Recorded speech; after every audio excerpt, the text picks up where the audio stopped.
Hello, this is Kali J.N.S. and happy Friday. I hope you guys are having a great Friday. And we have quite a bit to do. I normally would have liked to have played my introduction, but it wasn't set on the platform I'm using, but that's okay. But nonetheless, happy Friday. And, we have quite a bit to discuss. I do have to preface this with that we will have a pre-recorded presentation, and so there's a multifaceted or myriad topics that I want to discuss, but we will start with uh, the presentation, and then we'll pause off and on during the presentation. Now, I do have to say the other topics that we're going to discuss does relate to the situation that with Carmelo Anthony. We're going to discuss the situation with Zeus Network, and we are going to discuss. We're going to do a comparative analysis um, of plagiarism of my content from and so that's going to be in the pre-recorded presentation. Now, I do have to preface this with that occurs around the comparative analysis occurs around like the 1 hour and 57 minute mark, and I do wish I would have recorded it or did the comparative analysis rather earlier, but I did go on a tangent. But nonetheless, I'm going to share the screen so that you guys can see the presentation, and then we will start that. So let me just, because I'm on Rumble and I'm on YouTube, so I just want to make sure that my sound is good.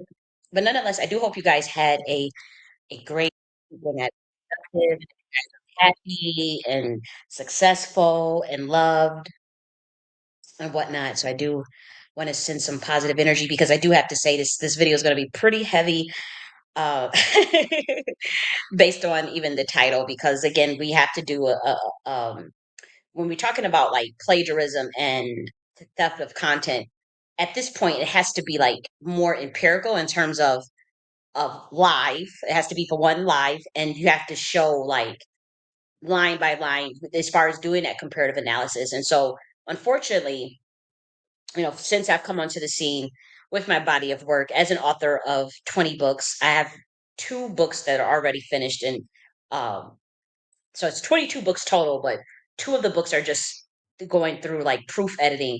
But I'm an author of 20 books, and I have an extensive body of work across a myriad of topics.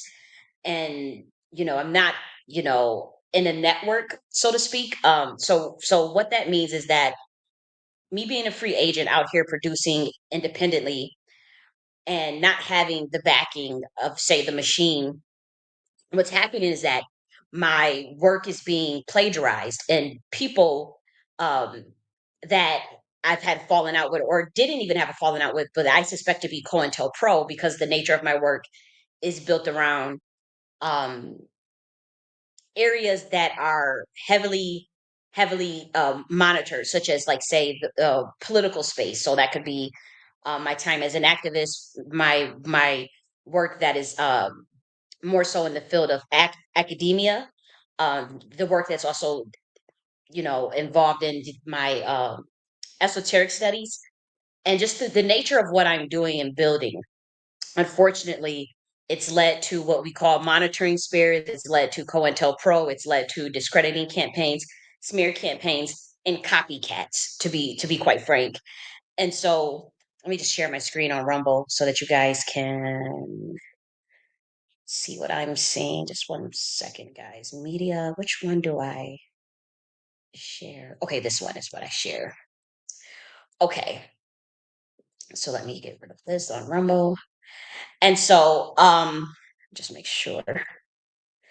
And so, unfortunately, that's led to like a series of just, with having to do with COINTELPRO, it's led to quite a bit of discrediting. Obviously, that's what they do with all activists, with all authentic uh, people, that speak the truth and that want to teach, that want to get information out that other people feel uh, should not be out. But unfortunately, it's led to this clandestine network of people who work together behind the scenes to do things to essentially harm me or undermine me. And so I've noticed it for quite a while.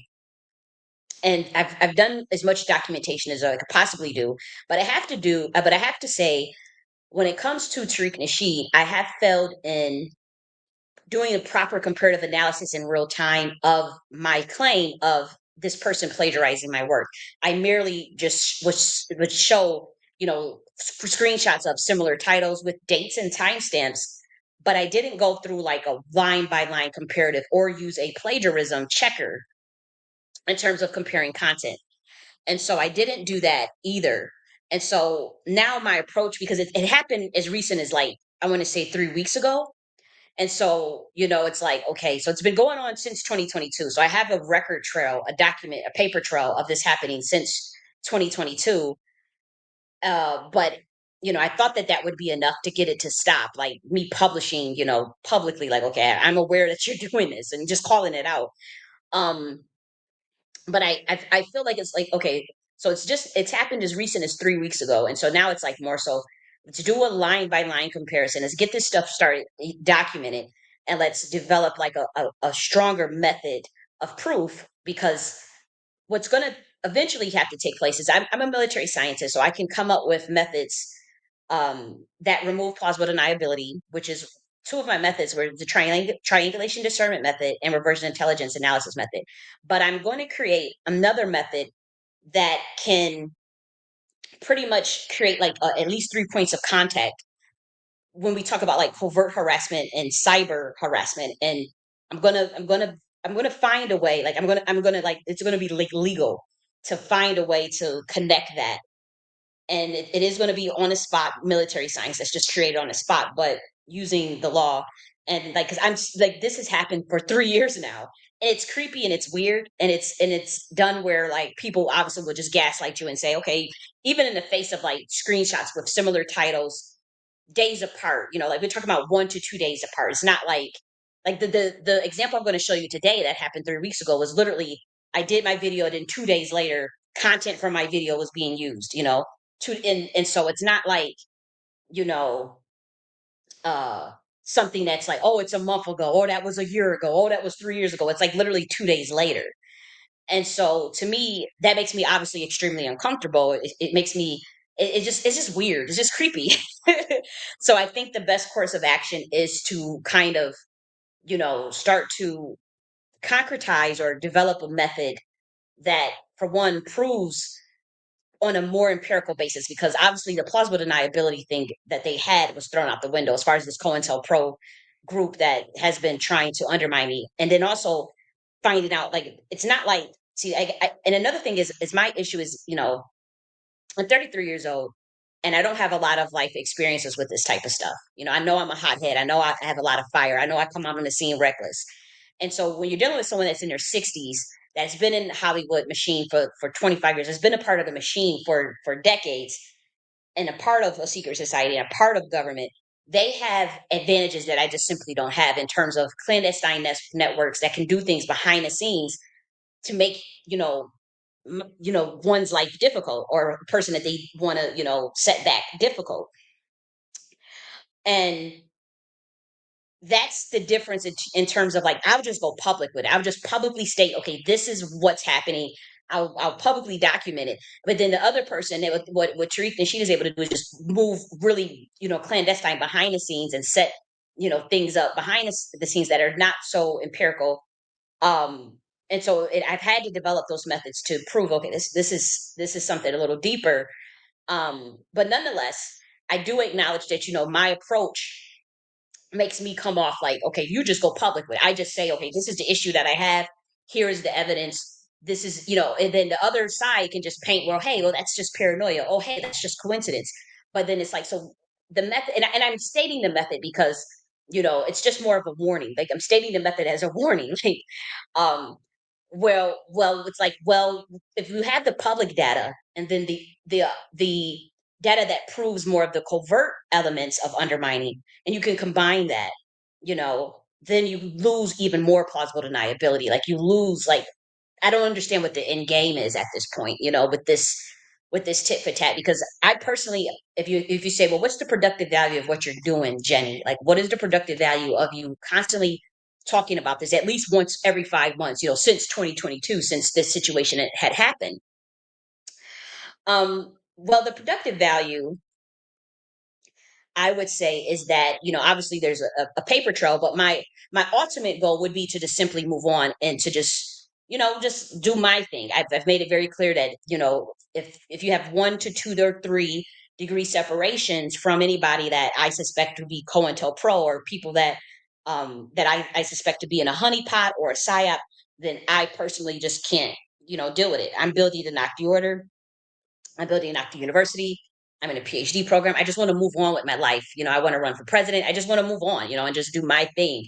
And my initial goals was to build network with people, and particularly in the space that I found myself in, thinking that it was, a genuine organic space. But that wasn't so. And so my end goal is literally to just focus on myself and just move and just continue to build the things I want to build, with the people who want to build, or if not, I can do that by myself. But I do think that eventually, I'm new, and I'm still, I mean, I'm 33. I'm not young, but I certainly have a lot more experience to go through, in terms of growth. And so, you know, in terms of growing new circles and new networks, and just moving on and putting this behind me, that is the ultimate goal. Like, I don't want to keep spending time talking about this stuff, you know what I mean? About COINTELPRO, and about, the situation from 2022, the 2022 crash out, and, my claims of, this person plagiarizing me for 3 years and undermining me behind the scenes for 3 years.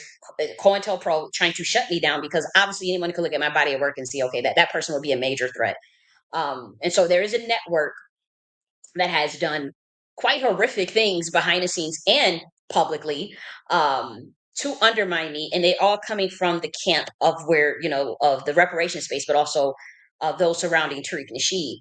And so, obviously, yeah, I've pivoted from that space. I've pivoted even from that network, and from the people that are 1 or 2 or 3 degrees separation from that network.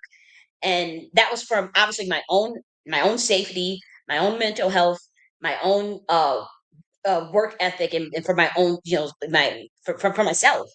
And so that was necessary. And so to see 3 weeks, just 3 weeks ago, just to see the plagiarism consistently happen, it's quite unnerving. Now you'll say, like, well, you wouldn't know that your stuff is being plagiarized if you weren't watching or monitoring it. And I'm not like watching it from the perspective of, I'm thinking that, like, trying to get back in that network or anything. It's more so like, when someone has a defense contract, or that you're being surveillance and monitored and undermined it behind the scenes, but say if it's a secret society doing it, or you're not going to have any, like, say, empirical proof, then you have to kind of monitor that situation. You can't just completely turn a blind eye. But at the same time, you don't want to be too focused on that either. But at this point, it's like, okay. And the reason why I say this, because it's not just him that's doing this, like, clandestine, like, weird stuff. Like, it's quite a bit of people that's coming from that space, and it's gotten better with, I would say, with other uh, people, I would say. But it's still something that's kind of like, I have to monitor it still, because, and also at this point, develop a method to do the comparative analysis, and tie that method to somehow be able to prove that there is at least, because obviously plagiarism is not necessarily illegal. It's just frowned upon. It's just like, well, you can't really do anything about that. But I know that I can develop a military science method combined with everything that's taking place, in terms of including the covert things that are behind the scenes, as well as the public things, and make a case for covert harassment, or at least cyberbullying. And I'll show you everything. And we'll go through. This is going to be probably one of the longest videos, because we have a lot to discuss. The pre-recorded presentation, thank God, it's, I can work behind the scenes while that's playing, and pause as according as needed. Um, but I have to say, matter of fact, let me make sure that change. Have to just do some not some housekeeping, but just some video prep. I should have did this before earlier because people will try to. I just need to change who replies on my live. Okay, there we go. So I'm back, and I just still want to make sure that my sound is good because oftentimes when I discuss this particular topic, my channel, this stuff just happens with the sound and whatnot. And again, I'm not. I don't like to be messy about this stuff. Like with me, like again, I was years ago. I was willing to just move on and whatnot, but um, you know, I think because it's the nature of the work that I'm doing, you know, and I understand that, but at the same time, it's like I'm not trying to like harm anybody or anything. It's like I'm just simply wanting to build something for myself, and I know that the work that I do, maybe there's apparatuses that feel threatened by that. And the work that I was doing, obviously in the space for Black Americans, they already have their gatekeepers, they already have their networks, they already have their secret societies involved in all that in terms of the outcomes that they want to have, the psyops that they want to run, the social engineering that they want to do, and the collective consciousness they want to mold. And so when I came on the scene, just so flagrant, just like, hey guys, let's, as far as obviously we were talking about delineation, talking about cultural gatekeeping. I wrote a book on it in 2022. And, we were talking about all these different, just different ideas as Black Americans, as authentic Black Americans. I no longer use the term grassroots, but as authentic Black Americans, you know, um, I think, just the machine itself was like, wait a minute, we're not prepared for all of that. Like, we have the way we want it to go. We have these task forces. We have the way we want the reparations space to go, and we really don't actually want to solve the issues. Like we really don't want to actually, we just this is just something, and I just didn't know that, and so I know that now, and I can pivot and move forward accordingly. But again, if you want to know, like, well, what is your ultimate goal in this? I want to move on and just focus on myself and work on the work that I came here to do and the mission that I came here to do, that I'm passionate about, that I care about, is not to uh, just constantly harp on this situation, talk about COINTELPRO, talk about MK Ultra. Obviously, that's not the bulk of my work. I'm an author of 20 books in probably over 10 different fields. I don't have to sit and talk about this stuff. You know what I mean? It's like it's literally one of the I would say one of the lowest vibrations for me to even engage in. But it is necessary because when we talk about comparative analysis and for future references in terms of Black Americans that are growing up, because I pretty much assessed that there was a lot of people that pretty much, I want to say sold me out because there's a lot of people don't even know. I just think there's a lot of people that just don't care, right? So I think there's a lot of Black Americans in today's time that know what's going on, that know what's happening. They just don't care. They're not in a position to do anything to help. And so what I want is for future references is to at least have that evidence, like, okay, so this is what happened. Like the Black Americans that's like 5 years old today, or like 10 years old, 1 years old today, and when they get old, when they get in their 20s, when they get in their 30s and 40s, and they can see like as far as like a time cap of what happened over the years, especially in this moment in time. It's 2025, and what took place since 2021 has been a resurgence or a renaissance of Black American thought and a shift in identity. And that history has to be collated and told empirically, like it has to be verifiable. And so what I'm doing now is just documenting, because it's like 25 years from now, it's like they may have something on the records that's not even accurate, but at least someone can come and say like, well, wow, this person really did a comparative analysis, and 2 days later they had timestamp. They had the dates that it was recorded. They had the timestamps. They focused on certain words. They compared certain words. And I'm a sociologist, and so when we talk about comparative analysis of plagiarism, we can code that. We can code the patterns for those who are familiar with qualitative research. I can code the patterns. But then, they had the AI plagiarism video checkers and whatnot, where you could just put the, comparative videos and have the AI code it for you now. And I think they've always had, I know SPSS is a qualitative software that does coding and for sociologists. I think you can also do it that way, but we're talking about stuff that's more advanced, where we're literally just the software itself, the algorithm itself, is specifically looking for patterns and codes that relate to similarities and plagiarisms between uh, words and dates and timestamps. And so I have to actually take a more hard stance on this because it's like, obviously, I deal with the gaslighting from the FBA Freedmen people, which I suspect is backed by honeypot by the government.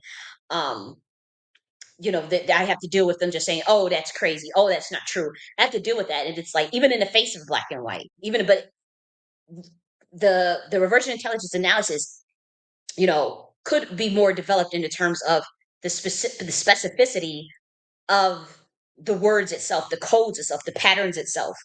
I know that as a researcher, I can make that more concrete instead of just having the public decide like they have to watch two different videos and then have to and you have to for one rely that you have to suspect or you have to go in thinking that they have integrity and that they are smart enough to see the codes and patterns and similarities themselves. And that to me is just not good enough of a way to make my case. It's like, okay, I can show a screenshot and another screenshot and the dates and the times and the similarities and the titles, and then just say, here's the link to this video, here's the link to that video, do the research.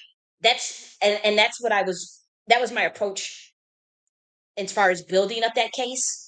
But then you're dealing with people who are just inherently corrupt. You're dealing with people who are inherently satanic. They're liars. They're not going to have integrity and say, "Oh yeah, yeah, that's actually the similar titles. Oh yeah, that's actually the similar video." So what we have to do now is like I have to code it. We have to do the analysis live, and then we're going to also have other comparative tools in the background to actually just prove what I'm saying. And we can go back for 3 years of that. I'm probably if it has to go to that level. Today we're going to just do a live example. But if it has to go to that level where I have to go back 3 years and do this work video for video and publish it live for live, and then develop the military science method and make the case for like, okay, we can actually just go to court about this, like because now it's like, okay, now we're not dealing with plagiarism, like now we're getting more into covert harassment, and so I do think that you know that's something that could be done. And now, could this be just be innocent? I personally just don't think so, based on my reversion intelligence analysis and even how there are people that are 1 to 2 to 3 degree separation from Tariq that also plagiarize my work. So we at least know of two people. We have Author Watkins and Rios. And so the reversion intelligence analysis of Author Watkins has been published. It's over 60 pages long. And so I proved the points of context between Arthur Watkins and Tariq in that reversion intelligence analysis. And then we have this situation with Rios, and we'll show you that today, the points of context and that empirical proof. Because right now is like you have to just have empirical proof. It has to be a live analysis. It has to be like, okay, this was this. Here's a screenshot of this. Here's this. Here's the link to this. It can't be you know, just some hearsay stuff, right? And we're also going to show how, you know, um, Tariq and Rios were talking about me, and then shortly after, Rios copied content of mine, and so we'll show that today in real time. Like we're going to literally go through all of that, and so now we're talking about a case of like cyberbullying or covert harassment, and again. I know the CIA is not going to help me. I know the government is not going to help me. I know the police is not going to help me because this is a much bigger issue. We're talking about the idea of targeted individuals and someone literally being on like myself being on a watch list in terms of what the government deems as a threat. Now, I've committed no crime. I have done nothing that was not threatening. I've done nothing that warrants COINTELPRO. But when we talk about Project Phoenix and we talk about the infiltration of nefarious actors inside of government in terms of what they want to do as far as keep it a criminal enterprise. And then you have someone that's on the scene talking about they want to run for president and do things a whole nother way, or come from a bloodline that has historically been a part of that system, but is not a part of it and then wants to do things a whole nother way, then obviously you're going to be put on the radar. Then you go into the space talking about reparations, that such as myself. And so it's like, okay, how do we clamp down on this person? And so I honestly always expected it to be, white people that would do all these things. I did think that it would be more. So I was looking more so on them and focusing on them, not realizing that in the circles that I was in the reparation space, that it was the people that was actually around me, like the people that I thought would not be doing those things or that were on the same page as me, and they were the ones. But we're not just talking about like obviously you have like say a William O'Neill type of agent that is very sloppy, or that's obvious, right? You got people that are just disruptors or just chaos creators, and you know that, and you say, okay, that's pretty obvious. But then we're talking about people who are high level, that are already trained in intelligence analysis, that are trained in military, that are trained, and they know how to work extremely covert, and then they also are trained in dark psychology, and they're also trained occultists, and so they're able to do things and move in ways, and then they have a whole network and a whole team, and they'll come around and they smile in your face, and that to me, I have to say, I was 29 at the time, when all this stuff happened. I was extremely incredibly naive. I admit that. you know I admit, I totally understand that my level of naiveness is quite embarrassing, to be quite frank. Let me just make sure that okay, so I just wanted to make sure that my sound was good. um but in retrospect, you grow and you learn. But what I will say is that I'm dealing with something that was above my pay grade in terms of that level of intelligence and that level of surveillance and that level of darkness, to be honest, because we're talking about like a covert black ops psyop, um, Project Phoenix COINTELPRO program, like COINTELPRO 2.0. And so it's very heavy shit. So it's like, okay, okay, I'm a sociologist, I'm a researcher and all this stuff, but it's like I also have other backgrounds or wear other hats, and so I'm like, okay, these this particular group of people clearly have a target on my back. They have been put on orders to come. They have marching orders. They are being paid. They have defense contracts out on my ass. What am I going to do when I know I don't have help? When I know that these same people have went around my family and paid them off, have went around people to slander me, discredit me. People are making money. People are turning a blind eye because they don't want to be caught up in my shit, which I totally understand. Like, I totally understand like that aspect of it. I don't even talk to certain people because I don't want them, caught up in my situation or anything, which is not really a situation because again, I've publicly stated, I don't need to be in a space like that. Clearly, that's corrupt, and I don't need to be around people like that. So obviously, it's not even like it's a deep situation, but um, in terms of dealing with just the nature of the work that I'm doing, and then me actively saying, "Okay, I'm going to run for president. Oh, I'm going to write these books. I'm going to do do this research. I'm going to teach these things." It's the nature of the work that I'm doing. It's nothing illegal, right? You know, um, However, it is the Black Ops Project Phoenix program. They'll target individuals that fit that sort of sociographic or psychographic profile that they deem a threat to their criminal enterprise, to be quite frank, or to their secret society, or to um, the government. But I'm not a threat to the government. I haven't done anything illegal. I've done. I don't even have a speeding ticket. I've never, what they call, I don't, I don't have anything that they have on me. So now it's like constitutional rights are being violated. Things are There's a lot of illegal things. There was clear violations, even with detainments, illegal diagnosis of things, being illegally detained against my will, all types of things, and so that happened in 2022, and so all this stuff has been documented, and it's like it's all public information in terms of me sharing that documentation, because I do know that there was a huge cover up. And so if I was to go to every targeted individual knows you don't go to the police because their job is to discredit you. If when you're on these sort of Project Phoenix or COINTELPRO 2.0 list, or watch list, that the government knows is a black ops, it's supposed to be secret, right? And so if you go to, say, authorities, it can make the situation worse, because they will write in that report, hey, this person appeared unstable, this person appeared mentally unwell, this person, we think we need to just hold you against your will for 72 hours, that type of thing.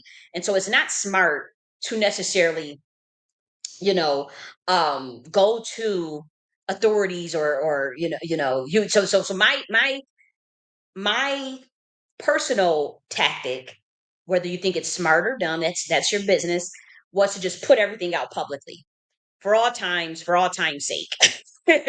And I'm quite aware that the black community doesn't care. I'm quite aware that most people are just don't care. There's higher levels to this, though. I do know there's a method to the madness that'll play out down the line, and then there are people that clearly you know, are going to take hits. There's going to be a lot of backlash from this in the years to come because it's very obvious what's happened, and is a public record trail now of the methodology that this particular secret society uses, or even intelligence uses to undermine innocent American citizens. When we're talking about, like, you can have something in black and white. This is why y- I'm not gonna insult people, but it's like you can have something in black and white that's evidential, right? And you can have a very logical framework or an argument. And you have someone that come, and it's happened more than 3 times. And then these people are all connected to Tariq, right? And they all say, "Hey, that's crazy. Hey, that's crazy. Hey, and it's like, or that's stupid, or that's stupid, and, or they'll say it's crazy and it's stupid. So now it's like you're trying to build. You only can use dark psychology to try to discredit someone. But when you start to think of in terms of military science and logical coherence, and when you just on a comparative analysis level, you start to build the case that, okay, this is clearly a pattern. This is a very weird pattern. It's a very illogical pattern that I would say the other side, that the COINTELPRO stuff that Tariq is engaging in, as far as the people that are connected to him and the way that they interact with me. And so that pattern is public now. Now I can go back and I can document that and start. That's what we're talking about. And again, I'm doing this as a warning because I'm trying to be nice about this stuff. I'm like, hey guys, just, you go your way, I go. Just leave it alone. I'm out this space. You guys do your thing, and leave me alone. And that's why I'm doing this warning, because I want you guys to just analyze, like, my level of awareness in terms of, even the level of sophistication of my thinking as a military science. I'm telling you, I can very easily make this case into a cyberbullying, covert harassment case based on the points of context, and the people that are 1 or 2 or 3 degree separation that we can empirically prove that are connected to Tariq Nasheed. And so again, you know, I don't want it to go there because obviously that would take work. But in terms of having, if this has to be a legal matter, then I can easily do that with the level of sophistication of my thinking. See, they secretly know that, but it's like, okay, the best thing that we can do is we can do obviously shadow banning, obviously discrediting, obviously, algorithmic burying and manipulation and stuff. And hopefully nobody finds out about this stuff, except for the people in that network. That's literally where they're at now. And they're hoping that's where it stays. But obviously, the next step would be like what they've already tried to do, is another assassination attempt. They can possibly try to do that again, you know. But the thing is, the situation is there are obviously other players involved that are monitoring the entire situation, and so that can get sloppy. And so, you know, when you look at the chessboard, in anticipation of moves, for me, if my thing is like, okay, I just want to move on. But when we seeing someone that's able to just plagiarize somebody's content that they know is algorithmically buried, that they know that they have set out to put on a covert harassment list, and done COINTELPRO things too in terms of discrediting and whatnot, and we're going to show, like, the evidence of this stuff. um then they turn around and steal that content and just make money off of it, knowing that they have the connections. They're on, like, they're working with Elon or whatever, and they have the connections to just say, look, don't make sure that this person is not monetized. Make sure that this person can't monetize their own content. And so it's a very nefarious thing. And now we're getting, obviously, you know, in this 3D realm, you may not be able to, even if I'm not able to do anything about it, say if we even if we were to go to court and say a Mason judge just says, okay, this is nothing, da, da, da, you know it's a spiritual element to this. It's a bunch of spiritual crimes being committed, because due to the desperation on their side, the desperation to control another person, the desperation to bury another person, to take out another person, it's getting to the point where the tides are turning naturally, because it's like, now you're violating, like, well, what, for those who may not understand, like, the laws of thermodynamics. Now you're violating even some of the 12 laws of Hermetic principles, or Tahuti principles. That may be a little bit too deep. I'll bring it down. The 12 laws of the universe. um, you now it's starting to violate. It's like it's violation after violation, and even as we talk about on the ancestral level. And again, now that may not be as empirical for the public, but for those who know, like, okay, if someone is can monetize someone else's content and then with a push of a button demonetize another person, then you obviously can see, like, if someone can just steal someone else's content and do that, that gets into spiritual decapitation and whatnot, and mirror casting, and it gets occultic at that level. And so, that part I have to deal with. There's no one that can deal with that but me and God. But the other part, in terms of the proof, the comparative analysis of the plagiarism and of the covert harassment, the 1 to 3 or the 1 to 2 or 3 degree points of contact that of people who engage in that are connected to Tariq, because these people think the coast is clear. Elon and Trump is in there. They done removed certain parts of the Department of Justice where that undermines targeted individuals and whatnot.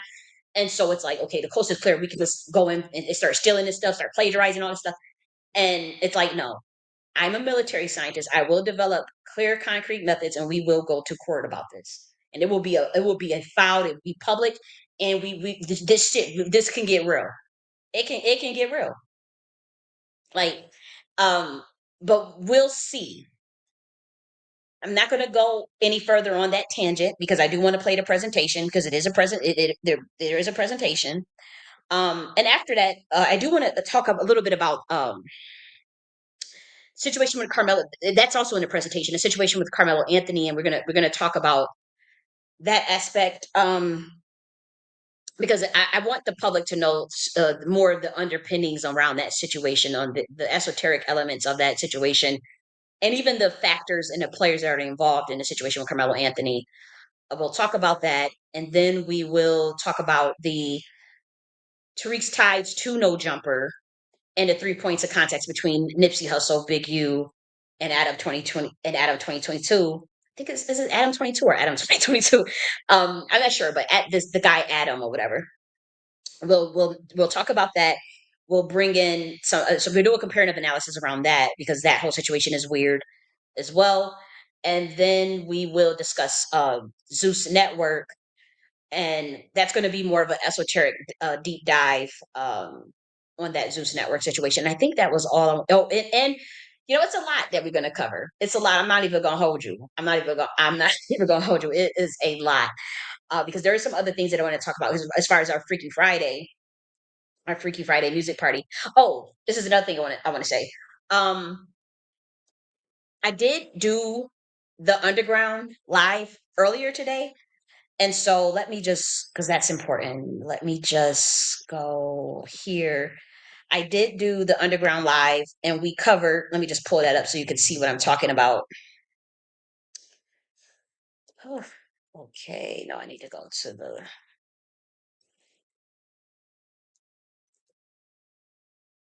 hold on a second, guys. I just want to make sure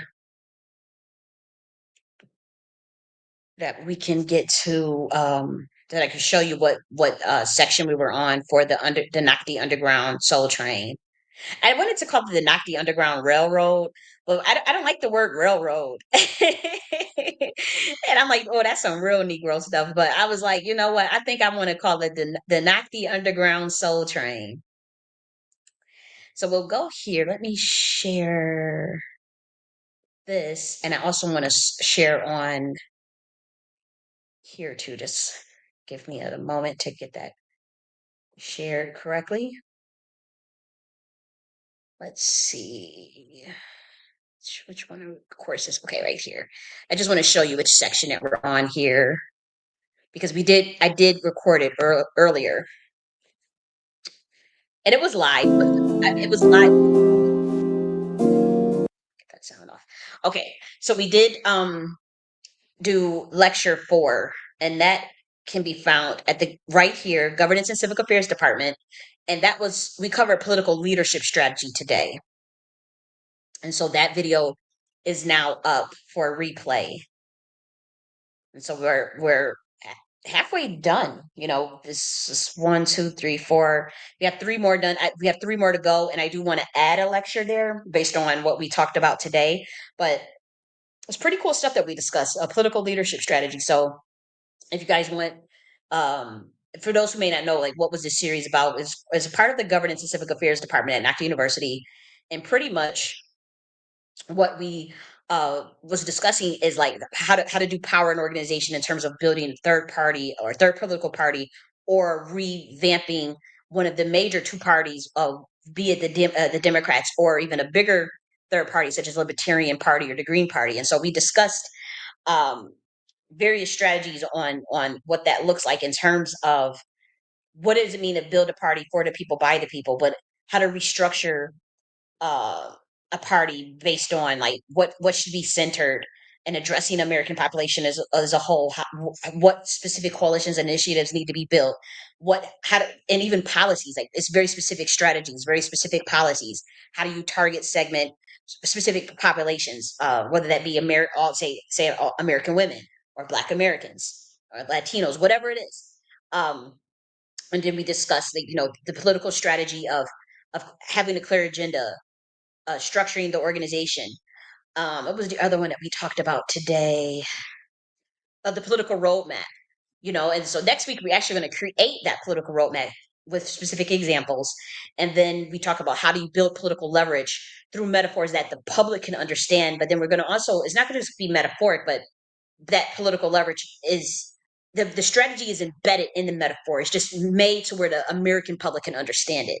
And so there's very specific metaphors that we use that pretty much craft the vision for rebuilding a party or a new party, or reshaping, say if the Democrats, if a Democrat chill wanted to use some of the strategy in this particular series. And then we talk about the core realities of public organizations. And so we did use Bowman and Dill's work, for those who may not who familiar with those researchers.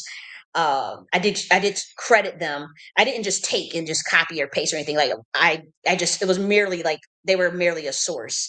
And so I built the strategies around that, and I just needed to um cite my source, rather like they were a reference pretty much. And I didn't mean to say merely, like that doesn't mean anything. That's pretty important. So forgive me for that. But yeah, we did use Bowman and Dill's work on organizations, and I was excited. Like I'm excited, and so I've shared the links if you guys want to go check the Underground Soul Train. Those are live. They're not pre-recorded, like they are live. But as we get more people in, perhaps we could set a time and whatnot. But um I do have to say today I did do it live, so sometimes I like to just go underground while I'm actually live streaming, but sometimes it throws the energy off to me if the topics are too different. And so like today's topics are just totally different, like we're not discussing much of politics today. Like last week we did go underground live because we were talking about what we were talking about was political in nature, but today it's kind of not. And so that's why I said I didn't feel like it was appropriate to just stop the stream midway and say, hey, let's do underground live. Like I just I didn't feel like it was the most appropriate. um and so lecture 4 is up, is what I'm saying. And so what we'll do, maybe later, what we'll do is I'll share the link to that material for those who are interested. You can just do a one-time payment and just have access to everything that is on the Underground Soul Train, or you can just do a subscription. That's all on you, but that's up there. Let me put this on Rumble. But I do want to say, and again, I know people may take issue with me um being more being less I wouldn't say, because I'm a very transparent person, but being more um safeguarded with my content and my material and my strategies and whatnot, because the stuff that I give is very, very high level. It is PhD levels of material. And even if it's not, even sometimes it doesn't have to be all academic or whatnot. It's clearly good and valuable where you see a whole intelligence agency plagiarize stuff out your book. Like that's happened to me, like some stuff from my books is being plagiarized by intelligence agencies and whatnot. And so I can't just freely give out that type of stuff anymore. My YouTube contents get copies, everybody gets copy, right? But it's to the point where with some people more than others, some people are just special, and some people have better ideas or good ideas, and other people are intellectual parasites, and they'll steal those ideas and not credit you. And so that's happened to me, and that's happened to a lot of people. But nonetheless, it's annoying, and the only way to safeguard against that, quite obviously, is to ask, because I can only merely ask, or suggest, rather. I like the word suggest, to suggest that let me just go trying to make sure I get these links in. So I'm talking and trying to put links in at the same time. So forgive me. Is to make sure that that energy is reciprocated. Is to make sure that there is an energy, equal exchange for the work that I do that is clearly quite valuable. If an intelligence agency is, and people like Tariq and Nasheed, the public figures, people that are, if you catch them copy, it's not that many coincidences in the world, right? You have such a thing as coincidences, right? Like, oh, that's just coincidence. But and especially in Tariq and Nasheed's case, it's a pattern for 3 years. And since the Black community is like, okay, we're going to take this person's side over you, we don't care, we we want, it's something. Obviously, it's a network, it's orchestrated, and so they know what they're doing. They just like they just don't care. And so I have to go underground with my material, but I also have to start to build a better, a better comparative analysis in real time, and for a case. But and so that's why we have to, do things more behind the scenes. It's just as simple as that. Like, I can't, it's foolish to just be up here publicly. And I admit that, I admit that now, because that was my one of my downfalls. But what I was initially trying to do was get that head count, get a gauge of evaluation and assessment. I talk about that in the presentation, by the way, as why were you so freely giving, and then just the naivete and whatnot. So I talk about all those things. Um, and so that assessment and evaluation, as far as my 4 years, speaking publicly, and since I've started writing books and whatnot, that evaluation and assessment, and the patterns of the plagiarism that are empirical in black and white, the plagiarism of my work and my content in my books, I have clearly no choice but to go underground. It's like, okay, this is not the collective consciousness at this time is not in alignment with where I'm at. And so it's just not safe, or it's not even smart to continue moving in a manner of just freely giving that much and not getting anything back in terms of energy exchange. And so that's why we go underground. That's the link to the underground soul train. And I do have to say that this is just one, because this is a live lecture, it's live lectures, with every Friday. But what I do have to say is that this is just one department. Governance and Civic Affairs Department is just one department. We have Esoteric Studies Department, and we have the Nakti Order for Kids, and then we have the Center for Sexual Health and Family Planning. And we also going to have Black American Research and Cultural Policy Center as well. So what I will say is that we're going to start adding other lectures, based on its respective topic. And so I do want to do. We're going to be covering some new mudras that are from the Nakti science that are completely new. And so I have to do. We're going to do probably one. It's either next week or the week after that. We're going to do a live lecture on the traditional use of mudras and the elements of what it all means, pranayama, asanas. We're going to talk about the different elements of mudras itself from the traditional perspective that we all know. And then we're going to have to obviously go underground so that you learn the new mudras. These are totally new mudras that are being introduced on this planet. And I know it's like, really, who are you? That's fine. You can think that. Um, but we're going to be totally new mudras for totally new intentions and totally new um elements. And so that's going to have to be underground. And so I want to say, if we don't do it next week, we'll do it the week after next. And all that information is prepared, but we're going to have to go underground because I'm going to have to go on camera to show you those mudras and to show you how it's done and what it all means and whatnot. And so that's going to be in the esoteric studies department, though. That will be here. It wouldn't obviously be here, and I think that's pretty self-explanatory. And then we also want to do some things with Nakti Order for Kids, and that's also going to require underground because there are going to be some presentations where, once again, I have to get on camera, show because I wanted to do. I'm not going to tell you what it is, but it's going to be so cool for kids, man. And what I want to do is I want to make it to where people don't have to spend no money or anything. They can just use the materials in their house and stuff in their house. And we're going to do some really cool stuff for kids, as far as like protection for kids, cool little projects. When I was raising a young kid in my family. We did cool little projects, the different. I remember one of the projects we did where we would mix different essential oils to make I've asked what I for one we would ask what kind of what do you want? What are some things that you would like to do as far as your grooming, as far as an activity? And I remember he said, "I want to grow my hair. I want longer hair. I want to grow my hair."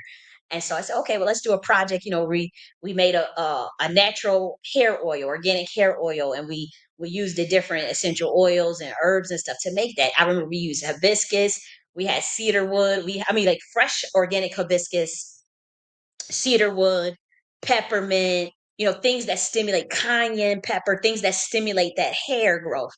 And we made it together. Like I got the ingredients for him. We got the oils. I think we used jojoba oil, and we mixed it all up together. He put it. We have you have to carry your oil, but you have to mix, a certain amount of drops and whatnot. And so I made sure he was counting. It was a little really cool project. I mean, I never saw a kid so excited to make a damn hair oil. It's like, what? This is gonna make my hair grow? What? Let's do it. And kids at that age, they get excited about things. The idea of mixing things together and different chemical reactions and experimenting with smells and whatnot. And so I just remember him just being extremely excited to make that hair oil. I mean, he was really young. He probably was like no more than 5. And just to see him put it in his hair, and I was helping him put it in his hair, and he put it in his hair every single day, and that hair grew. That hair was growing, boy. And so we just did one, a project like that. And I'm not saying we would do that on Nakti Order. We can, but there's other projects that because again, I don't want people to have to go out and spend money or anything. I want people to be able to do some of the projects we want to do. And then we're going to do like self-esteem affirmations and actual activities around self-esteem. So you know we may do some like self-esteem bingo, for instance. We'll probably do that live. And I can make a bingo board that has like these different affirmations on it for the kids, and then we can play bingo together with the affirmations. Shit like that. That's really the type of vibe that I actually be on. Like me doing this even today, like dragging Tariq once again. It's really low vibration for me. It doesn't put me in the best space, especially because I didn't think that me and him, to be quite frank, would even be at that point or would even be arguing because I really didn't expect him of being COINTELPRO or anything or somebody with suspicious behavior. But for whatever reason, that's just what it is. And even though I didn't want to believe it, I really, really didn't want to believe that. Like it took me a long time to just accept it. And it's like God was really like having to force me to like, dude, like this is what this is. You must accept this. You can't, this person is after you in his network or this secret society. Like these people they don't want you out, girl. Like accept it. And so it's really hard for me to like it really, really was. This is not something that like I want to do. But nonetheless, even as you can hear me speaking, like you can see where my mindset is at. It's not it's not where I want to do this, drag someone or tear down someone. It's not even in my personality. But what I will say, you know, when we do the Nakti Order for Kids, like I think of so many ideas, and that's just the bingo game with affirmations, and then we want to do some mirror affirmations as well. But some of the other cool projects, you know, I'm thinking we can do some other things with some games, online games, of course. But also, I want to actually do like activities where kids are working with things that they can take for the rest of their life. Like, we're going to do one project where this one is kid friendly, but what I'm going to teach these kids as far as this, it's going to be it's a project where it's very fun. It's kind of experimental, get into science a little bit because it's like whoa, but then it's also affirmations in terms of like we're going to be working with certain metaphysical properties and herbs to build um what they're gonna use. And but I'm telling you, when they learn that, they can keep that for the rest of their life. They'll be in their 20s, their 30s, their 40s, their 50s, their 60s, their 70s with that knowledge and knowing what to do. And it's kid friendly. That's what I like. And so when we do, I haven't talked about that project publicly yet, but I'm telling you, when we do that project, I'm gonna be on camera. Now, I do have to say, when we do the mudras, either next week or next or the following week, that's going to be on camera as well. You don't if you do decide to come, you don't have to turn on your camera, but you're more than welcome to. You don't have to speak, but you're more than welcome to, because that's where I like to have the interaction. Like I'm one that wants interaction. However, when I was speaking in a lot of the spaces, particularly Twitter spaces or Clubhouse and whatnot, I was getting gaslighted because that was like more of the just the COINTELPRO stuff was going on as far as the constant insults and attacks. And I have evidence of that. It's not like, okay, you're just trying to play victim. Like, no, I recorded this stuff. You know what I mean? And so it's just I stopped interacting, in Twitter spaces. And I know there's good people that mean well that still do spaces, right? I know that there's good people, but I was literally just getting like it would be like 10 people just attacking me or 5 people. And I have recordings of this. And so no one can just say, oh, you're just making this stuff up. And so I said, for my mental health and for my peace of mind, I cannot engage like that. And so that's why you see me do spaces where it's just me. And I can hold a 11-hour, 5-hour space just with myself. But what I would ideally like is for things to go more underground, but also more interactive, where you can talk, we can, you can unmute and speak or just chill in the back if you want. Get on camera, don't get on camera, whatever. That is what I would like, so that's ideal, but that's not safe to do that on here on X. I mean, are you kidding me? It's just not safe. But nonetheless, I want to start with the presentation now because I think I've belabored my point quite a bit. And also I want to acknowledge Brother Ken. He said, "Yeah, internet. Wow, other folk be all up in our culture." Yes. How are you doing? I'm so glad to see you because I know you did Ozone's birthday on March 30th. Was it Ozone's birthday on March 30th? And so I wasn't able to make it, but I was like, man, okay. I hope Ozone's doing good. I know, and I appreciate you doing that work. So Brother Ken, he does work for Ozone. Um, he started fundraising for him. He brings awareness to his plight and to his situation, and he's done a great deal of amazing work around Ozone's case. He's brought awareness to it. He's kept it in the public eye because, believe it or not, with Ozone is, and I'm gonna say this, and I don't care how offensive it gets. Ozone is the real picture and warrior and hero for self-defense. Okay, it's not a psyop. He's not this dude took them hits, and so that's why the media doesn't cover his case because it's not a ritual, it's not a psyop, it's not a Masonic play. Like Ozone's case he is the hero for self-defense.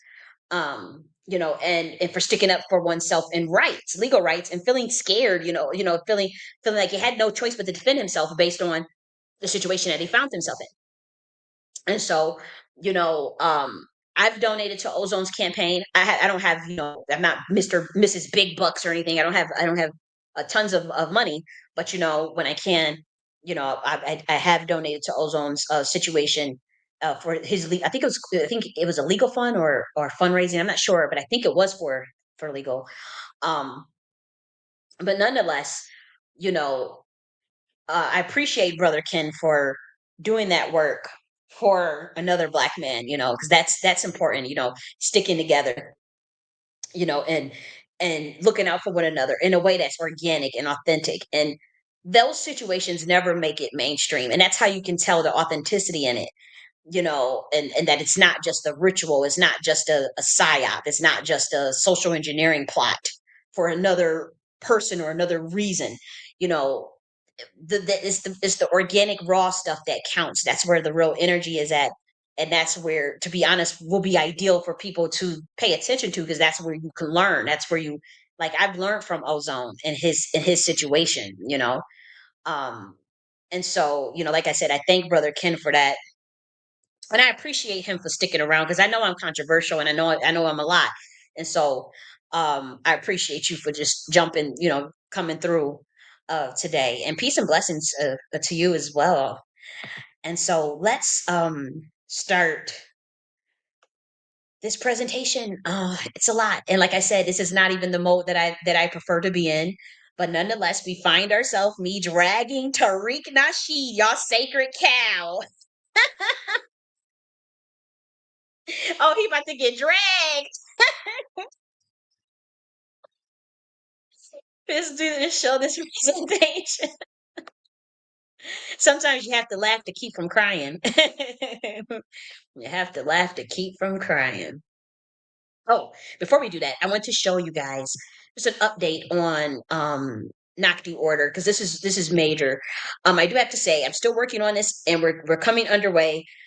And I was focused on design, and then design and content, as far as like, what is this project going to be about. And so the Nakti order is a high society that focuses on truth enlightenment, and is the umbra governance advisory board to the United States Corporation and Constitution. And so we have, that's the concise, my 1 minute, my 30-second pitch.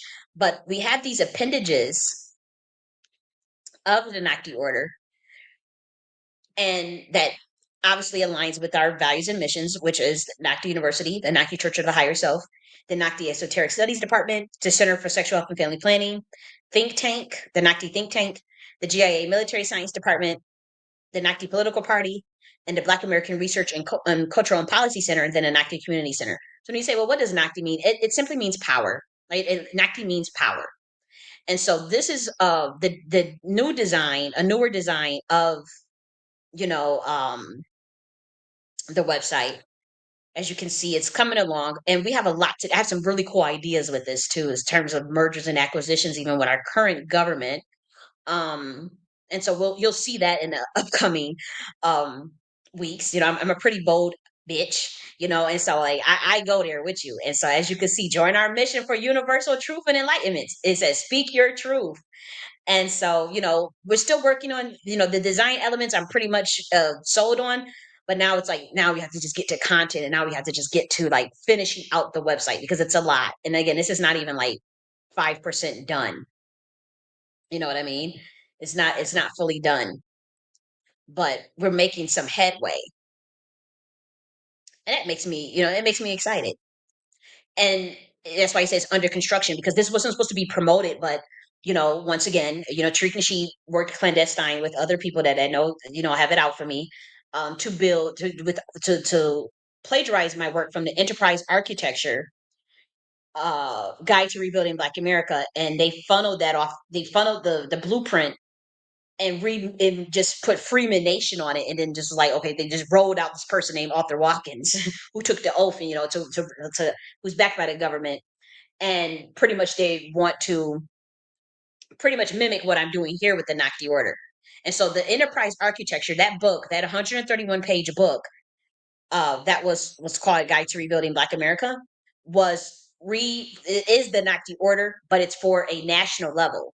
Because the first the Nakti Queen Mothership Guide to Rebuilding Black America, that was for building, like, intentional communities, or like small communities. So what the Nakti order is a more of a national blueprint, a national model. And so it's broader, it's more expanded. And so I've been working on it for 3 years, and this was stuff that you guys weren't supposed to see yet, to be honest, except for, like, say, like, day ones, who was just checking out the design. But it wasn't supposed to be, like, say, for, like, someone to just the public to actually go. But when I see my work getting usurped by Arthur Watkins, and like, again, people in Tariq's and Sheets camp and whatnot, That's when I said, well, okay, I'll just talk. I guess I can just show how the progress is going as I build it. It's no big deal. When I saw them trying to hurry up and roll him out there. And so, and I don't think they didn't know that they had this ongoing probably. And so they just thought that they'll just steal take the blueprint and just throw Freeman on it. Um, but no, I've been working, and this is nothing. Like this is like when I say like by the time this is done, you guys are gonna be like, what in the world? No wonder why they came after her ass so much like that. And then the bitch want to run for president.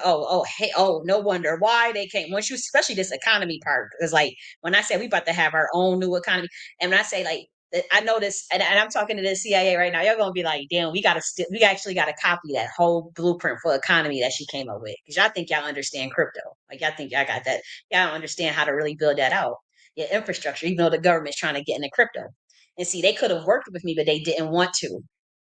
And so they tried to assassinate, they tried to do things, behind the scenes to fuck with me. And so, and I was like, well, I'll just, with me, look, I ain't do nothing. I'm not doing anything illegal. It's like, this is an Umber Governance Advisory Board. It's an order. It's a high society for enlightenment and truth. Like what? We're just teaching. We have appendages. We're doing it, and so, I'm a really deep, deep, deep thinker, and so, um, like I said, once y'all see that economy part, you're gonna be like, I know this bitch did she really just think of that on her own?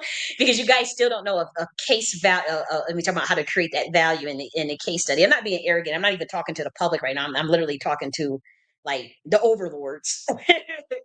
um, you still have to build out your use case and the value for the new economic system you're trying to build.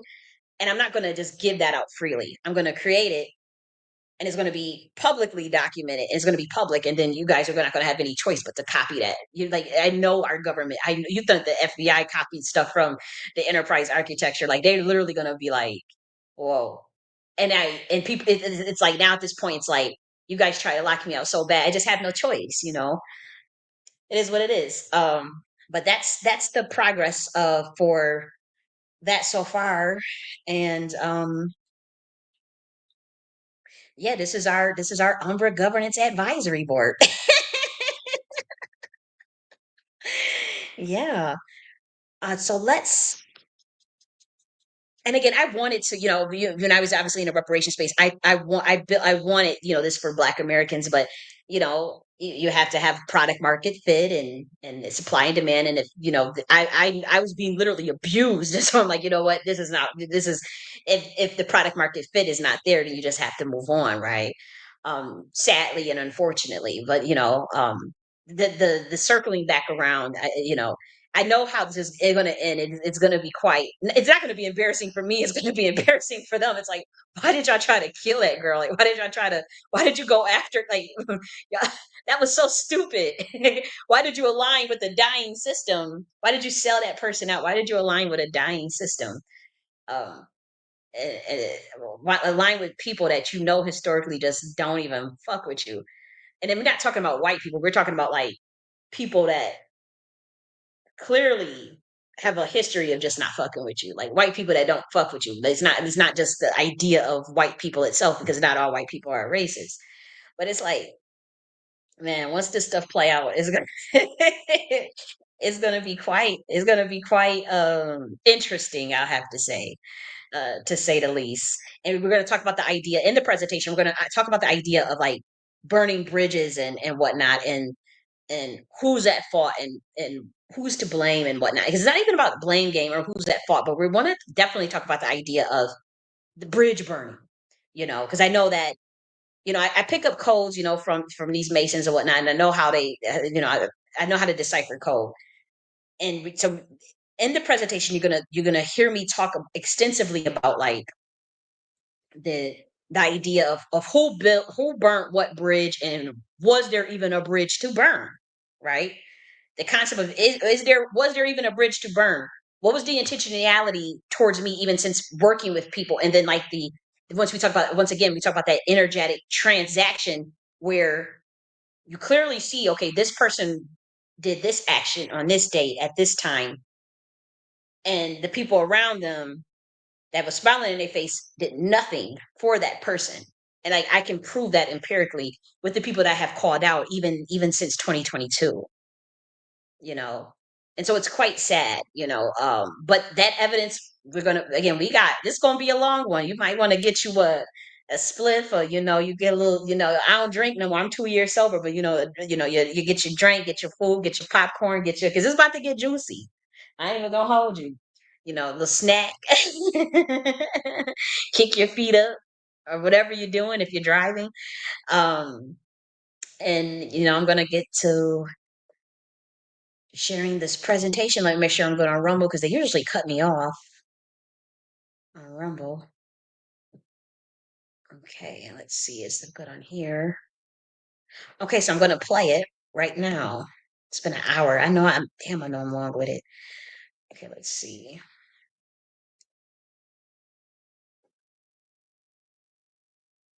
So again, it's pre-recorded, so you're going to see me give my normal introduction and whatnot.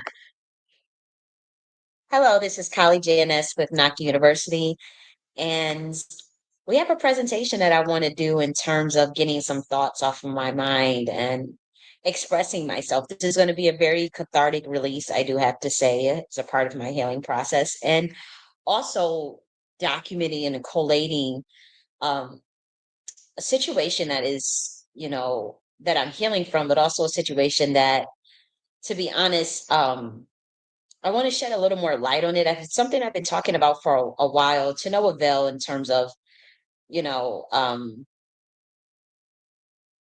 my reasoning for talking about it and discussing it, and why I'm ruminating excessively on something that affects my life behind the scenes in terms of the work I do as a scholar and as an activist and as a sociologist, military scientist, a ordained minister. There's a lot of things, a lot of hats that I wear, will you? Um, and I stay the same, through all the hats that I wear. I'm not a chameleon. Um, However, I've been dealing with this COINTELPRO situation as it relates to the work that I do in terms of suppressing it and trying to bury me. I've been dealing with that for a very long time when we talk about the idea of targeted individuals. Um, Now, obviously, there's many myriad factors as to why someone would become a targeted individual, and I'm writing a book on it. Actually, what you see, on your screen here is actually the first part of the book cover. You can see the bottom of it. You can only see the top of it, and as you can see, we have Ida B. Wells and Statue of Liberty and We the People, because this book details like my story as a targeted individual, my story. It doesn't talk about anyone else. It talks about my situation, my bloodline, my claims, and it's also a book that helps target individuals in terms of military science. And I did release like a very rough shod, version of this book, and it's now it's restricted access. But the book that I'm writing on this, it's um obviously much more edited than when I put out the first version. And then obviously I went behind and added details and took out things and whatnot. But I have to detail, in this particular video, aspects of COINTELPRO that is extremely sinister and that is designed to not only discredit someone, but financially blacklist them as well as plagiarize their work. So now we're talking about like theft of intellectual property. And so part of this video will be me detailing, we're going to do a comparison analysis on my work just as late as March 23rd, I believe. Once again being plagiarized by Tariq Nasheed. I have called this person out before since 2022.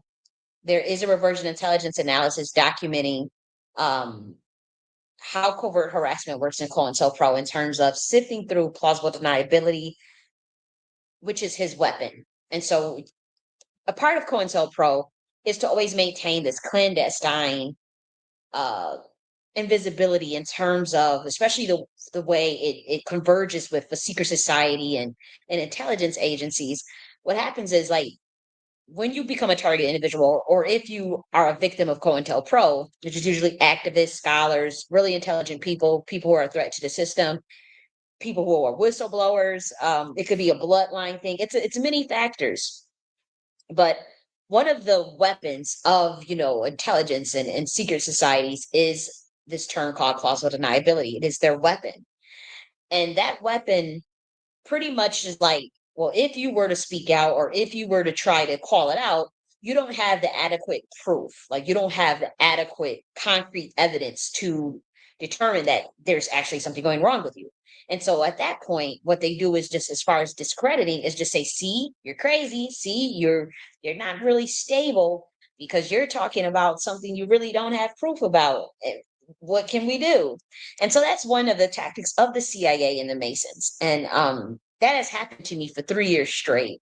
There were many Black people involved in that. And Tariq Nasheed is one of those people. Now, we caught him publicly lying on me twice, which we've documented. That is also in the reverse intelligence analysis. Again, the reverse intelligence analysis, it does take quite a bit of research. And people don't have that research to do.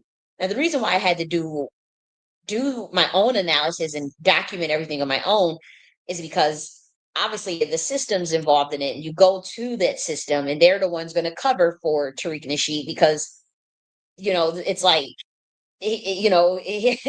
that's their guy. And so I'm left on in the outs. If I were to go to the police or if I were to go to FBI, I did go to the Department of Justice. I submitted to the Civil Rights Division, which surprisingly, when Trump gets into office, he suspends Civil Rights Division of the Department of Justice. And now you see why. You just pay attention to the codes I'm going to drop in all of this. That's not a coincidence, by the way. I know exactly where that's coming from. So just so you guys know, because they have to cover up what they got caught. And it again, so let me back up. So when it comes to me having to document my own case, collect my own evidence, it's due to the fact that,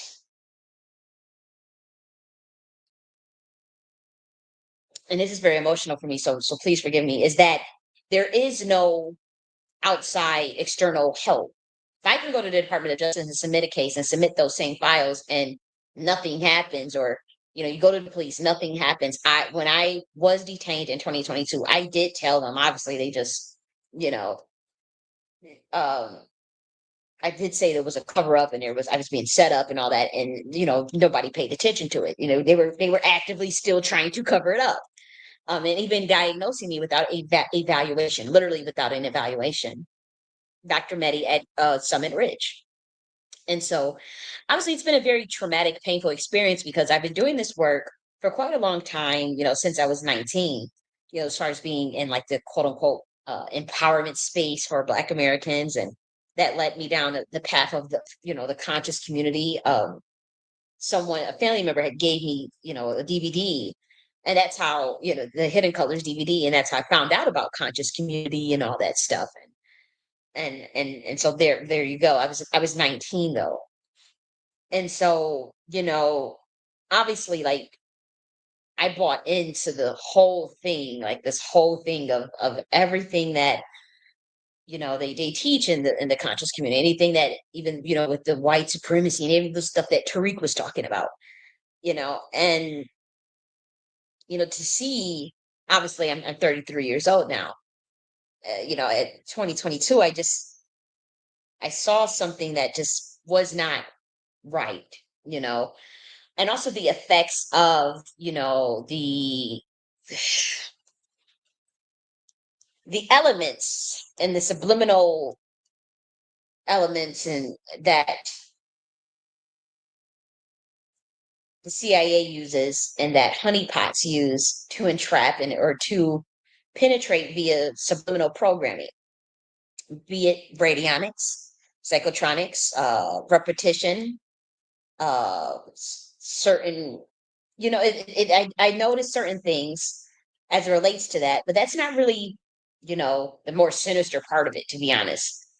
What's been going on has been happening at least since 2015.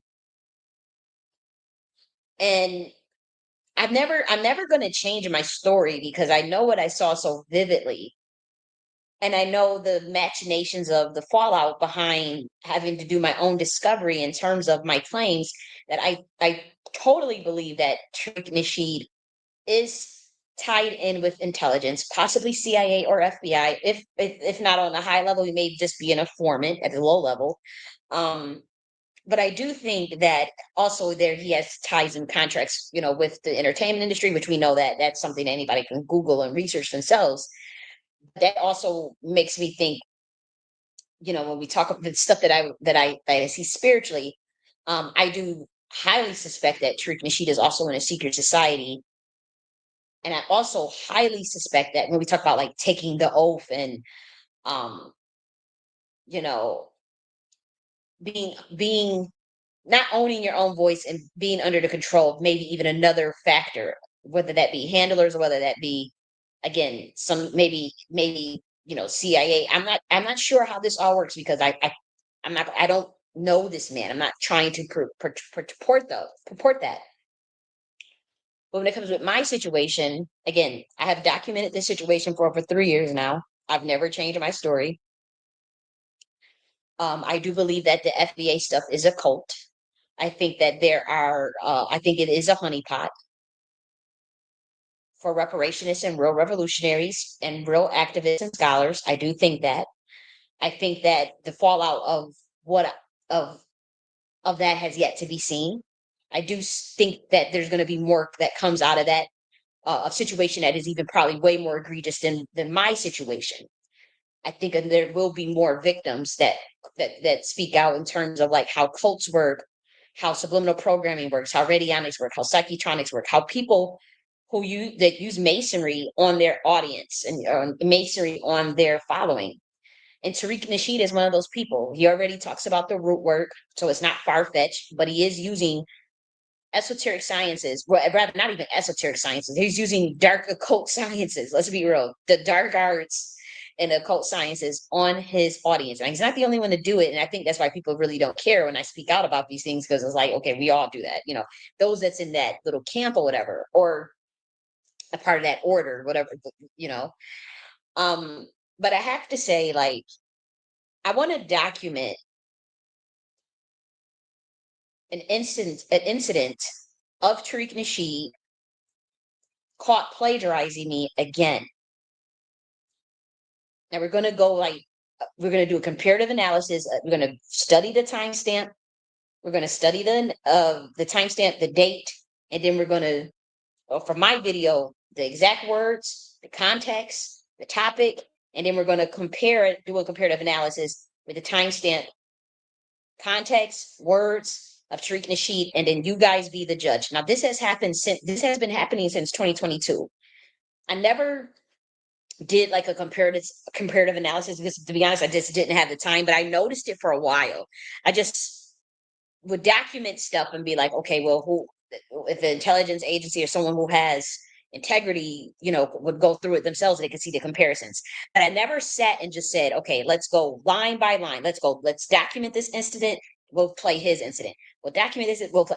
I've never done that before, but what I'm realizing is that the way he's moving has gotten more clandestine and very wicked in my eyes, in terms of, because my lives have been really really long, and then there's a certain section of my lives that only get published on Twitter Spaces because for copyright reasons on YouTube.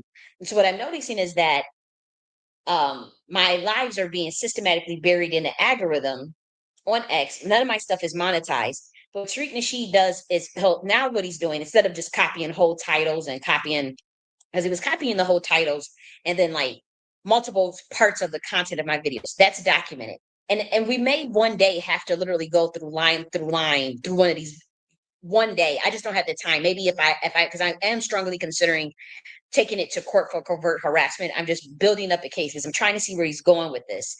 But what I realize now is that, like, since my lives are really long, it's like Tariq Nasheed feels like, well, I'll just take a segment of the end or something that she'll say, and it'll be like word for word, and then go and run with it. But he gets to make money off of that. Like he makes his bread and butter is the YouTube stuff, and so when he publishes stuff that was literally in my video 2 days prior, and then makes money off of it, where knowing that he has the advantage in terms of Tariq knows what's going on.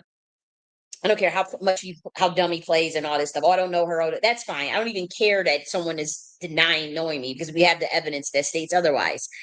And plus, like, you wouldn't, like, that level of intricacies and patterns and similarities, that's not coincidental. Especially because the record has been since 2022, and since we have multiple documentation. Like the one I'm showing today is recent. It's like less than 3 weeks ago. And so I have no choice because that's really recent, right? But it's like, if I have to go back from 2022, 2023, and go line by line, I will do that. Like, I will do it, especially if we have to go to court, because it's like, this is covert harassment. It's plagiarism, for one.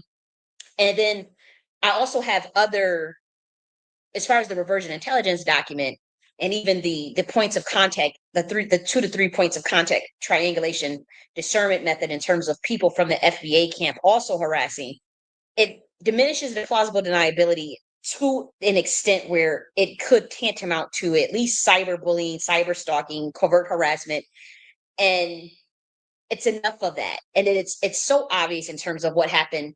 One day after, 1 day after I called Tariq Nasheed CIA in 2022, I get detained by police. They falsely diagnosed me just with a random, without an evaluation. In that hospital, there were a lot of illegal things done that, to me, tantamount to, like, okay, there is a secret society involved in here, as far as like the way the cover up went, as far as how the lengths to which they tried to cover this up and also discredit me and ruin my life behind the scenes quite considerably. And then obviously throughout 2024, there was a massive amounts of things that I was able to document that proves covert harassment. And then one of the FBA followers literally just, once I made the document public, I didn't put his name or anything in it. I didn't say it was Tariq Nasheed, but the FBA follower, you know, um, put his name, told me that, okay, did you apologize to him? Because he, pretty much insinuated that he was the one behind it. In a document that was tens of pages long, dozens of pages long, but never mentioned his name. So it was like, I guess the FBA person was reading it, and they decided to write me. And so all of that stuff is documented in the reversion intelligence analysis. The first reversion intelligence analysis that I did on Tariq Nasheed, the pictures, the screenshots may have been blurry or whatever, so you would need a desktop to view that. But then I also did a reversion intelligence analysis on a person named Arthur Watkins, who is being backed by Tariq Nasheed to steal total blueprints of mine and plagiarize my work. And so I was able to pinpoint through my triangulation of discernment analysis that it was coming from that camp, those who say FBA and Friedman.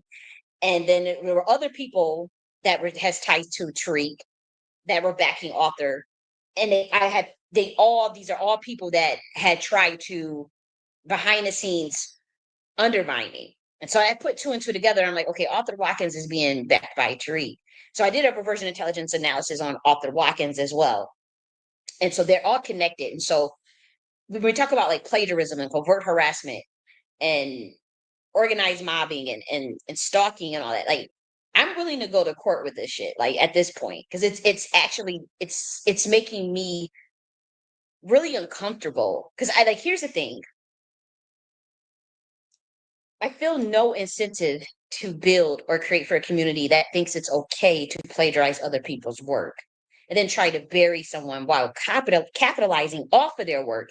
And then the whole community sees what he is doing and they do nothing because they think that they will benefit from it somehow, or from being in close proximity to Tariq, they'll be more popular perhaps. Like, even the way Brother Sanchez is moving. Like, Brother Sanchez did a bunch of videos on Tariq Nasheed calling him out, pointing out the inconsistencies, even with the document, with the hip hop and all this stuff. Now all of a sudden, he's talking about he's far left FBA. He's pushing on his FBA, and wants to attack SETI. It's like, Brother Sanchez, like, you did mad videos. He removed all his videos and whatnot. He removed all his videos about Tariq and Nasheed, which he has the right to do. Like that, he has the right to change his perspective on things. But when it's just such a sudden shift like that, and then you're saying like this is like something that Brother Sanchez would never do. Like it's like all of a sudden he's like, I'm far right FBA, I'm for delineation. And after just dogging a person for all, like we talking about 6 hour long videos on multiple occasions, all of a sudden you are a fan of this FBA stuff. And so like, I say that to say like the community knows what's happening, but it's like they'd rather turn a blind eye. And I have to say, I cannot serve a community that will align with wickedness that blatantly. Like, how do you explain away Tariq getting caught lying on me twice publicly? How do you explain away those reversion intelligence analysis with people in this camp getting caught lying, such as Wani Spots? Like, um how do you guys explain this stuff away the way Ernest and Pedrino uh attacked me out of nowhere, the whole thread, like even my whole Twitter, and it I'm not perfect, like I say some things, I'm a hothead, and one thing about me is if somebody attack me, I will attack you back. If you come at me, I will come at you. Like that's it, and that's something, I don't like this thing of like take the high road or just ignore. I haven't grown in that yet. If someone comes for me or insults me, I will insult you back absolutely and go for the juggler. And so, I'm not saying my behavior is so innocent, I'm some cherubim, but I do know that these people came for me first, especially with this COINTELPRO shit. Tariq Nasheed and his camp and his government and this CIA, as far as this targeted individual shit in the military, they came for me first. This shit has been going on since 2015.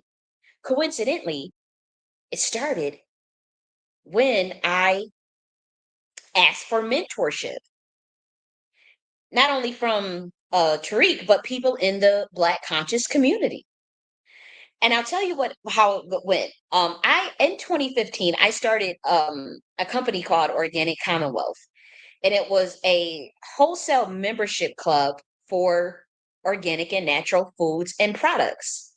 I was using the same supplier as Whole Foods, literally the same supplier as the Whole Foods. We had the same supplier. We had agreement, like a contract, and they were my supplier. And so it was a wholesale membership club where if you became a member, the membership was only like $6.95. If you became a member, you would get access to all of the latest or organic and popular brands at a wholesale price. Now, if you weren't a member and you just didn't want to engage in, or you would see retail pricing.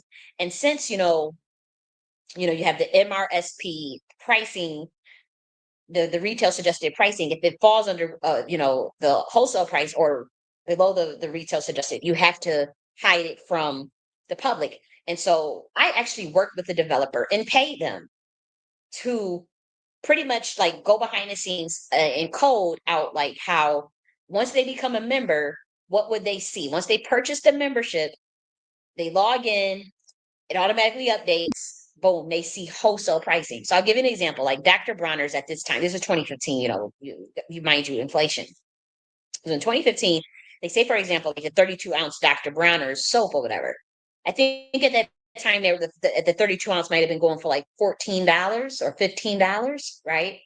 Um, if you were to get like the organic wholesale membership, it was literally $8 on my website. So as you can imagine, I was an immediate threat. We were using the same supplier as fucking Whole Foods. And I was online, okay?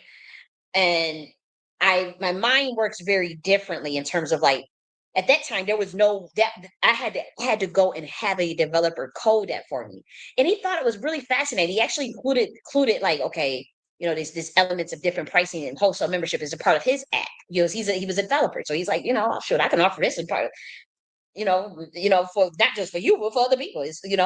But at that time, he did that work for me, customized it. I give you another example. So, everybody knows Bob's Red Mills or whatever, right? Like say I'm not sure like how at the time how much it cost, but say like 4 bags of Bob's Red's meal. Let's just say it's let's just use the 4 bags of Bob's Red's meal oats. Let's just say at that time they might have been like what, 15, $16 for 4 bags or something, maybe $4 a piece or something. I know like at the if I was like putting it at like at $2 if it was for, if you were the member. And so that's when I realized that like this weird stuff started to happen in terms of being systematically sabotaged. Organic Commonwealth was absolutely sabotaged.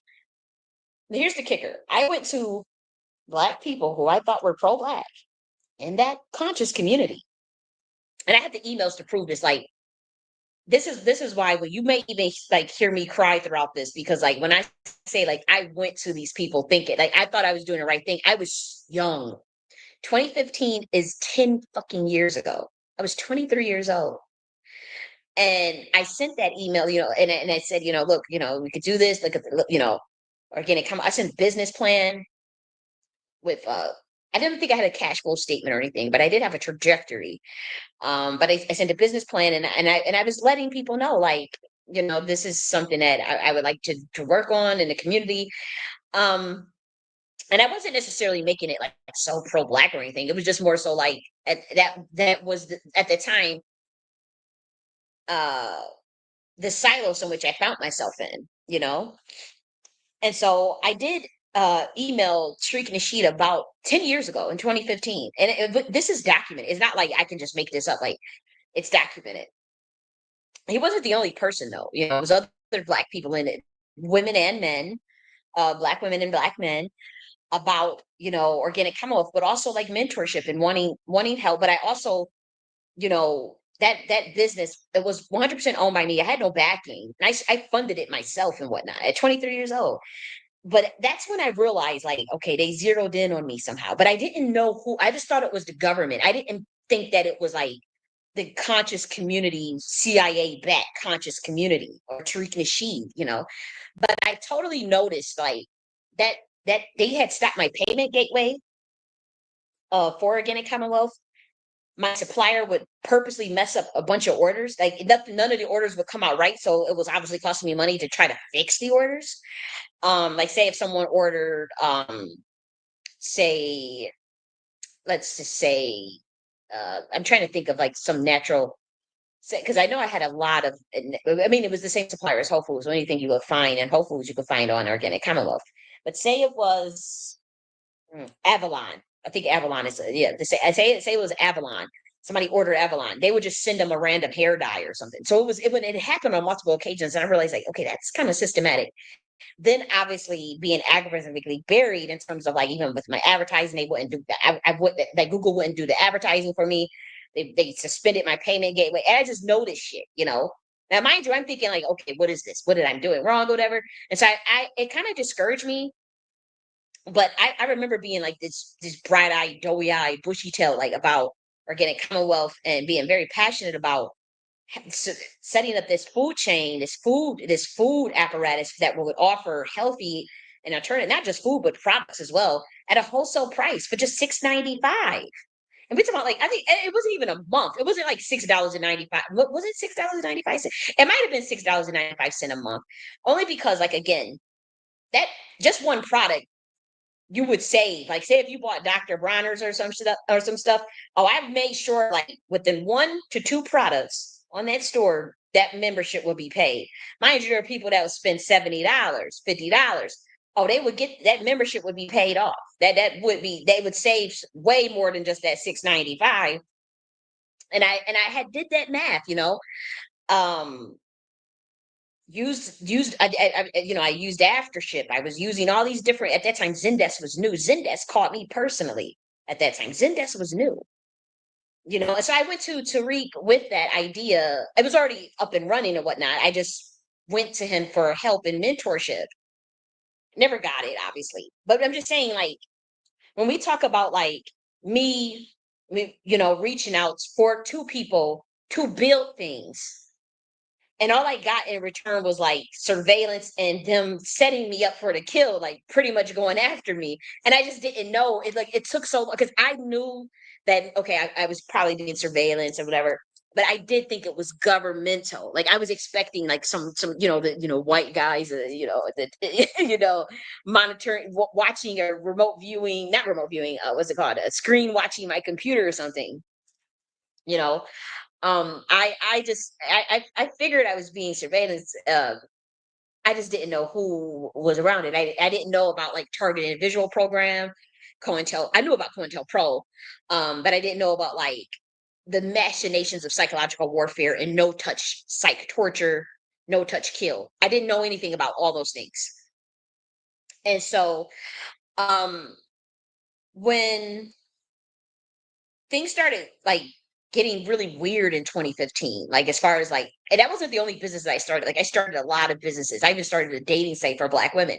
But I noticed every time I would do something, it would get sabotaged. Nobody would support it. The marketing wouldn't work. At that time I was paying for marketing out of pocket. And mind you, I didn't have any, big monies or anything, and then as a target individual, like I also like would try to apply for jobs and stuff, jobs that I was overqualified for or within my limit. And nothing would ever, I would never get a job, like nothing would ever work. And so I'm just like, what the hell? I didn't know that people would get put people on the list or people would get white glove treatment, which is what the Masons do to people that they target or that, in conjunction with the CIA. And so I knew something was off, but I didn't suspect that it was, Black people behind it or Tariq behind it or us. I just didn't know the how deep it went until I got into the reparation space. Now, obviously, with the reparation space, there's going to be COINTELPRO just because of the nature of the work, the nature of what you're fighting for is you're demanding some sort of reparative justice that you're expecting the government to dial out, which obviously means resources, something had to be reallocated in terms of resources and funds. um you're ultimately demanding a change in the systematic structure of the caste system that buries Black Americans. So when we think that they're just going to allow this organic movement to go circumvent it unchecked, you're a complete idiot. If you think that, so especially if you think FBA is an organic movement, Brother Sanchez. Um, but what's interesting is that like you have to just think logically. You got a bunch of people from the grassroots. You have a segment of Black Americans that's genuinely just free, trying to do something for their people, really, really maybe ideologues about what they believe in terms of activism and justice and liberation. The government's going to view that as an immediate threat. Even if you just a person in the damn projects, even if you don't got no money, even if you don't think, even if you don't even have to be educated about that. The moment you decide to say, I want to systematically change the infrastructure of the government in terms of its caste system and the way they treat me, and we're going to all come together on a grassroots level, quote unquote, and do that together, the government is going to feel like that has to be monitored, that people have to be entrapped, that there has to be some sort of honeypot. There has to be some type of control mechanisms to make sure that, you know, uh, that there's an element of controlled opposition, obviously, but that people are funneled into where the government essentially wants them to go. And so that's where FBA comes in. That's where Freedman comes in. And I do have to say, in 2020, 2021, I did think at that time that it was an organic movement. I did find it suspicious that, they fell out with ADOS. And I remember thinking, like, hey, you're falling out with quite a bit of people at the time, but the justification for it, okay, I was like, okay, well, uh, he claims that they came at him first or that they're Democrat shields or something. So I was like, whatever. But it was suspicious to me. And as far as like, jumping from, okay, it was a lot of people on the ADOS train. And all of a sudden, it jumped to FBA. And all of a sudden, it jumped to Freedman and whatnot. And so, I was new. I was 28, 29 at the time. When I say I was new, I mean like new to the ADOS stuff in terms of understanding delineation and understanding more politics. But I had been in like that conscious stuff since I was 19. Um, and so obviously quite a bit of programming there. Um, but in 2020 is when I was like, you know what? I want to speak out about reparations publicly. I just decided to start a YouTube channel and talk about, because at that time the pandemic had hit. And so I was like, I had felt the urge to speak. I had a lot of time on my hands to write and to speak. And so I started wanting to do content about Black Americans, but also reparations. And then what was the other topic? It was like survivalists. Like some of my videos on my old YouTube channel was literally like survivalist stuff, like preppers, like kind of like the doomsday prep stuff. So I got into that kind of as well. But then, I ventured off into like the voice chat stuff because that once again, pandemic, it's like, okay, getting worked up, getting enraged, seeing stuff about, people attacking the Black American stuff. That's when the diaspora war stuff started. So I did go into Clubhouse, and that's when I found like who I thought was just other grassroots reparationists. I'm not going to hold you. I thought they were all grassroots reparationists. I do remember some of them coming from the ADOS camp and all that and stuff. And we were talking about reparations a lot, quite a bit every day. And I thought that was very fascinating, some of the people I was meeting, because, if it's like, okay, there's people that care just like me, there's successful Black people that I get to network with, successful Black people that have considerably more experience and knowledge base than me. So I was really like happy about that. I was like, oh my gosh, like I get to be around people that think just like me, you know, and whatnot. But I noticed that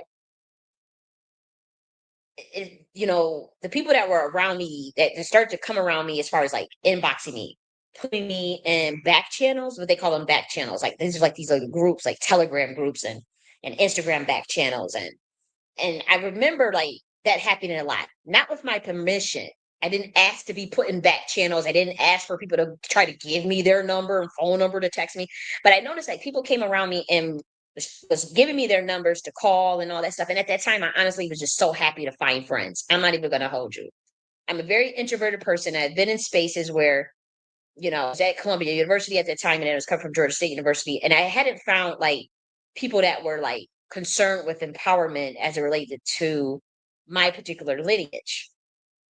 And so obviously when you find a group of people, when you're thinking you're finding a group of people that are on that, you're gonna jump, like, okay, sure, yeah, I'll call you. Yeah. Oh, we're in a back channel. How cool is this? I found other people that care about reparations like me, and they seem to be pretty understanding of me as well. And so I thought, and it happened to be coincidentally people that somehow ended up being around Tariq, like Connie Collins, Bonnie Spots, like all these people that just all of a sudden found themselves around Tariq in 2022. But I do have to say, in 2020 and 2021, when I was being put in those back channels, he was not in the picture, but I was still like listening to like the little lives or whatever. So I kind of I felt like the whole thing might have been a psyop. Like even the whole thing, even being funneled over to Twitter Spaces, and having that viral space and all. I really think all of this stuff was just one major ass psyop to entrap real grassroots activists and real Black revolutionaries and people who would not kowtow to to whoever the system was. And I think at that time they were pretty much giving deals and trying to pretty much bring in those Black Americans that were reparationists or pushing, for delineation. I think the government wanted to bring them into the fold, and it's a deal. It requires this, it requires a change in belief to an extent. Um, and I do think that for whatever reason, just from what happened behind the scenes and whatnot, that that was something that was supposed to be for a lot of people, including, individuals such as myself. I think that they were like, okay, we got this group of people that's really trying to push this reparation stuff. They're grassroots, they're free, they're not controlled. We need to bring them in and kind of funnel them and push them a certain narrative so that they can push a certain narrative so that nothing, that we can satisfy them or placate them to a certain degree. Because honestly, a lot of the people that pushing for reparations, they're at the bottom caste, or they're at they generationally have been targeted or generationally lost their wealth. And I'm not saying and some people do have money, I'm not, maybe middle class, working class, but I do know that a lot of people that are ideologues about reparations because they are at more of the bottom run at the of the totem pole. Me being one of those individuals, you know, foster care. I grew up. I was in foster care. I was adopted. We were bourgeois. Now we were working class and then middle class, but I have lived in the projects before. Um, I haven't made so much money or anything, or I didn't grow up with a silver spoon, and then I lived in Buffalo, New York, which is New York State. That's like the third most racist city in New York State. And so it's very stratified along racial lines. That's not to say everybody in Buffalo is racist. I'm just saying like it's kind of known for that. It's like you ask the average black person, they're like, yeah, we've been through that. Buffalo racist, so just move on. Like it's like a known thing. Um, and so that affected me growing up. It messed with my psyche in terms of my outlook on and perspective on the world. And so I admit that, and the things I've experienced, the good times and bad times, obviously, but nonetheless, I've seen what the differences. I've seen the differences in the treatment and the resources. I've lived it. I've experienced it, and so that means like obviously you're going to have a sociographic profile of an individual who would be in reparations or who would want reparations. I was working really hard. No one can say, "Oh, you had took a handout." I never had food stamps a day in my life. I've never been on Section 8 a day in my life. Obviously, I know families and friends that get that. I'm not judging it. I'm just saying you can't try to put that on me. Oh, you just lazy, you don't know work. I started multiple businesses. I was being targeted and I just didn't know. And so my frustration with the system grew and grew because every little thing that I was trying to do would get thwarted. I mean, I think probably like over 6 businesses. That's just not normal. And you're thinking you're summing it up to racism, right? Like, oh, well, it's so racist. Oh, the system is so racist. Oh, of course you're going to get upset.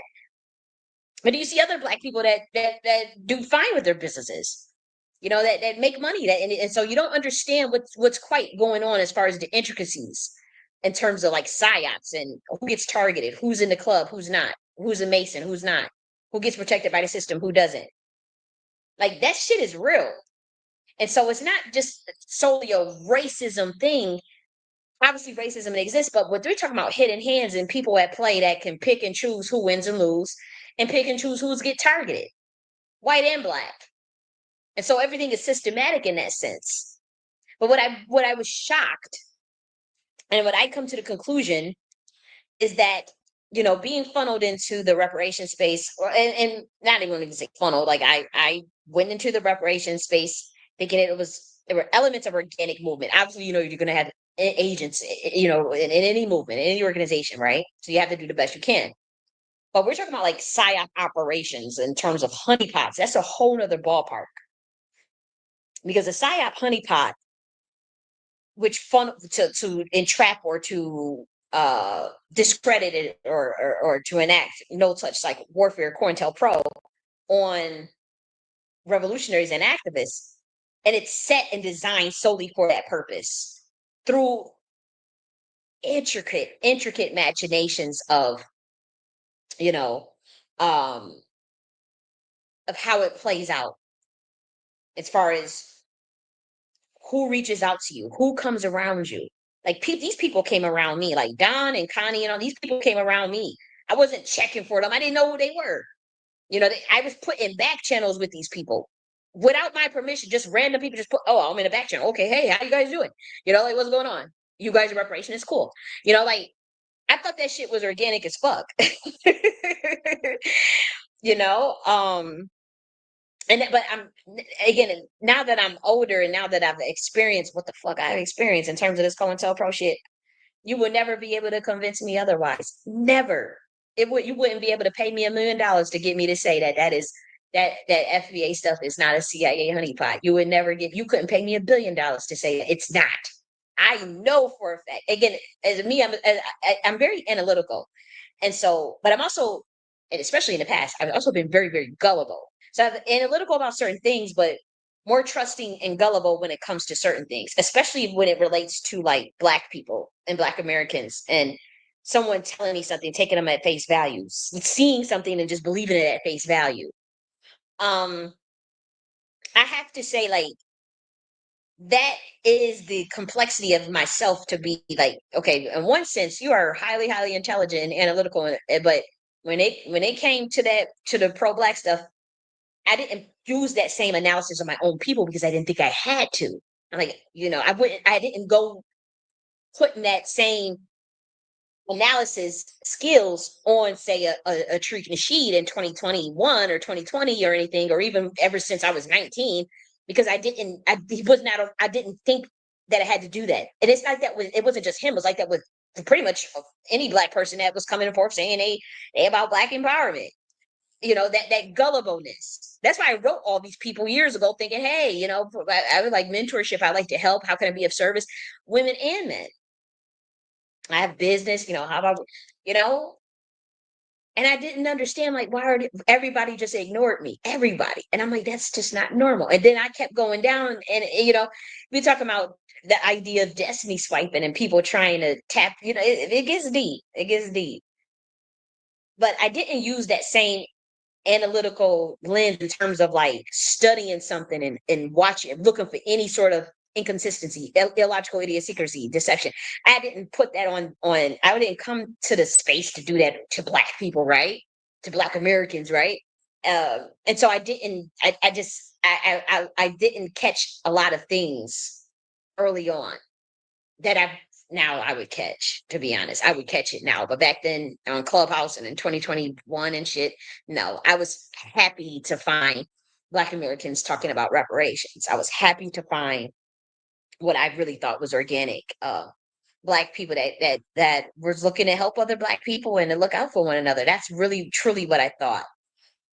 I didn't think it was something systematic to try to usher people in to the government or usher them into an oath or into a contract, a government contract or a deal. I just didn't think like that. Like there would be no way that I would have approached that space or even went in that space if I known that in 2021. Mind you, I've been in the conscious community, but the conscious community, that they have elements of gatekeeping and weird stuff going on too. But I wasn't around people in the conscious community physically. It was just, watching, say, Umar Johnson, or watching, House of Consciousness or something like that, or watching something online. It wasn't like I was, going to go visit, or going to go to the stand on 125th Harlem Street and watch the debate. Now, if I was in New York City, I probably would have went to those debates, right? I probably would have enjoyed going to those debates, but I wasn't in New York City. I was in Buffalo. Um, and so, you know, obviously in 2022, I had like an awakening, and it kept pretty much like pretty much an activation of spiritual gifts. But it led to a crash out in terms of me being able to see and pinpoint. Like, imagine just like a portal opening up, and you can literally remote view and see what somebody else is doing in their house. Like, for those who don't know what remote viewing is, remote viewing has been studied extensively by the Department of Defense, Department of the Army, as well as the CIA. It is a real phenomenon. They hire remote viewers. The FBI hires remote viewers. Now, I don't remote view at will. I can't just be like, oh, let me go remote view. Just like I don't even know, as far as my psychic phenomenon, I don't even know like everything like clairvoyantly, and I don't purport to, but there are moments clearly documented publicly where there's clear evidence of clairvoyance, of that I have clairvoyance. I just don't have it consistently when it comes to people.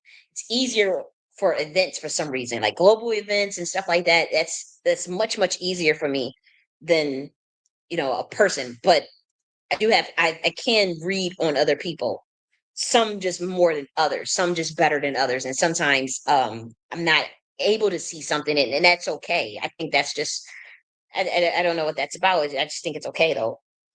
And nonetheless, in 2022, I get remote view into what people were about or what they were doing. And I could also see clairvoyantly. It was just like, whoa, what in the world? Like, and I could see clear as day that the CIA was involved in this reparations space, and that there were people that were black that were trying to get people into deals or into black backdoor deals and government contracts and all this stuff. And then I can also see that it had ties with Masons.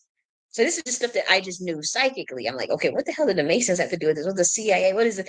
And so I obviously went online and started talking about that. I knew who was. It was just this. It was like a spiritual blitzkrieg, pretty much. Now, obviously, I went online doing that. Wasn't the smartest thing to do. I was warned not to do it. I should have listened to my friend at the time. So they didn't quite know. I think things happened the way it happened for a reason, because for whatever reason, the ancestors wanted it exposed. Um, and obviously a higher power wanted all this stuff to come out, because there were people that were even in my circle and in my family that were involved in terms of when we talk about like defense contracts and who gets involved in terms of plants in your life, who gets paid to monitor you, who gets paid to surveillance you and report on you. It's usually it's people directly around you, but then it's like who comes around you even just on the digital space in terms of like, COINTELPRO. And so when we talk about like the idea of targeted individual and no touch psych warfare, that goes much, much deeper than just COINTELPRO. We talk about Project Phoenix. It goes so much deeper than than just what you would think, like some agents online. Like these people will get your family involved, and that's what happened with me in 2022. Unfortunately, I don't know how long they might have been involved, but I do know that my family was involved in this as well, and friends. And I guess that's because like they went after the government goes after who they feels is big threats, and for whatever reason, I was pointed out as one of those a huge threat, and I could feel that.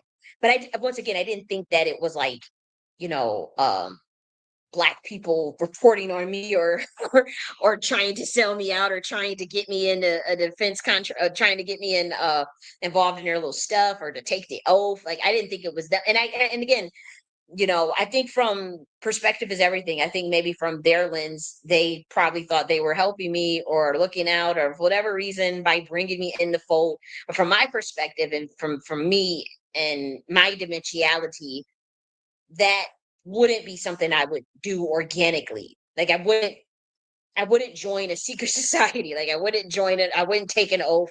I wouldn't sign a contract. I wouldn't just randomly join an organization. I wouldn't just randomly, get have someone do a background check on me for free without it being a job offer, and then sign a contract or NDAs. I just didn't agree with any of that. I'm like, look, I didn't sign up for all of this. I just uh want to talk to our government about reparations. Where do we go to the task force? What do we do? I'm new to all this. I don't know anything about politics like that. Um, so very ignorant in that sense, and willing to learn about politics and how the government works and all that and the process. But for me, like I just felt this criminal enterprise aspect of the government, and it just frequency wise, it was too low. Like it was like repelling. It's like two energies repelling each other, you know. And so when the government operatives came around me, I think that on some level, 'cause, I mean, these people were like telling me they love me. Like this is what Don said. Like, and you know how like fucked up, like in the head, you gotta be to sit up there and do that and tell people that. And we talking about people. I was 29 at the time. These people are in their 50s and their 60s. And you 29, and I'm 29 at this time, and I'm honestly vulnerable. Like I'm honestly like, like just looking for, and it's like, damn, like these people they was really trying to do a number on us to get in our heads. And there's something deeply wrong with that, because it was like they were trying to harness our energy or like pivot us a certain way, but for their benefit, not for ours. Or it was like a whole nother ulterior motive or agenda. Because we talking about people that will follow you from room to room, platform to platform, jump in your inbox uninvited, all types of weird stuff. And you thinking that that's an organic exchange, and it's a whole nother ulterior motive. And that, and you really thinking that okay, these people are your friend, or these people really like you, or whatever. And they tell you that, but that's just not the case. And I had to learn that. I had to learn that in 2022. I saw it. I was forced to see it by God. The one day after I called out Tariq, because I noticed what made me freak out was because there was an incident where I did a video, and then less than 3 days later, Tariq did a similar video, same title, mind you.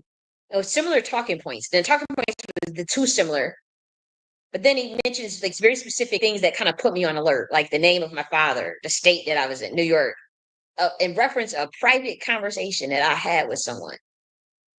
And that shit freaked me out. Now you could say that that's happenstance, or that person's trying that they was just helping you out or whatever. But and it could have been, but like at that time, that freaked me the fuck out.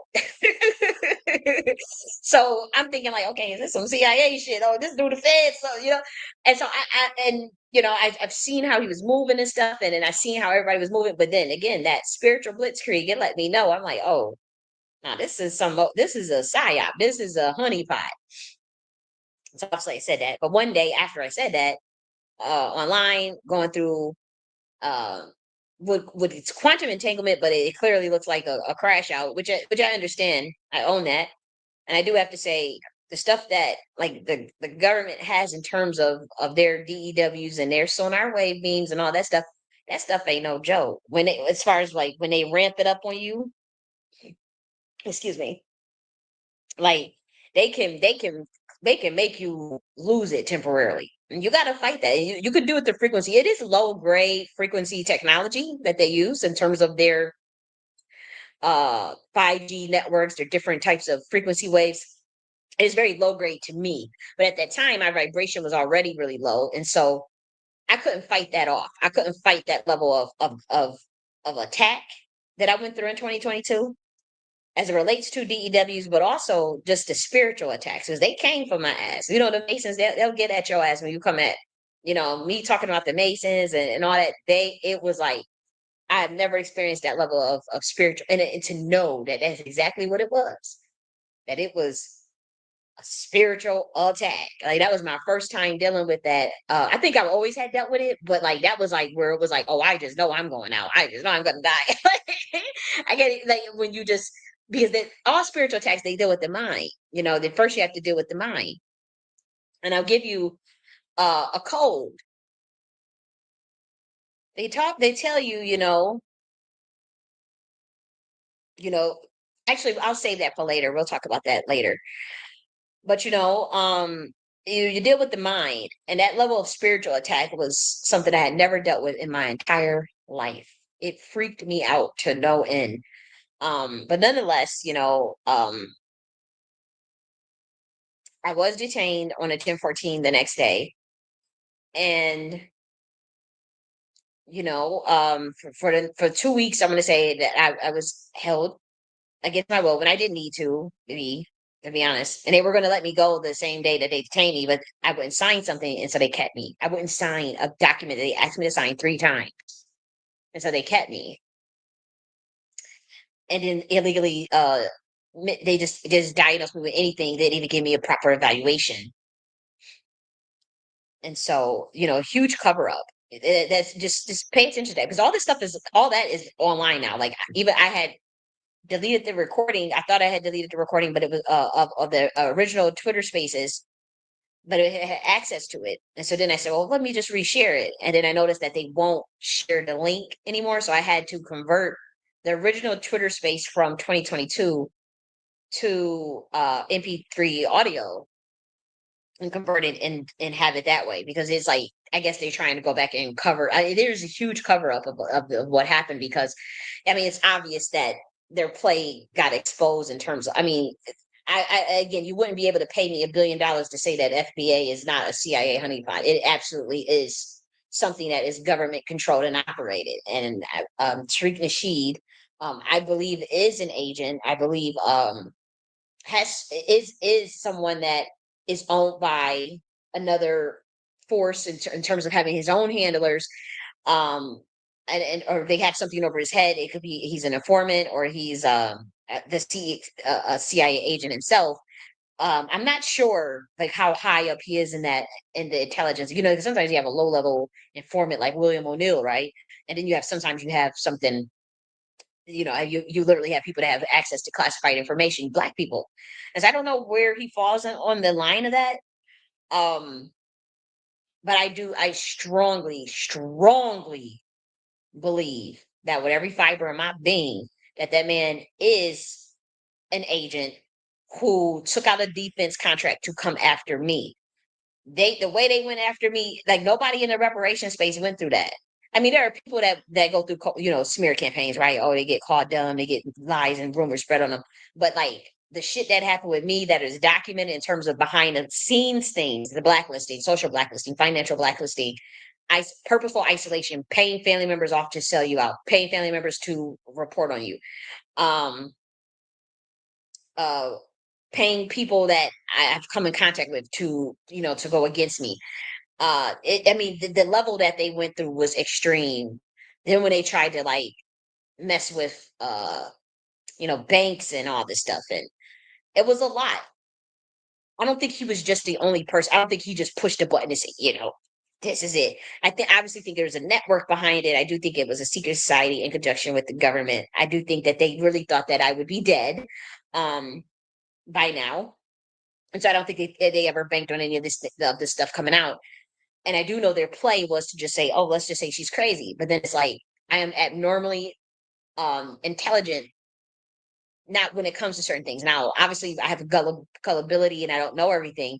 But as far as this target individual program, most target individuals do not make it the way I have made it. And people know I have had phone calls about it, phone calls behind the scenes of people shocked. Okay. And so you're not going to try to play on my top. Everybody could try to say, oh, we don't know. We don't know what you're talking about. We don't know. That's fine. But um, I have went through a lot with this system, and to come out as psychologically sound as many people they try to play on my top, and as psychologically sound and as gifted and analytical as I am, and the ability to develop the military science methods that I've developed to remove plausible deniability of that secret society and of the CIA. They know it because a government operative contacted me in 2023 saying that 7 state attorney generals asking about me and that they were interested in my military science that I came up with. And that was for melanated people that trusted melanism framework. And so obviously, you know, the amount of trauma that I went through with this system it was supposed to break my mind. Like it was supposed to like, okay, she was supposed to be we were supposed to have her somewhere committed, dead. It was supposed to be some locked up something. And so none of those things happened. And so they were not banking on dealing with the gravity of what they dealt with because they didn't know that my bloodline walked away. Like it's like, okay, yeah, we actually are the bloodline that started the Masons, and yeah, we decided to get out of that. I'm not saying everybody in my family did. I'm just saying like ancestrally, their plan for me was to not be involved in that shit, and so it was like we purposely will hide you in the motherfucking amongst Black Americans, and I am Black American. But I'm saying like it's like no, we will hide these last heirs. Like y'all not touching them. Like they gotta stay free. We gotta stay free. You know, the crystal children. They gotta. Their goal on this planet is to become enlightened, not to become some slave, not to become some paid slave, not to become a part of, not to be controlled, to keep up a illusory system of Lucifer's. You know, and that's deep. I know that's really heavy to go there, but for those that's spiritual, they understand what I'm saying. Yeah, and I'm not saying I'm the only one. I'm just saying there's a group of you know of us that you know they that a group of ancestors and group of energies, entities, will you, that said we gotta hide certain people, certain places, and you know, and I think that the government barked on more than they could chew as it relates to targeting me. I truly I have the evidence behind the scenes, just the way they move to prove that. But even, again, with me developing my military science frameworks to sift through their plausible deniability to where, like, okay, even it looks ridiculous, like, like on Twitter when people would look, if say they would assess my interactions with say you have a data analytics or an AI that could just like sift through, like, okay, they labeled this person crazy. But then when we look at the evidence of the context, if it's about illogical idiosyncrasies, uh, contextual alignment, just analytically and objectively, like, that person just threw an insult. It's like the straw man argument insult, or in the face of evidence of black and white, they still just insult. And so it's like, wait a minute, this is something else deeper going on here. Like, this is not normal behavior. It's not a normal reaction. And it was being done by black people in the reparations space. Normally, again, coming from the camp of freedmen's and FBAs. There's always freedmen, and freedmen was started by the Masons. So it's freedmen and FBA, and claiming to be reparationists, claiming to be grassroots. And I do think that there are grassroots Black Americans that are in that FBA, that calling themselves FBA. I just don't think they know what they are involved in. As far as the top, like Tariq is not grassroots. Tariq has been in the music industry for 25 years. Tariq has caught plagiarizing multiple people. Tariq has been caught infiltrating multiple movements. Um, Tariq is very suspect, and so he's not grassroots. He's clicked in with Hollywood and all that stuff. And I do think that a reason why a lot of people, it's a popularity contest, and so I do think that people felt like, okay, if we have proximity, we can have popularity, or we can get a deal, or he'll put us on, or whatever. I do think that there were people that in the reparations space that are in there solely for that, like, literally. But I do think that there are some FBAs that truly, believe that, they're doing the right thing, and they're going for their grassroots, and they're going for reparations. But they don't understand that they're caught up in a CIA honeypot. That's why, there's a lot of FBA Black Americans that I do know that call themselves that, and I feel quite incredibly sad for what's being done over their heads, and they just can't see. And it's like, you have to have an awareness to see that. And then you have to pay attention to evidence, and you have to analyze. And so there are some Black Americans that have been able to do that, right? So thank God. There's some Black Americans that just, like, off rip, just never fell for it, right? Uh, um, but then that's not everybody's. That's why I don't have any judgment towards people who find themselves in that situation, because there are people that are really thinking like they're gonna get reparations. They're fighting the power. They're getting empowerment. There are people that really believe that shit, and and the idea of delineation and all that, those are good ideas. It's just that avenue is one where it's a clear honeypot, where you're being steered a certain. It's a military operation. That's all I'm saying, and it's obvious to me.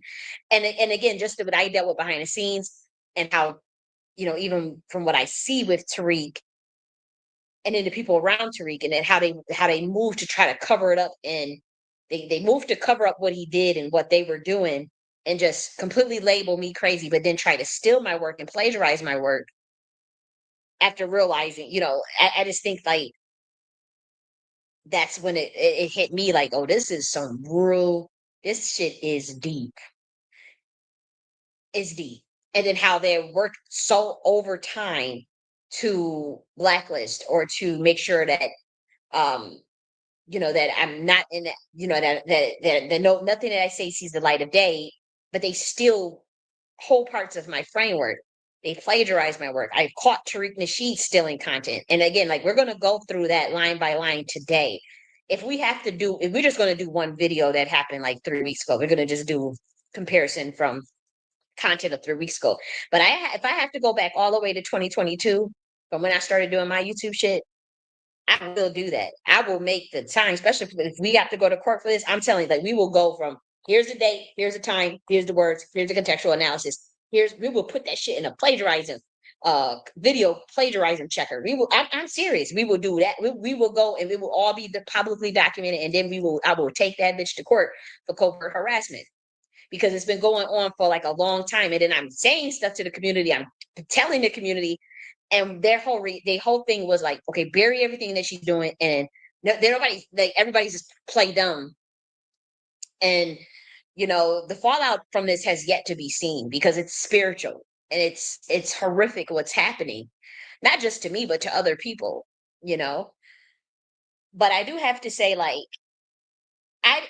in addition to what we're going to cover today, we are going to talk about, like, even Tariq, recently talking about like how No Jumper is the feds and No Jumper, he always knew they was the feds, but you were on there 4 times, and it just is recent as last year. You were on there with WAC 100, and so I do want to detail like the No Jumper and the Fed ties, and because I want to cover, like, when we talk about like this Big U situation and how the connections to Nipsey Hussle, but then Tariq, that connection to Nipsey Hussle, and then him being on No Jumper 4 times. So we will discuss that. That's more of me just being petty and vindictive, because we're going to play him saying, like, dogging out No Jumper just a couple of days ago, but you were on there so many times.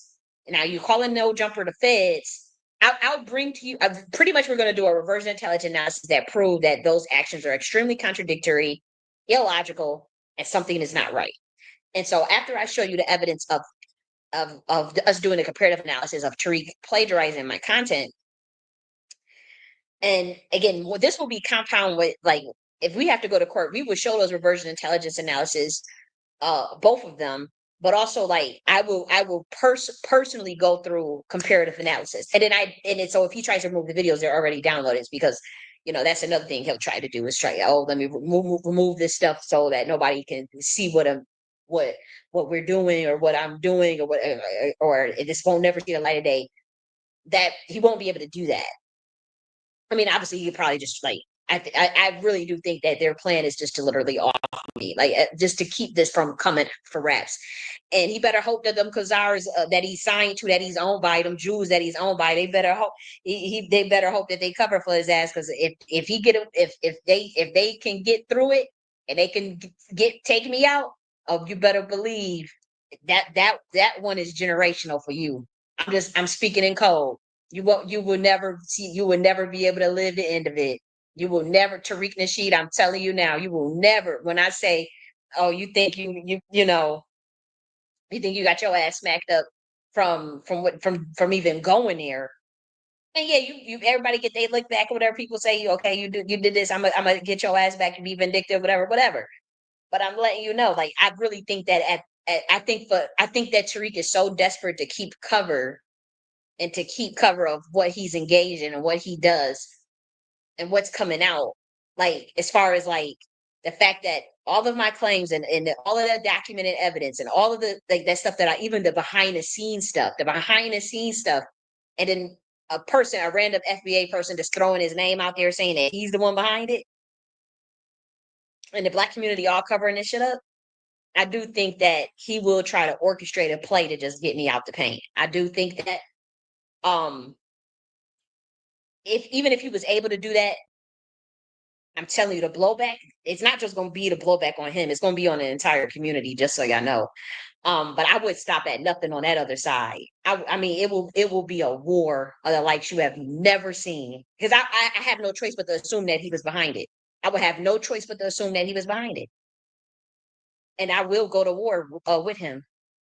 And if I'm on that other side and I realize, oh, this nigga done took me out, oh, it's when I say I will stop at nothing, intergenerationally, because this stuff that is happening is so wicked, and I know that this person is freaked out that somebody can see exactly who he is, and somebody knows exactly what he's doing and exactly what he has done. And again, I'm not saying that I'm the only person that is being affected by this. I think people got NDAs. I think people are scared to speak out. I think people realize what happened to me and was like, yo, that shit ain't working. We ain't saying nothing about that, because clearly that is some CIA shit. And I don't want that shit on me. And I don't want that on. I don't want to be. And see, with me, I had to fight it because it was such extreme what happened in 2022 and then what happened in 2023, that I just have no choice but to continue to speak out. Because if I don't, then it's like, these people get to still paint that narrative. That's why when Wani Spots was trying to paint a narrative to the whole room that I was just some crazy lunatic, and she behind the scenes trying to act like she's my friend and trying to convince me not to publish those emails, proving that no, like, Tariq is lying. And so I just, this is something that they want deeply to keep covered, deeply. Like this is and he has obviously there's Masons protecting, there's CIA, there's Jews protecting Tariq. And so I really do feel like an island on my own, but I know how to stand alone. I know how to fight for myself and be for myself and preserve myself. You know, at one point I hadn't, but like I'm not about to back down when I know that there is pure wickedness being done to me and to this community. And so I'm never, like I said, the government can say, look, like, dude, you messing up a play. We got, can we just pay you off to shut up? Like, what can we do? No, that man is a fucking agent. I don't care what nobody say. And I'm telling you, I would debate anybody on it. He could, and it's like, I can't wait till one of y'all put my name in the title. One of you, I can't wait. Like Brother Sanchez got Seti's name in the title. I had cussed him out today. I was like, I cannot believe you. Sitting there, you made all these videos dogging the shit out of Tariq. All of a sudden now you want to be FBA. Why you can't you stand on your own, Brother Sanchez? Why can't you be your own man? You have your own platform. There's really, literally, logistically no reason to align your brand with Tariq's. You must be out of your mind, or they got something over your head. You're former military. What the hell is up with that? And so it's like, man, I can't respect. Like I swear, the moment one of y'all, I swear to one, that's why don't nobody say my name because it is like, damn, all this shit is gonna come out. This girl got these reversion intelligence documents with all this evidence that undermines plausible deniability. These people was like, oh, you're just crazy. You don't have no evidence. You ain't have no evidence. See, we attacked your plausible deniability. You don't have that anymore. You don't. Anybody with intelligence and integrity. Now they may not speak out publicly, and they don't have to. But if they read and do that shit, they like that's just way too many coincidences. That's just way too many coincidences. You're a plagiarizer, and you are doing fuck. You are fucking with that girl. You are doing COINTELPRO. Okay, she just this girl this Tariq's in there bragging about one of his followers made 10 books. Bitch, I made 20 books. And it's like you're copying content out of my books. You're copying blueprints. You're having your minions copy stuff. And then it's like, okay, so nobody wants to say my name. The moment you do, that's why I said I'll take this bitch to court. I swear to God I will. I'm just waiting. I just want him to keep walking into that trap because what we showing today is like so obvious. Like, okay, that was only 2 days. I just want to acknowledge Boli Boli. Hey, Boli Boli, I hope you're doing good and I hope you had a great week today. I'm glad to see you.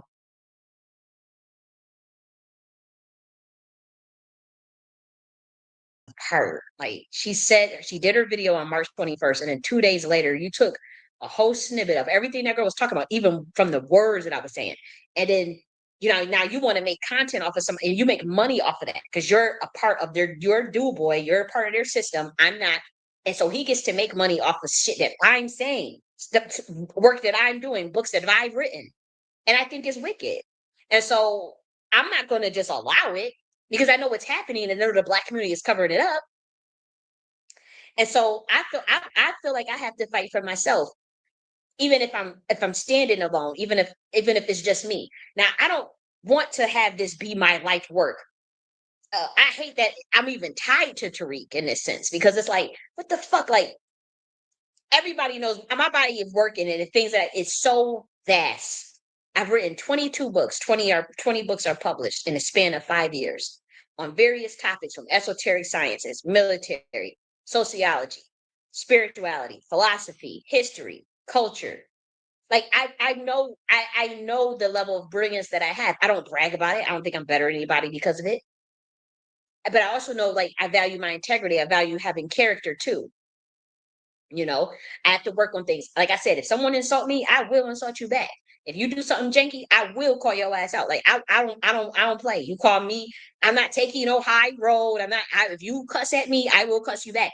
And I even like when, I was calling Tariq out of his name and all this stuff. He did it first. In the email, like he did it first. He called me bitch first. He was saying bitch and trick. And so I just was saying it back because I'm like, well, I'm not going to let you call me that. And I don't say it back. But I do things publicly. And so hear me speaking out publicly, you know, and someone is doing things behind the scenes and sneaky and creepy and cryptically and plagiarizing cryptically and setting up plays. This man has the resources, Mason backing, CIA backing, Hollywood backing, Jew backing, money. I don't have any of those things. So if someone could go to somebody and say, "Here's $10,000, here's 5,000, do this, do that," and set up whole plays to fuck with me behind the scenes, and then it's like with me, oh, I'm just gonna go to the public. I'm just gonna call you out publicly, and then I'm the bad guy because now it's like, okay, here's this crazy black woman, just dragging. Oh, she's trying to take the black man down. Gosh, but this dude is literally doing a bunch of narcissistic, crazy shit behind the scenes, stealing and plagiarizing my work, and I'm not the only person he has plagiarized. And that's why people it's uncomfortable. Like there's people not saying anything because they know on some level, okay, that girl is not lying. We see it. Oh, this is bad. But then it's like they either under oath, they done took the oath, they got to cover for that dude because that's like their brotherhoods, and they got to cover for wickedness. They have to cover for each other, and like Masons will bear false witness for each other against the truth, against integrity. People notice. It's like everybody, it's not like it's something that people don't know. It's like a known thing. That's what they do. But it's like it's such a wickedness because it's like if this man was not CIA or was not an agent, he wouldn't have reacted the way he reacted. It's not a normal reaction to try to like and then to try to kill someone. Because in that Grady hospital, they were trying to kill me. They had me restricted access. 50 doctors around me. I couldn't do nothing.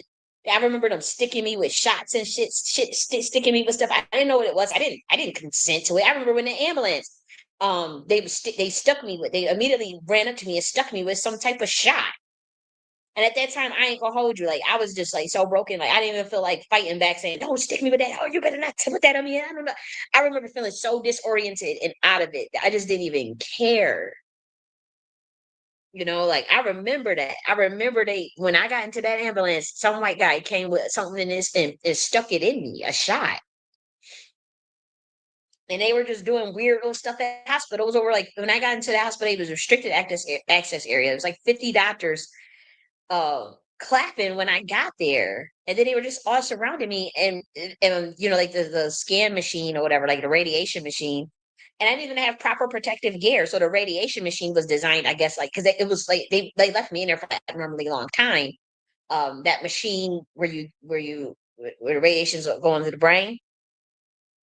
And so obviously I survived that stuff, but it was designed to kind of make me lose it. Like that stuff that I remember thinking that too. I said, but I also knew like God was saying, we ain't gonna let nothing affect you. But I do remember thinking like that this machine or whatever is designed to kind of make me kind of go crazy or scramble my brain up a little bit. And I remember fighting through that. But I remember I was strapped down. I couldn't even get up if I wanted to. This was at Grady Hospital in a restricted access area. The police was all outside. The, I don't think y'all realize how serious this stuff was to this system. See, the average Black American just think, oh, that's just crazy. And I mean, I am telling you, there was police officers outside that door. Even when they asked me to come and sign that paper, it was 3 police officers. It was like imagine being under siege. I was strapped down, couldn't move. Like that. That ain't. Come on, that's not a normal behavior. That is not normal. A restricted access area. I asked for water. They wouldn't give me water. There were doctors taking pictures of me with their iPhones and stuff, asking me they want to ask could they take a picture. I said no. I'm like I don't like what the hell did I shapeshift or something? I'm thinking like what the hell I'm being facetious, but I'm thinking like what the fuck is going on here? Like and it was funny because a person that I knew at the time actually made that joke. I'm literally repeating a joke that he made because I was expressing to him what all went down. And he was just like, dude, they did that. And I think he was low key serious. I don't know. I don't know how this stuff works. Look, I'm just a soul trying to grow.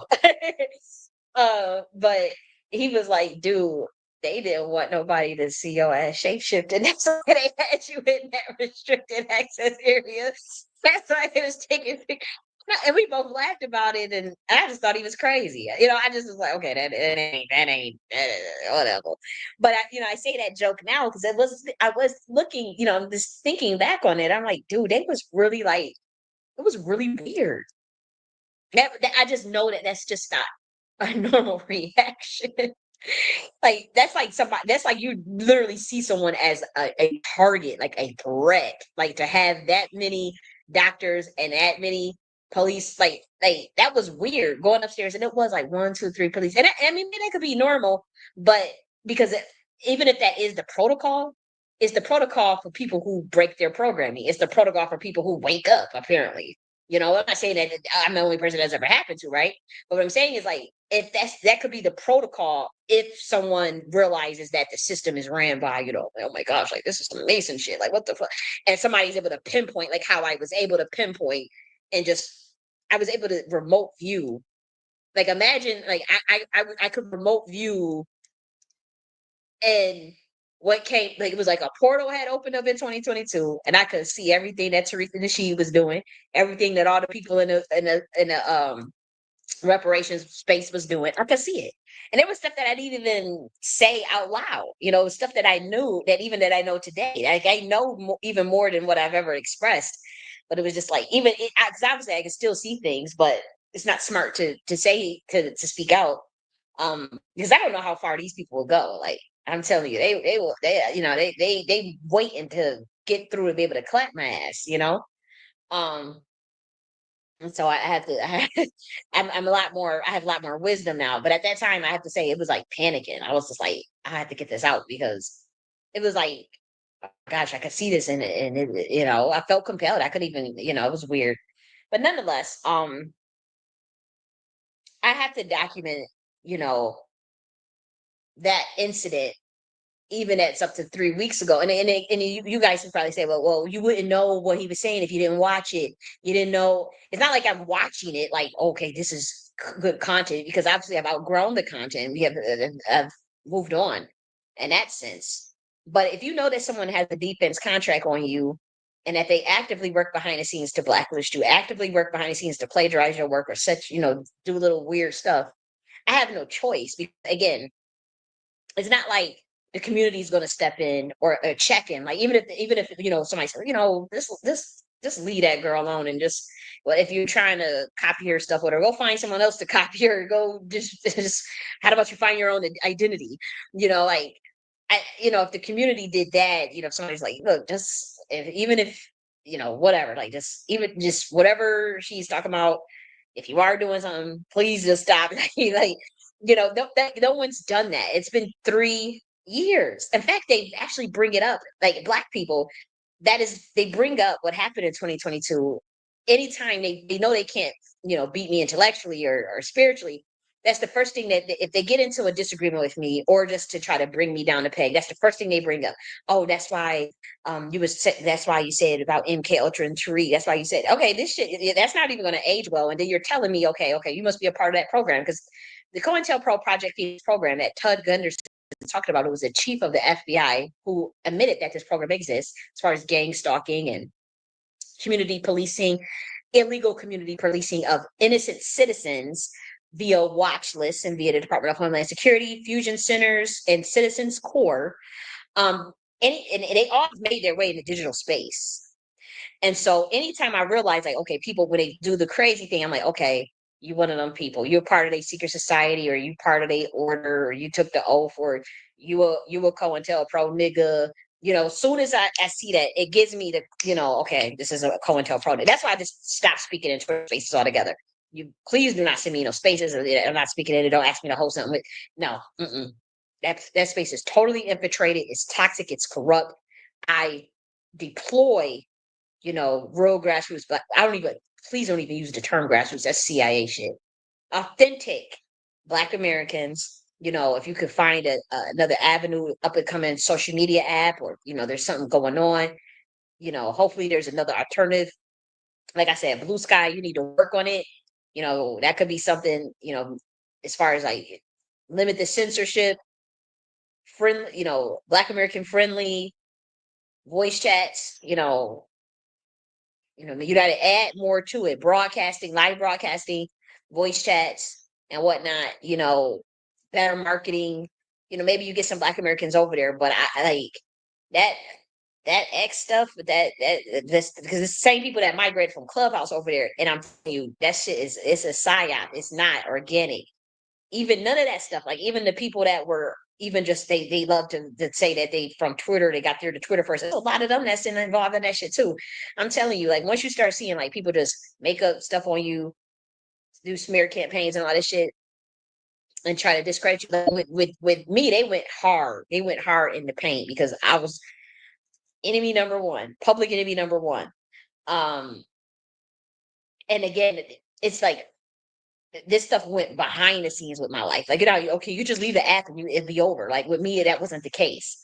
It was like the shit followed, like as far as watch lists and covert harassment lists and white glove treatment. It went deeper. Like it was like people that I didn't even know would start to harass me and all this stuff. And then we documented that. And then, I I published the documents and made all the evidence public. And then an FBA person threw out Tariq's Nasheed's name, which I never had said his name. Like literally came to me and said that. And so, it just, certain people are looked at as a threat more than others. And you guys could say you guys would not be plagiarizing and copying my shit that much if you guys didn't, if it wasn't the case. And so like that's why I'm so adamant about documenting it now word for word every time it happens. Now I have no choice because like I said, for someone that has the body of work that I have, I should obviously be and again, I'm not entitled, but as far as like the level of blacklisting, like it's uncanny, right? And it's abnormal. And so I do know that it's a secret society that kind of lets the who's in or whatever, because that's just how the system works. And so if you're extremely gifted and talented, unfortunately, like, and then you won't play ball with that corrupt system or bear false witness. I just don't believe in like the idea of Masonic oaths, and it's something very deeply disturbing about making someone take an oath that is generational, and if you break it, it curses you. I think the idea of that is deplorable, and it's not masonry. I don't know what that is. I mean, it's fake masonry, and I know I pissed off a lot of people talking the way I talk. It is, I get it. I get it, but I'm not. It's people that say the same thing as me, so it's not like it can't be that big of a deal. Because you know how many people say the same thing. I mean, people make viral videos and viral tweets all the time, dogging out the bases and stuff. It ain't that big of a deal. That's how I know it's deeper. It's deeper, and Tariq is behind it. Tariq Nasheed is absolutely behind it. But I have to say this: I'm very, very disappointed in the Black community, and I do have to say that I don't feel comfortable. I don't feel comfortable. I'll say this: I feel no incentive to build or create for a community that think it's okay to plagiarize other people's work or to try to bury someone and then about capitalizing it. You know, it's like, how can you think somebody can work under those conditions or serve a community under those conditions, especially as a woman? And so what he is, people see what he's doing. They do nothing because they think they will benefit from it. Like I said, but I have to say, I could not serve a community that will align with wickedness or try to cover up COINTELPRO actions of another person and then gaslight them after these people try to kill me. It's obvious what has happened. And so the moment, like I said, I can't wait to the moment one of you niggas try to challenge me on my claims, whether it be in court or not. I guess I don't have anything to hide. And I don't have an agenda when it comes to Tariq. I simply just want to be left the fuck alone, Like you move on. Like that's to me, okay, 2022 happened. I stand by what I believe, you know. The only reason why I publicly still speak out about it because he does stuff behind the scenes. I still catch him plagiarizing my work as late as 3 weeks ago. And so I simply called him out on his bullshit. But like I said, I do things publicly, and it could be just because of age thing. I'm 33 years old. I don't, I'm like, whatever. This dude is in his 60s. So it's like obviously a lot more experience. He's a part of he's owned by the Jews. He's a part of the CIA. He's Mason. And so like obviously he knows how to move way more clandestine than me, has way more network than me where he can do sneaky stuff, get other people to do sneaky stuff. And then I don't have that. And so to me, I just like, okay, I'm just gonna talk shit on the internet, something about it. I'm gonna call it out on the internet. that's literally all I can do. Like, what? But if those things were not happening, I would move on. I don't. This is not my life's work. This is not my life's mission. Or to be a targeted individual. Like, I am fucking brilliant. I am very, very extremely gifted. I don't have to do this black shit. Like, I don't have to talk about the trauma bonding and trauma porn and all that shit. Like, there's so many other things I could be doing with my time, and that is honestly what I would like to do. I don't want to sit and think about this shit. I don't want to sit. This is not going to be my life's culmination. Is talking about some damn targeted visual stuff in COINTELPRO or Tariq Nasheed. Why? Because there's ways I can pivot and move, because now that I know that the whole plan is like, okay, Tariq whole plan is to literally steal and plagiarize my blueprints, and then the Freedmans are in on it, like Arthur Watkins and stuff, and people that back Tariq. They're not going to say anything. They know what they're doing. They know Tariq is stealing and plagiarizing stuff, and they're not saying anything. And so it's like, okay, well, I know how to undermine that. I'm not going to let people steal my stuff. I'm going to call it out every time it happens and document it. But also, like, now that I know that that's how the community, works, and how they would do their own people, um, I don't have to be in that space. Like, I'm like, I don't have to talk about, because I already know it's a honeypot. It's very sad what's going to happen. It's very sad what's already has happened. Not with me, I'm talking about the Black community at large, the people that's following that.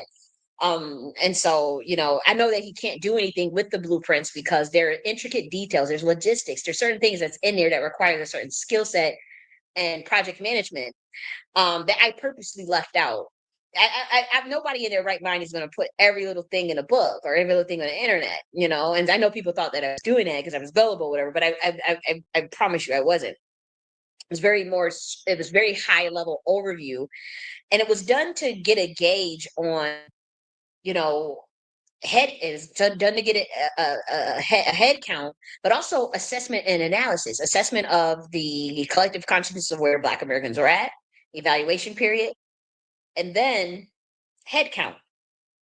And so it's like, okay, I'll put this content out in this methodical way in a drip feed data matter, just to get a head count, to get a gauge of where the collective consciousness is at. And so I said, and then do the assessment and evaluation. So I've obviously done the past assessment and evaluation, and obviously there was zero head count. And so I can conclude that I would be wasting my time pretty much to go into that next stage. That was literally me doing that work, the preliminary work, like even say EdFest is preliminary.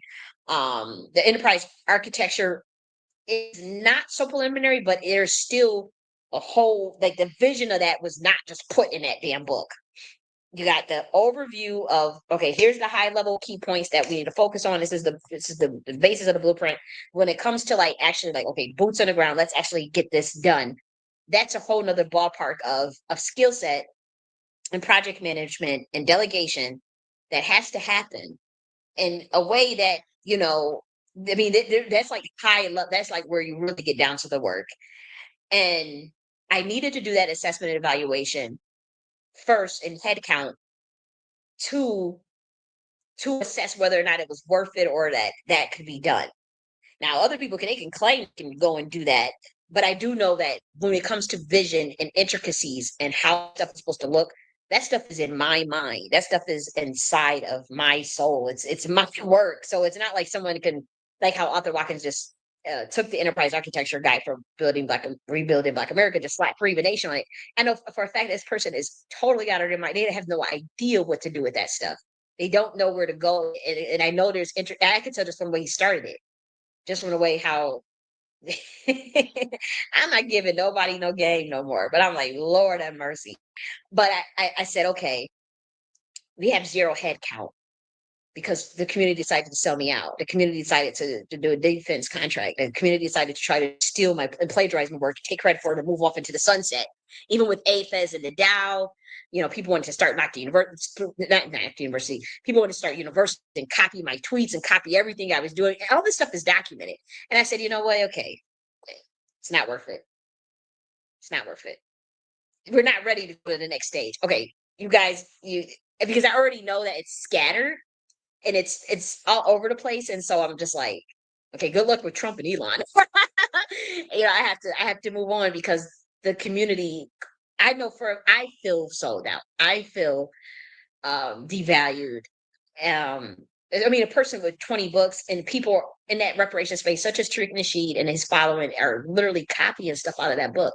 Because the FBI plagiarizing my book after they sent a operative to contact me, the government operative, a Boule gatekeeper, and told me that 7 state attorney generals were wondering, like, why the fuck is this person still just bopping around here? Like, like what? And it was kind of like he was kind of.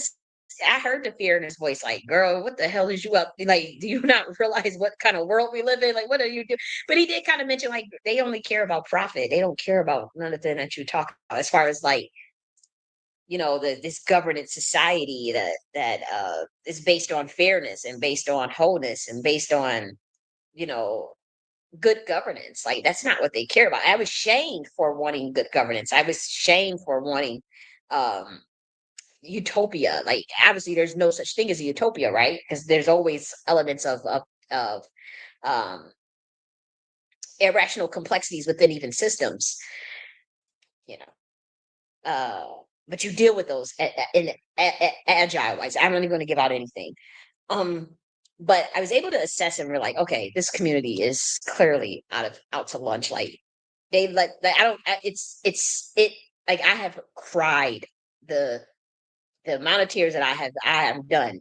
Like, I have seen it, I have assessed it, I have evaluated, and I have to conclude. I have to just move on. Like, I have no choice but to move on. And you could, and again, like, I'm not going to let Tariq Nasheed just plagiarize and steal my work, or let his minions steal my work and take credit, and they prop them up. The Jews prop them up, and dude, this is my work. Like, I cannot, in good faith, I don't feel comfortable in a community that would do that, and I don't feel incentivized to build anything for a community that will engage in that kind of behavior, that level of plagiarism, the turning a blind eye, acting like they don't know what I'm talking about, you know. And like I said, Tariq does sneaky things with the help of his secret society behind the scenes. So I just have no choice but to document things publicly. So it does look like, okay, you're ruminating excessively over this or this person, and you don't really quite have, you know, um, just a concrete proof, but you do have points of triangulation and degrees of separation and clear idiosyncrasies that will prove that there's something there. Like, my claim is that it is a secret society in conjunction with the government that works to do clandestine COINTELPRO no-touch site warfare on individuals they deem targeted individuals. So now we have Ted Gunderson's affidavit, who admitted that the program exists. I've done enough analysis to know that this program clearly exists, and the government knows that I know, and so that freaks them out. So it's like, okay, this bitch running around, she knows that the FBA stuff is a CIA honeypot, you know. I'm not the only one. And obviously, maybe say like melanated immigrants probably feel that way. But we're talking about me, and I'm a Black American. I am I've probably been in this country longer than Tariq, and so I can see that there's something not right with that. that these people are this is not like, and I'm telling you, I would debate anybody on this, Brother Sanchez, any of you niggas. Like, I'm telling you, that dude, that is a CIA honeypot. Now, that doesn't mean the people that are calling themselves FBA are part of it. There are some that are, though, just because of the way they treated me. Um, I do think there are innocent Black Americans caught up in something that they have no idea. If they play balls, nothing most likely will happen to them. But if they really try to buck up or do something that even competes, like Tariq wants to be the only one. That's why, like, there's no other Black male uh influencers that is in the quote unquote pro Black space or Black and pro Black space but him. That's very suspect. Somebody that's been around for 25 years that's connected to Hollywood, that lives around white people, that has clear evidence of jumping from trend to trend, from group to group, jumping from people to person. Like, that is agent shit. Like, it's not normal. And then this FBA stuff comes out, and then we catch this person plagiarizing other people's work, not just my work, other people's work. He copies quite a bit of people's stuff. It's like, what is your identity if you jump from trend to trend so much? Like, do you even know who you are? Like, what is your identity? Like, you need to sit and find your identity. Like, why are you in your 60s copying the content of a 33-year-old? And we're going to review it. Like, I swear to God, I will go through 3 years of this shit. I swear, the moment one of you bitch ass niggas put my name in one of y'all titles, or we will literally go. Like, I will make time for that. And then at that point, we got to go to court. Like, I'm like, this dude is doing this shit. Why are y'all covering that up for him? I mean, I know he has probably could pay you guys, but it's like, it's not even that deep. Like, where is your integrity? Or why can't you just tell the dude, just stop doing that, leave that girl alone so she can move on? She don't even want to be in the pro-black space anymore. Just leave it alone. Like, leave it alone. Just stop if whatever you hear her saying in her videos. Let's say, how about you guys just never watch each other videos again? And for me, like, I have written 20 books. I've written books on spirituality. I have my own philosophy system called the Nakti philosophy that teaches people how to undo mind control programming. Can just talk about that for the rest of my life alone. I wrote a book on Tantra. I could do content just on Tantra for the next 10 years alone. I can talk about anything. I could talk about culture. I could talk about Black American history. I could talk about anything. I don't have to sit in the reparation space or talk about delineation. I am a walking encyclopedia, and I'm not even being dramatic or bragging or being arrogant. I do not know everything, right? But like, you're not about to sit and play on my top. Like, I just gotta, like, I'm gonna just be down and out, or I won't have content. Like, I don't have to do this I don't have to talk about Black shit or Black American stuff. I can literally go and pivot into a multitude of genres and keep it moving. Like, I don't have to do this work. And I'm actually not going to, because it's not worth it. There's nothing there. If someone can just come and just steal someone else's work, like, again, I'm not monetized. And they can go and take a chunk out of my video, and because they know that it's algorithmically buried and shadow banned, they can go and take a chunk of a part that's absolutely brilliant or uplifted, and then say, you know what, I'm going to make money. I'm going to do a couple videos on this and just make money on this. And that's what Tariq has been doing. And we're going to prove that today. But like I said, it makes me extremely uncomfortable because the community knows what they just ignored, or they took the oath of silence, or they signed the NDA or something. Like, they know. So this is what, but I'm making this video for people who truly just don't know what I'm talking about, and to build my case up. Like, it is to document this stuff publicly, because it's like, what is wrong with you in your 60-year-old ass mind where you think that that's normal?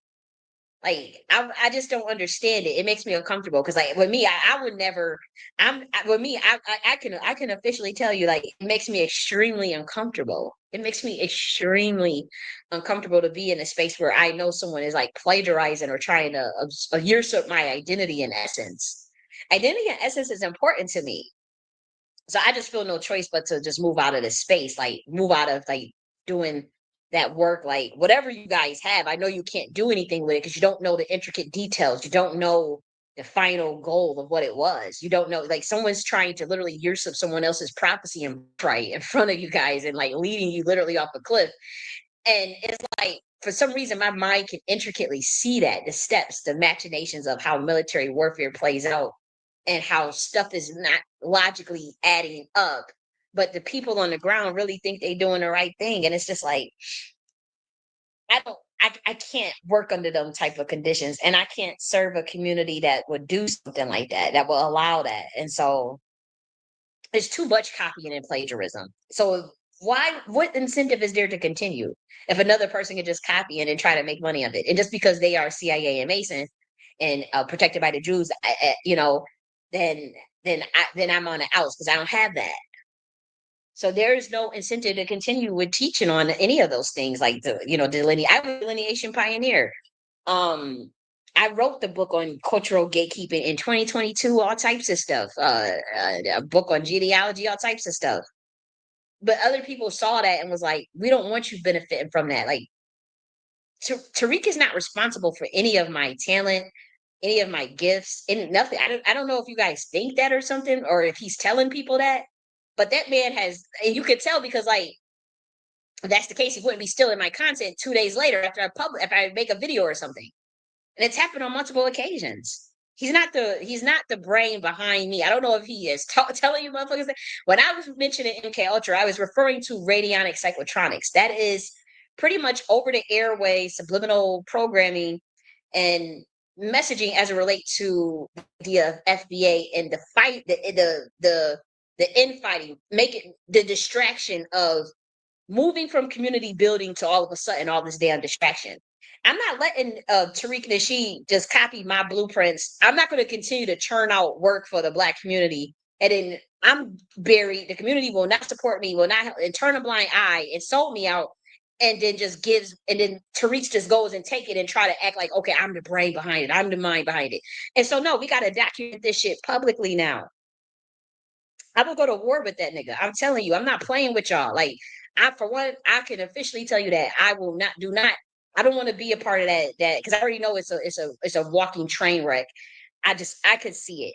I can see it's a walking train wreck, because everybody tried to, instead of just working with the person who got the brilliance, who come up with the blueprints, everybody just tried to steal them and lock me out and bury me and tell everybody I was crazy or financially blacklist me, tell people not to work with me. That's what Tariq Nasheed did.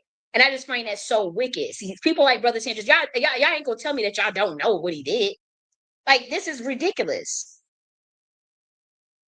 And like I said, I have the email from 10 years ago asking him and other Black people to help me, asking for mentorship and telling them about organic Karmelo. And I did everything on my own. Nobody, not a soul offered, no, not a soul wrote me back, not a soul did anything. That's actually when the targeting ramped up, when I reached out to them with the conscious community, the CIA backed conscious community shit.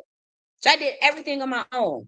And Tariq thinks it's okay to just come around and plagiarize my words after he spent years in a defense contract trying to take me out. And y'all try to shame me for calling him out and try to gaslight me. You try to say, oh, she's crazy. I will continue to document every instance that this man plagiarized my work, because he does a lot behind the scenes to undermine me. And like I said, the Jews, they invested a lot in that CIA project, Tariq. They invested a lot. That's a project for them. People make money off of that. And so they need someone to if someone comes along, I mean, we talking about his role is to monitor the Black community and to gatekeep.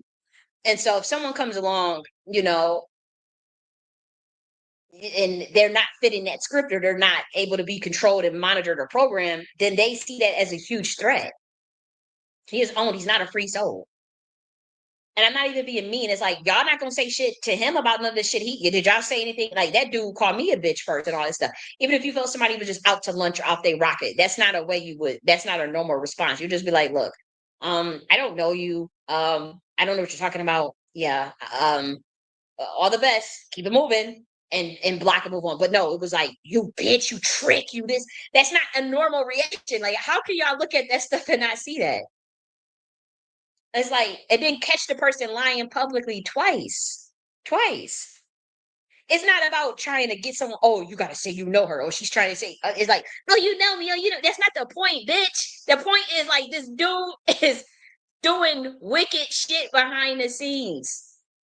Is plagiarizing stuff. Is messing with, is like, it's not, this is not that, it's not about getting him to admit that he knows me. It's actually getting him to leave me the fuck alone. What did y'all get? And because someone, like I said, they got all this backing and stuff.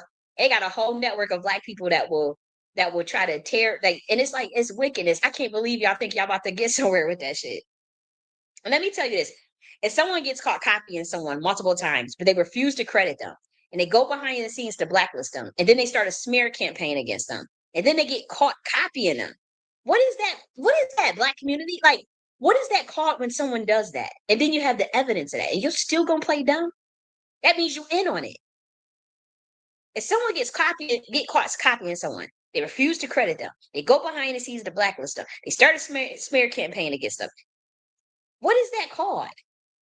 What would you call that? The reversion intelligence documents that. There are videos that document the lies where he lied on me. And you can't say, "Oh, you never asked for help." I asked for help 10 years ago to these pro-Black people. No one helped. I had to do everything on my own against a behemoth. And like I said, I don't have to be in this space. There's nothing in it. And because someone wants to cover up their dirty deeds and a community helps them cover up what they did, I just feel extremely disincentivized. I don't feel safe in the community. I don't want like people that did gaslighting to me and was calling me crazy. Now they come back around, but they never want to address the role that they play when they attack me for no reason. I didn't even know these people. So you can't even say like, "Oh, you're burning bridges. You don't know how to burn. You don't know how to build a bridge. You're burning a bridge." There was never a bridge to build with these people. They simply wanted a lick. They saw me as someone to sacrifice. They never built a bridge. There was never a bridge there. There was never a bridge with any of these people. That even the people that I called out, there was never not a single bridge with not one of them. Not a single bridge. It was always a nefarious intention with these people. If someone reaches out 10 years ago with a brilliant ass idea as an organic Commonwealth wholesale, and then all of a sudden, like that's when I started getting targeted, and that's when, and then reparations space. These people came around me. The other people, a lot of the people that I called out, they was putting me in these back channels and all that shit. You just get caught up in something above your pay grade, thinking that there were black people that were independent and black people that were autonomous. I'm not letting niggas come up off of my work. And I just don't like the frequency, like the vibration is too low of that. Like that's such a low frequency. They never offered a bridge. Them people that came around me, they were ordered by the government. It was never nothing organic. They had a defense contract to set me up after realizing the work that I've been doing.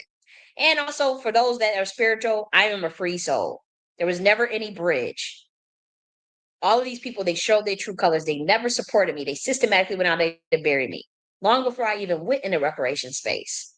So me saying I can't be around anyone with a 1, 2, or 3 degree separation from anyone calling themselves FBA or Freeman is not burning a bridge, because these people immediately went into attack mode. These people have gaslighted me. I put the Padrino and Ernest, they're Freedmans. Many Freedmans have attacked me.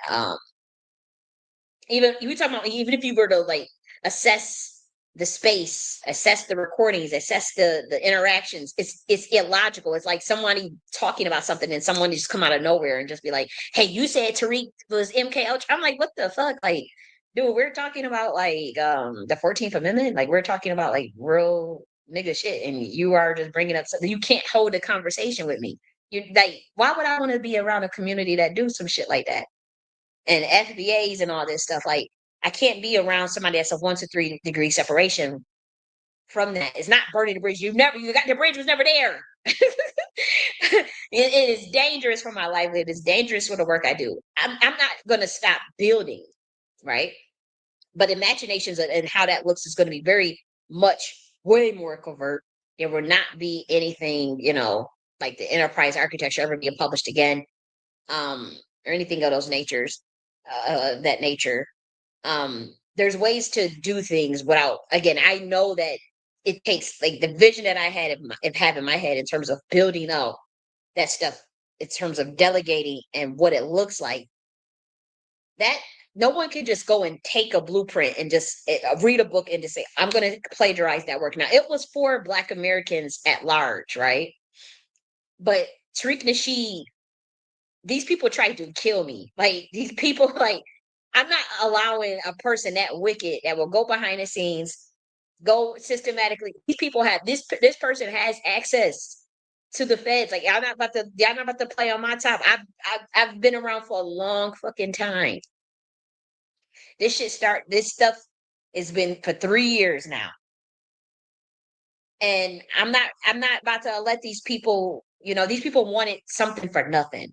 They did not have good intention. They had no intentions on supporting me. They just wanted to steal my work. That's all it was. If they would have had intentions on supporting me, don't you think they would have said something 10 years ago, 5 years ago, 2, 3 years ago? Like, no. The intentions was a lick, like to reap the whole thing. This is how they do energy swiping. This is how these people work. We talk about destiny swiping. This whole plan, that was his whole plan. It was nothing. They never wanted to help me. Like, how can y'all not see that? And so the plagiarism, I just want to know, like, even with Tariq, like, what is the end goal? You can't just mimic and think that the outcome is the same. Matter of fact, let's just review what I'm talking about, because I've talked quite a bit and I'm lamenting. It's been 2 hours and I still haven't shown evidence. So let's just show evidence, because I do have to. Yeah, let's just show evidence real quick. Okay, and so for playback value, I do say before we go in a few further, I just want to show the evidence because this is a presentation about when we play it back. I mean, I am going to fast forward and play this first before I just go into my tirade, um, because I think I should have done that first initially. But I'll start uh, with my video. So we're going to look at for one, we need to assess. Just make sure it's sharing. I want to make sure that this is you guys can see date and time. So we need to assess the date and time. So this is the Umar Johnson Kanye West crash out video, underground political workshop for Democrats at their party. So um on March 21st, 2025, I recorded this. Now, obviously, this is a very long video. Let's actually click on it. But there was a particular part in here where I started to talk about line dancing, particularly the Soul Train, and how ground political workshop for Democrats at their party. So um on March 21st, 2025, I recorded this. Now, obviously, this is a very long video. Let's actually click on it. But there was a particular part in here where I started to talk about line dancing, particularly the Soul Train, and how it brings joy and happiness. And when I think about Black people, this is what I think about is like the Soul Train, the dancing. And so what we're gonna do is skip to the 7 hour and 30 minute. Again, look at this. This video was uh 11 freaking hours, guys. And so something that's 11 hours, obviously, this is like a behemoth of content. And that somebody that's treacherous or something, that they can look at this and see, oh, this is a lick. It's unmonetized. It don't got that many views. It only got 277 views. It's not monetized. Uh, we done did a smear campaign. We done did everything that we could do. And so, like Tariq is thinking, ain't nobody gonna pay attention to no damn 11-hour video. I'm gonna clear to steal the content. And so let's play. Actually, when I start to talk about the Soul Train part, just listen to the words I mentioned when I'm talking about happiness and joy and high frequencies and Black people dancing. I want you to pay very close attention, but I also, again, remember at the date and the time. The date was March 21st. Okay, 3 weeks ago. So let's play it.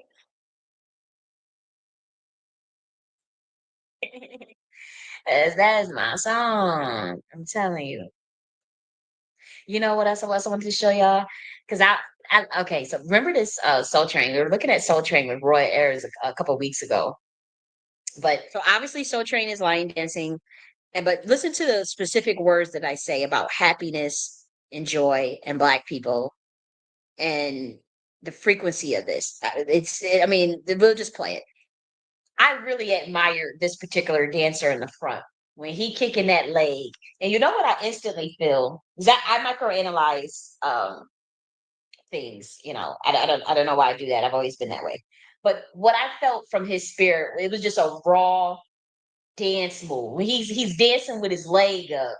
And I just, for some reason, I thought that was just the cutest thing. I'm like, that is so cute. He is really killing it. Like he was really feeling it. You know what I mean? Like he was really feeling that shit. And so I want y'all to see that part again. This is the Soul Train. Watch this part right here, but watch how he start dancing with his leg up, just getting it.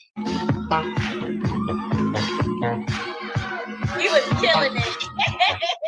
It just was such a natural move. Like, you know what? I got my leg up.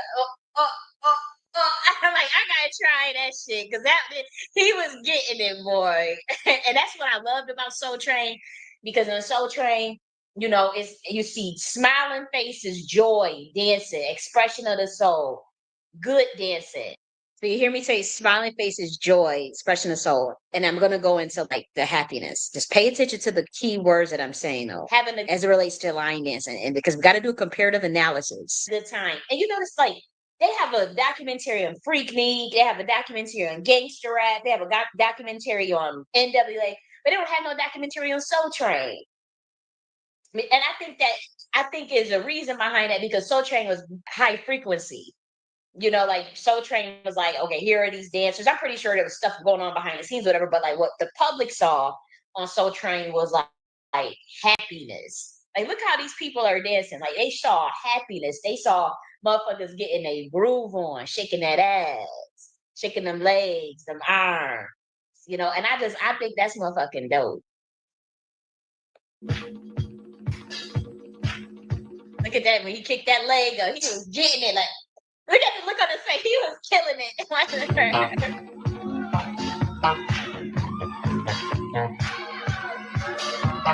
Right. Look at him. I love that. Just that they jamming with the music. See how they look at this black man. See how they look at the smiles on their face. Just happiness. Soul Train happiness.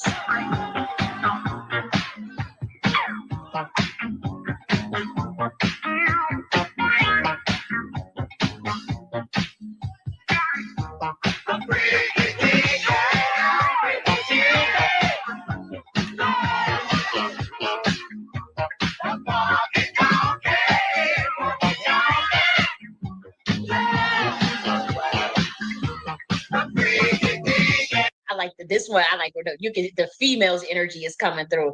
Her energy, because again, the males they be more power, they be more expressive. I noticed. At least the one in this particular video, but I like the way this female was getting it, and this woman in the background, she was killing it. Right? She was shaking on hips. That's right. She was killing it in the background.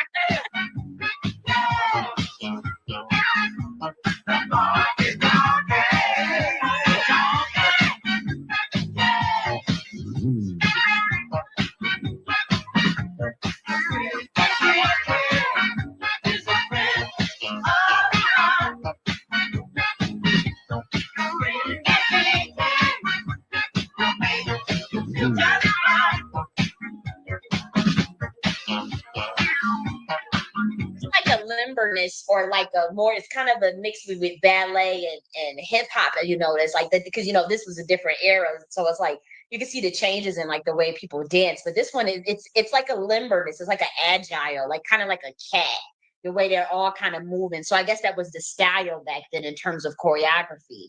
There's a gracefulness with it, it's not hard, and I really like that, but I guess that was the style back then.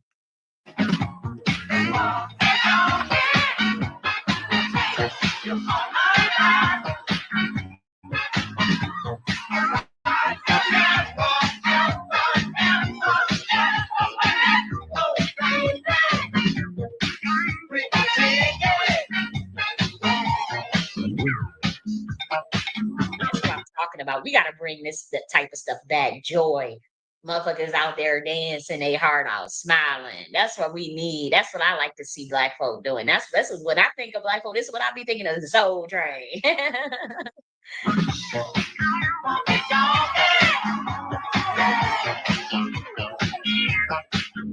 So I'm bringing this back, dancing, you joy, happy. I just want you to pay attention to that. Like, just pay attention to so we can do this comparative analysis.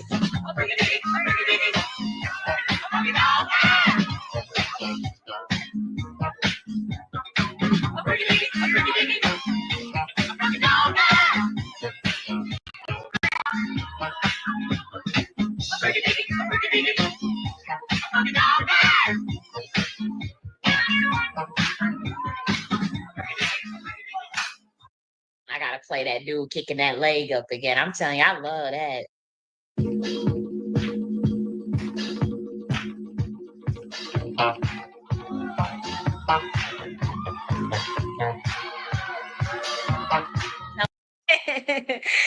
But nonetheless, okay, so you guys see that. It was 3 weeks ago. We're talking about lioness, we're talking about joy and happiness, bringing it back, and that's what we like to see black people doing, high frequency stuff. Okay, so you guys get the point. Now, I want to show you, because we're not going to play, like, I want to show you this, but what we're not going to do is just show, like, just play his video. Where I'm gonna show you the part to go to, but we're gonna play the audio, because I don't know if he'll strike my channel down or whatever, but like I want to say it's at the 110 mark. So This is the video. Look at the date. First, it was March 23. So it was 2 days later, guys. 2 days later. Let's do the comparison one more time. March 23. Because we have to play what he says, and then we're going to do the comparative analysis. So now let's do it again. Right here, March 21st. Okay? March 21st. 2 days later, Tariq is talking about the same thing. He's stealing content. He's stealing my content after and plagiarizing work after blacklisting, socially blacklisting me and trying to kill me. And some COINTELPRO stuff. So this is at the 110-minute mark. So now let's go here because I did strip the audio from this just in case you tried to take it down. But this video is from March 23. Now let's go here. This is the exact audio that anyone could, if he tries to even remove the matter of fact, I probably should go and strip the video too, just in case, he tries to remove that, because I literally I have to build like a case up, because again, this happens so many times already. And like the Black community knows what he's doing. It's like they're in on it pretty much. And so like I said, I'm extremely uncomfortable and I'm not incentivized to, continue this type of work or even talk about those type of things. As someone that knows that my channel is demonetized, X is not going to monetize. Tariq is clicked in with Elon, and I'm just like, I know. That's why he defends him so much. And so, my channel is not monetized. And so someone knows that, and then they're just like, okay, I'm gonna just take this content and I'll make money off these ideas, and they're not his. It's not like he comes up with anything on his own. But nonetheless, because I am going to download the video just in case he tries to remove that as well, just to be thorough. Let's play the audio of that here. And you guys, I want you to analyze the words. We talking about the same word, joy, happiness, line dancing. It's the same, like that's not 2 days later though. So let's play it. Miserable state of despair, the prison system, mental health.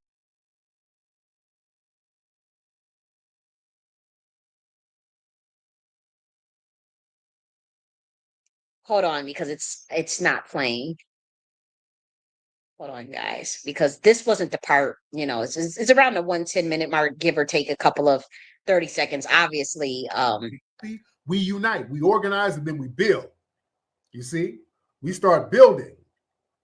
When we're happy and when we're organized, we start building with each other. See, I don't want us on that. He's going to mention something about the line dance, and I thought it was at the 110-minute mark. Matter of fact, I'm going to scroll back because I know what I heard.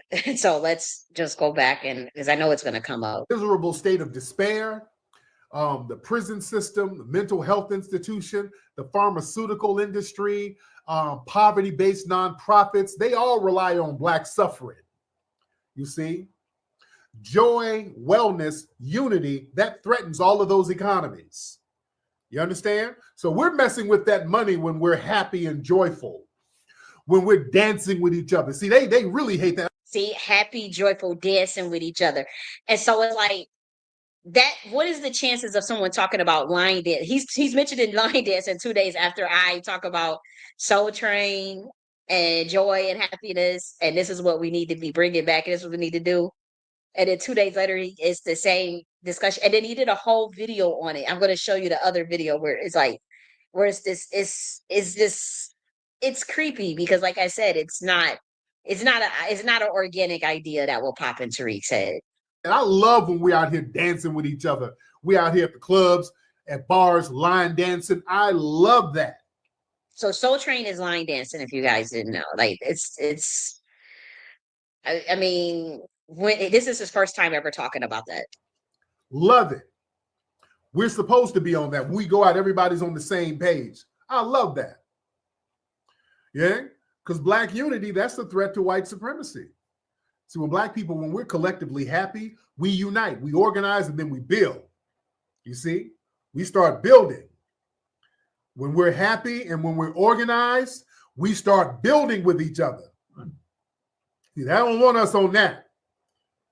They don't want us on that. Also, if resonance and frequency wise, I could tell that he's an actor. Like this is acting. Like this is a job for him. This is why he has the IMDb card, because this is act. Like even in the spirit of this, like it's not a real ideologue. It's not a real ideologue energy. That's why he steals so much and plagiarizes so many other people's work, because it's not. These are not his ideas. And now it's like organize and build, like it's like this is not this is stuff is coming out of other people's frameworks. And you can see that because he always was against organizing. He was always saying you don't need to organize, because I'm trying to tell you that these people are ready to just try to steal my blueprints. They already are working on it, and it's like we're just going to take whatever she had and try to do whatever, and just leave her out of it. And that's what they're doing. It's like they're trying to force me to work with them when they didn't come up with the blueprints. They don't have that's not what it's for, but just pay it. Look, what was the chances of someone mentioning line dancing after 2 days after I'm talking about line dancing and Soul Train, happiness and joy and dancing, like 2 days later, for a person that's never mentioned that before? Let's keep going. See, white supremacy thrives on division. See, Black joy, that leads to solidarity. Solidarity leads to empowerment and change. That's why these white platforms are always promoting street beefs. This is why I get on some of these guys about that bullshit. Every time we see some street beefs with folks, with Black folks. Okay, I think that's it, because we also have to talk about how he was coming at No Jumper, but in Vlad, but you were on Vlad in the summer, and you were on No Jumper 4 times, and you were even on there this year, and so all of a sudden you realize that they're the feds. Yeah, okay. But that's just what I wanted to show you. But look at this one right here, because again, this has happened so many times, like 2 days apart. And again, I'm a small content person. I'm not that's just a content creator. I'm a real scholar.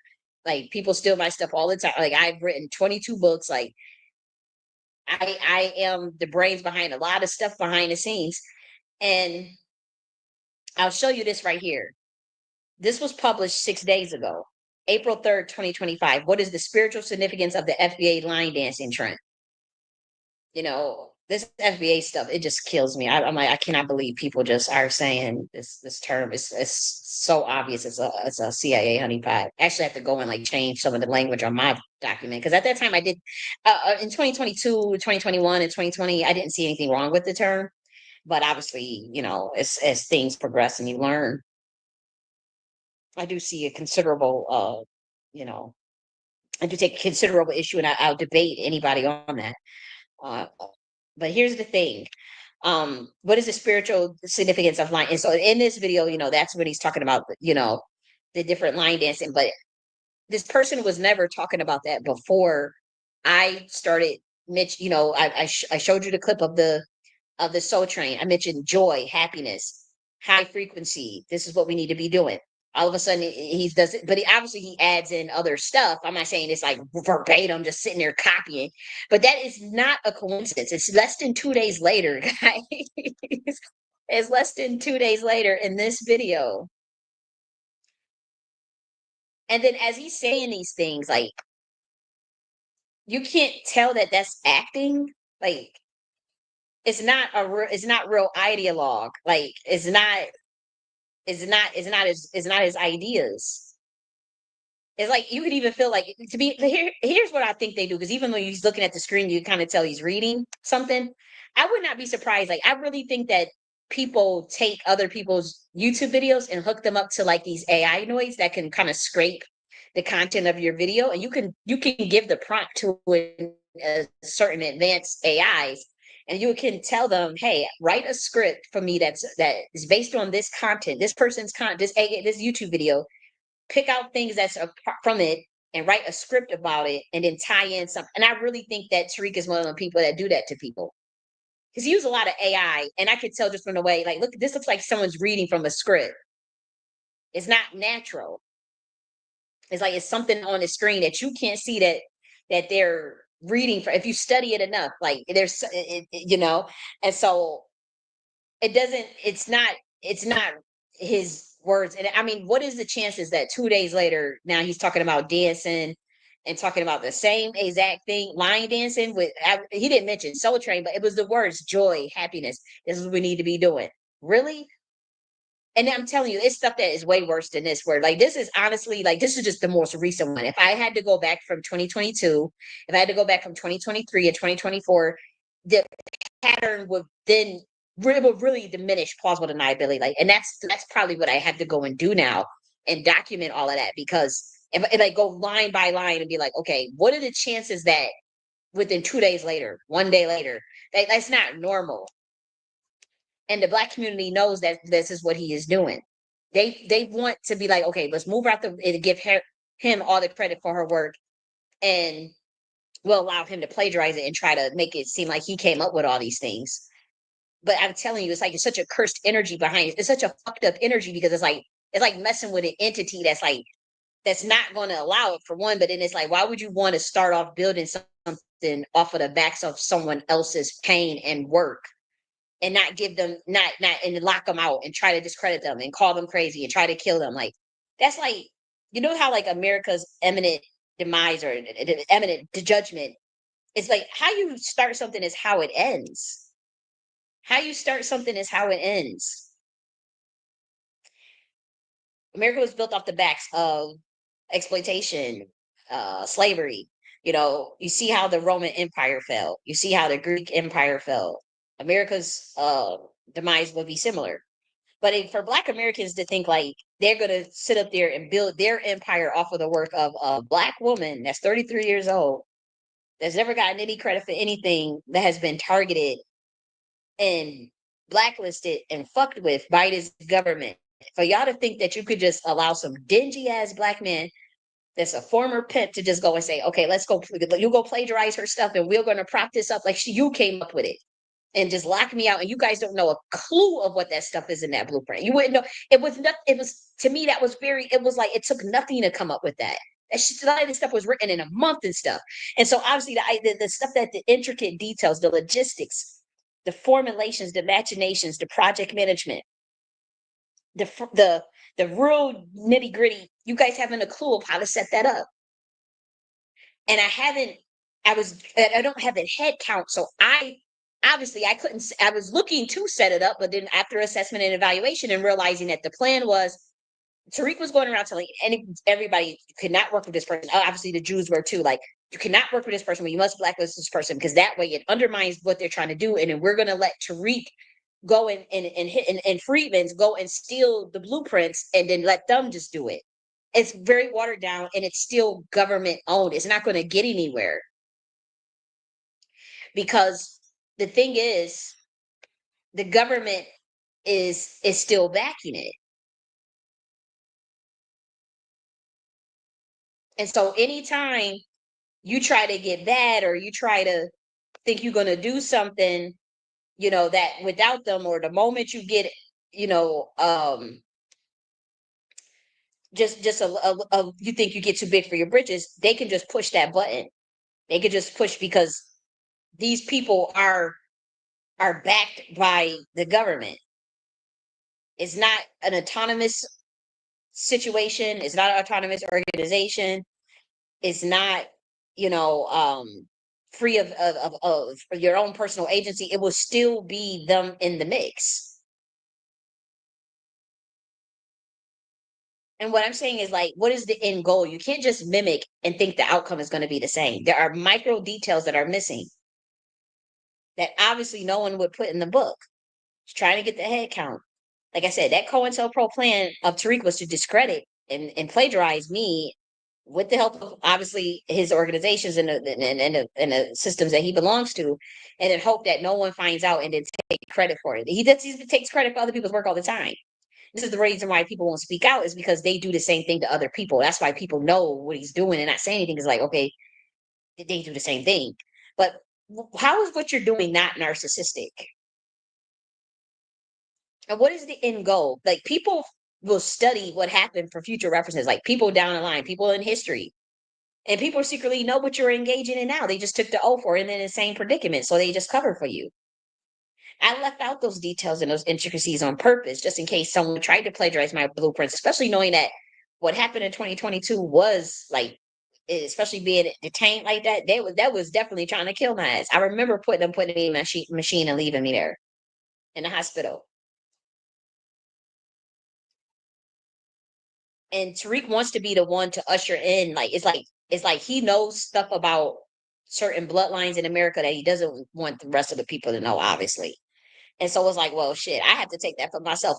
We have to take these birthrights. We have to do, and this person sets up scenes behind the play, sets up plays behind the scenes to undermine me. I just, like I said, I call it out publicly. This person is twice my age, as intelligence and Masonic backing.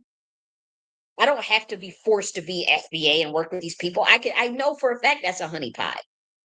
I can prove it.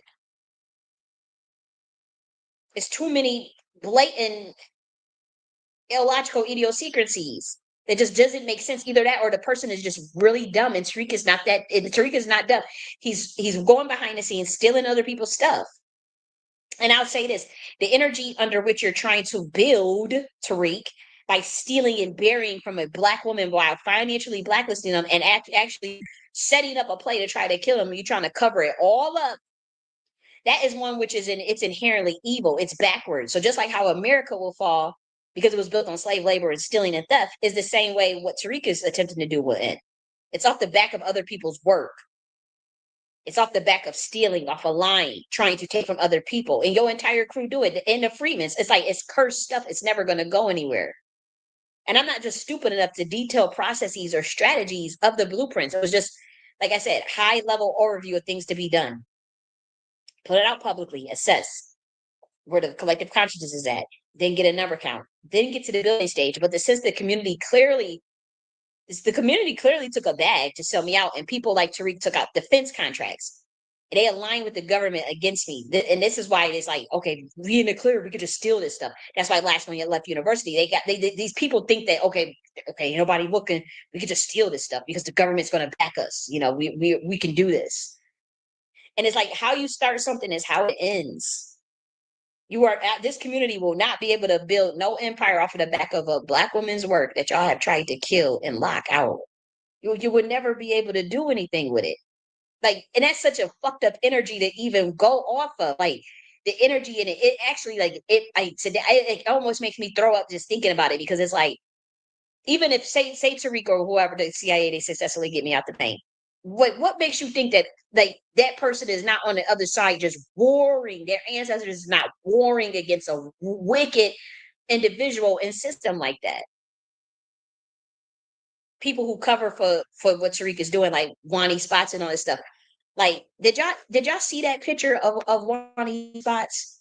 Let me show y'all like the recent picture that was just this week. Like, this woman looks wicked.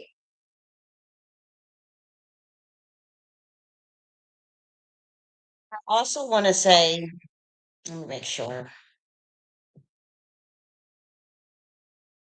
I also want to say, another example of that. Let me just make sure that my sound is good, because it's still the presentation for those who came in a little later. Let me just make sure that my sound is good. Okay. So, even when you think about like Zeus Network, how Zeus Network was started, obviously they're going to come, they're under fire right now for being like demonic, so to speak. We're going to talk about that a little later in more detail as it relates to, um, I want to say the guy's name was Jay Hefner, or Savion, and then Pied Piper. We're going to talk a little bit about, the claims that Pied Piper made about Zeus Network. But when you think about the way Zeus Network comes under fire, even by the other co-founders, forgive me, I don't know their names, but they're going to go to court about, the stuff that Lamel pulled in terms of hijacking, rewriting the history of Zeus Network the way it started. And also, they say that Lumel is the P. Diddy of Zeus Network. When you think about the fucked up energy behind how it was started, as far as like stealing other people's ideas and trying to take credit away from the other co-founders, like the president and the other people, I want to say his name is D Storm, right? The one that was on Vine. When you think about that, and now you see how Zeus is under hot fire and how there's a call to boycott Zeus. Zeus will fall. Zeus Network will absolutely fall. And I'm saying this as a prophet because they are trying to sacrifice someone. They already sacrificed someone that they weren't supposed to. They're trying to go after someone who has enough protection spiritually, and they're trying to fight it. And the judgment is for Zeus Network to fall, and also because of what they did to the co-founders, the other co-founders. Obviously, Lamel having the reputation to be the P. Diddy of Zeus Network.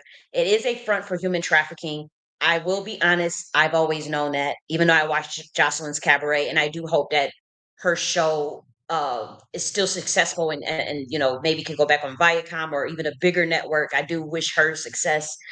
But I mean, that was very, very obvious that that was a front for human trafficking. And when we say that, we're talking about like a lot of times, in the situation with baddies and all that stuff.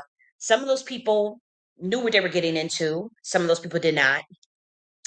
So that's unfortunate, and a lot of people are complaining and have been complaining about Zeus Network. And I'm not gonna lie. I do like Jocelyn's Cabaret show. I tried to get into baddies. I couldn't get into it. It's too low vibrational. I don't even like to judge stuff like that. Like, oh, that's low, that's high, this is it. But I go by how it makes me feel. And for me, baddies just kind of make me feel a little shameful to watch. Like, I can't get into that. But I ain't gonna hold you. Like back in the day, you even say 2 years ago, I'm not baddies, but like I said, I've really enjoyed Jocelyn's Cabaret, even now, because I do like to see girls dancing and I like to see them rehearsing and stuff like that. Um, that's just me. That's just my little thing, my little vice. I don't have I have a couple of vices, and that's just one of them. If you consider that a vice, right? But Zeus Network is going to fall because of how it started. How it starts is how it ends. Like you can't go start something being treacherous, trying to lock people out, lie, take credit for other people's work, and then think you're gonna have longevity. Especially in this day and age, the vibration is too high. Believe it or not, that's the reason why like Zeus is getting moved out the paint, unless they drastically do some changes and make up for what they have done. They're gonna have to try to make it right. Zeus Network is gonna have to try to make it right, and they're gonna have to leave Piper alone. Because I know they're trying to sacrifice him, and I know that that man is not lying about certain things, because I know that some of the things that he's experienced, not so much obviously, a car driving through someone's house, and that's extreme because he signed something. See, I never signed anything. I never took anything. I never took a deal. I never signed anything. I never gave permission, and so he unknowingly walked into something. Unfortunately, Piper. For those who don't know, he was on Real Life Productions, and he discussed, how he felt like Zeus Network was demonic, and how he made the correlations between Zeus Network and Greek mythology. And in doing that, and it happened before. He suspects that they were trying to sacrifice him. Now, he says that there were already other people sacrificed on Zeus Network. He mentioned some lady, Lena something. I don't know the girl's name. And then he mentioned the porn star that was on Erica Mena's show, two ways. And I tried to watch it. It was just I just couldn't. It was bad. Like I tried. I really did try. And honestly, Piper was the one that made the show with all that fighting and carrying on. He was doing crying and all that. That was the funny once he was gone, it wasn't like that was the show. That was the end of it, to be honest.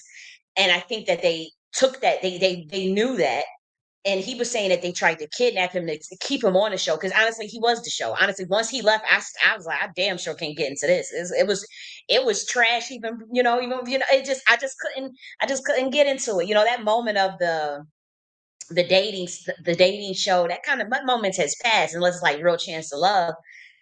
but that moment kind of passed, that Flavor of Flav type thing. It's past. It was too much. It's too produced, and that's what I like Erica. Man, I think she's a beautiful girl. I just think she's too produced. Like, it was a little bit too much acting. It didn't have an organic feel to me. um as far as like really being into the contestants, like even playing up, like even with when you watch like Flavor Flav back in those days, like you really did feel like they were into it, like like people, you know what I mean. You felt some of the chemistry at times, even if you felt like some of the women were completely fucking delusional or whatever, or even if you feel Flavor Flav was delusional, like it had that je ne sais quoi, it had the oomph, like to keep you entertained or to, at least to watch it. But when you try to do that love stuff today, and people know it's just for a bag, like with Erica, and I ain't gonna hold you. You could just tell, like she just like, yo, we got a bag. Like let's just do this show for a bag. Because even the way the contestants are on it, I can see if you have some entertaining contestants, like just a couple of them, but they had no serious contestants, like not one. And that's I already knew. I'm like, man, they just playing games. I like the one girl that they call her Miss Master Cheeks or so. I think she was the only one that to me like that I think could have been serious or something, or at least yeah, had some potential as far as the actual love interest. But other than that, the show was terrible. And like I said, Pied Piper made the show, but he's now saying that they tried to make him the third sacrifice of Zeus Network, and that he's fighting back spiritually. But you can tell. I ain't gonna hold you. It's bad. I ain't gonna hold you. When I saw the thumbnail of, because I can see things spiritually, as many people can. I'm not trying to make it seem like I was looking at that with my third eye though. I ain't gonna hold you. When I pulled up, when I saw the thumbnail and the algorithm, with Real Life Productions and Pied Piper, the first thing I said, I I said I said he accidentally signed something that gave him permission to steal his soul. Now I didn't even know what he was going to talk about. Now obviously I knew it was going to be something of that nature because the title says Zeus is demonic, and Real Life Productions. So I knew it was going to say something of that nature, I'm like, but the first, I'm telling you, that thumbnail, I said, oh my gosh, I'm like, what did you do? And even before he was talking, I'm looking and I'm like, he signed something. I'm like, did he accidentally? And you could tell he said it. He said he admitted it. He said I accidentally did. I didn't know what I was getting into. I wanted to be on TV. I wanted to, not TV, but he said I wanted to go from the next platform and see what it's about because he went viral on the balloon show, and so he made some sort of deal. Let's be real, you know and evidently so, because like we said, just the things he said in an interview afterwards, like how they was following him, trying to track him down, how they contacted everybody around him and his family, old love interests, how they drove a car through his house. The car through his house was to try to get him homeless. So they was trying to see if they can probably get him some type of intake, so where they can at least be able to monitor him at a hospital or at a homeless shelter. That was a play, and apparently it didn't work, because he's on Real Life Productions. But you signed something, and he is supposed to be dead by now. Like, I'm not even gonna hold you. Like, I know this sounds so crazy to the people that don't know us, and obviously God is the one that decides when somebody goes. But when I say that they want him to, when I say he's supposed to be, they want him to be dead right now. I'm not saying he's supposed to be like that. I'm saying like they want him to be, gone. Like they want the energy because he does, he has sauce. Um, and so as you could see, even, people was like, oh, he lost a lot of weight. That I'm like, no, I know what that looked like. The first thing I saw, I said, damn, what did you sign? What did you get yourself into spiritually? Because, and it's like, okay, I'm not saying he accidentally sold a soul or something, but he signed something that gave them permission, that put entities on him. And the fact that, like he said, he left, 'cause he left Zeus, which was smart, once he got slapped and and he realized, like, the ritual that was going on, because he mentioned he said they was doing a ritual on him. They gave him the name Pied Piper, which is, you know, something he would never want to be associated with. And he said this all this in the interview. I'm not just putting words in his mouth. He said this in the interview. Um, that Pied Piper being associated, as we know, with the kids and all that stuff, and the Pan and the Greek mythology. He said it's something that he would never himself get involved in, or name himself. And so And when you name someone, that's actually very powerful and spiritual. That's a dominating spell. That's why when the colonizers they rename people, they rename. That's why even what Tariq Nasheed is doing is trying to force everybody to call themselves FBA. It's a domination on a different level. That's why you have to be careful when somebody tries to name you. And so they gave him that name on Zeus Network, Pied Piper, and so he realized what was going on. And then when Eric come in and slapped him, they realized that was he realized. I forgot what ritual he said it was, but it was a ritual, and he realized that okay, they trying to sacrifice me. So he was out. He left, and that's when he said they tried to kidnap him and hold him against his will. See, the reason why they was doing it because they wanted him to continue to go through all of the rituals so that the final combination would be death. Um, just like how unfortunately they did Savion, and he left. I stopped watching the show, so I don't know if he's still there. I think he might. I don't know if he left or he's still there. But if he went through the whole process and whatever he signed gave them permission to, and again, a lot of these people, they don't read the contracts. They don't know what's in the contracts. They don't know that it's Luciferian Babylonian magic. They're not paying attention to the fact that it says Zeus with the lightning bolt. And again, I have to be honest. I knew all about that. I knew that Zeus was one of the war gods, jealous that, some of the connections to Mercury and Lucifer. I knew that years ago when it first actually came out. I said, okay, what's this about? Um, Now with me watching Jocelyn's Cabaret, that was one of the only shows that I did watch on her. I did like Real Chance of Love. I ain't gonna hold you. Real Chance of Love. I did check that out. I thought that was one of their better shows. I think that Jocelyn's Cabaret, hands down, is the bed and bread and butter. Is literally the only show that I would say is worth watching that has some, and they can even work on that a little bit more. But if that network has to close down, I was just at another network jump on her show, a bigger network, offer her, the opportunity. Jocelyn's that show is a gold mine.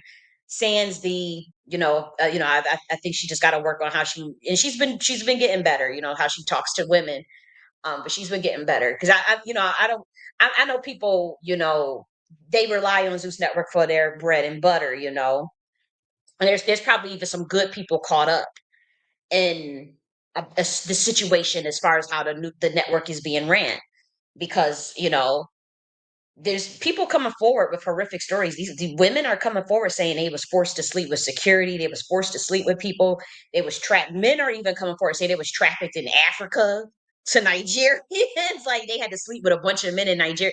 So my thing is I thought that obviously I was hoping that the people that were going on the network knew that behind the scenes that they were doing trafficking. And by that I mean like sex work. I don't mean like literally like against your will because it was obvious with I mean come on with baddies and Jocelyn's. I mean come on Natalie Nunn, who didn't know she was an escort? We knew that like 20 years ago. Everybody knows Natalie. Like that's she's a madam. Like who didn't know that? And so when we see with Jocelyn, and so when I saw baddies, and we kind of knew what time it was. When certain shows like with Black China, I'm like, okay, so my I was hoping though that maybe the public didn't need to know that, but that those who they brought in and gave the opportunities because these were already it was a bunch of sex workers already on Zeus Network. Let's be real. Everybody that was like on Jocelyn's Cabaret, they were sex workers. There were sex workers that had pimps on there. So my hope was that the women knew, or the people they were already in that lifestyle. Like there were people that were street walkers that were already in that lifestyle anyways. Hear me out. They were already in that lifestyle anyways. And so what I was hoping was that Zeus was providing a better opportunity, a safer opportunity to do the sex work on a bigger platform while being able to make more money in a safer environment. That's literally what I was hoping because I knew years ago that that's what they were doing. Like that was just so obvious. The first season of Jocelyn's Cabaret, I mean, come on, like they had a girl that was a streetwalker with a pimp. The other girl had a pimp at the time, so it was like that was just obvious. Like, well, how did you know that? And they knew. And so it's like okay, you already a streetwalker. You walk in the streets. You ain't got, you don't got. And Jocelyn gives the women an opportunity to take it up to a better level, a higher level. I mean, they're already in sex work. I mean, so that was what I was hoping that okay, people, they obviously the public may not know that they watching the show, whatever, and behind the scenes that's their business, whatever. But I was hoping that they were willing participants and that they were going to the next level in terms of a safer environment and able to make more money. And that's honestly what I was hoping that Zeus Network could provide, because I already knew they was doing. I already knew that it was a front for sex work. I mean, come on.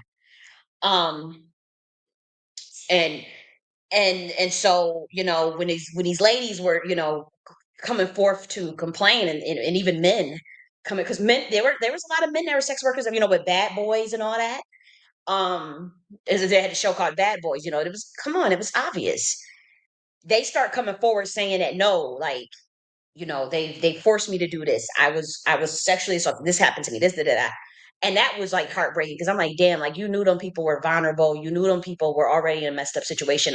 Why didn't you just want to give them a better opportunity? Why would you exploit them even further? I just didn't understand that part, because it was like, you're making, the show is making money. The show, I mean, Zeus Network itself, I didn't mean to say the show. I mean, the network itself is making money. We talking about, it was already at $1 billion valuation. And so I don't understand.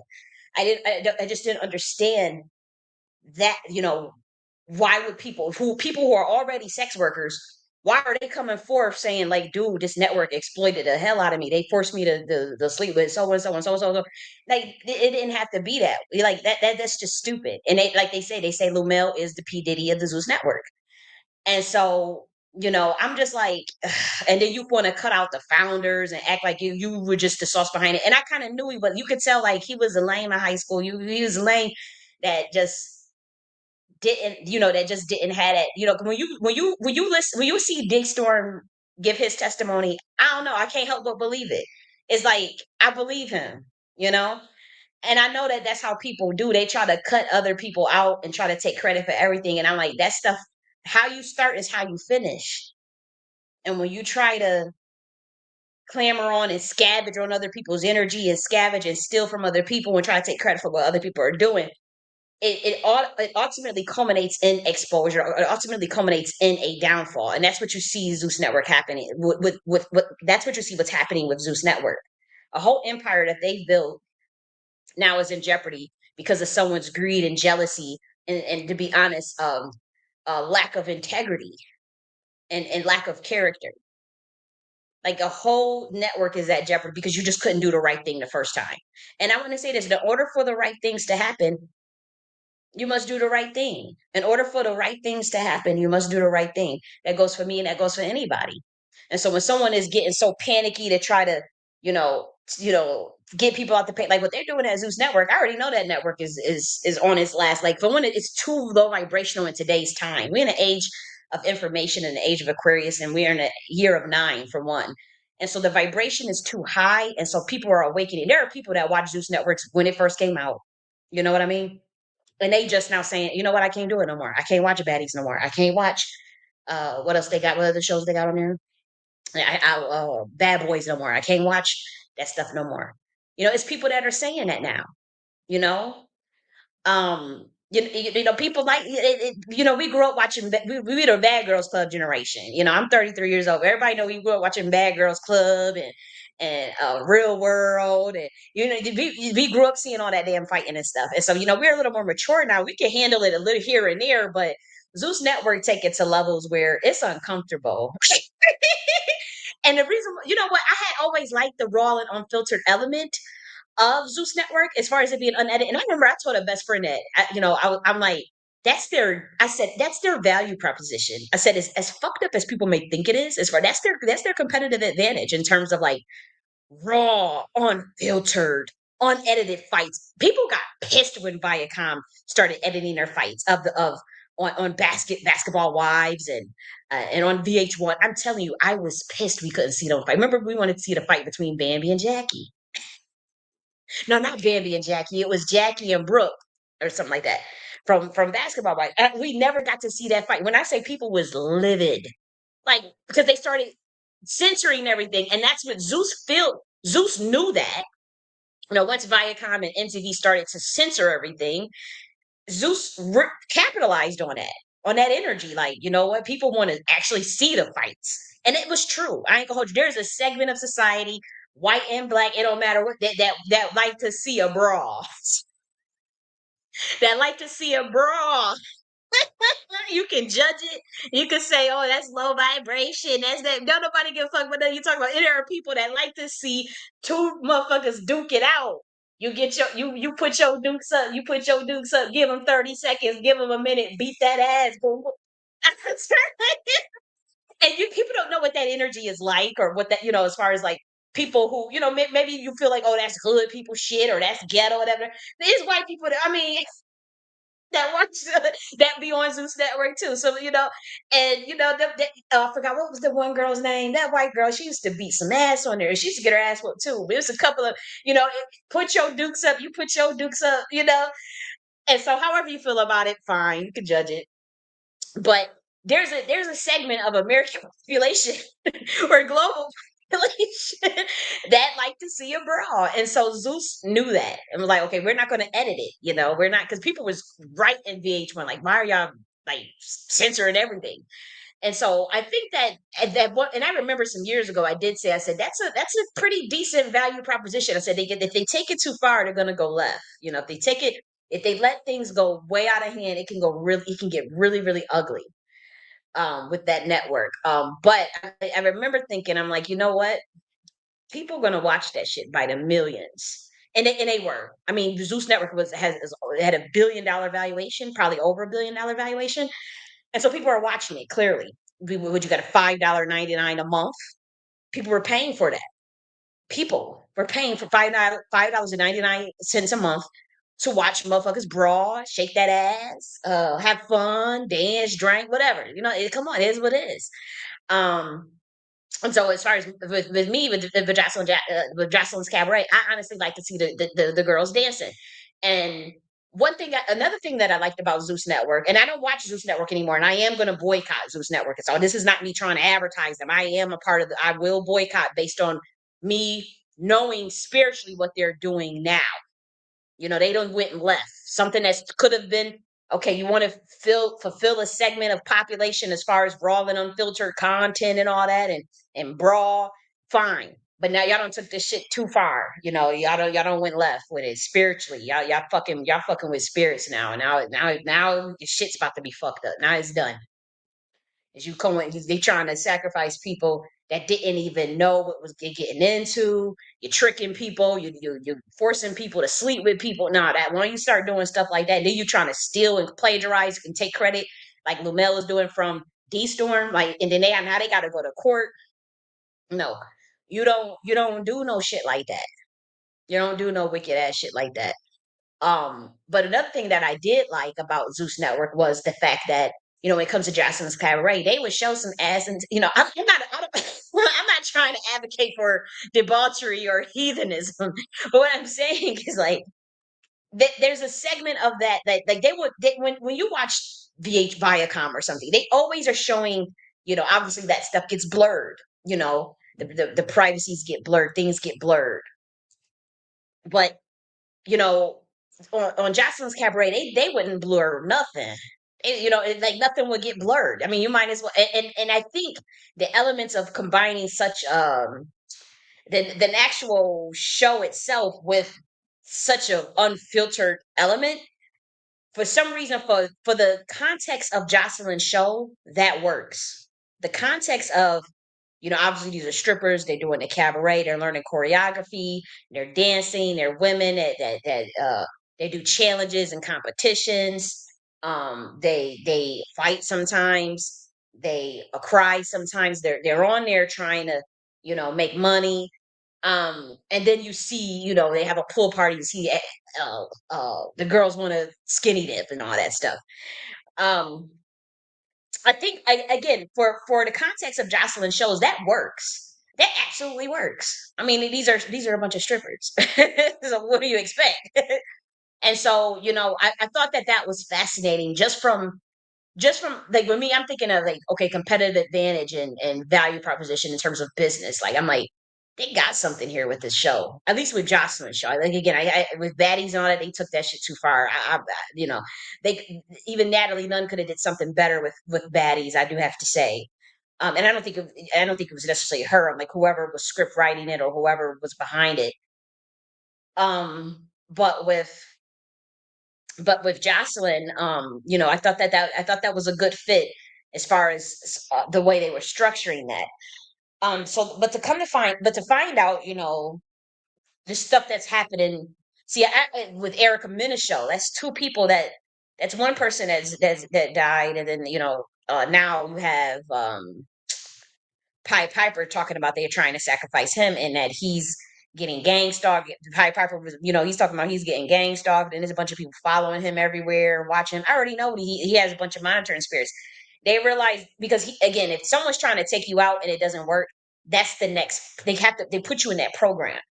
And for anybody that watches, maybe somebody can get this off to if he's on Real Life Productions again, or somebody can, I know I'm not saying that I'm just so big that somebody's going to watch it, but if someone just happens to watch what I'm saying right now and they can get this to Pied Piper, so he can understand what the hell is going on. It's an element, believe it or not, of Project Phoenix. He is a target individual now, and that could be because something went wrong in terms of their rituals and with the plan that they had for him. And that's why he's saying like, "Yo, they were trying to sacrifice me. They were trying to sacrifice me." It's simply not working, you know. Um, and so they realize, okay, did we find another one? What bloodline does he come from? What's really the deal with Pied Piper? And so, and then he's speaking out too. But they were doing that before he spoke out. The reason why he's speaking out because he wants people to know if anything happens to him, that's what happened. Um, but they were doing that before he said anything. And when he said that they drove, a random person just drove a car into his house like that and crashed into his house like that, that was them hoping that they can get him that way, or at least be able to mess up his house enough where he would have to go, say, maybe even to the hospital, or to a homeless shelter or something, or to a monitoring spirit's house, a friend's house that has pretty much turned on him, because he said on the interview that they went to everybody in his family to talk to. They did the same thing to me. That's how I know what he's talking about. See, I was just in the reparation space, in the political space. That's how I know that this is deep, that he's not lying. They'll go and talk to everybody in your family to get them to turn on you, or to get them to spy on you, to pretty much report back.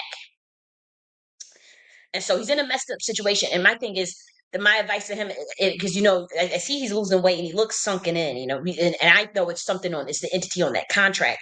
But I will say this: if or either that or he's doing drugs.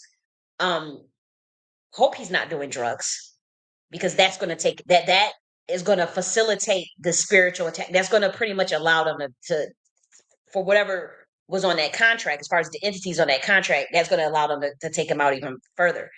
But I believe he said he was Muslim, right? I want to know, like, what actually practices is he doing to protect himself from that? Like, as far as, obviously, he's probably doing Rukia. Rukia may not be strong enough to fight what he's fighting, though. And so I want to know, like, what other stuff is he doing? Other steps is he taking? And so what I would say, obviously, I would say if you could start to read the Book of Psalms, that would be good for. I mean, from cover to cover, or even if you don't have time to read it, you can play it uh, around in your house every single day, wherever, whenever you can. Um, the Book of Psalms, because believe it or not, some of them songs literally just fight entities. Literally, I know people don't know that, and there's a secret science behind it. It's not taught to the public, and people don't know what verses or do what or whatever. That's what I'm just saying. Just read the whole book. If you want something that would really, that could fight some entity, Psalm 51, Psalm 91 to start, Psalm 35 as well. Yeah, those are the ones off the top. If you are dealing with substance, Psalm 68, because people are suspecting that you're doing drugs, Pied Piper, just the difference in the way you look from the show, and that's what I'm telling you. Once you start, whatever he signed, I mean, come on, it's obvious. That's what. As soon as I saw it, I said, "Oh, it's an entity on it." I said, "Oh, somebody's sucking the life force out of that man." Ooh, it's bad too. And I said, "What did you sign?" That was the first thing I did. As soon as you start talking about it, I said, "Oh my God." And so I'm like, you know, If you're not doing drugs, then that entity is working a number on your ass. But if you are doing drugs, you want to stop, or you want to get you some help immediately, because if you are doing that, nothing that I'm recommending is going to help. Like, we talking about hardcore drugs. If you're doing the cannabis here and there, cannabis or whatever, okay, that's your business. That's not really one of the big dogs. When we talk about, like, say, crack or meth or ketamine, or something strong, so if you're doing something of that nature, then that's a entity that I don't have experience fighting, because I never have done any hard drugs, so I wouldn't know how to fight that entity. Um, but I would say, like, you're gonna need some bay leaves around your house. Start with agrimony, rue. Take some black walnut baths with sea salt as well. Don't do drugs. If you don't do drugs. If you want to do a little bit of cannabis here and there, fine. Don't drink either. If you can, don't drink at all. And then I'll show you this, because you want to revoke that contract as well, and you may. And again, I've never signed anything, so I don't know if it's gonna work for you. I had to use this because other people in my family had signed something, so I had to use this. But let me see if I mean, you can try it. There's a plethora of things. I just don't know what he's doing yet to make a good. I don't know what he's doing on his own to know what what is the best assessment, or what is the best antidote. As far, because there's a lot more that he can do. Those are just things that I can throw out there, and he probably already knows that. I'm just don't know, because he seems well studied. But we'll go here. Here's this. Let's see if I can pull it up. Actually, we can go here. A declaration of withdrawal. This is something that is used to revoke spiritual contracts. And apparently, what you signed at Zeus, you just didn't know. They don't tell you. They're not going to tell you. But you can. I'm going to put this link in the and so somebody, if you can go and and anybody else can use this too, if you feel like you accidentally got into something you didn't know. Um, you want to just replace. You want to replace it with your name and the date and whatnot. I thought I want to. I thought I should update the dates, because even stuff like that, like, it's just a different type of science. Um, I should leave it as it originally was, but I probably will do another one on my own and update it for today's time. Change this date. Obviously, put your name, and you want to recite this. You want to read through it,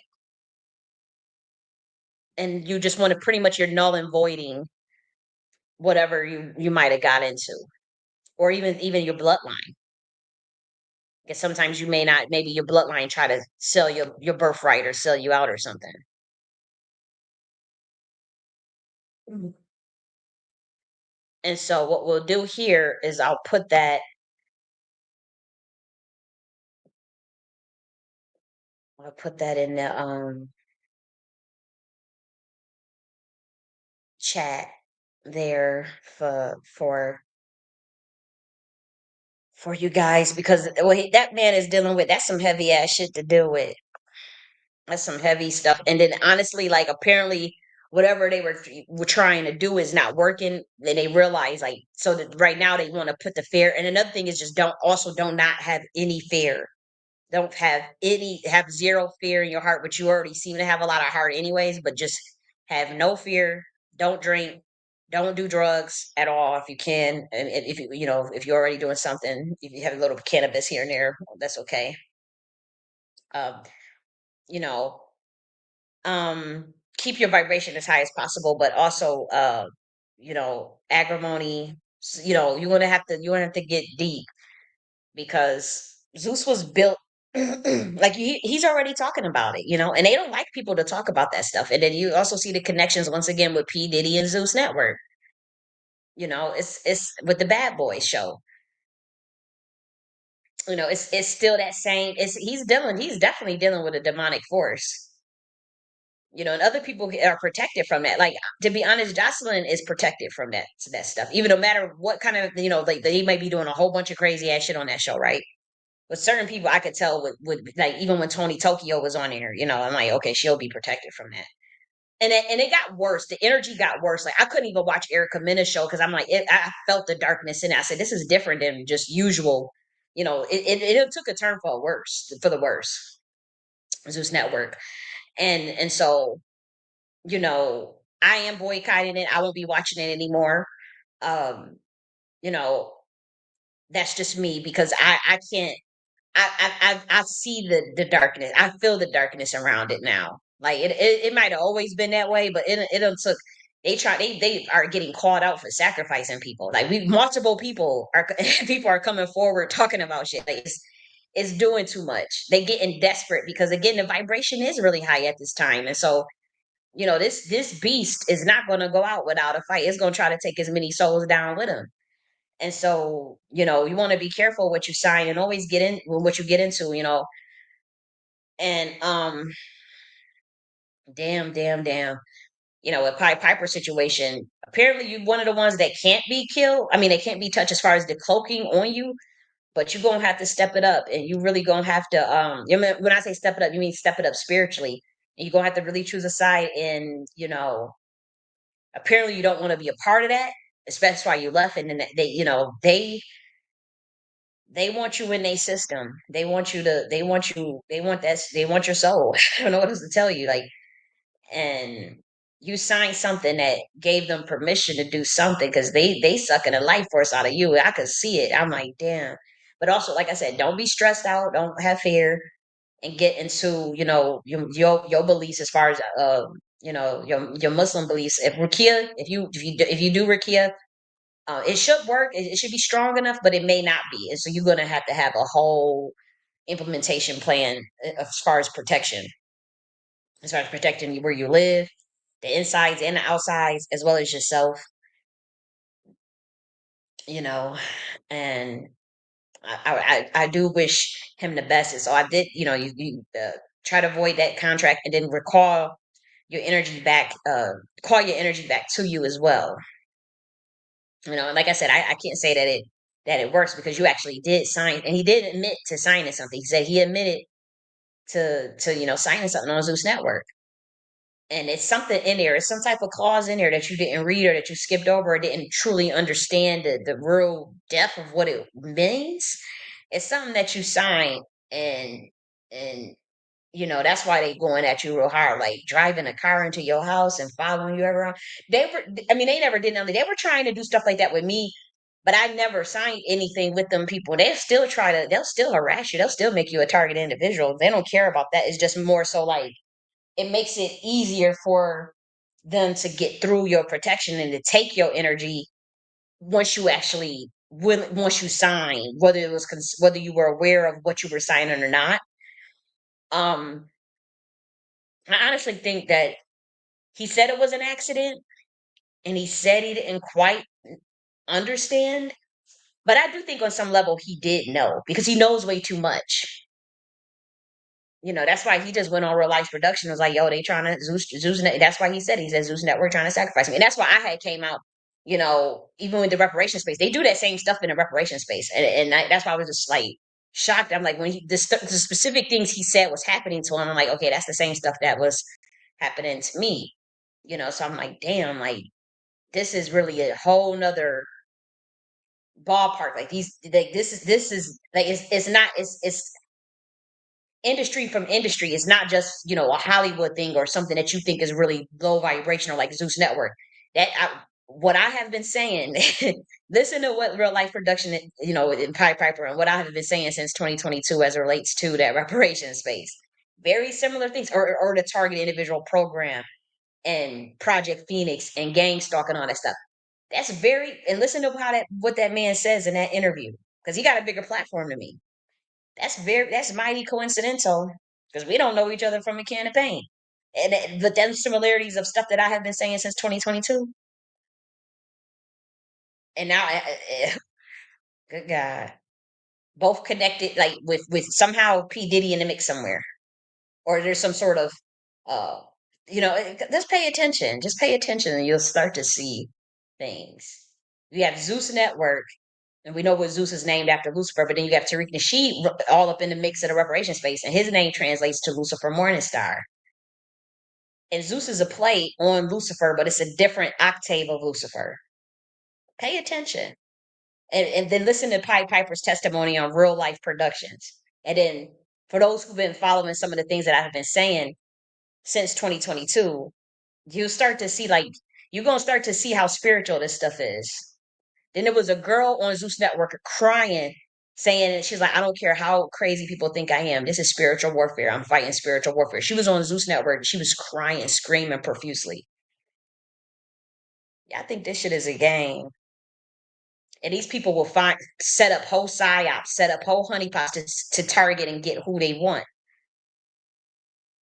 And see what they set up them shows that way too. And they go and they'll exploit vulnerable people or people who want to be famous or people who got talent and light. And they'll try to bring them in, get you to sign something, and then it's done. You know? And so, you think of, Pied Piper situation. I wish him the best, but the other porn star, he wasn't a porn star. I think he did OnlyFans and he was a veneer tech. His name is Savion or something like that. Yeah, he was killed 1 month after the Zeus filming. And nobody even said it, nobody even knew. And so this is what we saying, like y'all have to pay attention to what people be instead of just trying to, oh, that's a conspiracy theory. That many people coming forward, all them people saying the same thing. And you're gonna start hearing people talk about like stuff you heard people saying stuff about the reparation space. And they just left. I listen to anonymous and stuff in rooms. I remember, I'll never forget. People was like, "Yo, I'm glad we left that space. It's something they doing something dark over there.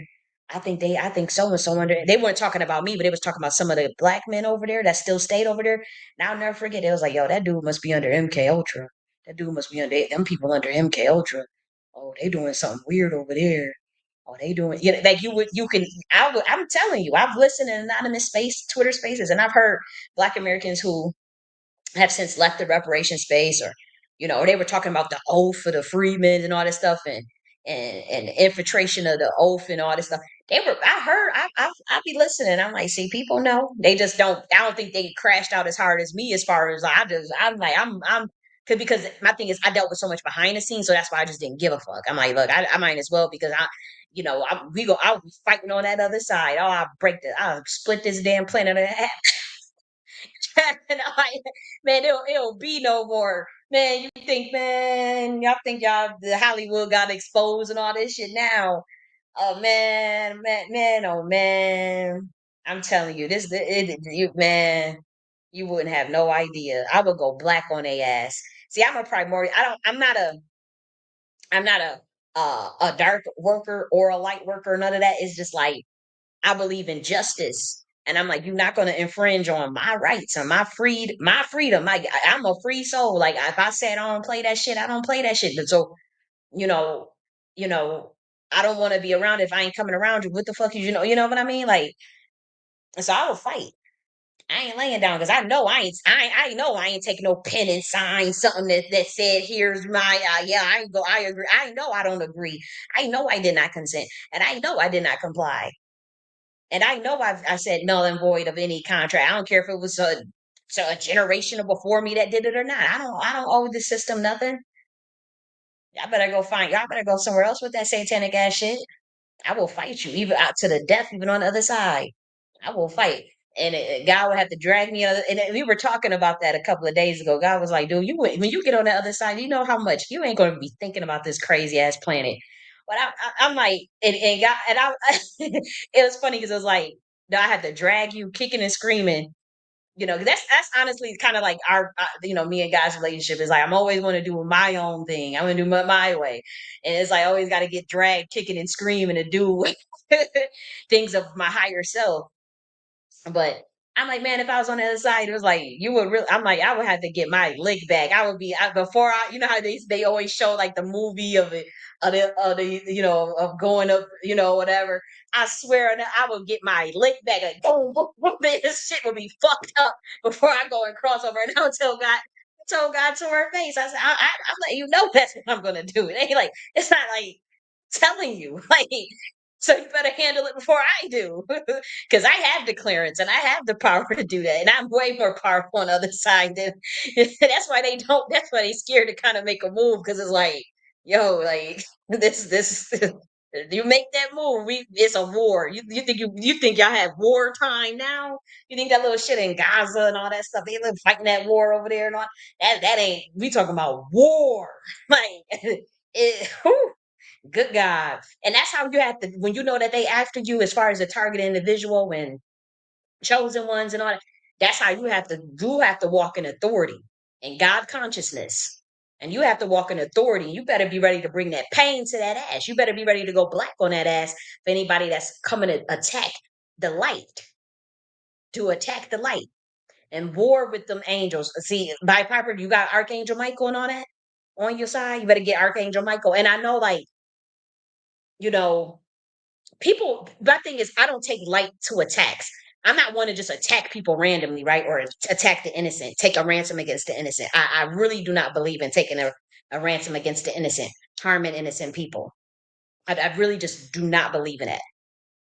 You know, but I take great offense to somebody that will do that to me or try to come for me. Or I'm trying to mind my business, do my thing, and you just want to come for.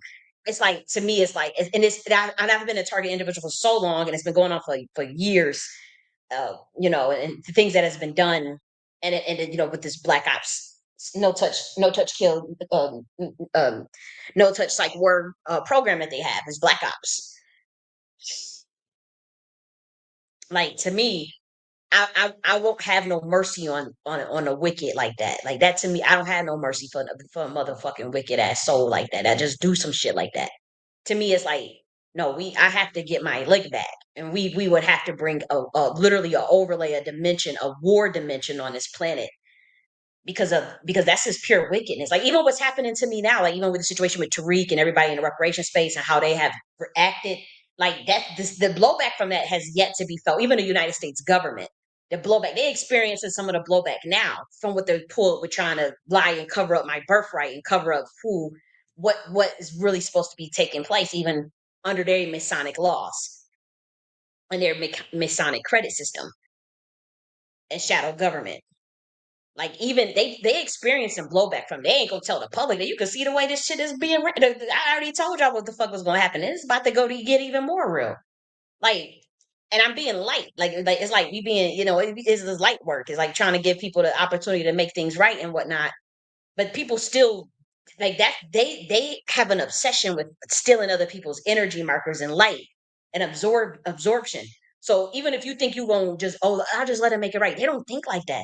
Forgiveness to them means this is the next opportunity, the next play to try to finish the job. And so that's why like you have certain beings on this planet.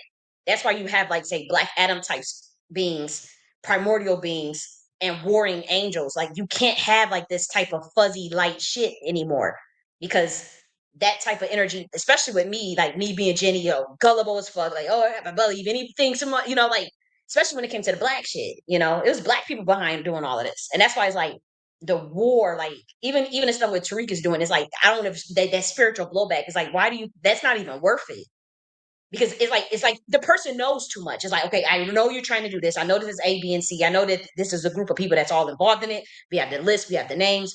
We have enough information about who's all involved. The departments that's involved, the people, and it's like these are the people that we will fight intergenerationally for all eternity from various dimensions down like war, like unless you make that right, like really make it right. Not you don't get to determine the parameters of which making it right is. Like you have to go to the person and ask them how do you make it right. You don't get to determine that, And so it's like I know that their time is up, and I know what they're doing is horrific. And again, it's millions of victims. It's millions of victims that have died that never got to that died at the result of this program that target individual program or just from illegally being mind swiped or illegally being harvested is via contracts and stuff,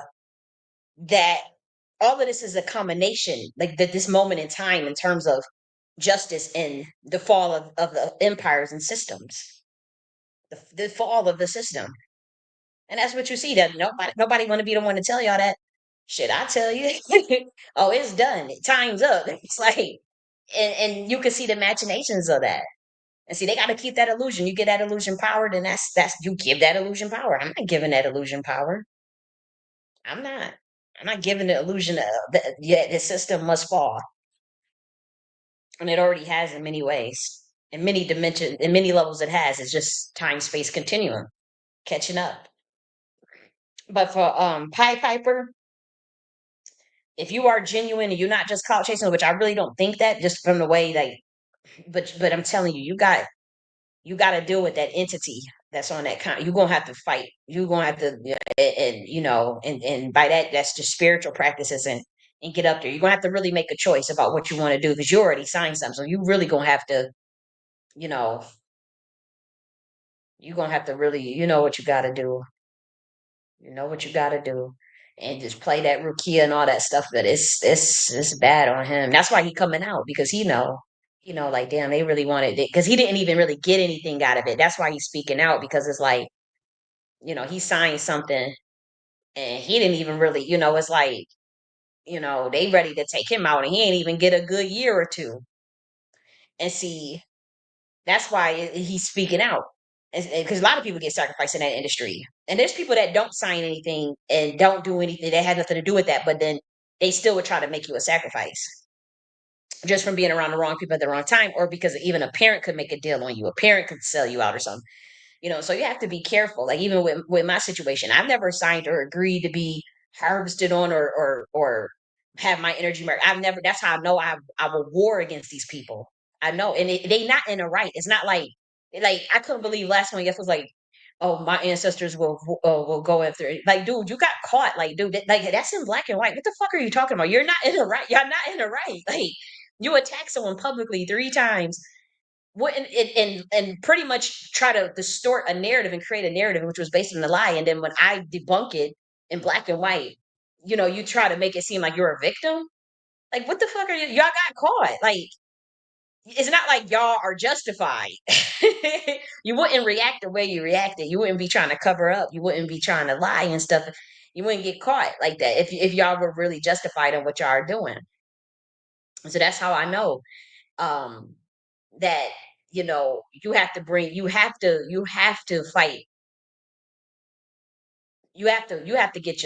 fight that, when especially when you know that you just trying to, you don't want nothing to do with them people. You decide to leave and they still trying to fuck with you. No, and especially when you didn't sign anything. It's like you didn't agree. Like, it's like, I'm not like, I don't understand where you think you guys are justified. This is my life. Like, and because the thing is, like, they had tricked all them people into thinking they had to do all that shit, man. You just better off. It's deep. It's so deep, man. It's all coming out. It's all coming out. Not just with my situation. I'm just saying this how the system is ran. How the system is ran. It's all coming out. Like I said, Zeus gonna fall. Zeus Network gonna fall because it was built by the theft of stealing other people's energy and leaving out the co-founders. That's just like how Tariq is moving. Like I said, Tariq is moving behind the scenes to try to usurp my work and identity with the Freedmen Nation and with the Freedmen's, and they gonna have the same fate. I already know because it was built off the back of another person that they attempted to kill and blacklist as spiritual crimes. Just like the American government, the United States. This judgment has already came. Y'all just can't see it yet because it's you won't you refuse you want it's like people are in denial and people are delusional about it. Then nobody want to say anything. Oh, it's already done. Like, y'all built this country off of the backs of slavery, death, grape, hurting, harming women, harming children. Like, what the fuck did stealing other people's land, genociding a whole group of ethnicities and stuff? Like, what the heck did you think is gonna happen? Like, targeting innocent citizens, and somebody was the straw that broke the camel's back. And I think the government knows what straw broke the camel's back and who doled out the judgment. And people could say, "Oh, we got to judge ourselves." That's not how that works. Judgment is more so of a mirror reflection. It's more of a mirror being held back to you but it's also input output. What the fuck you put out is what you're gonna get back. That's the judgment. It's not we get to judge ourselves. Who the fuck is telling y'all this stuff? You can see it. No, what you put out, you're gonna get back. That's the judgment. How you start is how you're gonna finish, and And so if you start by doing some bullshit, you're gonna fall by some bullshit. Live by the sword, you die by the sword. You know, and so Zeus Network, you started off as a Christian network, you changed it to Zeus, whatever. But then you had these co-founders, and then you try to steal the credit and leave out the co-founders and plagiarize and harm women and harm men and exploit people and sacrifice people. And so your fate is sealed. The co-founders about to sue. People coming out talking about you trying to sacrifice them. People have been dead. Your show is trash. You diminished our culture. You got one good show in here, which is Jocelyn's show, and the rest of it, honestly, the rest of it, nobody really needs it. And the vibration is too high. People are vibrating too high. They don't want to see that bullshit no more. To be honest, they don't want to see that shit no more. But let's get back to the presentation. I did want to cover that though, because I was thinking about that. I do want to cover. Let's see where we at. Yeah, we can go back here because I do want to finish this because we were going to talk about Zeus Network anyways. So that was one of the titles. So we don't have to talk about that. Uh, I mean, we already had covered it. So let's finish playing this. Let me make sure because I know. Hold on a second. I know Rumble. I gotta refresh Rumble. If you guys are on Rumble, we had got knocked off. So let's do it again. Just bear with me if you're on Rumble. Okay, so let's do a screen share again. Okay, so we're gonna finish this, and then we're gonna let's see, what do we have to talk about? There's a couple things to talk about. We'll keep it going though. Let me just finish playing this. Like y'all supporting Isaiah Washington is being supported by Connie and Tariq Nasheed. This is Tariq Nasheed used to say Isaiah Washington was an agent. But look at this. For those who came in late, this is a presentation that we're doing live. I mean, it's live, but this is pre-recorded. This part right here. Isaiah Washington is saying that Carmelo Anthony, the young boy that's in jail for the unfortunate situation that he. Wait a minute, before I do that, I do want to acknowledge comments again because I know people posted quite a bit of comments. So let's just see. I know Bully's still in the building. I appreciate you, sweetie. I didn't know if you were male or female, so I'm glad to hear that you're a woman. I mean, I wouldn't discriminate if you were a man either, but I didn't know like what was your gender. I think I kind of knew. You said I love your long videos. I think us women love your long videos. Wow, you said I was raised. Yep, Soul Train was I mean, I'm telling you. See, I'm 90s baby, so we had more of the Soul Train had changed by that time, but it was still popping. Soul Train was definitely still popping. Like we definitely still watched it growing up, but 70s, Soul Train dominated is what I hear for sure. We saw all the white folks I know back wanted to emulate Soul Train. Yes, we got to bring it back. It's like Soul Train is the shit. You said the hood was having fun back then. Exactly. King Ty said he'd been saying that for years. Okay. Okay, so let's see. So that's what. Yep. The men hijacked the information the women had research. Yep, they hijacked the work of Elaine Brown, Regina Jennings, um, Jennifer. They did a number on the women. They used to strip them women naked and whip they back and all types of shit. If like even if they talk, I remember Regina Jennings shared the story of she had chastised a 7-year-old boy because he didn't want to do his homework.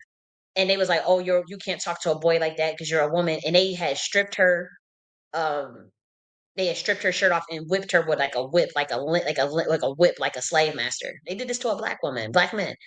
And that's like documented. It's like people don't want to talk about that stuff, but like that's how I've kind of felt like this is like that type of energy is the same type of energy Tariq is doing, is bringing around. It's just like nobody want to acknowledge it because they want what they want it to be my fault because they're trying to ride off of somebody else's energy. And I know the death and I know the destruction and I know the curses, the generation. I know the end of what like it's like them nigga, like I would never forget that dude.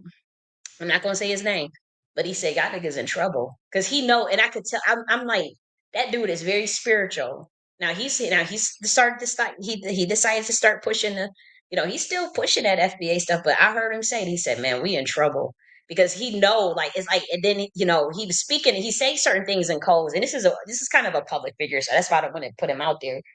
But you know, he's spoken enough code where it's like, damn, like he's it's like he's pushing something that you could tell that he's pushing something that's against his principles. But again, I'm on the outs. I'm not a part of the brotherhood. I'm not a part of the little oath or whatever. And so, people you have to bear false witness for each other. Even if you don't even agree with the person, if you think they're a piece of shit, that's your brother.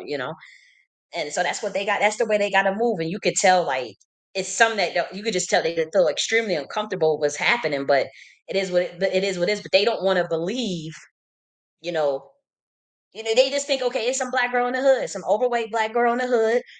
And don't nobody care about whatever, so we can do whatever. And they just have no idea what they're doing. And it even like it's like it's like you kind of concealing yourself as far like we told these people like that we did this for this specific reasons and hid these bloodlines in the hood and covered and hid who they are for this particular moment in time and this reason. And so, the black community, Tariq knows that. The black community doesn't. See, Tariq knows this shit. And so he got them going on a crash dummy mission. And I just can't wait to watch it play out. And he is so deep, it's like, okay, he has to cover, he has to commit to what they're trying to do. But I just know, like, I don't even see how they think that shit is worth it. I'm like, okay. Because it's like the person is too aware. It's like I'm aware of what's going on and who's doing what and who are the people involved. And you're not in it right. It's not like you were trying to help me or you were trying to, oh, I just lost it or I'm just, oh, I just need to do my shadow work because I'm just projecting things. No, like these people, that was their agenda. They just don't. They just. I don't know. He could lie to y'all and tell y'all, oh, I was trying to help her. I was trying. No, it's been 10 years since 2015, and none of these people can say that they actually they have no actual proof that they have ever helped me, but I have proof that I have donated to them. I have proof that I've helped, Connie and Wani. I have proof. Like we're gonna show the proof of even a video that I made of Wani spots, but we're also gonna show, like I don't think I could. I'm not gonna go through all those emails that I had sent for the press release. I'll just tell the story, but obviously I have documentation of it. But like all these people, whether it be a donation or whatever, but nobody can say that when it come to my stuff. And so it's not like people can say like she did us dirty. She did us dirty because we was supporting her work and we was buying her books and nobody can say that. Maybe with the exception of one person only. And the only reason why I blocked that person, the reason why I got, because at that point, me as a military scientist, I have to remove anybody that is a 1, 2, or 3 degree separation from anybody that is Freedmen's or FBA. And so when it comes to the situation, there's one baby girl that I really was feeling, I really liked, and I really wanted to help her get her course and stuff and all that going. But I saw her in that American Freedmen's list, which was ran by the Freedmen's Bureau. And it was everybody that had something to do with what happened to me in 2022 are in that list. They try to add me to that list twice. We talking about just in 1 month alone, just like the last 2 months alone. They try to add me to that list twice. And when I saw her in it, I'm like, wait a minute, you always talking against, the Freedmen's and FBA and whatever. So why are you on this? Why are you there? And that just made me think like, okay, is this person a plant? Because you came around me really heavy and really strong. And I saw a lot of red flags. It was like over 3 red flags. And I said, sorry, sweetie, like you gotta go. It was nothing personal though, but y'all ain't nobody speaking on it because the reason why, like, I want somebody to call me out. Like I crave it because it's like they know they're in the wrong and they know what they're doing is wrong. They know what they're doing is satanic. It's just more so like they was hoping to get away with it, and that they don't have anything on me, or they don't have any. That's why nobody would say, "Man, they're scared because they know what they're doing is fucked up. Like this country is doomed." Like I don't care no like you see the way this presidency is going. This was supposed to be the hot shit president. This was going to be the way we was going to run it and the way what was going to happen initially. Y'all know y'all fucked up. Y'all was trying to hide stuff and get away with stuff and cover up stuff and play me again after I said I was going to try to make it right. And so it's done. Like, it's like, okay, whatever. Curtains closed because that's ridiculous. And that level of jealousy and that level of hatred and wickedness, I just can't. I don't understand it. I don't want to fuck with it. I mean, you gotta go your own way. We gotta go. People gotta move the way they gotta move based on their frequency. And oil and water don't mix. This is not me condemning the American people or talking about America. I am talking about the criminal enterprise that is hidden within the government infrastructure that most Americans probably don't even know about. And there's a lot of Americans that do, you know. So it's not me talking, I'm not talking about America at all, the average American person just walking around here. I'm talking about the infrastructure that they are hiding from the public that is ran by the Masons. Let's just be real. We had told me, man, they know what's up. They know what they did. They can continue to hide and play dumb all they want. Actually, I want them to because it's like a further curse. And these people try to usurp my identity and act like I couldn't believe it. I'm like, why are these people acting like it's creepy? And like it's really, really wicked. I'm like, do these people think that I'm not my own vessel, I'm not my own soul, and that that Tariq has clearance to do what he's doing? No, he's nothing but a occultist that was trying to use sorcery on his following. And I'm just spiritually gifted enough to see it, and I called it out. He's not responsible for anything. I was being suppressed heavily by this movement, by the black community. I'm being suppressed. I'm not even at my full potential because of people fucking with me, trying to hold me down, hold me back, take my light, kill me. Like, no, like you guys are not about to sit up there and try to act like you have any connection or any entitlement to anything of my light, of my work, of my body of work, nothing. And I will fight. I'm telling you, it will be the war of the like you have never seen. It's already begun. Why'd you think in 2022 all that shit popped off with the Lion of Judah crash out? Next thing you know, Kyrie and Eric come out, Hebrew Negroes. Kanye West come out talking about this that he Semitic, and then Gaza and Israel start pop off. All is right in front of you. It's nothing but biblical shit popping out. But just check the date that 2022 crash out. The date of it, August 23, 2022. Y'all can play dumb all y'all want. I wish one of you bitch ass scary ass niggas would say my name though, so we can get it really popping. They just scared. They don't want none of this stuff to come out, and they don't want nobody to know who's the source behind it all. That's all. And like, ain't no black ghetto woman from no Buffalo, New York. Buffalo soldiers, Buffalo, Buffalo got a lot of the Black Americans in Buffalo. They have some powerful bloodlines there. That's all I gotta say. That's all I gotta say. People just don't be wanting to accept stuff, and they don't have to. They ain't got to. They ain't got to. Show you better. We can show you better than we can tell you. You said the baddies is too violent. You know what? They were I couldn't get into it. You know what? I did like Big Lex, the basketball player, and I never watched her show. I never watched the show. I just heard so much about her. And so I just went on YouTube and said, "Well, who is Big Lex?" And I'm looking at like, "Dang, she's really nice looking." But you know, they were saying that she was whooping ass on there or whatever. And it is too violence. You said Flav been a character though, right? That was the only one that moment has passed. Gangsta Boo. Gangsta Bay was cute. I don't remember who Gangsta Bay was. What show was he on? 'Cause it would probably spark my memory if I could know what show he was on. You said never even heard of Zeus until these deaths. The name Zeus alone implies a lot, right? So you really gonna watch those Zeus Network anyways? Ultra Instinct said, "Hey, watch no damn Zeus," and I respect that because you know again it's real low vibrating. You know again it's people that like to see a brawl though. I ain't even gonna hold you. Again, some people got that fighting spirit and stuff like. I ain't even gonna hold you with me. I'm too old for that now, but I'm telling you, I grew up watching. Everybody know Bad Girls Club and Camila. Everybody know Camila when she was kicking. Remember, and for those that's my age, that's in my age bracket, y'all know. I know y'all got to remember that part when Camila's mom was on the phone. We might actually play that shit in our Freaky Friday party, which I don't know when we gonna get to because we got a lot to cover still. Um, remember when Camila and just in the spirit of the brawl, you know. Remember when this was viral? I'm telling you, people still be talking about this shit to this day. Camila's mom had called, and Camila was fighting, and all you heard Camila and mom in the background talking about some whoop that ass, yeah, get that hoe, get that. And Camila was just like, she was the best. I'm telling you, she was known for whooping some ass, boy. I have to say, Bad Girls Club with Camila season. Oh, and Erica. I remember Erica was on. She was on there.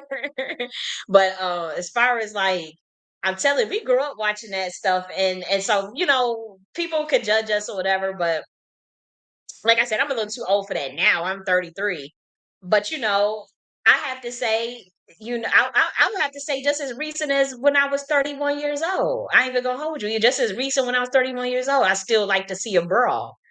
And that's because I have a fighter spirit, anyways. And I ain't gonna go out in those streets and be fighting or nothing. But I kind of, it's something. Like I ain't gonna hold you. Like I didn't fight a lot in high school, but grammar school quite a bit. When I was clubbing in high school, I would go to these these little underground hole in the wall of clubs or whatever, which I think I talked about it on my channel before. And they would be brawling at the end, and if your friends was fighting, you just gonna fight, you gonna brawl too,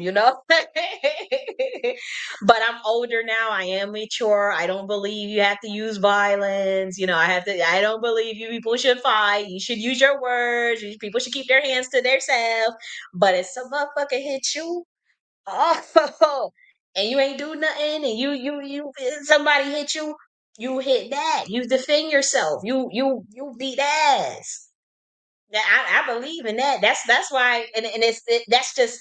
I have a couple stories because I was like, I grew up in a household, especially in my formative years with Granny.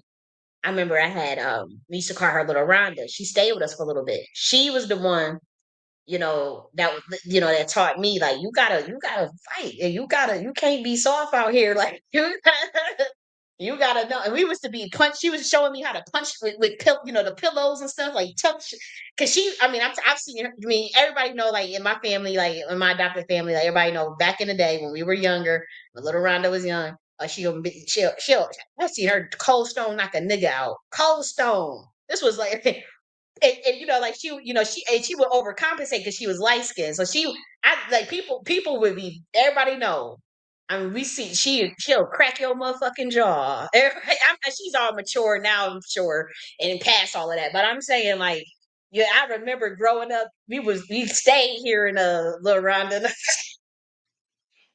She a cold stone, like a 6 foot ass nigga out. Boom, crack your motherfucking jaw like this.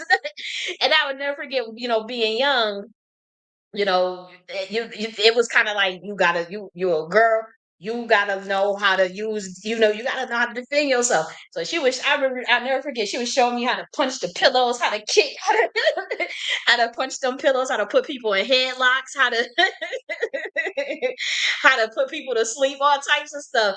And so, like, you know people could judge it or whatever, but that was just kind of, the environment.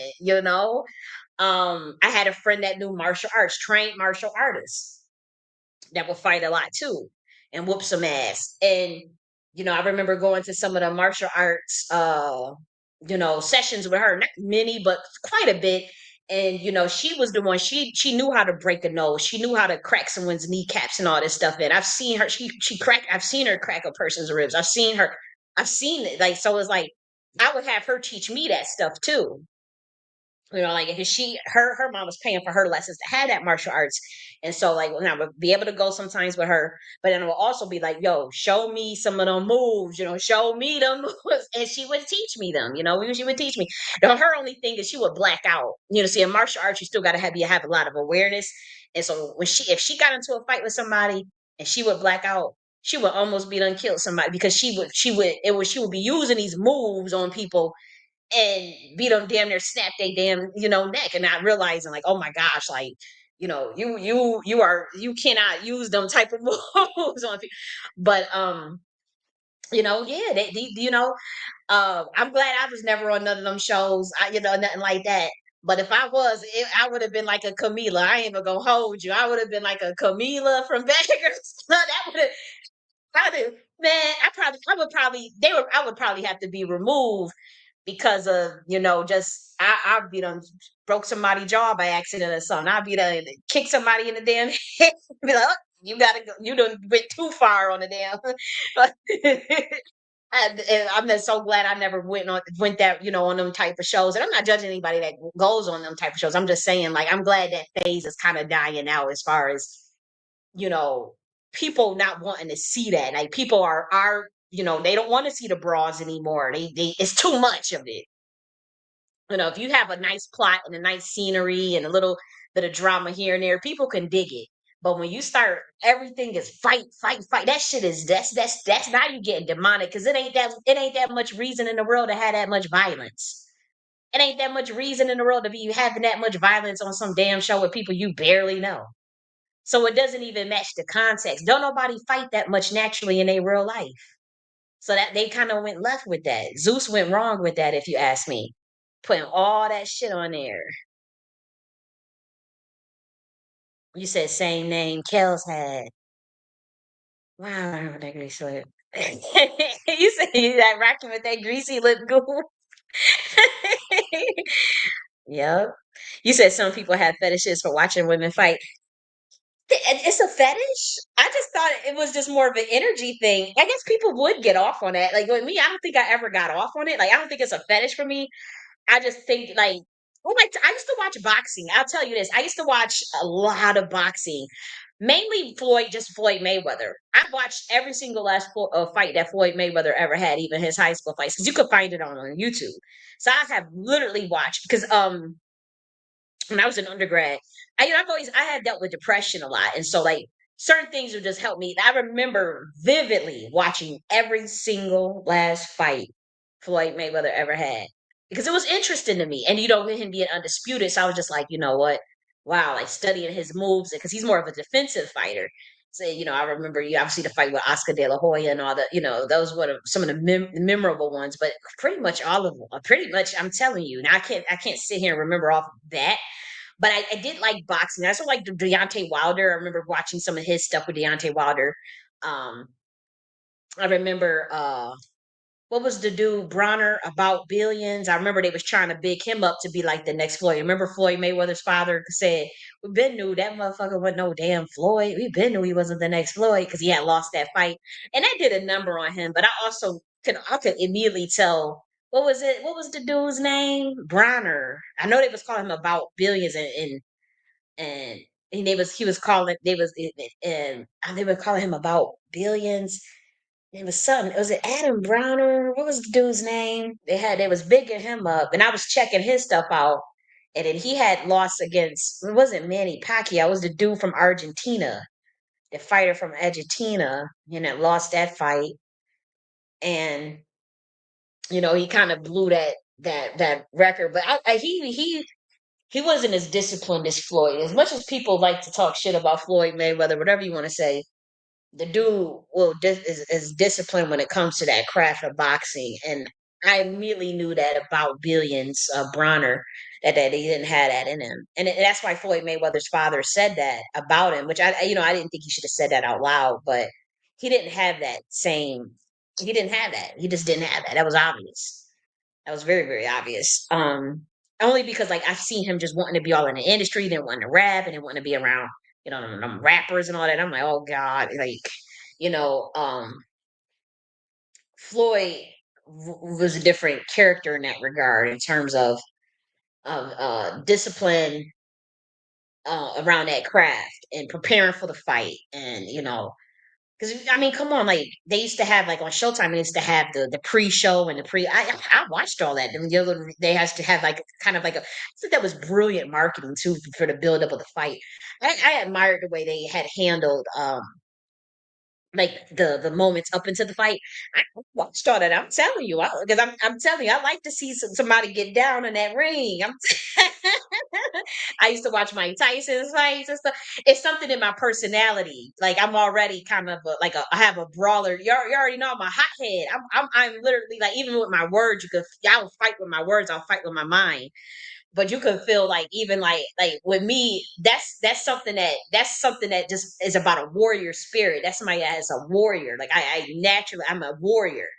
And so like some that's why I like that movie 300. That's why I like the movie, you know um I like the movie 300. I like the movie Life. I like the movie, what else? I'm trying to think. Is there some other it's a Titan movie. I mean, anything with Gladiator. Oh, Spartacus. Oh, everybody remember that show Spartacus? If y'all haven't watched that show Spartacus, oh, I am telling you, like I love the show Spartacus. Remember they showing that fighting against the Roman Empire and how Spartacus was fighting against the Roman Empire? Like I'm telling you, like that was my shit. Like I watched that faithfully every Spartacus was my show. Anything that has to do with some sort of fighting like that, oh, I'll watch that shit. Now again, I'm older, so I don't want to see that as much. But Spartacus came out when I was in high school, and so I am telling you, that was that was an excellent show. Spartacus was an excellent show. Also Rome. Remember the show Rome? That was HBO. That was one of my shows too. Game of Thrones. Anything that has to do that like with that type of fighting like that, or uh, uh, uh, political maneuvering and all that. I liked it. I like that type of stuff. But I also like the magical shit too, like Merlin and whimsical. I like whimsical type shit, like the 100. And the 100 was one of my favorites. That's one of the best shows on the planet. If you really want to know some game, watch that 100. And people say it's cheesy, but I'm telling you, the 100 that's you learning some game about the way the world works.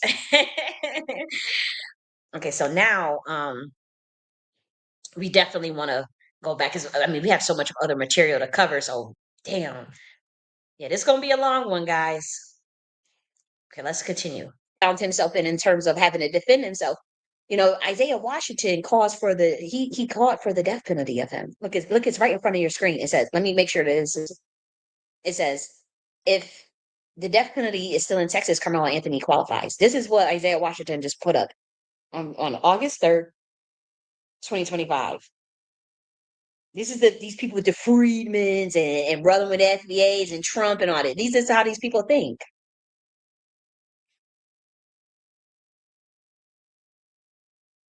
Let me look for that picture of Wani real quick.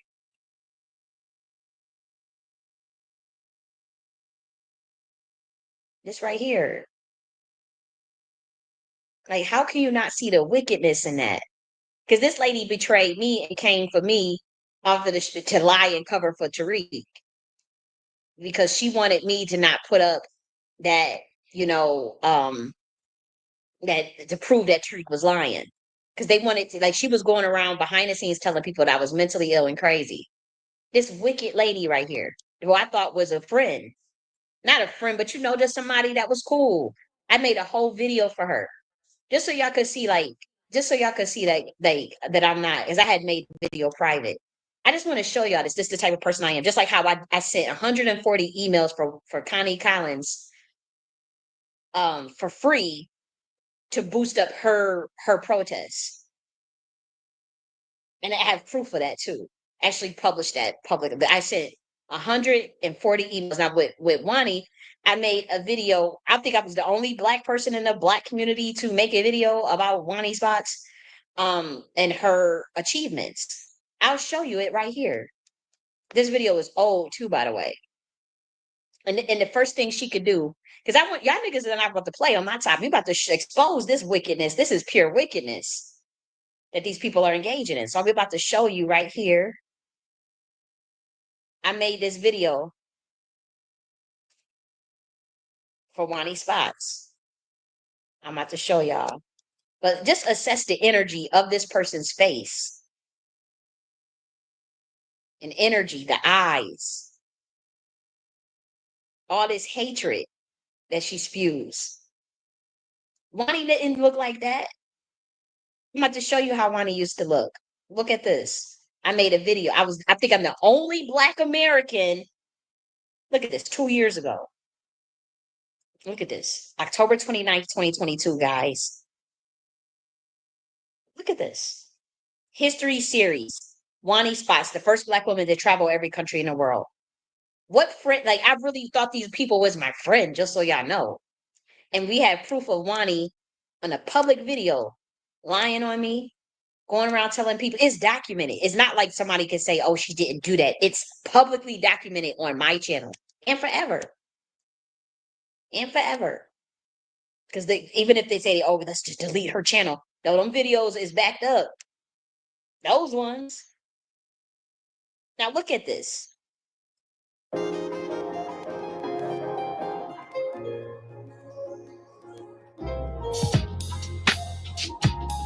Look at the production of this. This is talent. This is why these people like trying to steal and plagiarize my work. Oh, hell no. Fuck no. I will go. I'm telling you.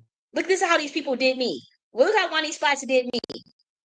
In a public room telling people that I was crazy and defending Tariq and knowing that he was lying. And I went behind the scenes and she removed me out the room. I was messaging to her like, and she threatened, she's like, we will get you locked up again. We had to contact your family years ago. We'll do it again.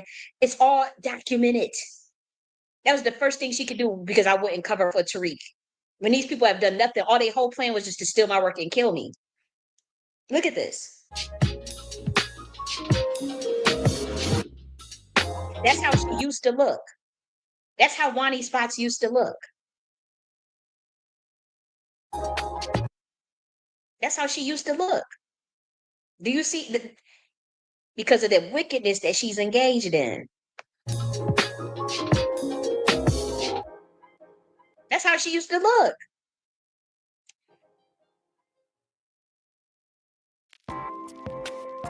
Hello, this is colleague J.N.S, and we are going to be doing a spotlight of Black American history. And we're doing it on our good sister, Wani Spots. Wani Spots is the first verified Black woman to travel to every country and continent in the world by 2018. She was born in Los Angeles to Roger and Betty Spots in 1964. Beginning in high school, she hosted a documentary that included traveling around the globe. After the documentary ended, Ms. Spots developed an e-commerce company, funding her future solo travel between 2014 and 2018. Despite being an accomplished musician, songwriter, pianist, and artist, she decided not to follow in her family's entertainment footsteps as her parents were both Hollywood entertainers. Wani Spots has visited hundreds of locations. Wani's travels began as a child when she accompanied her parents on tours. Between the mid-2000s, Wani toured Monaco, France, and Southern Europe, and between 2014 and 2018, Wani visited Germany, Netherlands, Greece, Spain, Italy, Vatican City, Turkey, UK, England. These are real pictures of these places. I had to go and put all this shit together.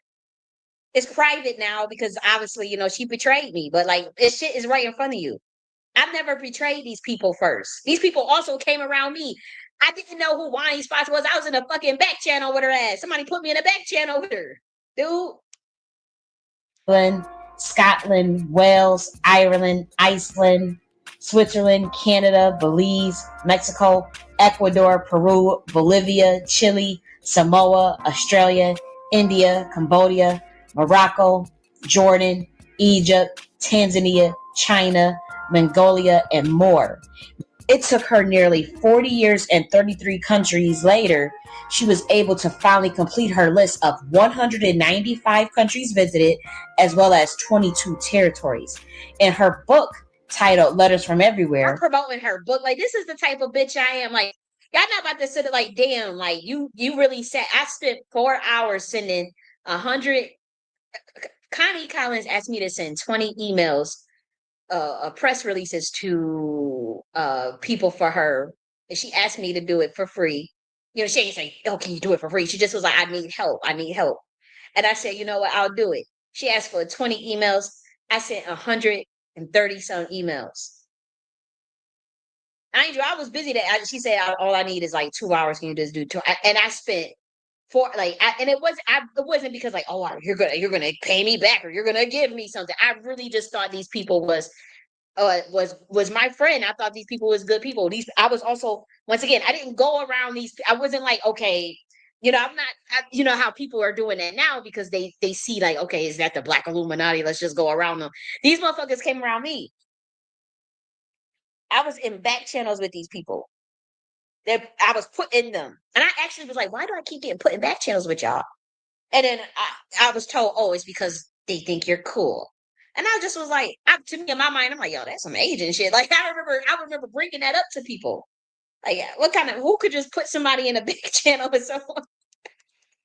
But here I am promoting this lady's book, Letters from Everywhere. Like, and this was public. You could see at one point it was public. I mean, I never really got much views, but you could see it. These people was like, knew I was struggling, knew I was going through so much. They knew and they watched and nobody helped. The true story of Wani Spots. Historic travels to every country and continent. She showcases historical highlights from near and far. There are thousands. When Connie Collins asked me to send her those essays, she asked for them essays. I didn't offer them. And she said she was going to put them on her website, and she didn't. She never did. Then that same Monday, my talking points for my essays was in Camilla Moore's mouth. This is how these people move. They never, like, I'm telling you, it was always a defense contract when it came. It was like, okay, here go easy, like a free soul. Let's just steal all this stuff from her. Thousands of destinations from 7 continents in the travel directory. With art on every page, Wani Spot shares a private collection of travel ideas from smooth sailing, riding, and flying. The topics covered in the book also include solo travel inspiration, wellness, exploring for world history. I have licenses for all these clips, by the way. Wanderlust and homesickness, flights and hotels, travel planning, international journeys, tour guides, best vacation destination, language barriers, food from around the world, culture shock, ethical wildlife encounters, and much, much more. This was to highlight the accomplishment of Wani Spots, who once again is the first Black woman to travel the entire globe, every country on this entire planet Wani Spots has visited.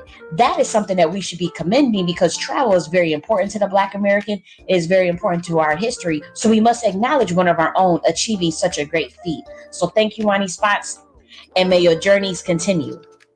I love y'all. This is J.N.S, and I'm going to talk to y'all later. So y'all can't try to play me. Did anybody ever do something like that for me? No. That video was made 2 years ago in 2022, actually 3 years ago. I made that video 3 years ago. No. But I actually want to show like evidence of like, because I said, okay, she betrayed me or whatever, I'm going to show the evidence of that because it's like, so that there, start working on that application. Like, y'all, that's what I said. Because like I want to show. It's time to start thinking about what is your reparation. What actually like transpired in terms of like, the betrayal, the claims that I'm making is like, at least there's, I want to streamline that straight into like what actually happened. And so this was a Twitter space that happened in which Wani proceeded to like go around and tell everyone that I was crazy to prevent me from proving that Tariq Nasheed was lying. And so we'll play that here, right here. Let me just make sure that it's sharing. And again, people obviously have an agenda to keep this stuff covered up, but had they just left it alone or just made things right or just, checked, just did right, then none of this would have happened. But I do think that it's important to play like exactly like what exactly, I'm talking about. So we'll do that now. Career, like what is your role in a post reparation? This is Don talking. So obviously it starts with Don and then somehow I get brought up. Don brings me up.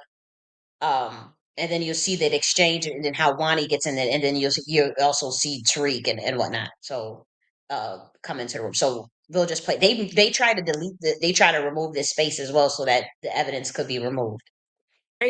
Black America, because like the shit is on like you're gonna wake up and it's gonna be here. I mean, here as in the beginning of here, obviously.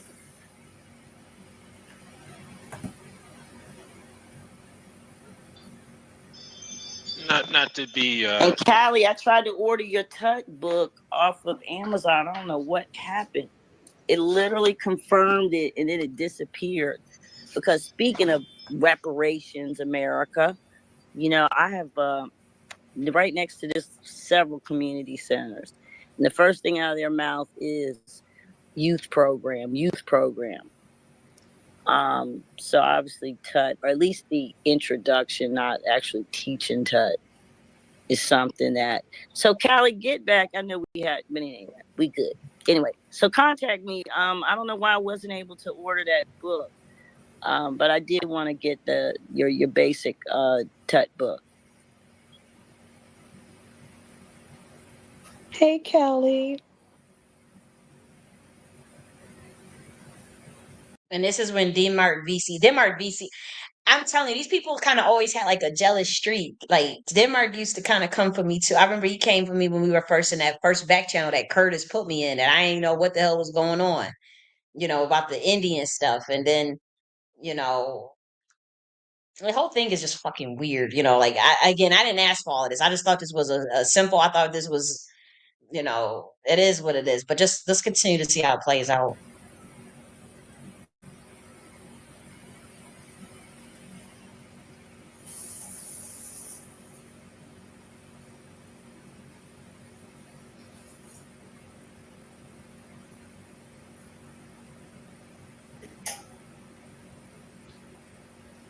So who put a TUT book on Amazon? Now they try to act like, they cared about the tub, but they never grilled Tariq about selling root work to white people. So this was just a play. And the reason why I know it was a play is because April Showers behind the scenes asked me to remove my book on a phone call with her. So they was trying to they had been trying to they low key act like it was just pretty much like, okay, it was pretty much a way to kind of try to control what I was doing, but also monitor like what how I was making money. That's how I took it, because it's like, why would she ask me to remove that? It was weird. And mind you, I had talk with her, in a year, and then that's what she, would say, oh, would you consider moving it? Then I'm telling you, if I really wanted to spray these motherfuckers, I really could, man. But Denmark starts to, act like he's so concerned with, with the tut. Mind you, anybody can learn tut within 5 minutes. It's all over the internet, way before I ever had anything to do with it. Way before I had anything.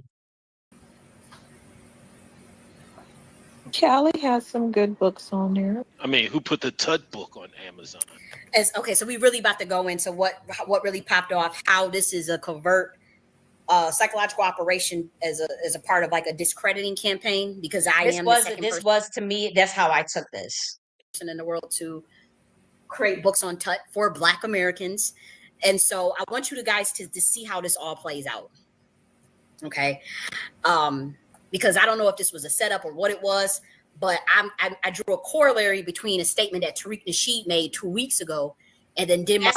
That's why that was the corollary. Tariq had just started. The reason, because Denmark is grilling me about putting the book on TUT, the TUT on Amazon, but then Tariq also was acting like he was so offended that someone was teaching TUT or whatever. But if that's the case, he shouldn't be teaching root work, because root work is all, he shouldn't be trying to sell root work, because he sells root work to white people through his own admission. And he's talking about cultural gatekeeping. So that was my point. Like, that's how they literally, they be trying to throw anything to kind of knock me off. And that was literally the only thing they had. But then they backed off because I pointed out that Tariq sells root work to white people, but I only sell TUT language to Black Americans. But they try to make what I was doing a bad thing, because they don't have anything. They couldn't find anything. So it was like, okay, that must be the thing that we get her on. And so once I threw back, I'm like, well, why the fuck y'all grilling me, but y'all ain't say nothing with Tariq talking about, selling root work daughter into white people. And root work is also a cultural appendage of Black Americans. Shouldn't that be gatekept if that's the case? And that's more, to me, less of a, that's not even like a novelty. That's something that would be even more secretive than, say, the TUT language, which is already public. It's literally something you can learn. Anybody, it's on the internet. The alphabet is on the internet. And so they try to make it seem like, oh, I was just selling the culture, but didn't want to protect Tariq. And like, none of these bitch ass niggas, I'm telling you, like, that shit is so foul. It was so obvious that it was a play, and then they hurried up. They had to go with a whole other playbook, because it was just like, that is just such hypocrisy if you don't call that out. But then you grilling me for doing something solely for Black Americans. So they didn't even have anything, so they had to find something else to go to. Oh, which when that really don't have anything. The only thing they can just bring up is the 2022 crash out. Which even that's going to look crazy because more and more people is going to realize that MK Ultra is pervasive, and it's a global intelligence apparatus. Um, people. This shit is not going to age well. What these people is doing, they should have just kept it moving while they had the chance. Like everybody should have just kept it, like instead of just dragging this shit out. It's literally fucking 3 years later, and this dude is still plagiarizing and still doing weird shit to undermine me behind the scenes.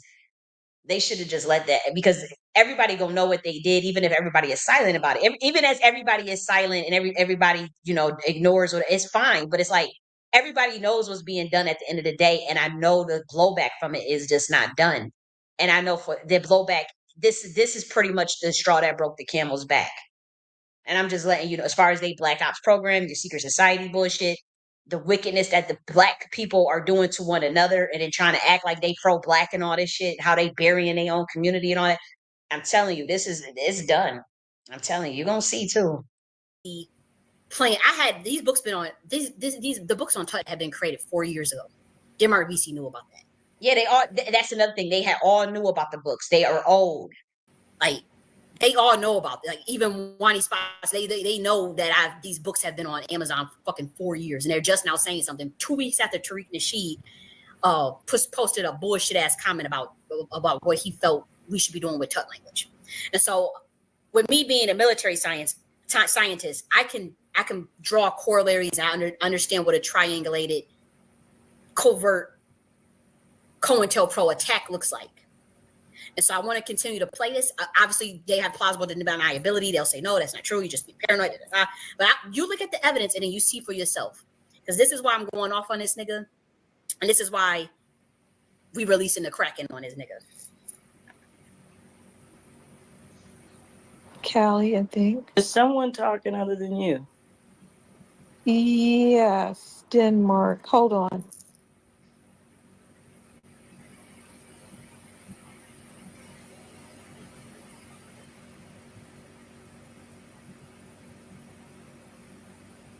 So how is that okay? So I'm literally requesting to speak. You see, how is that okay? So I immediately request to speak. Said he's throwing me under the bus, low key. This is not the first part. This is not the first time Denmark VC has tried to throw me under the bus. He did this shit on Clubhouse some years ago too. So, but my thing is, they knew that I had these books out, these Tut language book, and I'll prove to you that again. Just watch closely the shit that Tariq Nasheed, because Tariq Nasheed lies on me in this Twitter space, and so. Just watch very closely. Use an objective mind. We're going to be doing things that are very objective. I'm going to be just streamlining this shit for your ass. Okay? And now if you want to sit and play dumb and then act like how Wani Spots did, then that's your karma. It's not even karma, but that's output input is what we're dealing with. Cause and effect. You play dumb, you win dumb prizes. You ignore things, you shall be ignored. You undermine, you shall be undermined. That's the fuck we dealing with. So let's continue though. Can you tell me somebody? What? So this is COINTELPRO. This nigga literally for 4 years now, all of a sudden, 2 weeks after Tariq Nasheed makes his statement about Tut, Denmark VC calls me out about Tut. They all work together. Now just continue to see how this goes. How is okay that there's a Tut book on Amazon? Okay, well, something about Pandora's box being already open. Yeah, I feel bad now that I said that out loud, but it is what it is. Not only that, it's all on Wikipedia. But here's the bright side, everyone. Here's the bright side. Mind you, I requested at this point. As soon as he said, how was that? Why is there a book on Amazon? Boom, I immediately requested because I knew what this shit was about. So I immediately requested. And you see, I'm still not even on the stage. What's his name? Michael Riley, who is, and he might be in the city, but he has developed Friedman Tut script. It is literally indecipherable. When you use it, you will be able to speak Tut perfectly, because it's just what is it? Amazing. Black people are fucking amazing. But he developed an entire alphabet. There's even a Friedman Tut script keyboard available. And so you would have to be heavily, heavily vetted to have access to that. And that is a way that Tut can be kept secret and cultured and Like, gate that's the kept. play. Like, they were just doing that to undermine me because they had already had a bug in my ass. They watch everything I do, but they don't even fuck with me. So it's like, okay, let's just promote once again this Friedman stuff. Let's undermine her with this Friedman stuff. That's why I'm like, man, I already know what the hell's how the outcome of this is not good. I don't even care because to me, it's like, I don't need to be in that space. Like, it's what the black community showed me is such a darkness in them. Is like, ugh, like, to me, I'm like traumatized. I'm like, what the fuck is wrong with you niggas? Like, I'm shocked. Like, I'm literally like flabbergasted. At the behavior, and it's documented. It's not like, oh, you're just being dramatic or being delusional, oh, you're being it's like literally in black and white, and it's like, well, how do you justify that, and how do you explain that away intelligently, and why the reason why everybody they took this oath of silence, so everybody has to be quiet about it now, and there's a lot of white people involved in this too. Like, it's so many people involved in this, and so it's like, okay, everybody just be quiet, everybody act like nobody know what's happening, no, don't retweet, don't like nothing, don't say nothing, you know and that is try to change some behavioral mechanisms of this, but that is a way to try to augment behavior, so hopefully she'll stop talking about it if she realizes, like, but it's like, it's going to have the opposite effect because you're still doing clandestine stuff behind the scenes.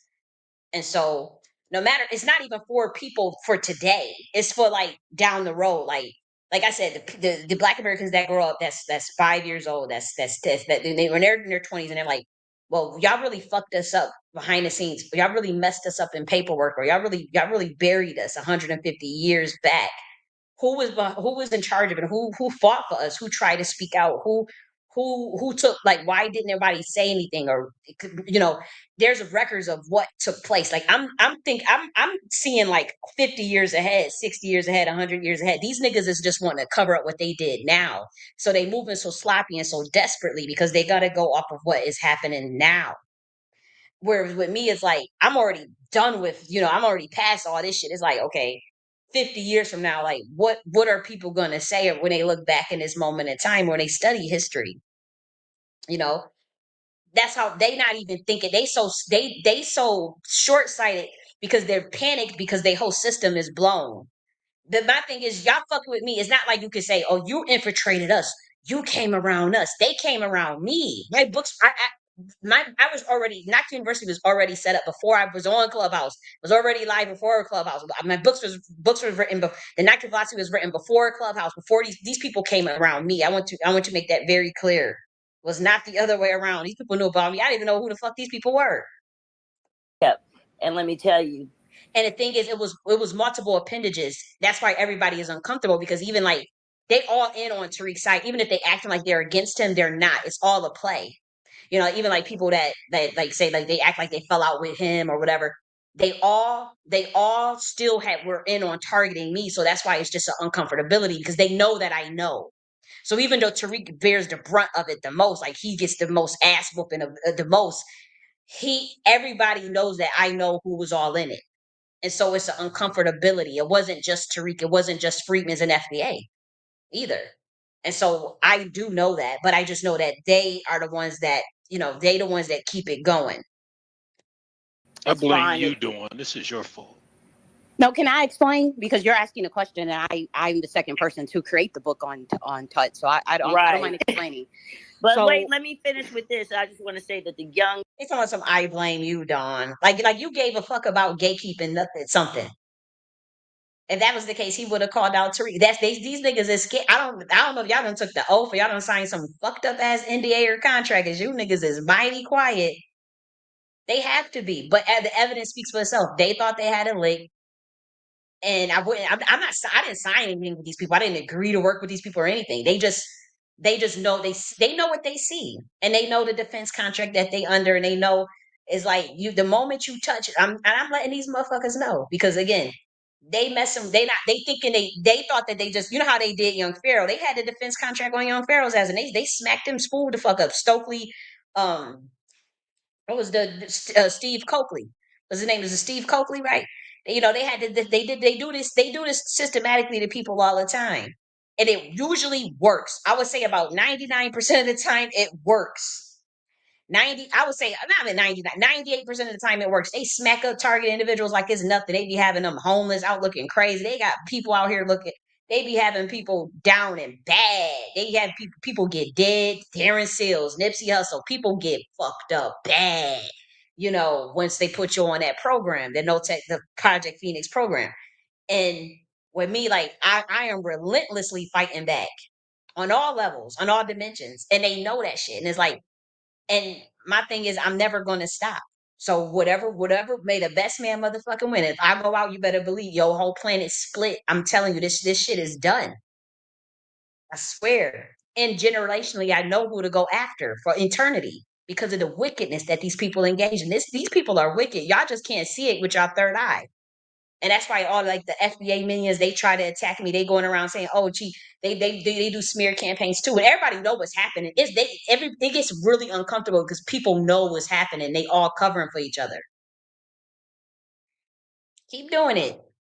You thought you had 400 years, man? Oh man. Kids today, Denmark, and the Solons on TikTok, believe me, they are speaking Tut in total slang. You would not even ever be able to understand it. But everybody on Soul Line ain't Black American. Well, I'm just saying, well, it is what it is, but that's where we're at now. That's why I said the Friedman Tut script is the saving grace here. All right. Okay, so as far as why it's on the internet, we all know Gloria McWillan was the first person to create a Tut book, the first comprehensive book on Tut language in 1995. She died in 2022. Her website is still up, tutlanguage.com. You can go on there. The alphabet is freely up on there. Anytime you Google Tut language, what pops up? The Tut alphabet. So anybody theoretically, which I don't promote the Tut language to non-Black Americans. That's for one. Even in the description, it says this is for Black Americans, and obviously some of the monikers that we identify as, whether that be Friedman, FBA, ADOS. So I make that distinction very clear that this is for Black Americans. Now, when you go and Google Tut language, the first thing that pops up is the Tut alphabet. Somebody put a translator up there already. Somebody, like, as far as like the secrecy of the language and the gatekeeping of the language, I promote that. The first thing in the book, the first thing in the course says, this is gatekeeping for Black Americans. This is only for Black Americans. The only people that have been buying the book are Black Americans. The only people that have been signing up for anything, even my course, is Black Americans, are Black Americans. So Gloria McWillan, to me, in terms of what because she's the first one, this is the first point of contact. Now, she died in 2022, but she put this stuff up in the American Journal, Speech Journal. It's recognized by Duke University. This is an official language that is recognized by the American Speech Journal. So as far as like the gatekeeping, I understand. As far as the secrecy component, that's a hard sell. Not because I'm not trying to keep it a secret, but because the alphabet is literally freely available on Google. As soon as you Google the alphabet, there it is. So anybody technically within a couple of hours or within a week can learn Tut, because what is Tut language? It's pretty much the phonetic spelling of the English language, which Gloria McWillan says on a news station. She literally just says this broadcast that loud out in the news station. So to me, it's like, yes, we can gatekeep it. Of course, it should be for Black Americans, but the actual implementation or execution of that is hard, because not me, but all the other people, including even Black Americans, have went and thrown the alphabet all online. Gloria McWillan's PDF is is free on the internet as we speak. Like, anybody could just go but go get access to the book for free, because people have been spreading it all around. And so the little books that I have on Tut language, they're for Black Americans. Introductory is nothing deep, but again, theoretically and just objectively, anybody can go right on Google that alphabet, use the translator, and learn it. So if we're supposed to be gatekeeping, y'all trying to come at me because you're not the first person to try to like throw a subliminal. y'all coming at me, but what about the translator? That's the Tut language translator is freely on the internet right now. Africans have African just try to say that Tutnese comes from some one of them countries over in Africa. The alphabet is freely available on Instagram, TikTok. As soon as you Google it, both variations of the Tut alphabet. I didn't put that up there. Other Black Americans, these youth are putting it up there. It became popular because of the social media in 2021 in TikTok. And so I do think we should gatekeep Tut language. I want to make that very clear. That it is for Black Americans. I do not teach. I don't even feel comfortable teaching Tut language to people that are not of our lineage. And so if there's a book or two on Tut language that is for our culture, I don't see anything wrong with that.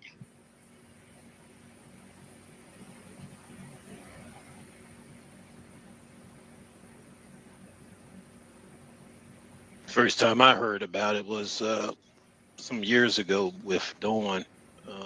First time I ever heard of Tut, and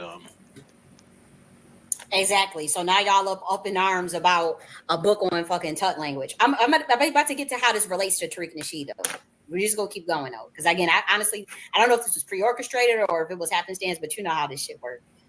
Let's just keep listening. now, Yeah, it's been around since for a while. But again, as far as no, yeah, I know it's been around for a while, but I'm saying. But let me just say online this because right. The secrecy of Tut, obviously, in the context of slavery and anti-literacy laws, it would obviously make sense that Black Americans in the 1800s, this language came out in the late 1700s, we would have to keep that a secret. That's just obvious. I mean, it was anti-literacy laws. We couldn't even read or write. So now it makes no sense to have it as a secret nowadays. No, it has to be for Black Americans. But as far as saying, like, again, I'm not saying that it's not for Black Americans because it's been promoted to the world by the youth because they were misguided. But that's where the script comes into play. There is a script, right? Nobody should be writing. I just talked about it. Yeah, so there are changes that are being made for us to go back to gatekeeping it. So it's not all is not. So they trying to promote their script because April asked me to take my books down, by the way, behind the scenes. But so they want to promote their Freedman script and they can do that and then have me take my shit down or push me out the way, pretty much. Which, whatever they can do, whatever they can do it. But like the covert shit is what I don't like. And the COINTELPRO shit or trying to promote this as if Yeah, like this is me talking. This is live right now. Yeah, April Showers, I can really run her down if I want to. Like, it's so obvious. Like, I'm gonna just watch how I don't know if it played. I had to go to the I was in a different room, but I don't know if it played the part where she just like cut off and was like, "Oh, do you have the teachers for that?" When Don asked me about my school, that's April's jealousy coming out. See, I'll show you another incident of April copying and trying to hijack a work of mine. I'll show you the video. We're not going to go through the whole video. I'll just show you where to go so you can see an example, but you could hear it when she says, and see, I always knew that about April. That's why I had left the city in 2022. But, if I really wanted to like how I'll be running down people, how I'll be running down Tariq Nasheed, I've been really light on April, but it's like, my thing is the community have to learn that on their own because they have to learn the lesson. And so like, there's no point in even saying anything at this point because it's so obvious and a lot of people already know and they have to live with that. They have to live with what they've done at this point. And so even if people who don't even like say they're just people who are just naive and just don't even believe what I'm saying or just like, oh, I don't understand what you're saying. You just have to let time tell us all on that part. When it comes and again, that's why people are scared to say my name or scared to call me out publicly because they'll know I'll run your motherfucking ass down. You won't be able to squirm out of nothing because it's obvious that y'all drew first blood and y'all try to plan something and y'all jealousy and you could feel it and it's obvious. Especially where I showed about how they just try to copy that Dow project and stuff. And then again, I've done a lot of things and I've worked on stuff publicly. And then I also, my plan was to continue to build on stuff. But they just got greedy and thought, okay, let's everybody just hurry up and copy all of the stuff that Kylie is doing. Mind you, I'm one person. And I do all these different things, but then they have a whole team of different people trying to copy all the stuff, and they still be flopping. It's quite pathetic. But just let's continue. And I'm not being arrogant. It's like, again, these people had nothing but war in their heart for me. So it's not like I'm just, out here crashing out or being vindictive or just trying to tear people down. These people try to tear me down first. They copy and plagiarize my shit. They undermine me. Wrong. I'm the bag. I'm the one that fought for putting tut language out. When this shit is all over the internet. I am literally telling you that anybody can go right now, Google tut language, all the alphabet will pop up, and that's pretty much all you pretty much need to learn tut. And that's it. The alphabet is the tut language. Y'all do know that the tut alphabet is the tut language, and it's freely available on the internet. I didn't put it up there. I didn't put that up there at all, but it's up there.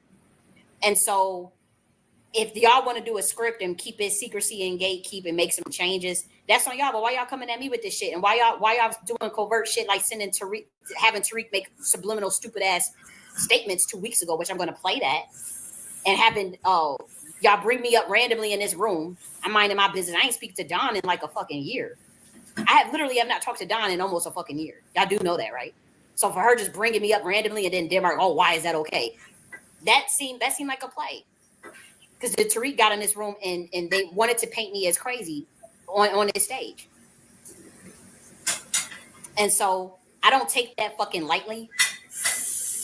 And that's why I'm coming so hard down on Tariq, because he's behind the scenes with this COINTELPRO shit, trying to convince Black Americans that I am crazy and that I'm the one that's selling out our culture on tut language. I ain't sell out our culture. I've not worked with any white people with tut language, any institutions, corporations with tut language. I have not been approached. All of my money has come from Black Americans. I only make $3 off that damn book. I don't sit up there. That's not that don't even pay my rent. That doesn't even pay a fucking, like, are y'all kidding me? That doesn't even pay a internet bill down there. Like, y'all have got to be kidding me. And so for them to be saying, "Oh, Tariq trying to undermine my money," though. That's why he had 2 weeks prior. That's when he said those who try to, he made the correlation between Bill.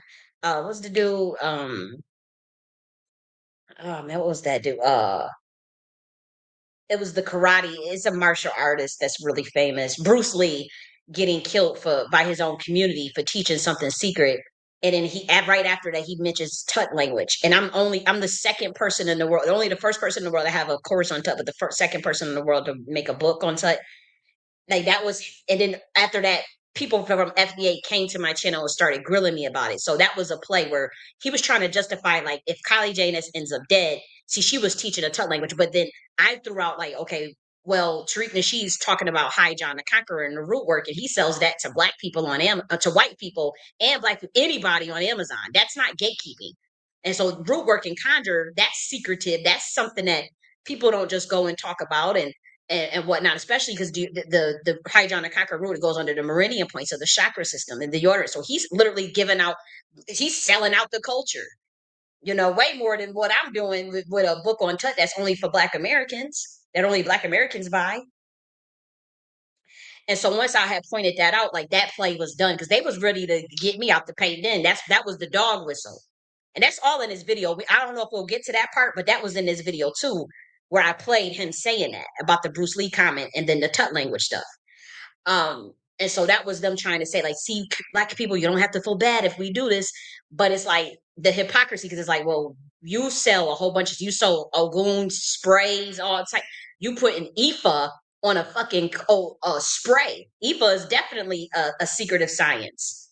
You brought in Ahmaud Arbery about with the Ogun spray. That's selling out the culture. That's selling out somebody else's culture. They could definitely come at your neck for that. Black Americans could come at your neck for root work.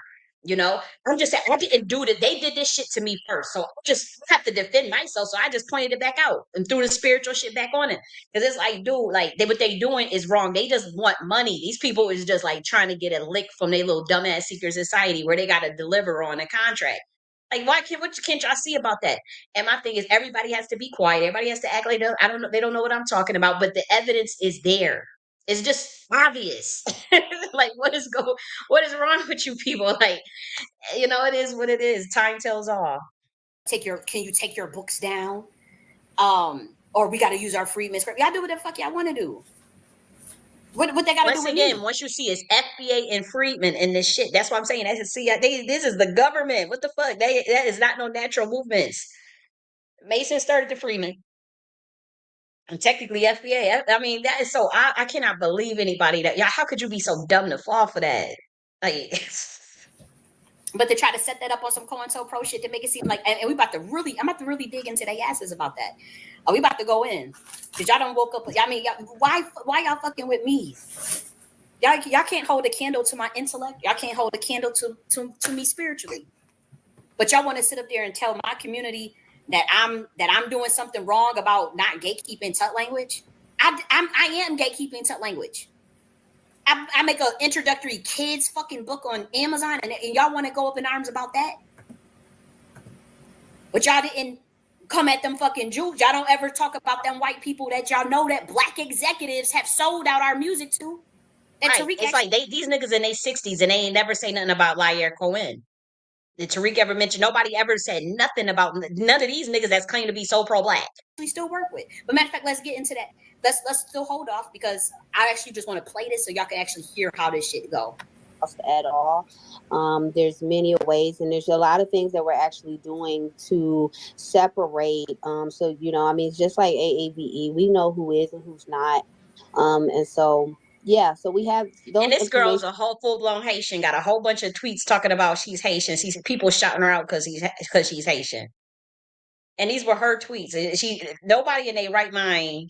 That it was about 12 years ago, or whatever. That means you in your 30s or your 40s, late 40s, talking about you Haitian, you Haitian, you Haitian. But she talking about gatekeeping and culture and all this stuff. These people knew that too. They just was covering it for it because this is a secret society shit. This all it is. It ain't nothing. This was just a defense contract. It wasn't nothing. That's why I'm telling you, it's way more people that's in that reparation space that's not Black American. They got Panamanians in there, Jamaicans in there doing the lineage verification. It's people that's claiming they indigenous. They Black as shit. You could tell you wouldn't be able to convince. And again, that doesn't take away from Indian, and that doesn't mean you're not Indian or nothing. But it just looked crazy because it's rumors around them. And other people that knew him are saying that they Haitian. We talking about people that's and so it's just like. And again, I don't mind what ethnicity that another melanated person is at all. But it's just it's laughable when they saying they delineation and they're gatekeeping and they're verifying. That's how you know it's a joke. They didn't. It's not real, guys. Like even the people they may not even rock with April, but they may be on saying on a different type of time. But they still not Black Americans, but they saying they Black American. You could tell, you could feel it in the spirit because of the way they act. It's like, now this is just a play for them. This is just money for them. Nonprofit shit and making a deal with government shit. Are taking in place. It's just it's a slow process. But there's some great organizations working. We've partnered with some will be doing their lineage verifications moving forward because they didn't have a system in place. And here's a Haitian talking like this, and she got the people doing the verification is a Panamanian and a Jamaican. This is sad. This whole play was just to target me, and it's like they ruined. I'm telling you, when the blowback of this shit is going to be epic, man. It's going to be epic because they don't know how to pivot. But at least the only thing now they can do is just copy whatever I'm doing now.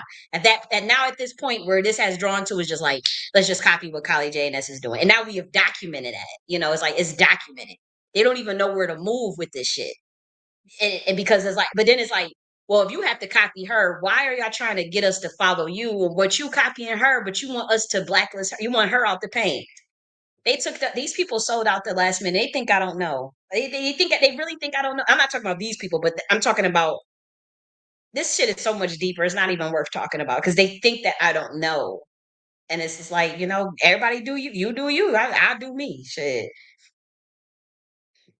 And so we're working with a lot of people that have been doing it. And there's a young people that are doing amazing work. So you see how she's undermining me, like, and then that's like when she started bringing when Don asked me about the school. I don't even know if that play yet. Let just it is going to be a process, though. I agree with that, April. I'm not. I'm talking about specifically on the Tut language, because it's like people are coming after me, and I'm a Black American, for making a book on Tut when only Black Americans buy my Who was books. coming after you? I missed that. Tariq threw a subliminal shot, which I did a video response to, and you, I think I don't even think we talked about that, but I was supposed to talk to you about that. And then Denmark is saying, who put a book on Tut? Why is there a book on Amazon? And so No, what I said was, why is that okay? He did say, why is there a book on Amazon? He did say, why is there a book? When you played the recording back, so you know they thought that they was slick, but this is recorded. So like you did hear him say, why is there a book on Amazon? Then he said, why is that okay? That is coming at somebody. And even if you did say, why is that okay? That's still coming at somebody. So this is what I'm saying. Like even with this dumbass April bitch, you hear like who's coming at you. And the way she said it, it's a nastiness. You could feel the nastiness in her spirit towards me. Even as she claims she's a friend, and which you could feel that nastiness. Their whole plan was just like, just take my shit. That's why she copied the Dow program thing from my AFAS book, which I did a whole video on proving and showing that she was behind that with, once again, FBA and Friedman. And then he said, why is that okay? He said both. This is a recorded space. You guys do know that. That there's a book on Amazon about Tut. Why is that okay? Is a key. Because it is a dying language. And I'll explain why it's okay. It's a dying language. It's recognized by the American Journal of Speech. But as far as for our community, even Gloria McWellan says the same thing. Tut language was a dying language up into 2021. The youth took it and blew it up. They were misguided. They didn't have anybody to tell them, hey, don't put that all on the internet. They put the alphabet all I'm telling you, you can Google Tut language and the alphabet just pops up freely because of these 17, 18, 20-year-olds just going on all on Twitter, TikTok with it. And so I decided to make a book on Tut language, a kid's book for Black American children so that they can learn the basics of Tut. Then I decided to make a gratitude journal in Tut language for the Black Americans so that they can have some gratitude. It combines some quotes from like some of our pioneers of Black thought. They kind of make it seem like they don't know where to pivot because they want to tell the Black community, they want to make it seem like, okay, I must be the op because for coming at Tariq, when really it's the other way around. And they all know it secretly, but they all in the same secret society. So they all have to cover for each other, even though they know it's bullshit and they know what they're doing is bullshit. Like they have to, and it's, what they're doing is what they're doing is going to come out eventually. Like whether it be 10 years from now, 20, it's like people going to look back and be like, what the fuck was y'all, what was we thinking? Like this shit is so not worth it. Like they don't have no idea. Like you could see, just let things play out. We talk about even on the governmental level, because this is way higher than them.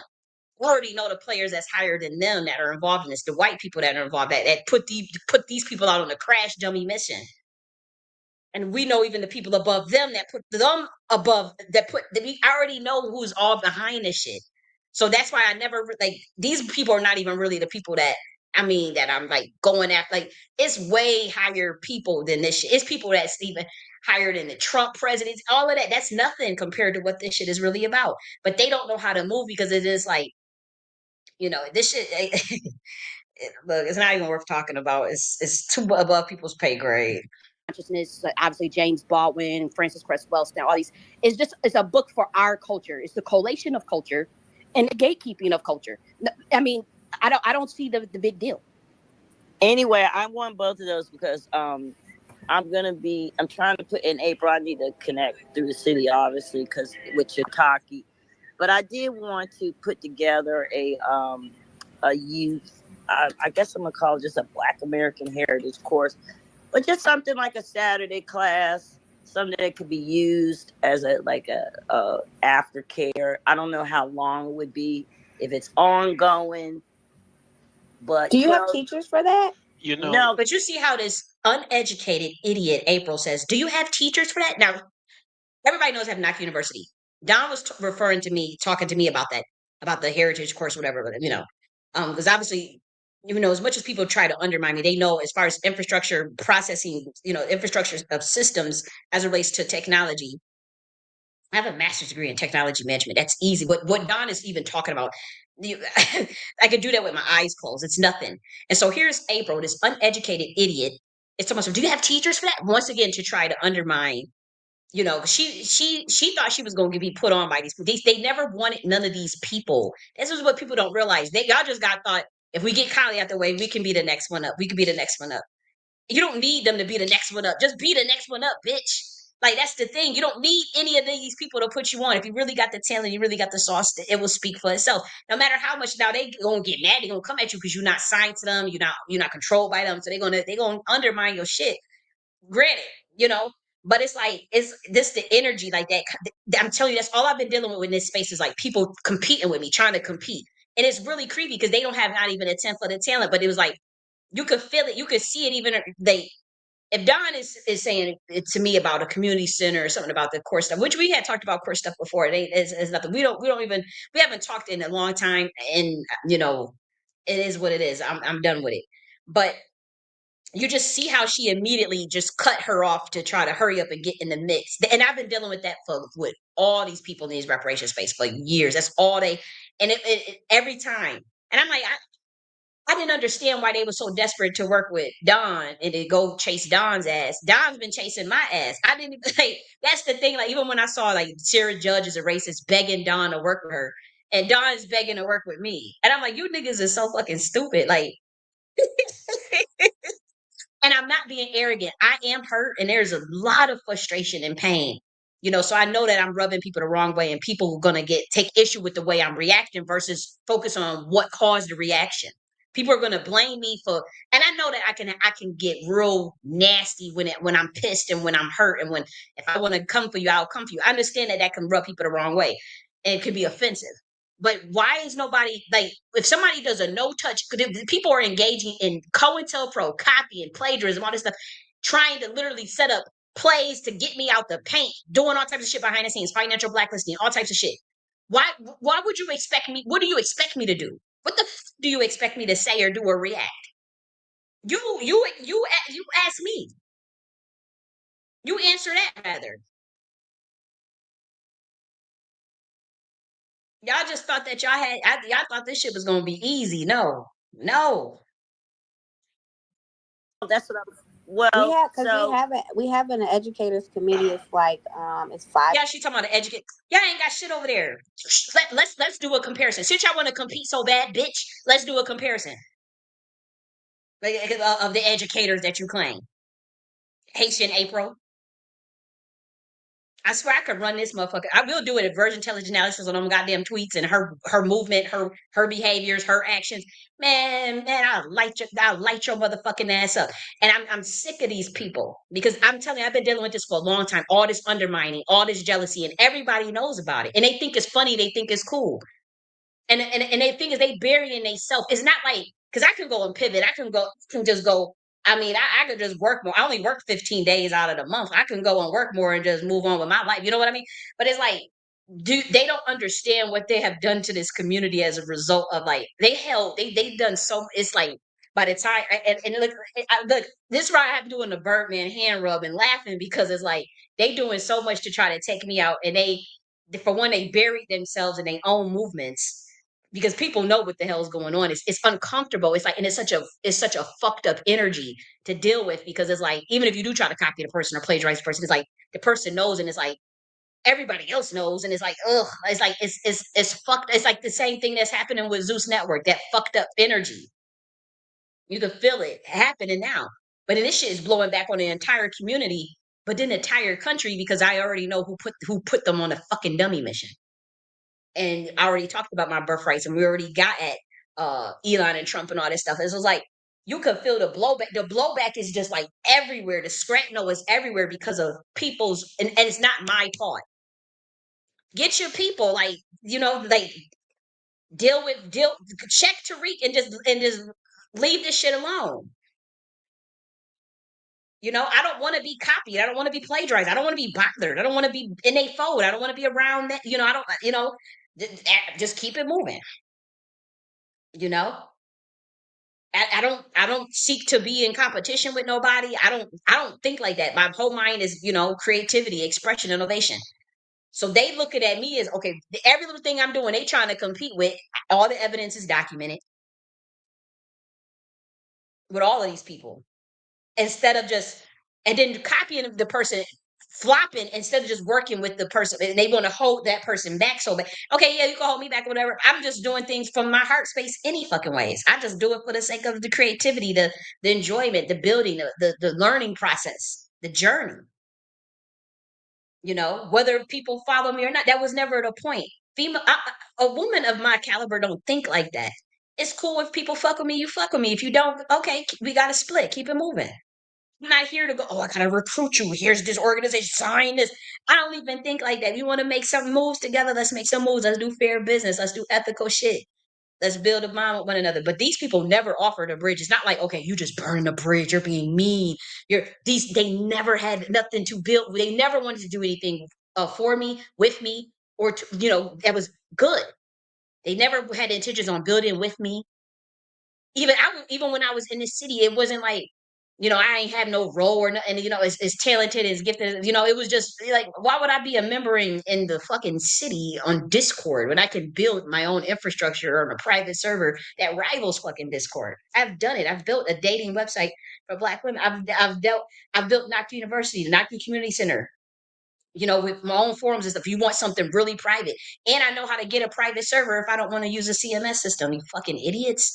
And I'm not being arrogant. I'm like, these people is trying to devalue and downplay me and had a community walking in circles because that's what they was paid to do. I'm going to tell you this. I'll give you one better. I heard one of these.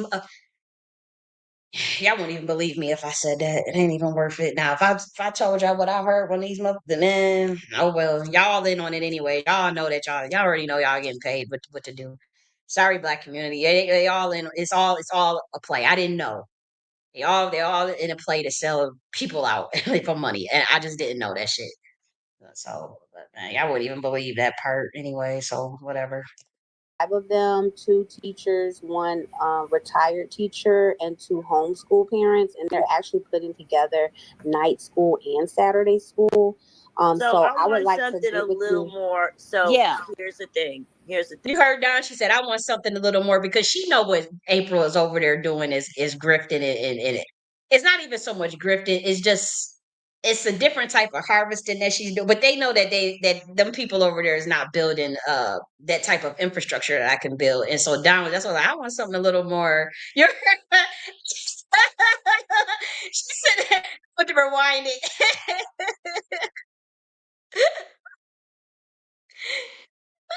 Vacations. I want something a little more. She wanted to say, I want something a little more professional than that. I want something a little more robust than that. Because I'm an actual, I'm a credential and instructional designer, dude. Like I can make curriculums for at the university level for kids. Like the stuff that you will learn in the public schools or the universities or for like. There's people that have to come up with that stuff. I'm credentialed to do that. She's looking like, what the fuck? You saw that grassroots down project. I'm in pain and I'm just letting out my pain. I'm not saying I am being petty. I'm not saying and I am being petty. I've been in a lot of pain. So it's a part of my healing process to get my rocks off. I ain't even gonna hold you. It is. It's a part of the healing process. But you niggas is not about to sit up there and gaslight me or get away with what you thought you got away with. No. Moving forward because they didn't have a system in place. And so we're working with a lot of people that have been doing it. And there's a young people that are doing amazing, amazing work. So it is going to be a process, though. I agree with that, April. I'm not. I'm talking about specifically on the Tut language because it's like people are coming after me, and I'm a Black American for making a book on Tut when only Black Americans buy my book. Who was coming after you? Tariq threw a subliminal shot, which I did a video response to, and I think I don't even think we talked about that, but I was supposed to talk to you about that. And then Denmark was saying, "Who put a book on Tut? Why is there a book on Amazon?" See, April crashed out when she was talking about the Freedmans not wanting to bring the reparations up to Trump. Now she wanted to go and act like she's snitching or doing. You knew you was around them people. You knew what was the deal. You was going on. You just thought that he was going to get more out of it. They never wanted nothing. Like y'all crashing out so hard to get into these people's shit. And y'all don't even know what the temp of this shit is about, man. Y'all don't even know what temple. Yeah, you may know it's a secret society. You get put on. You may have to do. Y'all, man. Like I said, after 4 years, you be don't want to blow your fucking head off, April. You heard Cardi B just say, you know, they had her handlers delete the tweet. We heard her say, I want to blow my head off. Then that was just like last year or a year ago, And then she's had a video. And then she said, I was happier when I was in my bathtub in the hood and the projects in the Bronx than with all this damn stuff that she got now. I hear these people saying it's the same story. They all rushed to go run up there because they thought, okay, you don't know the occult sciences of what this is all about. You just uh you just scarier. You don't know what we know. And so she wanted to go jump into their little shit like that. And I'm like, man, if you saw what I saw, if you knew what I knew, and now she wanted to back out and act like she gonna try to warn the Black Americans that they didn't want to take reparations to Trump. I told y'all that fucking years ago with these Freedmans, like, and not just me, like a bunch of people did. And so April want to play dumb like Shane. Oh, this bitch is in her 50s. She knew she was down with the play. She was down with the what they was doing, and she know that she's smart in realizing like what they're doing is not going to end well, and it's the blowback. The blowback is not worth it. So she's trying to hurry up and distance herself from it. But she was around all that shit. If that shit would have worked out in their favor, they would have been around that. But she just see the writings on the wall of the blowback when it comes to this Friedman stuff. And so that's what she wanted to hurry up and throw him under the bus. But then they hurried up and put all that she was Haitian. They bust back you know. And then plus you ain't go. I'm telling you, they want people for the cheap these days. It ain't nothing in that when you want to join a little stuff or they not offering them especially if you don't have natural talent. You really ain't gonna get nothing out of it. You just offering your soul up for nothing. And so no, what I said was, why is that okay? He did say, why is there a book on Amazon? And then he said, why is that okay? He said both. This is a recorded space. You guys do know that. That there's a book on Amazon about why is that okay? Is a key. Because it is a dying language. And I'll explain why it's okay. It's a dying language. It's recognized by the American Journal of Speech. But as far as for our community, even Gloria McWellan says the same thing. Tut language was a dying language up into 2021. The youth took it and blew it up. They were misguided. They didn't have anybody to tell them, hey, don't put that all on the internet. They put the alphabet all I'm telling you, you can Google Tut language and the alphabet just pops up freely because of these 17, 18, 20-year-olds just going on all on Twitter, TikTok with it. And so I decided to make a book on Tut language, a kid's book for Black American children so that they can learn the basics of Tut. Then I decided to make a gratitude journal in Tut language for the Black Americans so that they can have some gratitude. It combines some quotes from like some of our pioneers of Black thought, Black consciousness, obviously James Baldwin, Francis Cress Welsing, all these. It's a book for our culture. It's the collation of culture and the gatekeeping of culture. I mean, I don't see the big deal. Anyway, I want both of those because I'm trying to put in April. I need to connect through the city, obviously, because with Chittaki. But I did want to put together a youth, I guess I'm gonna call it just a Black American Heritage course, but just something like a Saturday class, something that could be used as a aftercare. I don't know how long it would be if it's ongoing. But do you have teachers for that? No, that's what I was. Well, we have an educators committee. It's like it's 5 of them, 2 teachers, 1 retired teacher, and 2 homeschool parents, and they're actually putting together night school and Saturday school. So I would like to do a little more. So yeah, I see that type of jealousy, and then I did a whole video breaking down how April with the city and FBA and Freedmen's were behind trying to steal the Dow, which I was working on behind the scenes. They didn't even know that I've been working on that behind the scenes. I just didn't come out publicly with it. From my AFES book, as well as other material. Now you'll be able to put it all together. You see how that's not a normal, like you should be able to analyze it and be like, why did she just cut her off like that when Don was talking to me? That's really like you should be able to see what that is. Here's the thing. April, you know I'm an educator. Why are you? Yeah, so April knows I'm in the education space. I'm in a PhD program. I have a master's degree in instructional design and technology. Instructional design means I have the credentials to create a course curriculum that is literally university level. I have a master's degree from Columbia University in technology management. I have a background in sociology. I have a background in many things, and I'm self-taught in many areas. And so April knows this. She knows that I have Nakti University. You know, it's been hard. I'm not backed by anybody. I don't have no backing. I don't have a corporate white. I don't have. So they knew this, and instead of working with me, they wanted to undermine me and steal my shit and just copy me. All of these people, last one you have to university, April, Tariq, all these people, it's weird. And all of it is documented. It's not even like, okay, you just being, this is just conjecture. This is just all in your head. Like, it's like, you can't explain that away. That's why nobody is saying that, because they know we caught red fucking handed. We caught red fucking handed. And they know it. And the moment that they do bring it up, like say if Tariq was to publicly address it, it's like it'll bring more attention to it, and then people will start to realize, like, damn, you really can't wiggle your way out of that with that girl. Like, instead of just leaving it alone and just going, it's like they don't know how to wiggle. It's out there now, and so I think they probably try to do another assassination attempt. Obviously, they love to try to do the like MK Ultra rituals, which is that's a part of an obvious science, but it's a hidden. I'm not gonna get all into their stuff because I don't want no smoke from that community.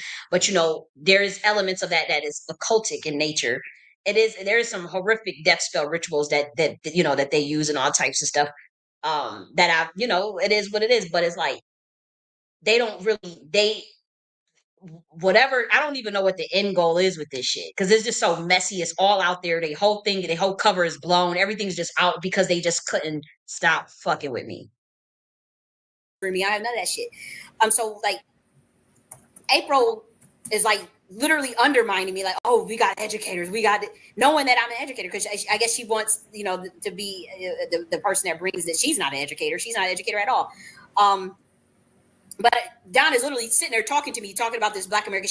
Dawn herself knows that I have a master's degree in instructional design and curriculum. So that's why she's saying, oh, I want to talk about a course about Black American heritage. And then April comes in, but it's a lot of this is how this space rolls. This is how the reparations space rolls. Y'all have been trying to discredit me for years. Y'all been trying to get me out the paint for years. The jealousies, all types of crazy ass shit. But I want y'all to watch what this bitch ass nigga Tariq Nasheed does. Are you doing that? I hit you up. We're supposed to connect. Remember you did? We just He never did hit me up.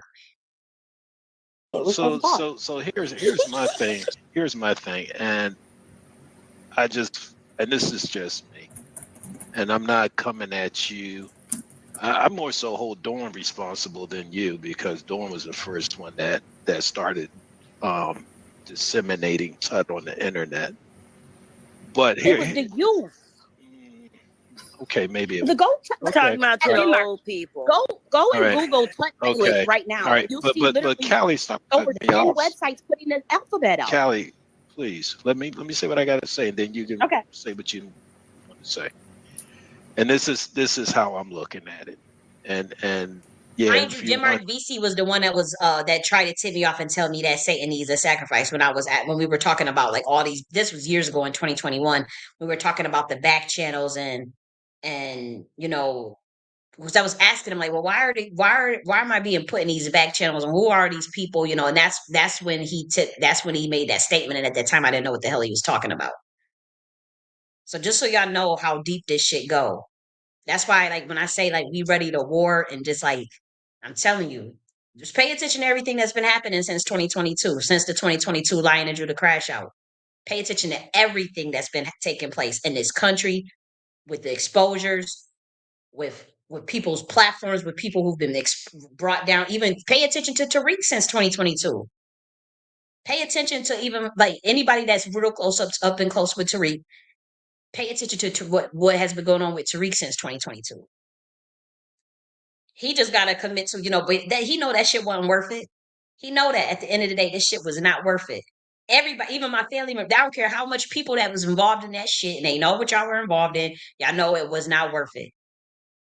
Y'all really just thought I was some regular ass nigga. Yeah, we in disguise, bitch. We undercover. What the fuck you think this is?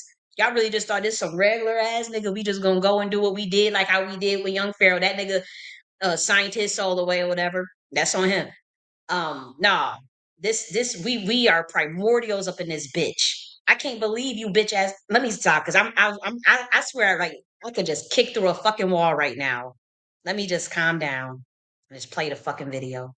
To shed some light on my perspective, but our culture, as what we call it, was just basically survival tools that were given to our ancestors by God Almighty, as far as I'm concerned. Some might say, well, it was something else. But the way we talked, the way we walked, the food we ate, the music we sang, the way we communicated, the way that we worshiped, the things that we did as a people, as a group, were survival tools. Those survival tools, just like in any other culture, are passed down or are identifiers of that group as well. Like our food, our music, and so on. It identifies us as a group as well. When I'm sorry, this is just taking too slow. I gotta do 1.5 speed. And that's the reason why other people are protective of their stuff. But we have used our culture as a come up. We think that is a good thing when people are imitating us, and that's the reason why we're in a condition. So what that fuck that got to do with me? Because I ain't doing that shit. If I wrote a book on gatekeeping 2 years ago, it's a straw man argument to try to switch a narrative, but they like y'all not dealing with some dumbass Joe Schmo. Like, who can't see that doesn't even make sense in the context of what we were talking. Let me stop talking so much. This is gonna take forever, and we are not playing this whole thing. I just wanted you guys to see what Wani does. She's talking about all this gatekeeping. I talked about that shit years ago. Yeah. I don't see our culture as no come up. I think that if somebody starts a business relating to our culture, that our community should support it within our community. But this comparison, and again, this is that COINTELPRO shit. I didn't take tut language to no white people. I didn't come up off of my motherfucking culture. Have y'all seen my fucking tax returns? Y'all don't have made off of them. Like, are y'all kidding me? How have I come up off the tut language books? This is what this person is saying. And then it's hundreds of black people in this room listening to this shit. And they thinking, okay, yeah, you're taking our language. And these motherfuckers didn't care about tut language. I just now found out about the shit 4 years ago. So it's not an identifier of us yet. We can make it an identifier. But to be honest, you should be inventing a pentagram, an ideogram. That's what you should be doing. Tut language is Dutch language, double Dutch. It's just phonetic spelling of a Western English word. That is... It was created at a time of anti-literacy laws. Yes, we should gatekeep it. Yes, we can hold it there. But if y'all really want to go, y'all really want to sit up there and throw the keg off of this shit, you really want to impress the ancestors, create a fucking ideogram in a pictographic language. That's how you gatekeep and secure something from these white motherfuckers finding out. Anybody go on Twitter, Clubhouse, literally Google. Matter of fact, let's just do it because y'all motherfuckers, y'all ain't gonna play on my top. Let's just do this shit. Let's just type in tut language. Y'all not gonna play on my motherfucking top. Boom. I didn't put none of this stuff come from me. This shit about putting all this alphabet all up like that, it's everywhere. I mean, obviously see my book, but it's a book. It's behind a paywall. But look at this. This is how people would do me. He's literally talking as if I think that it's okay for other cultures to imitate our culture. What the fuck they got to do with me? They know the work I have done in this space. I'm telling you, this was their last chance to try to figure out a way to, they don't have nothing on me. And so, I'll play the clip that Tariq did 2 weeks ago. 2 weeks ago, within 2 weeks, this shit about this tut stuff has popped up. Don mentions me. You didn't see me go up. Fast forward this because there's so much other stuff. I really wanted. I gotta find a way. Don says my name, and then all of a sudden. So how do I know if that was not even pre-orchestrated? Like seriously, how would you know? And it probably wasn't. But Denmark, all of a sudden, this nigga know me for 4 years, know of my work for 4 years. I have talked to Denmark on the phone years ago, behind the scenes. All of a sudden, you don't know, you, why is it okay? How is it okay? Like, I just, this is some bullshit. Let's continue to hear what he's saying. We're now, they want to be like us, they dress like us, they want to sing our songs, they want to act like we, they want to eat our, and we thought that was a compliment, and it was actually, that we I never thought that was no motherfucking compliment. I've been doing this shit since I was 19. I never thought that shit was no motherfucking compliment. Y'all thought it was a compliment. Y'all in y'all 60s and I'm 32 years old. Y'all thought that shit was cute, and now my generation is the one cleaning all this shit up. Finding out that was a process of erasure. And so when we hand our culture over to people and say, hey, here, just... And mind you, this is a space where thousands of people are watching, and I'm the second person in the world to do a book on Tut language, and Tut language comes up in this room. And now he says, when we hand our culture over, where the fuck have I handed my culture over? What the fuck are you even talking about? See, this is why I'm saying this is a triangulation. This is a subliminal defamation of someone's work, or it's like it's a way to discredit them without really discrediting them. So it's like it's a logical fallacy to it's pretty much it's part of a logical fallacy. What is that? A non sequitur. It's a non sequitur, but it's also kind of I would say it's more of a non sequitur. Premises does not match the conclusion. Like, he's coming to me with this shit. I'm like, I never gave my why are y'all accusing? Why are y'all bringing this shit to me? Why are y'all asking me to take my books down?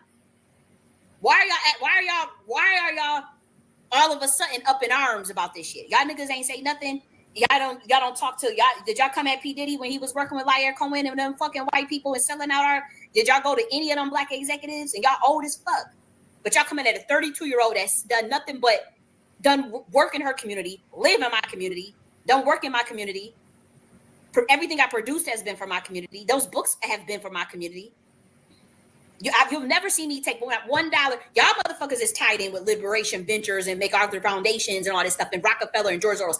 Y'all don't have not one person. And this is why this government hates my motherfucking ass. And this is why they can't. These niggas have been trying to find a way to tag my ass for years. They don't have nothing on me. This is literally the last thing. This is the last thing that they can try to do. Oh, you created a Tut language book that we're supposed to keep secret. And Tariq Nasheed, bitch ass, said this stuff 2 weeks ago. And we're gonna triangulate this shit. We about to really triangulate some shit. Participate. We can't blame them. We can't gatekeep that no more. We can't gatekeep that. We can only gatekeep that if we're protecting it. When we give it over to them, we can't gatekeep it. And we've given our culture over for $1. We've had people not. So he's saying this shit in this room. I've never given my culture away from $1. I want one of you niggas to come forward and make that claim and find the evidence, find the proof, find the evidence. So even if he says, no, I'm not talking about you. It's not directed to you. That he shouldn't even be saying that to me in this space. In the context of what I'm talking, the context of my work, I've never worked for damn near a white person in my life. Because when I worked at Columbia University as a representative, and I worked for Georgia State University, I've literally never, like, I would say within the last 6 years. Yeah, I've been in school and shit, and I've been doing my own thing, trying to find my own way, because I don't have any corporate backing. I am blacklisted. This black community has never helped me financially, never put me on. Any of the black gatekeepers never fucked with me. Not one person wanted to ever help me. And as brilliant as I am, and as skillful as I am in technology and website building, all that website you see at Nakti University, I built that fucking website.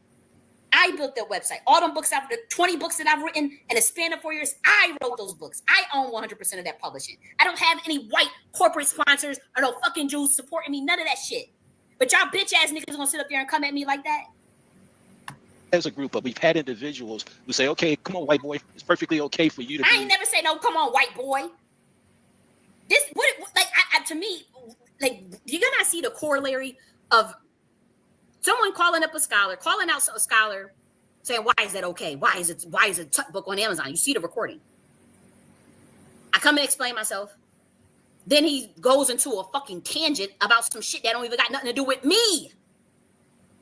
But Black Americans are not sophisticated in psychological operations, social engineering, character defamation, COINTELPRO, Project Phoenix. Y'all can't see shit. So y'all really probably sitting up in the audience, oh, yeah, she's selling out to the white man. Or this is what they trying to spin. Rap artist, I'm going to promote you, blah, blah, blah, because that's going to make me money. Now, today, they're saying, well, this white boy is the king of rap. Y'all right? Did that. Y'all old ass niggas. I've been calling that out. Y'all never spoke out against that shit. Y'all call out Jay-Z. Y'all call out... I want that to be very clear. I'm not in this shit for no money. Disconnect between us and the youth. They are moving without guidance. They're coming up with solar. So there has to be a reconnection.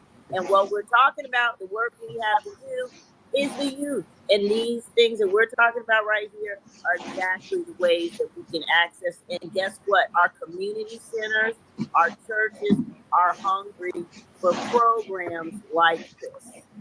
I don't think the program is going to do it. You don't have to teach Tut. You can teach them about its existence, because then you don't have to do a lineage check of every child if you're doing a program, for instance. I'm just throwing stuff out, but there are mechanisms out there for us to preserve it and keep it behind closed doors. It would be nice. Dawn, could you check your messages real quick? It would be nice to keep our stuff behind closed. Wait a minute, I'm trying to see. Then you don't have to do a Wait a minute. I wrote the book on. Trying to get to the point where Wani. What's that logical fallacy? Where you argue? Oh gosh, where is that part? I really just wanted to show the part. Very righteous lifestyle. And I believe in doing. I live in a black neighborhood. I can't say, "Oh, she live wrong." It is a beautiful thing, and you cannot crack the code, and you must be there. By Haitian April. Disconnect between us and the youth. They are moving without guidance. They're coming up with, because then you don't have to do a lineage check of every child if you're doing a program, for instance. I'm just throwing stuff out, but there are mechanisms out there for us to preserve it and keep it behind closed doors. Dawn, It would be nice. Dawn, could you check your messages real quick? It would be nice to keep our stuff behind closed doors, especially our communication. Communication was so important to us, especially after slavery, and well, especially during slavery and after slavery, and even up to this very day. So to allow someone into our mix to be able to learn hidden language we had amongst ourselves, protect is basically to protect ourselves, so that we can call each other into action, and things of that nature. When that was given away, especially through various different ways, through desegregation, it was one of another ways that they was able to infiltrate our communities. We started going downhill. Every time we give them anything or allow them anywhere inside of our being, our communities, they destroy it. So we have to do find another way, you know. We have to do everything out in the open now, but we have to fight and protect your 2A rights. I think that's what time it is. We can't. We're too big. We're too influential to do things in secret anymore. So you power to obtain, to maintain power, there is some 2A involved, and that's where we're at. Like shit. I disagree. We about to get reparations, don't think. Anyway.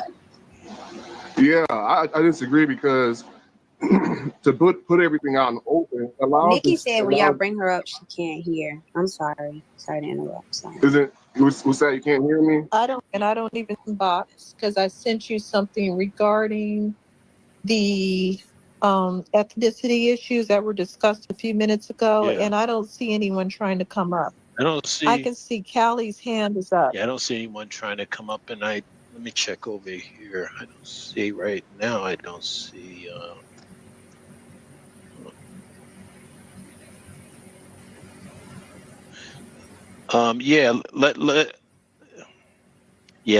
Let Callie.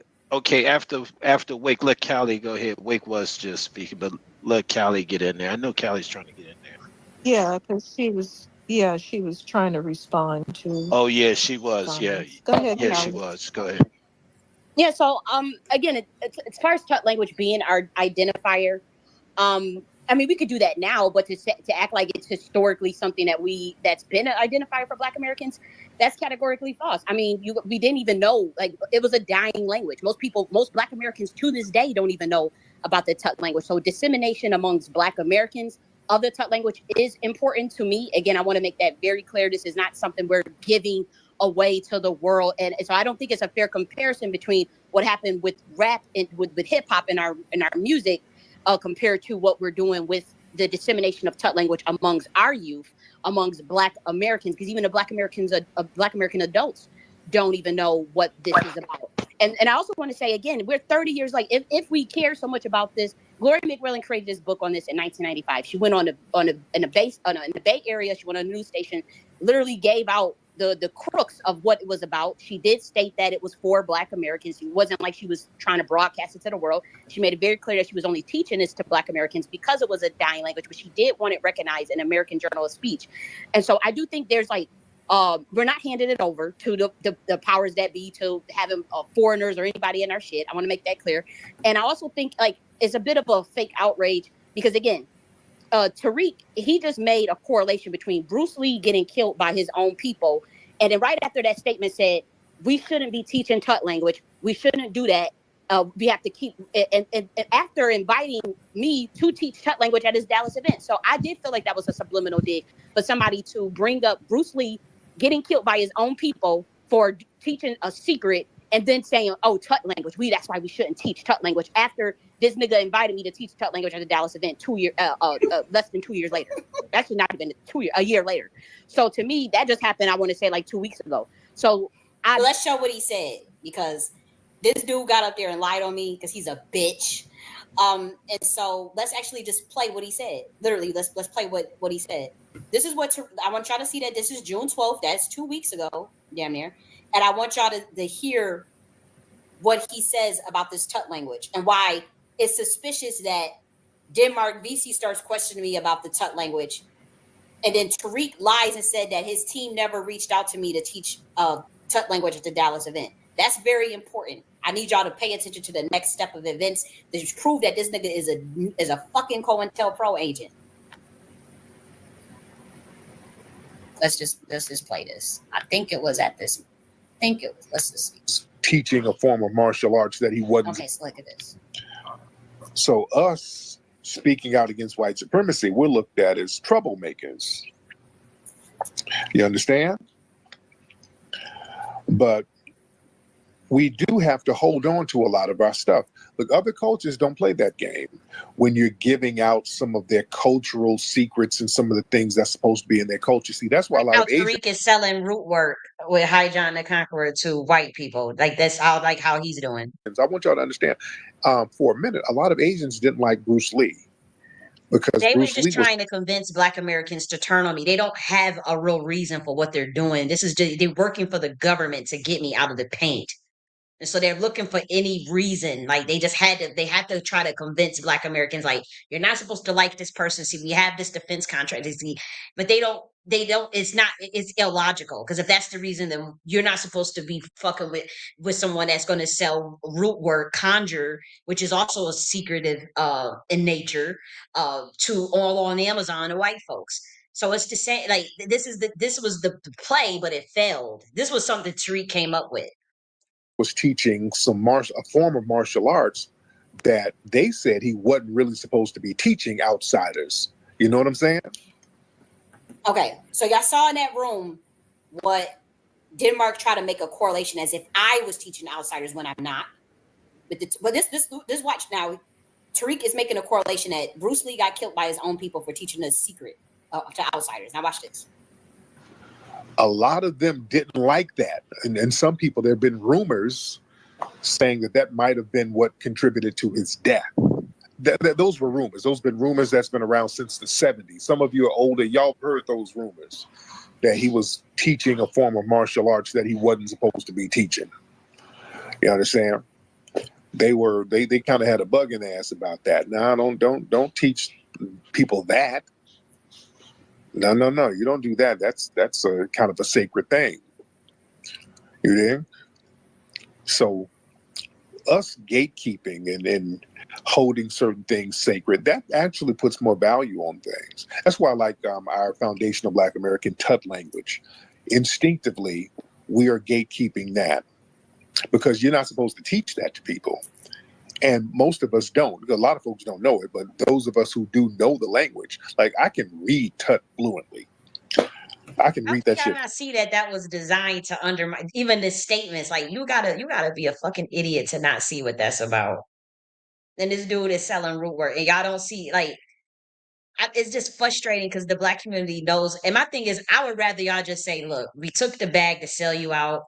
Because I know I already I have enough evidence to know what y'all did. I would rather y'all just be bold about it, like versus like setting up all these dumbass cowardly plays. Like I would rather y'all just say, look, we all sold out. We make, we y'all took the oath and whatever, and you were the last one just out here thinking that this shit is serious. We're not serious with it. We do want you off the paint. Like I don't know. I just don't like the cowardliness behind it, and then for the whole community to be in on it. Fluently, my ancestral memory. Ancestral memory, like anybody can learn Tut in a week. It's a phonetic spelling of the English language, you idiot. Pick up on that real fast. So if somebody gives me a whole book, just okay. So you guys heard it. You guys heard him say. So y'all heard that the correlation of Bruce Lee being killed by his own people for teaching the secret, and then right after Tut language. Y'all heard that. So in this room. That was 2 weeks ago. That was literally 2 weeks ago. Denmark says, why I get brought up. Don calls my name, talk about the Tut language shit. And Denmark says, why is that okay? Why? This could have been scripted for all I know. I'm telling you, y'all, and y'all know this shit that's going on, but y'all don't give a fuck because y'all too scared to speak up. I don't know if y'all under oath or if you get money to ignore what's going on with my situation. And that's fine because I already know the blowback on the spiritual realm was happening. But it's that's y'all can't. I mean, y'all really think that's a coincidence? This happened June 25th. That video. Now just watch how Wani starts to behave. What happened on June 12th? That's in the span of 2 weeks. Me, who mind my business, who don't fuck with nobody, who haven't talking to Don in a year. All of a sudden, my shit comes up in Denmark VC's space about some damn Tut language, and he's talking about you giving out the language away. He's making these false-ass comparisons of people giving out their culture to outsiders and comparisons of white people. You just heard what Tariq Nasheed said. Now, me and Tariq, he likes to play like he doesn't know and whatever, but that nigga has been put on me to watch, and they have been trying to get me off the paint, just like how that nigga destabilized ADOS and whatever else, NFAC and Security Tribe, whatever. He has been put on to do the same thing to me as an individual, just like he has done to many other individuals. And so they don't have anything, though. They can't say I scammed somebody like a Jay Morrison or I'm like a Nature Boy cult leader. They don't have shit on me. So they have to, this is like going to the extreme to find any little thing. And the only thing that they could possibly associate me with is that I did a book on fucking Tut language for Black Americans. I have not, but this, you heard Tariq Nasheed say that about, we got to gatekeep our culture. And this is what, this is what we need to do to protect the Tut language. And Bruce Lee got killed by his own people, and they didn't fuck with him because he was teaching a secret Tut language. Again, it's on the fucking internet. Y'all cannot be that stupid. So I gave my perspective on why I should be able to teach the Tut language to Black Americans, and I drew a corollary in that space within the span of 2 weeks. I noticed that covert tactic that Tariq Nasheed stated we should not teach Tut language, and the reason Bruce Lee got killed by his own people was because he was teaching a secret. And then right after that statement, he says we should not teach Tut language, knowing that I am the second person in the world to create a book on Tut language. And again, I said I found that ironic because he had his team reach out to me to teach Tut language at that Dallas event. Besides Gloria McMillan, I am the second person in the world to write a book on Tut language. So I was able to I'm a military scientist. I can triangulate a covert way to undermine somebody. I know what undermining looks like, or someone trying to set up a play to get somebody fucking murked or to get somebody put a target on somebody dead. And that's exactly what I look at this as. And so Tariq Nasheed been trying to undermine me for putting his ass on blast that he's fucking COINTELPRO, that he's CIA for 2 years ago. He's upset. I saw that shit in the spirit realm. I see shit. It's going to come to pass. I gave y'all a fucking clear a corollary of events that have taken place over the last fucking 10 years about how he's been moving in these spaces. Jumping from literally movement to movement, or speaking out against movement to movement, whether it been NFAC, whether it been Security Tribe, whether it's going to be the Freedmen's, which he did try to go at the Freedmen's. See, I was wrong on this because I thought some of the Freedmen's were still independent or like not like a part of it, but they are a part of the play. Like the Freedmen's and the FBA, they have a pact. Like they are in it together. They're not separate. And I thought that the Freedmen's were separate from what Tariq were doing, but they all have like they all part of the same secret society. They all have a pact. So it's not like they imploded on themselves because they're driven by ego, jealousy, hatred for other people, and they're backed by the government and Masons. They have to follow orders. So they obviously are imploding on their own self, and they're corrupt and they're driven by money and jealousy. So it's both of them together. And I did think that Tariq was going to throw in a play on some of it because I do think that there are some Freedmen's that may.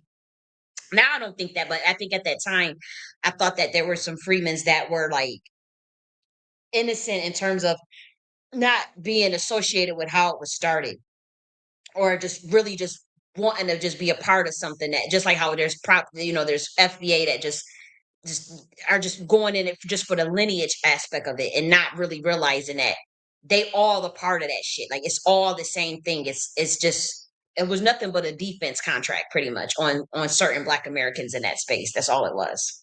So that part I do have to say is this was 9 months ago though. So you learn a lot in 9 months. And 9 months later, I have to say, um, they're both one and the same pretty much.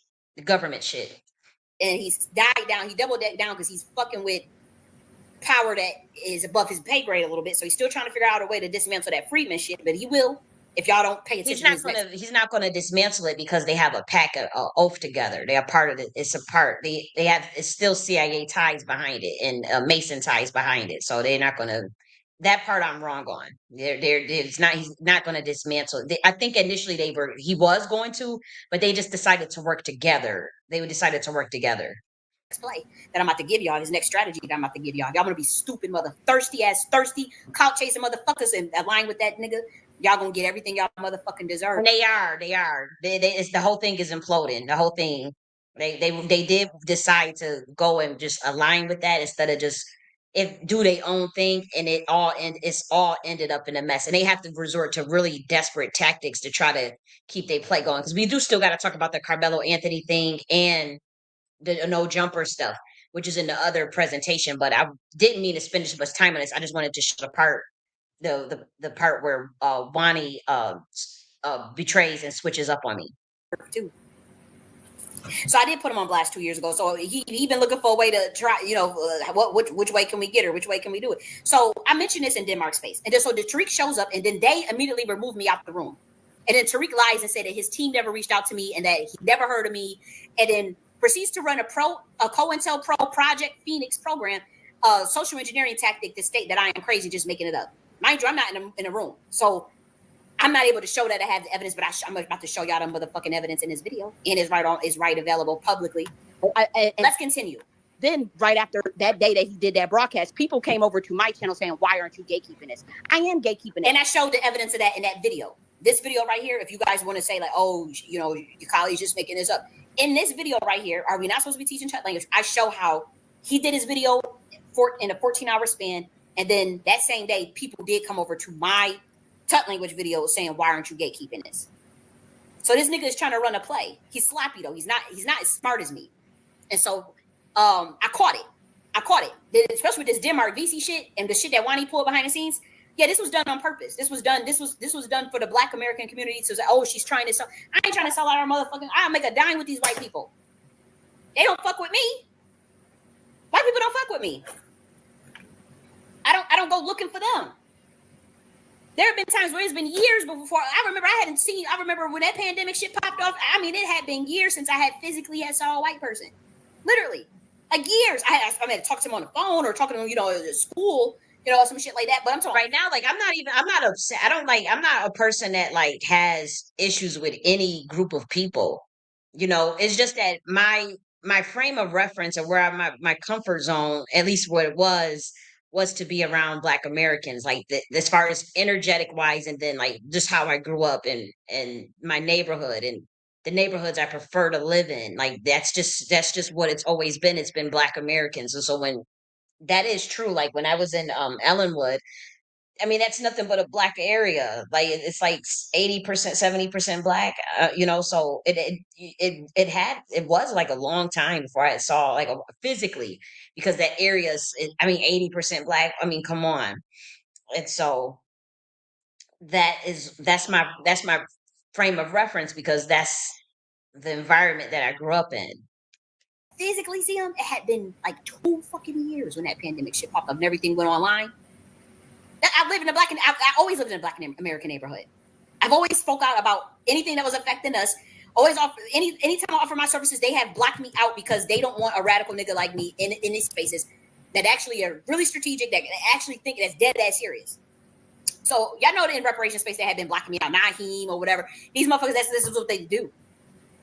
They have They just thought that they didn't know it was a bigger play. There's bigger plays because again it's bigger plays to all of this. So now they realizing like this shit is kind of imploding because it's evidential that they lined up a person. They sold, they was selling out their community, but they was definitely in on selling me out. And so now that all that's coming out, is like the blowback of it still has not hit yet, because it was a lot. It's not just these people; it was a lot of people involved in that, and that has yet to be felt and seen. Like as far as like, I mean, that's we talking about like 10 years from down the line, as far as like people really like this is going to be like stuff people study. And people go, what the fuck? Like, what the hell is y'all doing? Like, people are going to look at this stuff. I see, I'm already thinking 10, 50, 100, 200 years ahead. I literally be thinking 1,000 years ahead, but you guys won't even have that much time, to be honest, as far as this dimension. But it's like, this is a deeper play in terms of who runs the system, who's behind it, and who's the real power players and stuff. Um, it's not people with money. It's not people that take the oath. Um, let's just finish watching this. Listed my YouTube channel, blacklisted everything that I try to do. Anytime I try to make money, they do covert attacks behind the scenes. Fucking idiots. Y'all know I was on a watch list. Many of you guys know I was a targeted individual. Still am to an extent. This government fucking with me. Y'all all knew that. Y'all didn't care. I have text messages on my phone from a friend of 20 years ago that admitted that on a text message. And y'all niggas trying to play on my top and say I'm crazy. But let's continue. Because we about to, I'm telling you, I'm tearing a frame at these fucking COINTELPRO pro agent assholes. The first lecture literally says gatekeeping for Black Americans. The only people that support me are Black Americans. A pastor just reached out to me that asking, a Black American pastor. He made it clear he's Black American and he's a professor, and he wanted to know about the Tut language research. He reached out to Gloria McSwellen's family. That's when we found out she died in 2022, and her daughter is still around. But I don't feel like it's a fair comparison. We are not handing over Tut language to anybody. But theoretically, this stuff with 30 years, I mean, not even 30, that 1995 is, we 30 years late. It's already out there. The only thing we can do now is like, all these people are so fucking fake. April has talked shit about Tariq to me. She says she didn't fuck with him. Then like she's all up under the comment sections. Connie has talked shit about Tariq to me and before the 2022 crash out. Like, all these people are just fake. They don't even like each other. Connie talks shit about Tariq to Isaiah Washington. Isaiah Washington talks shit about Tariq Nasheed. Like, it's just, y'all are weird. And it's like they all want to jump around him, but it's like they don't even like each other. And I personally don't rock in that type of mode. Like, if I don't fuck with you, I just will not fuck with you. Like, I can't smile in your face or oh, let's just work together. And like, I can't think like that. Like, if something is fundamentally against my principles or against my morals, I just can't like overlook that, because the energy, fuck them, I'm telling you, energy blowback, it will blow back on you if you do shit like that, if you know. And so like, to me, everybody has their limits, but when it comes to like, okay, we know we don't really like each other, we know we don't, and we just gonna do this because now that's deeper. It's because they in a brotherhood, or like it's like they have no choice. That to me means you have no choice, because if you have a choice and you don't fuck with nobody, you're not going to fuck with them. You're not going to be up under like how April Showers be all up. She was all up under Tariq's comments. I'm talking about like even recently, like trying to promote stuff. And all these people are fake. I'm telling you, they all talk shit about each other behind. That's how I know. Like if you do that with each other, you damn sure would do that with me. You damn sure wouldn't have my back. You damn like it's just obvious. And so when people do that, my first initial instinct is like for one, that's fake. And two, if you would do that with each other, you would definitely do it with me. And so that to me is just it's a no-go. It's an absolute no-go. Is disseminate amongst Black Americans. That's the only acceptable thing to do, is disseminate amongst Black Americans, create some parameters around what we're doing with our culture.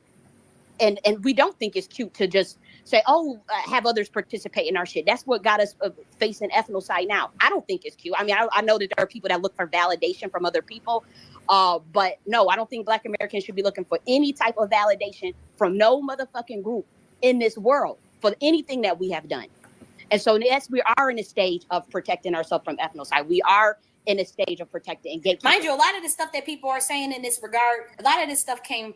I've been a pioneer. They'll take this away from me. They feel like I'm 32 years old. But I've been watched by these people, and I've contributed a hell of a amount of thought consciousness on this space around this gatekeeping shit, even around the delineation movement. Saying the terms melanated, saying the terms delineation movement, gatekeeping. This shit I've been saying for years ago, documented in books. I literally have books using the word melanated. It's like y'all be late. And y'all trying to, again, it's that credit, it's that spiritual credit shit that Tariq Nasheed does. Now watch this, watch how this play out though. And then y'all will see what I'm talking about. Y'all ignore this shit, that's fine, but I already know it's up in the spiritual realm. It's up for y'all. Yeah, it's done. We tearing all this shit down. Because that what y'all pulled, that was so wicked for this nigga, for what this nigga did. Watch this. In our culture. I've been talking about this gatekeeping shit for years. And so I'm not going to stop, but I did do those books on Tut language. Maybe it was misguided, but I do know my heart was in the right space. It was for to carry on Gloria McWellin's legacy and for Black Americans. That's all I can say. It's definitely for Black Americans. I make that very clear. There is no other person really buying those books but Black Americans. I don't think there's any white person that has bought that book. Well, I didn't realize Tariq had said that to you, so I'm going to drop this right now. He didn't say mine. Obviously, he didn't say my name. But again, we throw subliminal shots at each other. It is what it is. But when he said, Bruce Lee, that's why Bruce Lee got knocked off by his own people, because he was teaching a secret, and they felt a certain type of way about. That's the speculation that he said. And then he said that's speculation, and that's why we shouldn't be teaching the Tut language. And that's it. Right after that, after this nigga had his team reach out to me to teach Tut language at the Dallas event. So this guy was trying to undermine me. Then people coming to my channel directly. I showed it in the video, like the timestamps and everything. That same day, why aren't you gatekeeping this? Why aren't you gatekeeping this? Like, I'm just out here selling out my motherfucking culture, and that's not the case. They're trying to paint a narrative of me, and I really feel like that's some fucked up shit to do. I don't think that's what he was his intentions. That was exactly his intentions. Like, it's been 3 years of this shit. We have all of the evidence. Like, I'm ready to take this bitch to court. Like, what are y'all doing? Like, and the whole Black community knows what's happening. It's obvious they are in on it. Like, like, man, y'all thought y'all had like, this shit is so wicked. I can't even see how anybody could explain this shit away. You don't know his intentions because wait. Let me finish my thought. The reason why I say that is wait a minute. Hold on. 1 sec, please. 1 sec. I'm not even sure who's speaking because my stuff is acting up. Waksabe. Okay. Waksabe. Okay. Waksabe. Hey, yeah, let's move on to something else. I want to leave that. They always alone. like to hurry up and move on. Like, even notice, like, even like when even whoever have a space and this topic come up, or especially if people try to bring up MK, which I'm telling you, that's not going to age well to keep trying to throw up MK Ultra in my face. It's just the stupidest thing. They always try to hurry up because they all were in on it. So they all have to hurry up and try to change the topic or hurry up, and I'm telling you, like, in the years to come, man, this shit is it's just the stupidest thing to crash out over this. I'm talking about these COINTELPRO niggas, as far as like coming after me, trying to bury my legacy, trying to plagiarize my work, trying to steal my work. It's the dumbest thing. It's so short-sighted. It's not. There's no long. That's how these Satanists work, though, man. Like, they don't have they don't have an intelligent thought in their head because they move out of dark psychology. They can't move out of the truth. And anytime you have to try to keep covering up a lie, you got to tell a lie to cover up another lie to cover up another lie. And so, or to keep it, or you got to cover for other, especially if you got to cover for people you don't even fuck with or like. They all do it. They all do it. They all will sit and cover for each other, even if you don't even like. And I'm telling you that it's like a train wreck. And see, I can see that spiritually, that it's a train wreck what they're doing. Because if I didn't draw that correlation and that triangulation, they would have kept going. Me being able to put that, they would have. They just want to hurry up and change the topic because anytime, because they know what Tariq did, so it's like, okay, let's hurry up and just be quiet. Everybody be quiet about that. Or if it gets out of hand, let's just call her crazy. 2 and 2 together. I wasn't supposed to catch that. This was supposed to be something where they are slowly dismantling my reputation by telling Black Americans that we're not supposed to be teaching gay Tut language, and so when they see somebody created a book on Tut language, your first impression of me is already negative. I was able to draw the correlation. They were trying to do that now with my esoteric studies department. Like I saw people trying to do that. Black Americans trying to do that now with the esoteric studies. I can't believe these people took a bag to sell me out like that. Man, it's sick, especially for Trump and Elon and all this shit. Because again, this is a bigger play. That's why all these people are like RNC shills and stuff, because they knew that they was trying to swipe a birthright thing. Especially if you look at my claims when I talk about like my birthright and legal heir rights and all that stuff and rights to the monarchy. They were paid to do that, for another group of people, but it was much higher. Like even Trump and Elon is very low on the level compared to who put them on the orders. Like this shit is top down. It's military industrial complex shit, but it's a big ass war going on in terms of what's really. I can't even express all of that right now because people won't even believe it because they're not even ready for that level of consciousness. But it's like they in over their head because they didn't know who knows who and who knows what and what's really this is all about. And so even say like these people are like kids in my eyes. Even say like Trump and Elon. These are like kids in my eyes.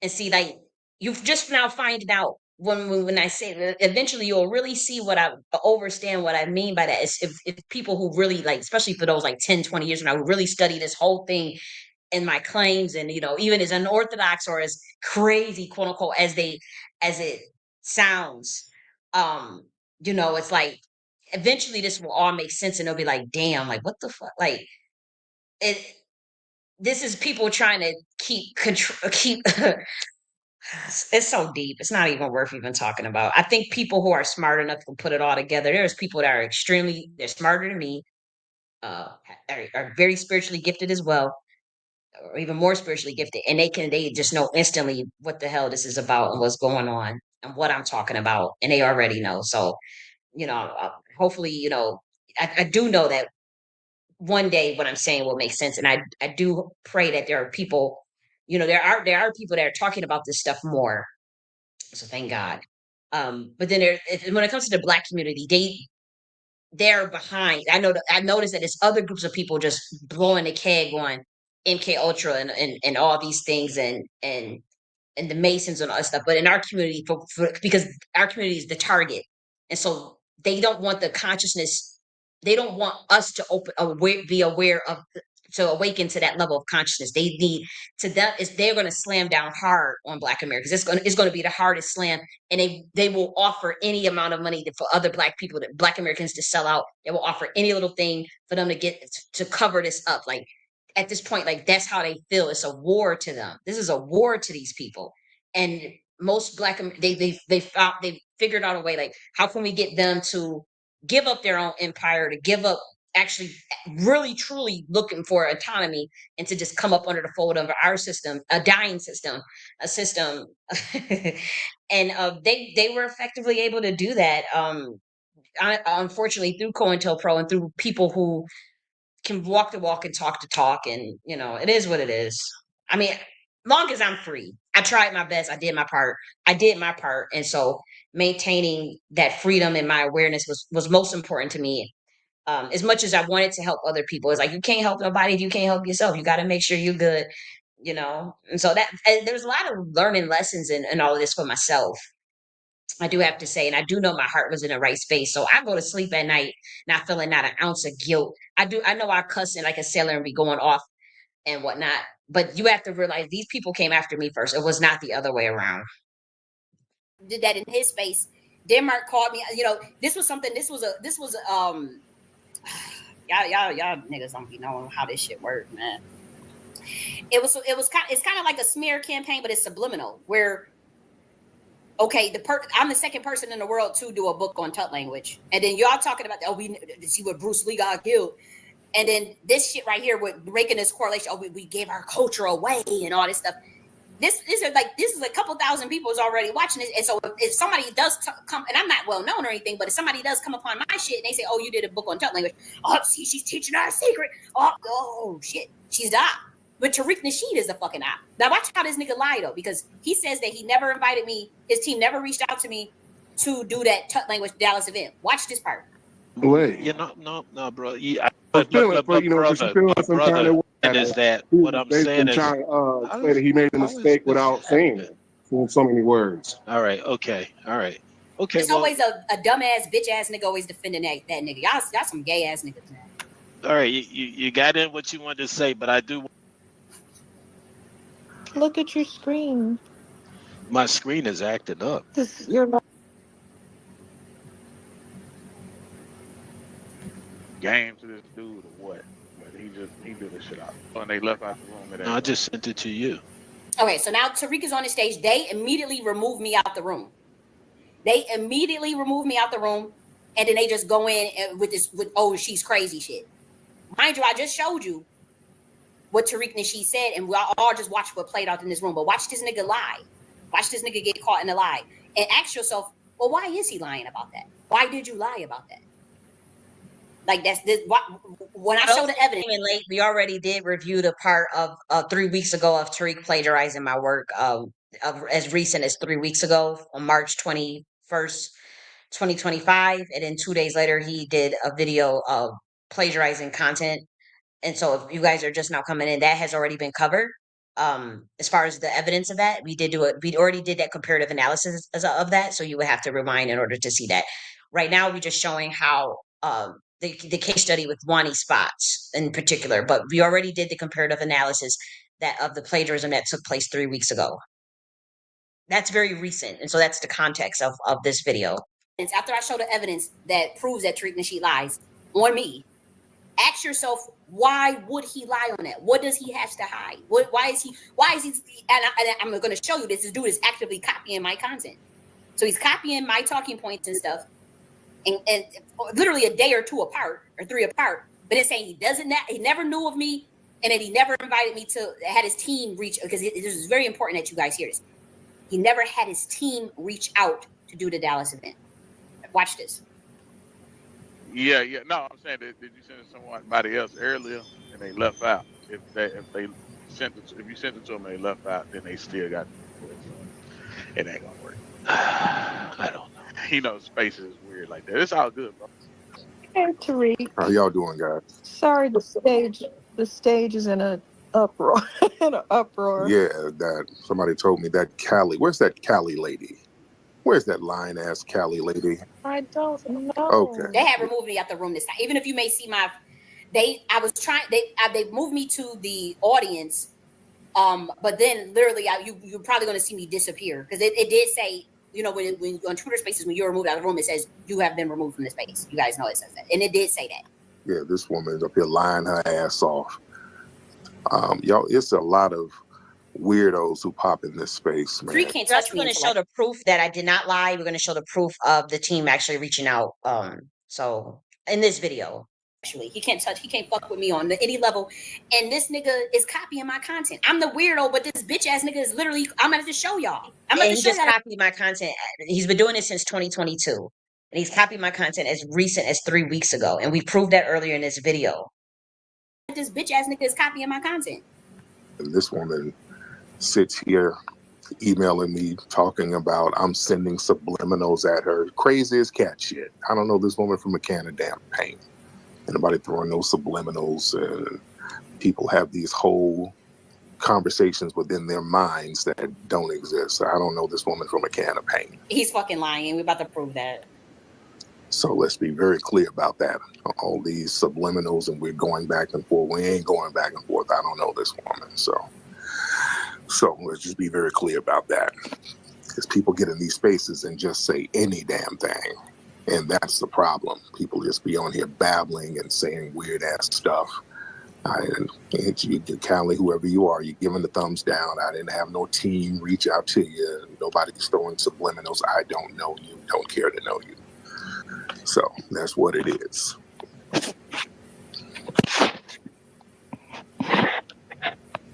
And I don't care about that. Like that doesn't bother me. What bothers me is that this person is up as recent as 3 weeks ago is plagiarizing my work. Like when I'm trying to like literally just move on and do my own thing. Like that's weird. How do you not see that's weird? But this person is saying, "Oh, I don't know you. But for since 2022, we have records of you copying my content." That's what bothers me. It's not because you're claiming you don't know me. I don't give a fuck about that. You could deny. I don't care. I would prefer to put this all behind me. The point is that like you got caught even as recent as 3 weeks ago. Now this is like, and then these FBA peoples are running around harassing me. It's like this shit is getting like on a deeper level. And then obviously the government is backing him. The Jews are backing him and all this stuff. And he's took a deal with with these people, and he has big backing. So there's the black community thinks if they align with that in the long run, they'll benefit from that because that is where the power structure is currently. They can't even see spiritually what the fuck is happening. Like they think that, okay, well, it appears in 3D realm, these people are still in power now. So we have to align with that because, that's where the power is at. And they have no idea like what the fuck is going on. I am concerned about the Tut language being out there like that. You see how quick Wani switched up on me? You see how quick Wani switched on me? But we about to show. So he said, you just heard him say that. I never had no team. But I want y'all to make sure y'all motherfucking hear that again. But no, I don't. I know this woman from a can of paint. So let's be very clear about that. All these subliminals and we're going back and forth. We ain't going back and forth. I don't know this woman. So let's just be very clear about that. Because people get in these spaces and just say any damn thing. And that's the problem. People just be on here babbling and saying weird ass stuff. Callie, whoever you are, you're giving the thumbs down. I didn't have no team reach out to you. Okay. I didn't have no team reach out to you. Let's go and show how that's a lie. I'm just gonna go to the screenshots because my Instagram page is not linked to this one. Maybe you know what? Is it better to just go on Instagram? Because this is serious. Like this is serious stuff. So it may be better to actually go on Instagram yourself. Actually, no, you can see it from here pretty clear. I mean, you can see Instagram.com. I mean, you can clearly see it. So I said, okay, since Tariq Nasheed lied on me, I will post receipts to prove that he is lying and his team did reach out to me to do the Dallas event to teach Shut language. Did Mark remove me after? Why this is important is because it's not a coincidence. We're running a triangulation of the subliminal of someone talking about Bruce Lee and death and the community, and then Tut language after just 1 year after that, and the invite and him knowing that I'm let's say even if he didn't know, his team knew, about me being the second person in the world to create a book on Tut language. So that is the correlation, and that's me making the case that this is something more sinister in terms of a COINTELPRO defamation campaign. The room and refused to let me speak for myself. So here's the screenshots. Chris Kelly, who everyone knows was the initial planner of the Dallas event, did reach out to me to teach a Tut language per the screenshots. We go at the Dallas event. This was just literally a fucking year ago. So in a year, you bitch ass niggas immediately get the bright idea that we should not teach Tut language. And again, that statement that was made 2 weeks ago about Tariq. All of this stuff is public information, by the way. All of it's public information. The system is covering for him because they still make money. It's a money machine. And so like for them, it's like they have to keep covering this up. That's pretty much all it is. So that's why like they was like, well, we'll just they try to do assassination attempts, all types of stuff, but it's just like long as we can keep this stuff buried and pay everybody off to everybody to keep this quiet, then they think they should be good. That's what they think. With the Tariq made about the Bruce Lee being killed by his own people, and we should not be teaching Tut language, and then Denmark VC going off in this place like that. Y'all don't see how this shit works. But look at this. Let's look at, he heard him say his team did not reach out to me. Okay. What day is that? June 21st, 2023. Look at this. Active Instagram.com, direct. And she's a beautiful woman. I had no problem with Kelly Gilchrist. I hope you, I mean, I know this is fucking messy as hell, and I ain't trying to drag you in no shit. I think you're beautiful, and I wish you all the best in the world. So I apologize if this is offensive to you, and I hope you understand, but this is somebody that's literally going around telling my community I'm fucking crazy. And so it's up. It is what it is. But she says, good afternoon. I hope you are well. My name is Christina. I'm on a planning committee for the expo this spring. That's Tariq's team. I'm looking for someone who's experienced in the teachings and history of Tut language to possibly speak and host one of our workshops of the expo. If you are interested, I would love to connect and set up a call. Please let me know. Thank you for your time and a good day. I didn't see, I don't check my Instagram that much, so I didn't get back until a little later. But I said, hello, I thank you kindly for considering me, and I appreciate you. May I have the month the expo will be held? I'm open and set up a call with you. Thanks once again, and enjoy your week. Okay, good morning. My apologies for a late response. I was quite busy yesterday. Thank you for responding. The expo will be held on Memorial Day weekend, Saturday, May 27th. If that day works for you, I would definitely like to speak with you. Here's a link to schedule the meeting time, whatever works best for you. Hello, I understand you were busy. Thanks for getting back to me. Unfortunately, I won't be available on May 27th. I won't be able to make this expo. I apologize for that. I'm sure the expo will be great and hope to make the next one. All the best. No worries. Thank you for considering you guys. Yes, hopefully next time schedules will permit. Okay. This is the FBA Expo. This was held on May 27th. This is Chris Kelly.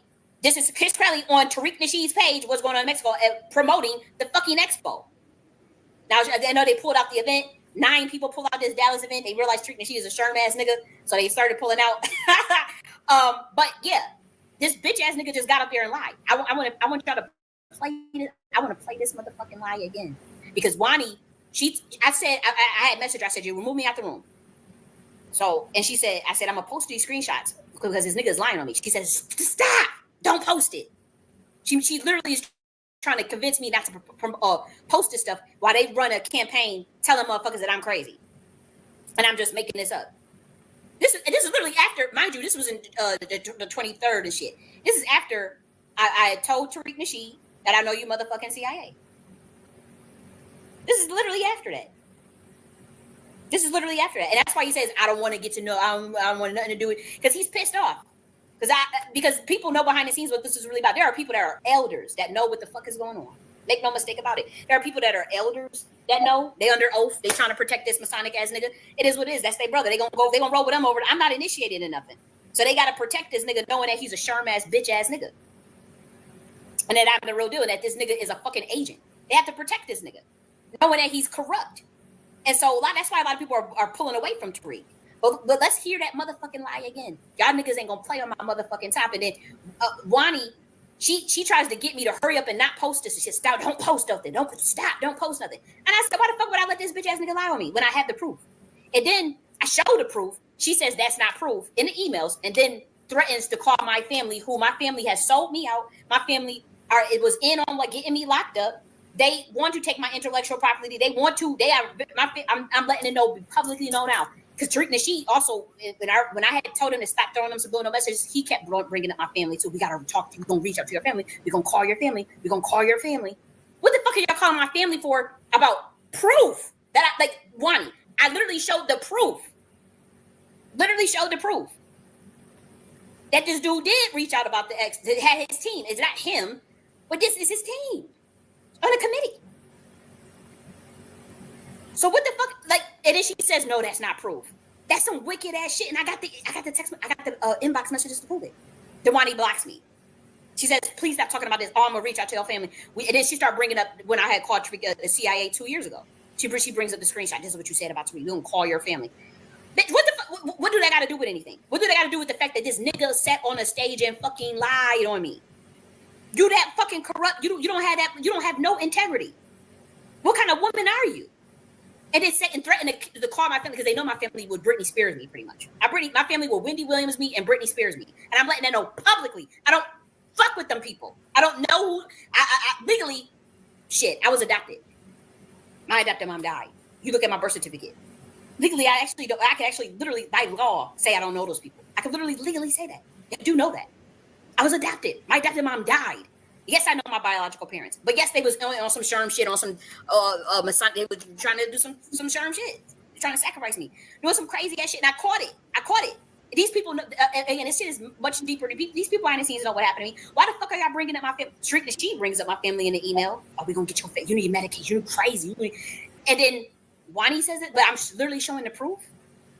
Wani literally, this is proof that Tariq lied in Denmark VC space, and she says because I posted this and put it on blast that she wants to contact my family. She said we're gonna contact your family, knowing what my family will murk my motherfucking ass. They will Britney Spears my ass, Wendy Williams my ass, and murk my motherfucking ass and steal my intellectual property. And by law, on my birth certificate, it does not have my biological parents on there. By the way, yeah, y'all want me to look? I'm trying to be smooth. None of my friends. I'm telling you now, anybody that come and say they a friend to me, they knew me for 20 years, or they do me for this, if they name start with this is for you, Dawn, because you're gonna sit up there and say that we're gonna call your friend. If you pulled this shit too, we're gonna call your friend. That person works for the Air Force. And Asia Jones, she worked for the Air Force. She sold me out. I got a text message to prove it. She said, yeah, we know what you was doing. She brought up Connie and all that. Yeah, we know we don't give a fuck what they was doing to you. We knew, we didn't give a fuck. This is a friend of 20 fucking years. These are people I don't fuck with. These are people that are in on the sellout. When they do a discrediting campaign, when COINTELPRO come after your ass, they get your family to turn against you. They pay off your family.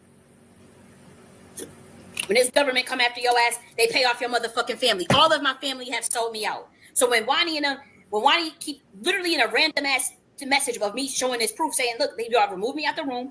He's lying on me. Let me show the proof. We're gonna call your family. That's random as fuck. I have those inbox messages. Y'all want me to go to show it up? Y'all show it. Matter of fact, let's do it. I'm tired of this shit. I'm tired of this shit. Y'all fucked with the wrong one. And to me, it was wicked. That's wickedness in high places. That is wicked. Now that's the definition of wickedness. To sit up there and know what my family did behind the scenes. No, they really don't give a fuck about me. They don't. And I'm telling you, when I was at my lowest, and I need nobody in my family, whether my adopted side or my biological side, nobody helped me. Nobody. I've gotten wind of what the hell's been going on. As a Tariq designer, I posted on my timeline. Stop, Kylie. Don't post anything. Why? You lied on me and you removed me from the room. See, Denmark said he didn't remove me. So I didn't know who removed me, but I know somebody motherfucking removed me. Y'all removed me from the space, and that man said I just made it all up to save face, but then you tell me not to post anything. Please stop fighting. Please stop posting things. Then I said it shows that he was lying. That's all I care about. I would stop posting, but you have to admit that he lied and tell Black Americans and tried to tell Black Americans I'm crazy. Why would he do that is a bigger question. Those emails are from 2016. Stop playing up twos. So she tried to literally still be playing on my top. Then she said, I'm going to have someone call your family. We had to call your, please stop tweeting. But I showed the proof. What the fuck? Like, how is that a reason to call somebody family? If they lie on you, and you show the proof that they lied, how the fuck are you? That shows logical coherency. How the fuck is that? How can you call somebody family about that? It's just pretty much threatening, like, we will get you locked up and committed again. That's pretty much what the threat was. That if you call your family, they the ones that will be put on orders to get me committed again. Illegally. That's why she was doing that. And mind you, we were proving the messages prove that he lied, and that's all I was showing.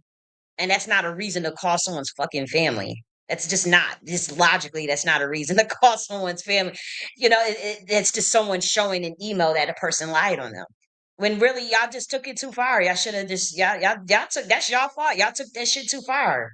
And y'all came after the wrong one. And y'all just mad that someone can outsmart y'all. The only thing they can do is just go low, low, low. Steal, lie, kill, destroy. That's all they know and lie. Like that's so when you come against a person that just will stand on the truth, the only thing you can do is try to lie, kill, steal, or destroy. And that's their only ammunition. They don't have anything else. They don't have any light. They don't have any they don't have any creativity. That's their only mold. To protect a fucking agent. That's so I just wanted y'all to see that that's what Wani did. And then Wani blocks me. So I'm pissed off about that. I don't care about her blocking me, but like that shows like a severe lack of integrity. That shows a severe lack of integrity to hear what this guy. And I want to say this again because y'all bitch ass niggas, I'm telling you, it's up for y'all. Y'all are wicked. You have to play this shit again. But they don't know how to, they try to logically try to just make this my fault, but they don't know how to you just can't. Like my response is harsh. Yes, I'm calling people out their names. Yes, I'm cussing and all that stuff. But if you know what, like these people, like 2022, like what, since that has happened, like that is like, that is extremely traumatic. And it's extremely obviously a person's going to be angry, and then when you're getting gaslighted, you're facing wickedness, you know, and you did. And at that time, I have to say, I just thought it was just him behind it, and maybe and I thought that, I was gaslighted so much. I was like, well, maybe, should you start to question yourself, as far as like, okay, well, maybe I was wrong, or I had it wrong, or whatever.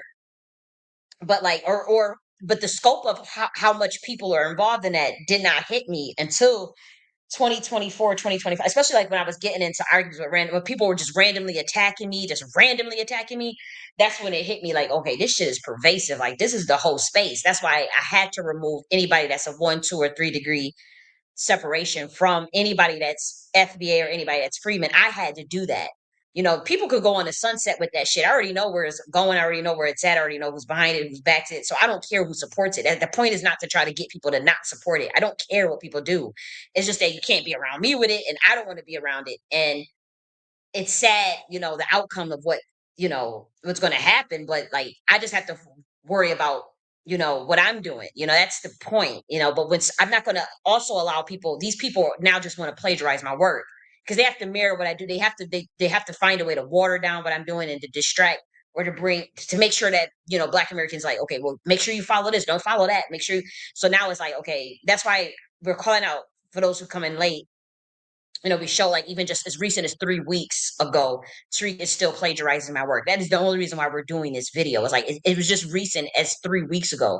It wasn't a year ago. It's not, we're just reviewing the timeline, but it was just as recent as 3 weeks ago. And so we showed that earlier. We did comparative analysis, word for word and byte for byte. And if we have to go back and do it since 2022, we can also do that probably with over close to, probably like 10 videos, but it's pervasive. And especially with behind the scenes things and covert harassment, and then like the reversion intelligence analysis, it proved that there's something much, much, much deeper here. And that, yes, I do know the people that is covering them up. I do know the white people involved that's also covering for these people.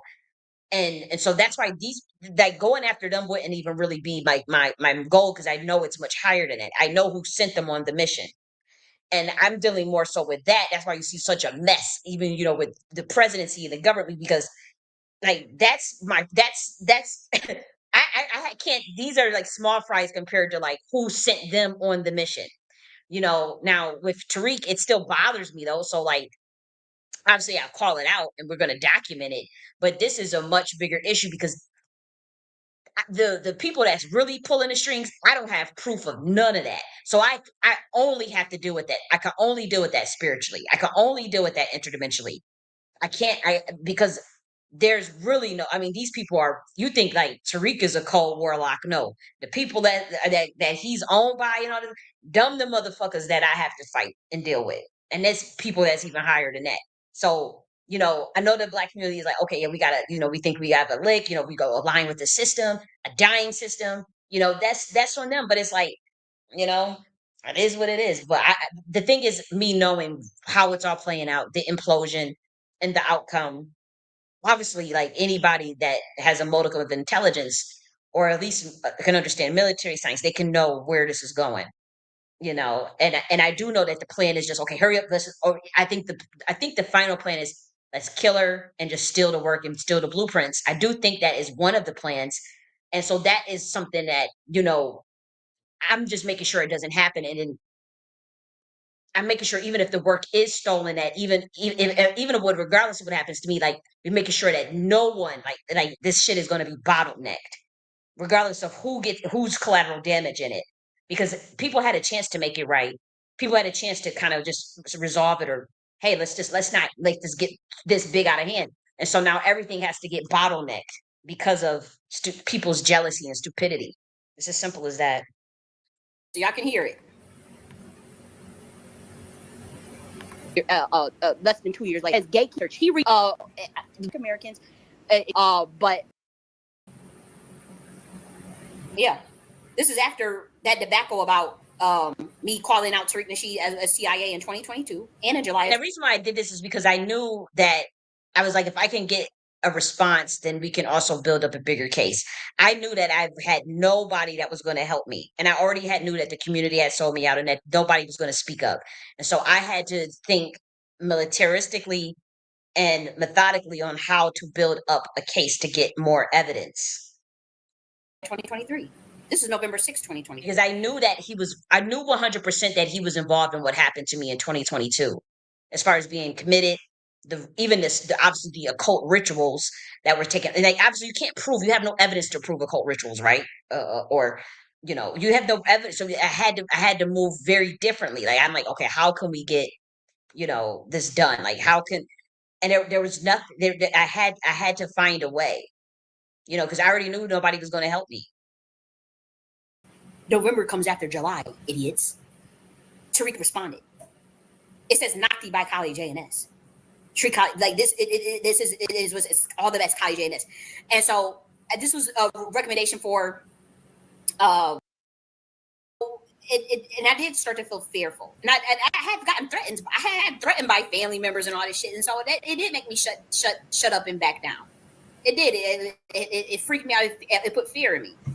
I've had a doctor literally tell me, we know ain't nothing wrong with you, but you speak out. You don't take this medicine. We gonna make sure that you won't ever. We will court work. We will never. They really try to force me, because that's what they do when they want your pineal gland closed. They don't want people seeing in the spiritual realm. They don't want people to be able to see interdimensionally and in someone's past lives and to see what the fuck they doing. The government is very afraid of that. That's why all of my tarot videos are shadow banned. And the reason why I do them tarot videos is to prove that I can accurately predict shit that's going to happen weeks at a time. Now, people come to me for their individual reading. A lot of times it's always spot on the money, accurate. Sometimes there are people that I cannot connect to. There are people that I'm not trying to act like I have something special. Honestly, psychic abilities is the most easiest.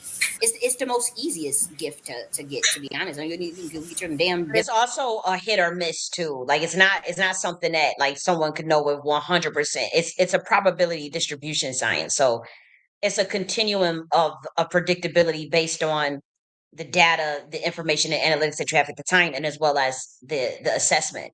And so I have to say that it's one of the easiest, but it's also one of the ones where you either gonna get it right throughout the ballpark, and it's gonna be like, what the fuck, like what the hell? Just like with me, I can do that with public events, probably with a 98% to 99% accuracy rate. But when it comes to individuals, like say, like if to get readings, it will be like more like 93%, 94% accuracy rate. Like my accuracy is, because people, it's harder for me for some reason, because to be honest, I don't really care to be looking all into people's individual stuff. I am more fascinated with more of the global stuff, and it's just easier for me for whatever reason. I don't know. It just is what it is. Divination tool. Like that's one of the easier ones, because y'all bitch ass niggas, y'all fucked with the wrong one, man. Oh, I'm hot. I don't like when somebody to just do covert ways to they have been trying to discredit me, doing MK Ultra shit on my ass, all types of bullshit. And so yeah, this shit is frustrating for me, knowing that I'm like, these people are trying to convince me, oh, you are this, you are that, you are this, you are that, and these people can't light a candle to me. They can't. And so it's very infuriating. I showed you guys that he lied about that, right? It's right in front of you. And he responded in the email after I had called him out for being COINTELPRO twice. And again, I was very afraid to speak out about these things. But at this point, it's like when someone is now they're trying to look for some type of covert operations in which they would have plausible deniability. So if I misspeak out, then I can be gaslighted, and then they can just say, "Oh, you're lying," and then tell my community that I'm crazy. And so that's the new COINTELPRO strategy. That's part of Project Phoenix. I know that tactic. And so those. I'm going to fast forward it. Who be exploiting Black American music and through contract. So apply that same energy to your motherfucking self. In Denmark VC, you apply that. Now that's the one you go and get it in the language of the gods, divine. Dr. Ben, even if you disagree with him, it's fine to disagree with him.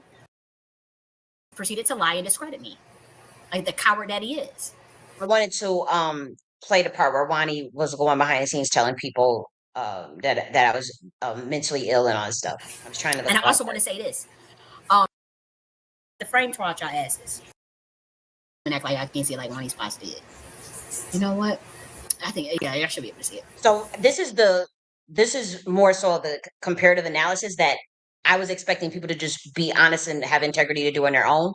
But I would probably have to go and do a coding as a sociologist, like more on a qualitative level, and have to do that comparative analysis word for word, timestamp for timestamp, because I already know like people are just totally dishonest. And again, this is not more so for like for now and for people like today. Like obviously we most likely have to take this to court, but it's like definitely for people down the line, like this 10, 20 years that they can see like, okay, because this is going to pass. Like this, people are going to see through the truth, even no matter how shadow banned I am or how much people try to bury, what I'm doing and whatnot and try to discredit me. Like people are eventually going to be like, what the fuck was y'all doing? Like this is going to be a stain on Tariq's Nasheed's legacy. He could have just made it right years ago.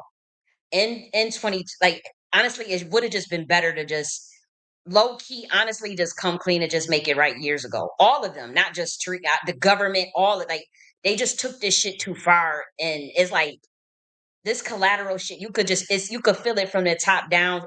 For those that's spiritual, for those who really know who I am, then you may hate me. I know there's a lot of people that are extremely jealous of me, and I know there's just a lot of people that just don't like me, just from the way I talk to people, the way I deliver stuff. I get that. Like I get that I'm not for everybody, So people may legitimately have reasons just to just not like me, and that's totally fine and fair. But you have to like this is just it's just creepy because like for people to secretly have to sit in that and to know what's being done and have to be quiet about it or have to cover for that level of corruption. To me, I wouldn't do it. Like I couldn't do it, and just the spiritual blowback from it because this is not even an ethical thing. It's not like, okay, we're doing this for a righteous cause or we're doing this to help our people. This is like literally like this is really wicked. Like it's not like, okay, she's so, like if I was doing something that was so wrong, then you could see like, okay, we have to go after this person because they did this. Like, but it's like, no, that's not even the case here. This is somebody trying to cover up their crimes and also trying to get money from the government to effectively sell me out, and it's not just one person, it's a network, and I didn't know that how pervasive it was. So it was like sometimes I thought the Freedmans were not as involved in it, but they were, and I'm just not realizing it. This was 9 months ago when I made this weirdo Nikki the guy. And it wasn't just them. It was not just Freeman and FBA. I just pinpoint them because I had the most evidence. But I also know of like how people were copying me, like the last one left university and then going up on stage 3 times, which we documented all of that as well. Like that kind of weird ass shit. Like the whole space to me is like a psyop. That's why, I had to just cut off everybody. Even if you had nothing to do with it, it's not even personal. It's just like, that's the only option left. Like that's the only thing left. Like who can you trust, or who can you somebody if the government can go around anybody and say here's 10,000, 20,000, 30,000, whatever it is, or here's this, or we'll hold this over your head, or blackmail, and then everybody would go, and so I have to move just much differently, especially when it comes to this space. And this again, this was all just fake anyways. I know people was really threatening, thinking like, oh, if they get reparations, we got to make sure we sabotage and make sure they don't get reparations. The government was never going to pay that out, and these people was never they was never really fighting for it anyway. So I don't even have nothing to worry about. Y'all had something to worry about with my motherfucking ass in it though, but y'all ain't got nothing to worry about with none of these motherfuckers. Person just starts like mental health and people with mental health and like this part, like any of these niggas can light a candle to me intellectually, spiritually, go against me psychologically, they'll be dismantled. Seriously. So I want to continue to play this. I'm about to go to the I'm gonna go to the bathroom. Nobody's throwing subliminals. I don't know you, don't care to know you. So that's what it is. Bitch. You a coward ass bitch, nigga, and you a COINTELPRO nigga, and you just like I know like that could be like I know that would automatically make the community turn against me but they were doing that, but it's like somebody has worked behind the scenes to kill your ass, and it's like and then lie and then go and do all this secretive stuff and then plagiarize and steal your content and try to steal your work, and then nobody will speak out against it. Everybody's just playing dumb, and so that's why I was like, okay. And it just happened 3 weeks ago. And so it's like, now I'm willing to go to court. I would develop the military science method. And then it's like, okay, whatever blowback comes for that blows back. I'm telling you, it will blow back on this entire community, at least for the next 2,000 years, if you even get that long. And of course, the United States government and the military, like this stuff is not like something to play around with, because it's clearly y'all in the wrong. I didn't do anything wrong. Me just wanting to see, even if you say, okay, you feel like reparative justice is not, oh, that's wrong. I mean, obviously, I know the white people would probably think that, but that's not a reason to that warrants what these people are doing. They just figure we got an easy lick. The government wants her out, so we can go and do this to her. Like that's pretty much what this is. So I understand where people may get turned off by my reactions as cussing and cursing, but y'all were wrong. Like, what would anybody expect if someone is behind the scenes trying to ruin your life and the way you make money and the way you do things? Like, what would you actually think? That like somebody calling somebody a bitch on the internet, that's the least of their worries. That's the least of Tariq's worries. Trust me.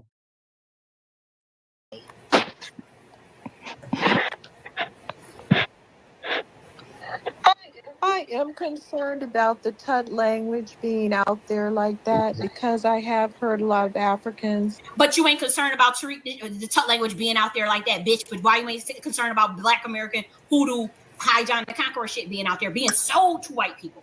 But I ain't selling our shit to white people. I'm selling my shit to Black people. But you black ass niggas want to sit up there and act like I'm selling out Black American culture. But you ain't got shit to say about none of these executives. You ain't got shit to say about Tariq Nasheed doing root work, bitch. Saying they're going to use it and speak it and do this and that, just to get, just to take shots at us. Right. They said we didn't have a language, and we do. That's a bona fide language, not to mention the other languages and dialects that we have. And our language has been studied. It is a bona fide English dialect with subdialect. So I'm not even thinking about all these criticisms about our culture. Absolutely. Yeah. And the tethers, they're trying to get up on it, and they try to get into the little rooms that we have so they can try to pick up on the language so that they can exploit it. Just like, they do a lot of things relating to our culture. So it's very important that we do gatekeep a lot of this stuff. And again, right now we're still fighting with the whole hip hop thing. These people are fighting tooth and nail. I just had to get at Derek Colon. Derek Colon, this dude just tried to post a bunch of clips of Microphone Check on his channel. We had to get that taken down. So these people are trying to sabotage. They're doing little weird stuff. They're mad that we're gatekeeping and keeping the truth out here. So they're kicking and screaming right now. They're doing a lot of real slick stuff on the back end and in the front too. They're doing a lot of stuff out here in the public. So, we got to stay on it. This actually feeds into what we were speaking about, the new generation doubling down. And I said, is it really the new generation? Yeah. This doubling down attitude after you've been slapped in the face with facts is really something to see. You're showing people videos of things, and they are still doubling down. No, we really were there. No, you weren't. Yeah, I don't know what that phenomenon is. They're doing the I'm white and I say so. That's really what because they don't have any facts. They don't have any proof. They don't have anything. See, a lot of people don't know, but for 33-degree Masons, they understand the language of on a higher dimension. They know exactly. I'm not going to break down the codes of what they really talking about, because they talking about. So they have you think they having one conversation, but for those in the intelligence community, and for those that are 33-degree Masons and above, you guys know exactly what they're referring to in the context of everything that we've discussed, and particularly with the Tut language. This whole this space right here, just this moment right here, it's much deeper, but it's not worth getting into because the public is not ready for that, to be honest. And debunk us All they're doing is basically, I'm white and I say so. We were there. We were in the Bronx. We was right there. We played a bongo drum somewhere at a park, and there was the Sugar Hill Gang across the street. I mean, they're just doing, I'm white and I say so. It's really clever, but at the same time, you know, your plausible deniability is completely debunked. But yeah, it appears that they're having a conversation about microphone check in the movie and whatnot, and I guess that's I'll leave it alone. I'll leave it alone. I'll just I'll just keep playing it all day. It's insane. So we got to shut that stuff down. Hey, let me ask a question. Why is it that the pioneers not saying anything about it? Why is the people that been? Why is they not saying anything? The great question. I can't hear you. Yeah, my man Denmark said, "How come a lot of them?"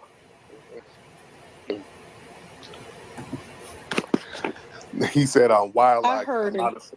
Okay, yeah, a lot of the pioneers. Unfortunately, a lot of cats who were around in the very, very early days, a lot of them don't get platforms to say this. They deliberately skip these guys because a lot of them will actually tell the truth. So what they're doing, they're going to a lot of the second generation guys like the KRS-Ones and MC Shans and people like that who weren't there in the beginning, but these guys, their audience, basically the people who book them on them old school hip hop shows, those are mostly Latinos who do that. A lot of Latinos go to these old school shows. A lot of these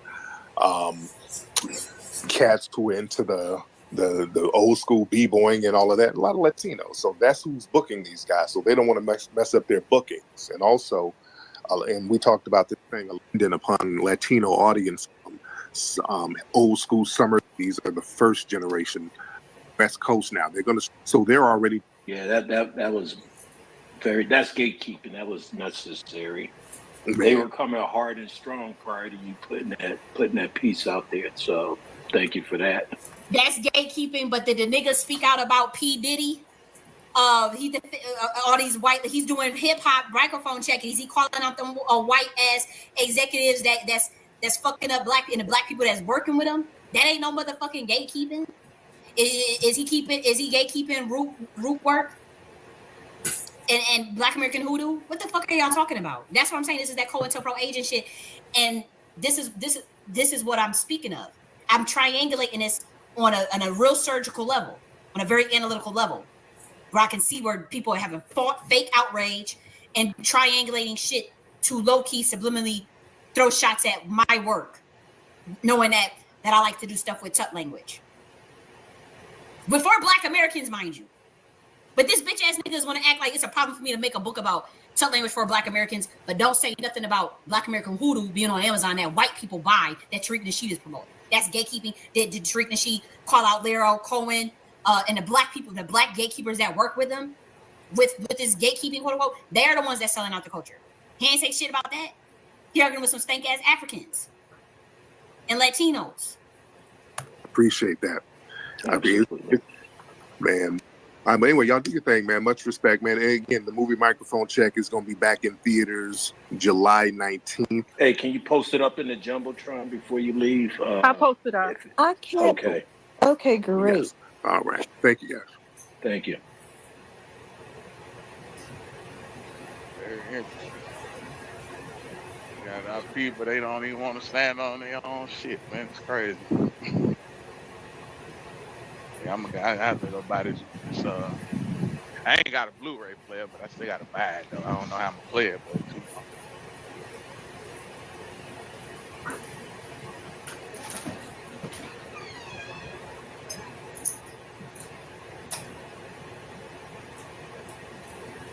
Where's John Warner go? I don't know.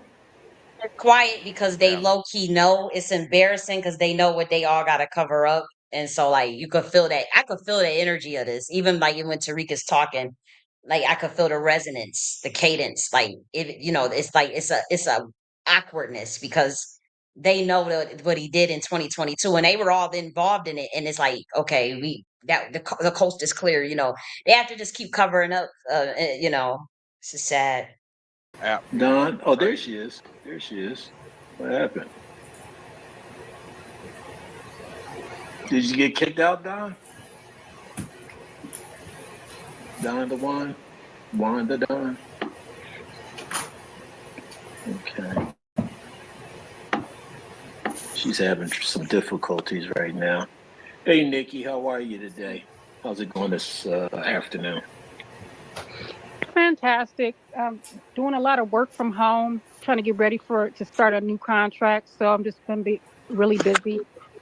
I've been catching y'all spaces though. Y'all been talking about some really good stuff. I hope everybody stays focused on what's important. I understand there's been some drama, but we still have work to do. And I like y'all spaces. Everybody in your spaces seem to be highly intelligent. So I just hope we stay on focus.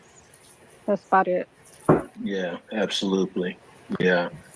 And that's kind of like what we've been talking about here this morning is getting back on track and getting focused and Dawn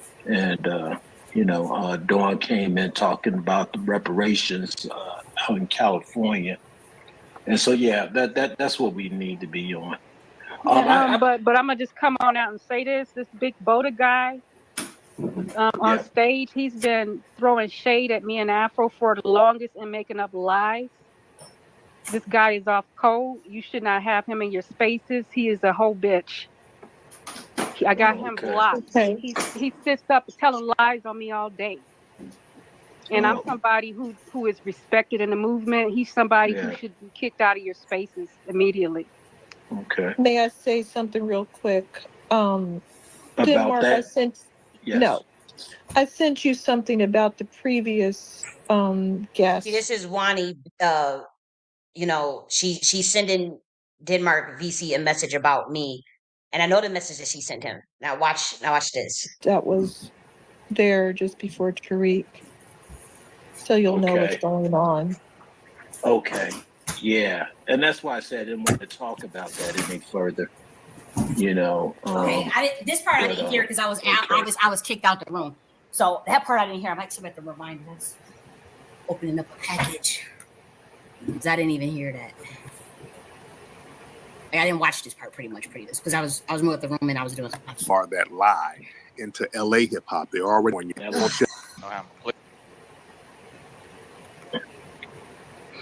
Fantastic. Doing a lot of work from home, trying to get ready to start a new contract. So I'm just going to be really busy.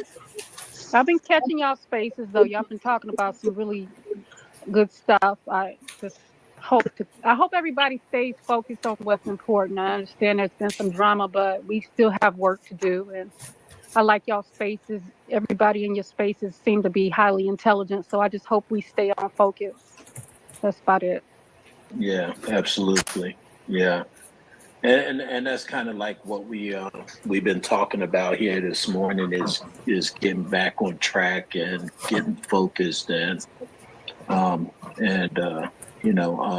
came in talking about the reparations out in California, and so yeah, that's what we need to be on. But I'm gonna just come on out and say this big Boda guy on stage, he's been throwing shade at me and Afro for the longest and making up lies. This guy is off code. You should not have him in your spaces. He is a whole bitch. I got him blocked. He sits up telling lies on me all day. And I'm somebody who is respected in the movement. He's somebody who should be kicked out of your spaces immediately. Okay. May I say something real quick? About Denmark, that? No. I sent you something about the previous guest that was there just before Tariq, so you'll know what's going on. Okay. Yeah, and that's why I said. So she's running intel for Tariq. She pretty much showed him what she was texting. What she was showing me some random shit in the background from 2 years ago to try to, I guess, put again. This is a smear campaign. I know exactly what she sent him to. This shit that I put on Twitter in 2022. She sent that to run interference for him because I had told her, I'm like, y'all, when we at the room, I'm about to put the receipts that he signed. Didn't want to talk. And that's when she said, stop, don't post nothing. And it started threatening to get my family after I'm literally showing that the dude lied. He lied. Can anybody say that he? I mean, you see the receipts for yourself. Not that any further, you know. But okay, big boat has been moved. Thank you, God. Thank you so much. Right, we respect the work that you're doing. Hey, Kathy, what's going on? Kathy D. Oh, go ahead, Kathy. I'm sorry. How you doing this afternoon? Yes, I was. Yeah, grace and mercy. Yes. Thank you. I'm just a supporter. I am FBA, as Tariq says, heavy on both sides. And I'm just a supporter, y'all. You know, y'all can look me up and see if I'm don't crack. Right? And Denmark don't give. Yeah. Denmark don't give. I remember you from Clubhouse. Denmark don't give compliments to people who don't deserve them. He not gonna lie about if I'm really. Oh, all right, dear. Well, I appreciate all of y'all. I'm not here to try to, push myself out there. I feel like I've already been there and done that, y'all. So, in over here by the Kennedy Airport, accept it. Okay, dear. Say that. I apologize. We have to protect, and we're not talking about nobody from previous. We talking about someone from a long time ago. Nobody that has been in our spaces previously. This person has not been on Twitter in maybe a good year. And sometimes we just have to look out for each other when it comes to mental health issues. But sometimes we need to run from things that are just damaging to all of us.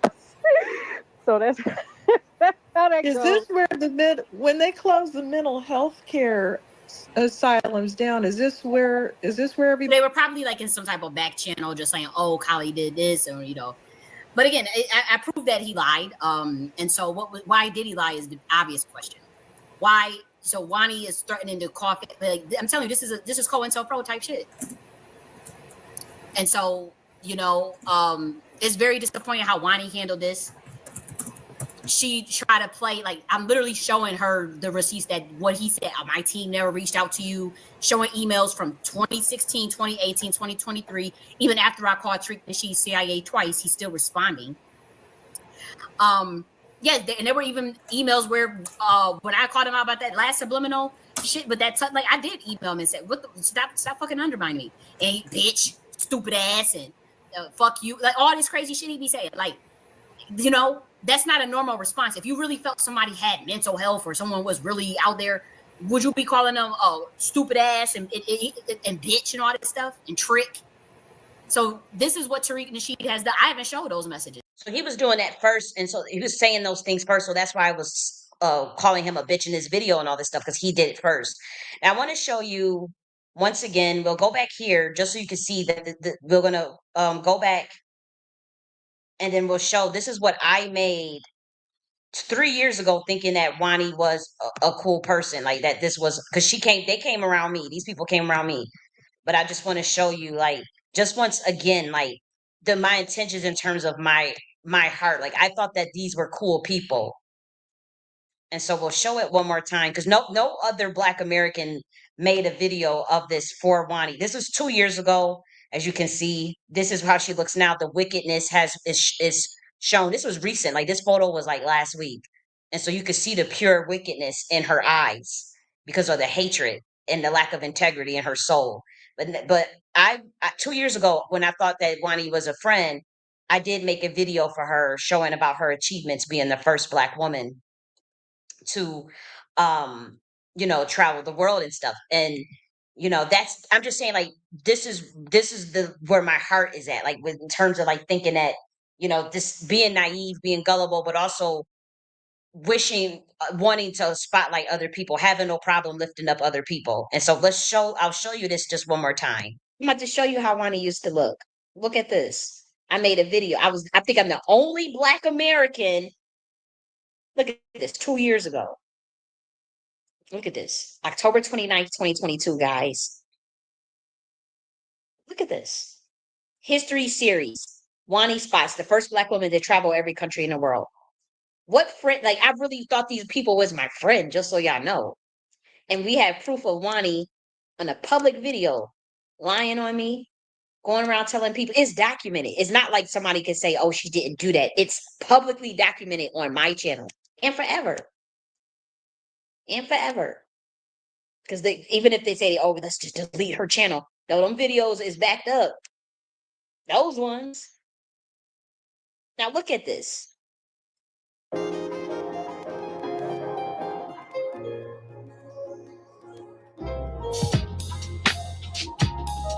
at the production of this.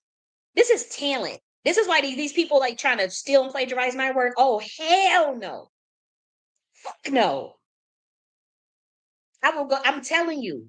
Look, this is how these people did me. Well, look how one of these spots did me. In a public room telling people that I was crazy and defending Tariq and knowing that he was lying. And I went behind the scenes and she removed me out the room.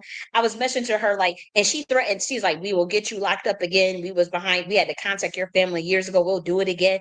It's all documented. That was the first thing she could do because I wouldn't cover for Tariq. When these people have done nothing, all their whole plan was just to steal my work and kill me. Look at this.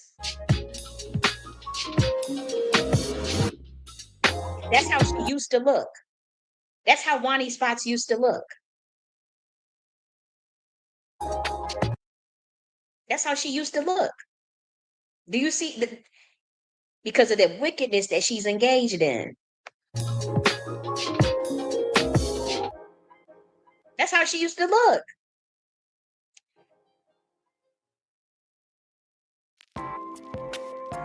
Hello, this is colleague J.N.S, and we are going to be doing a spotlight of Black American history. And we're doing it on our good sister, Wani Spots. Wani Spots is the first verified Black woman to travel to every country and continent in the world by 2018. She was born in Los Angeles to Roger and Betty Spots in 1964. Beginning in high school, I'm not going to play because we already had previously played that, but you just get the point. I just wanted to circle back and be like, okay, see the level of wickedness that these people are engaged in. And like this 2 years ago, like my mind was thinking that these were cool people. That video was created in October 2022. Now, obviously, it's private. I did remove it off of my channel, but like this was a high quality video. Like I was like, trying to really showcase, the achievement of someone visiting every country in the world. And it's like, it's just ridiculous. But I want to show you this right here because this is just more evidence of like these people like just they had no intentions but just plagiarizing my work and just trying to steal from me. This is the grassroots Dow coin crypto scam in Black America. This is April Showers was behind this, and with the help of more FBAs and Freedmen. And so this video is obviously quite long. We showed the evidence. We showed the research of where it comes from. I'm not going to play this. Obviously, it's really long, but I will share the link and on my YouTube. And you guys, for someone who's curious, you can obviously on your own accord, look at that yourself. And again, we're talking about reverse intelligence analysis. These are not coincidences. These are people. You saw what transpired on the stage. We went through like the theft of content. We showed like where these ideas are coming from as far as Nakti University and the DAO. And so we're showing this was also the another source. And then I think it was like they even like copy like a picture. It got really freaking creepy. Like even like down to I'll show you this part. Like even down to like copying like one of the pictures off of off of my book. Like it got really really creepy. And I actually had been working on Dow behind the scenes. I just didn't promote this publicly. And obviously, if this what they did, this was obviously trash. Like it could have been done correctly. Like this could have been like the way they did that, it could have been something that was monumental. And so I'm obviously working on behind, I know how to build those things behind the scenes by myself. But it's just sad that people would have just rather not work with me than just, the lengths that they went to undermine me and just steal my work instead of just work with the person that can obviously come up with the ideas and use the manpower. If I can do all this stuff by myself, then I can obviously, then I can, and I'm still working on this part. I'm still working on this stuff. This DAO stuff, this was stuff that I had been conceiving since 2023. This book on the Dow and how to do that. This was something. This was the machinations of something I had been working on for a master's degree that I'm still working on. That's going to be something that's turned into a larger program in terms of my PhD. But what's in terms of turning this in, I'm not going to get into all of that because I can't talk about that stuff right now. But I am working on that actively behind it. Obviously, those things take it takes a long time, and I won't say a long time, but it takes effort, it takes method, it takes methodology, it takes a keen, mind to just put all these things together. And so I'm doing things all by myself. And what they did was told everybody, do not work with her. And that way she won't have the manpower to build whatever she's building. But my mind is that brilliant where I can do this all on my own. Like this stuff, this little project that they're working on, I can tell you right now, I don't care how arrogant it sounds. This, what I'm coming up with, my conception of what I'm doing is 10 times superior to this bullshit. This coin that they came up with, 10 times superior.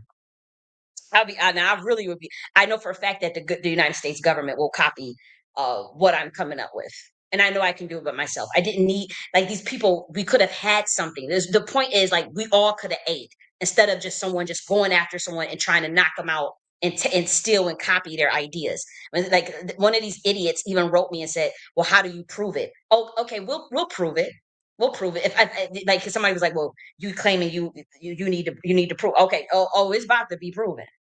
You people have no idea who you're dealing with. And it's just so stupid because I was just so willing to share and just give to my community. I didn't deserve what they were doing. Like this is something where everybody could have benefited from. Like it didn't. Okay, maybe you don't like the Queen Mothership stuff. Okay, whatever. You don't have to. That's just some shit. Like that's just me being my eccentric self. Maybe you don't like Nakti, and it just means power. This is not. This is not stuff that people have to like abide by. There's no rules. There's no belief system. There's no religion. There's none of that. It's just let's get power. Let's build an empire. Like I don't think of no other like yes, I have a methodology that may be eccentric or maybe not fully understood to the public about what that is. But it shouldn't have. It's like, dude, you guys are trying to take all of my stuff anyways. And then here's another one. We'll show this, you know, even with like how we caught like how the way Last One Left University was running. But what I want to do, because again, we do want to show one more triangulation because we show how Tariq lied the first time. I want to show the second lie, but also want to show how he sent his minion Re-up. Like they both were talking shit in a room about me, and then we want to prove how Re-ups copied me. I want to say about 2 months ago as well, because this is like really sinister. And it's like no rhyme or reason to why they're doing it. So it's to me, I'm going to create a military science method to prove that this amounts to at least covert harassment, but we're going to triangulate that with some other methodology, and I'm going to have to look at some legal stuff. But I know I can create a military science method that can sift through like that's like how I did with plausible deniability, just like how I did with subconscious covert intentions, and just now like how I'm going to do with plagiarism and the idea of copying, because yeah, people could copy an idea, but when it's done in a certain methodical way in terms of comparative analysis, and as long as it's been going and as long as I can prove it in black and white, then this is something. And I know like what they're going to try to do is probably have try to finagle something in the books to where they still have to cover for Tariq, and so I know they're going to think of something. And again, like I said earlier, I'm saying this as a warning for those who say, well, you're talking too much, I'm letting them know to just stand down before I have to go that route. Like that's all I'm doing. That's why I'm giving out that information. Um and for the community to step up and say, hey, like just leave us alone. Like why don't Tariq, can you stop plagiarizing whatever you're doing or whatever you're trying to get other people to do? Just do your own thing. Like these people, it's like, why would it's just disgusting. Like, ugh, like just the energy of it is so dark. Like I can't even take it, just the energy of it. But let's actually show the second lie that Tariq told, and also as well as him and Re-ups talking about me and calling me crazy once again, and it will show Re-ups copying me just I want to say about maybe a last month, or it probably was it 2 months ago? I'm not sure. Yeah, it was about last month. But whenever the date was, I mean, the date is published. The date is documented. So I guess we'll find out eventually. But let's go here. I do want to make sure that the sound is good because I know that like some of the streams they get cut off and whatnot. Oh, let's see. Let me go here.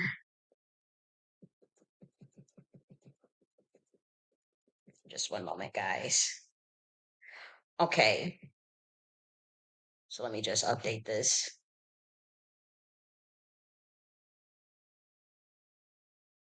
Okay, so we're gonna play the second lie and the second harassment. And we'll play that here. And again, I already know the Black community will cover is gonna, they're all in on covering this up. And even like obviously the CIA and the government itself. Um, and so, but there's more than one way to skin a cat. Because again, I know that this is being fought interdimensionally, and I know that this is all being uncovered. No matter how many people like to turn a blind eye, no matter how many people like try to act like they don't know what I'm talking about, it's obvious, and like you could feel the blowback. The blowback is being felt even within the Black community, but even on a governmental level, as far because it's the vibration is too low. The vibration of what's happening is is is like kind of like time's up. It's like, okay, this it doesn't make sense to walk off a cliff to try to keep something covered up. It just doesn't make any sense to try to walk off an entire cliff and then try to blame me or try to gaslight me or just, oh, it's your fault. You guys never try to make it right. And even the parameters of which you said, okay, we'll make it right. How do you dictate that without consulting with the person? Like, how do you dictate that without talking to the person of what that means? And I'm not talking about Tariq. I'm talking about the government at this point because they, it was, I'm not talking, again, for those who know, I'm talking clearly to the government. Well, Tariq is the government. I'm talking about higher levels, the people who sent him on that mission, you know, because they know like they fucked up. And it's like, yeah, you targeted the right one and the wrong one. And so let's take a look at this right here.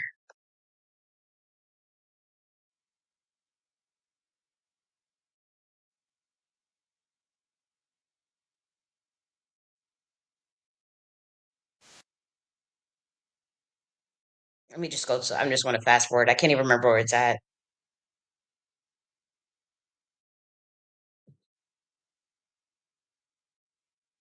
Okay, I'm definitely fast forwarding because I want to go to the part where he just brings me up randomly on Thanksgiving out of nowhere.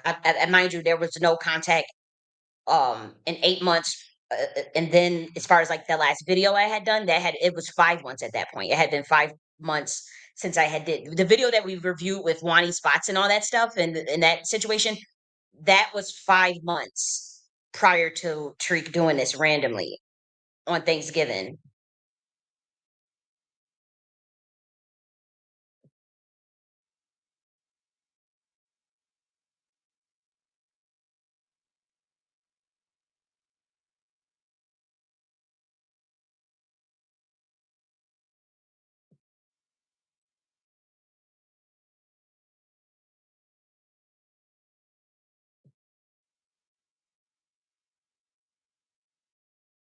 I'll just rewind this because I can't even remember what I was saying, but it will come eventually.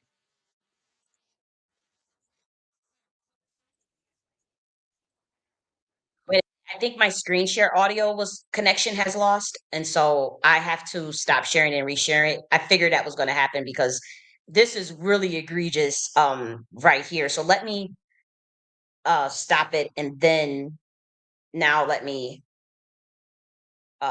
do it again and then share the audio. Okay. Okay. So I'm hoping that I'm good now. So let's do it again. Much. That's what I think. I don't be in these rooms. I do not be in none of these rooms like that.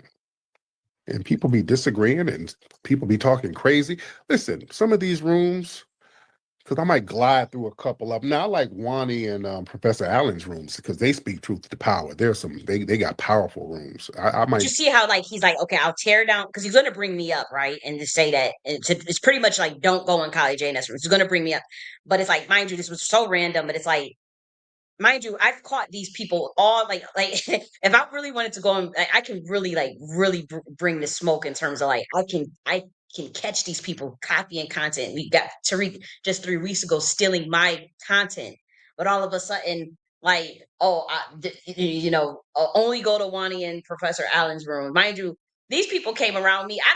I didn't ask for this like.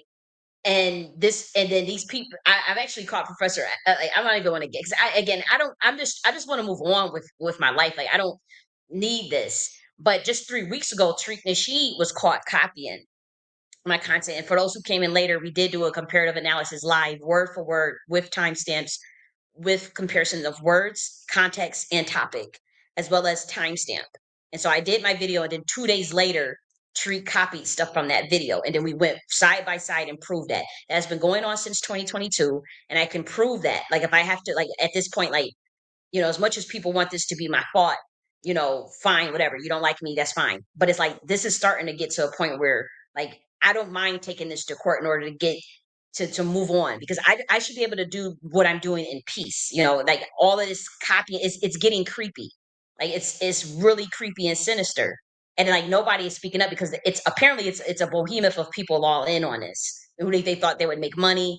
They thought they would, for whatever reason, this is what that they have some weird plans and they are clicked in with the government. They are clicked in at high levels, obviously CIA, secret societies, and so they're able to get away with this stuff and do this stuff because of the backing that they have that I don't have. Go in and out of there.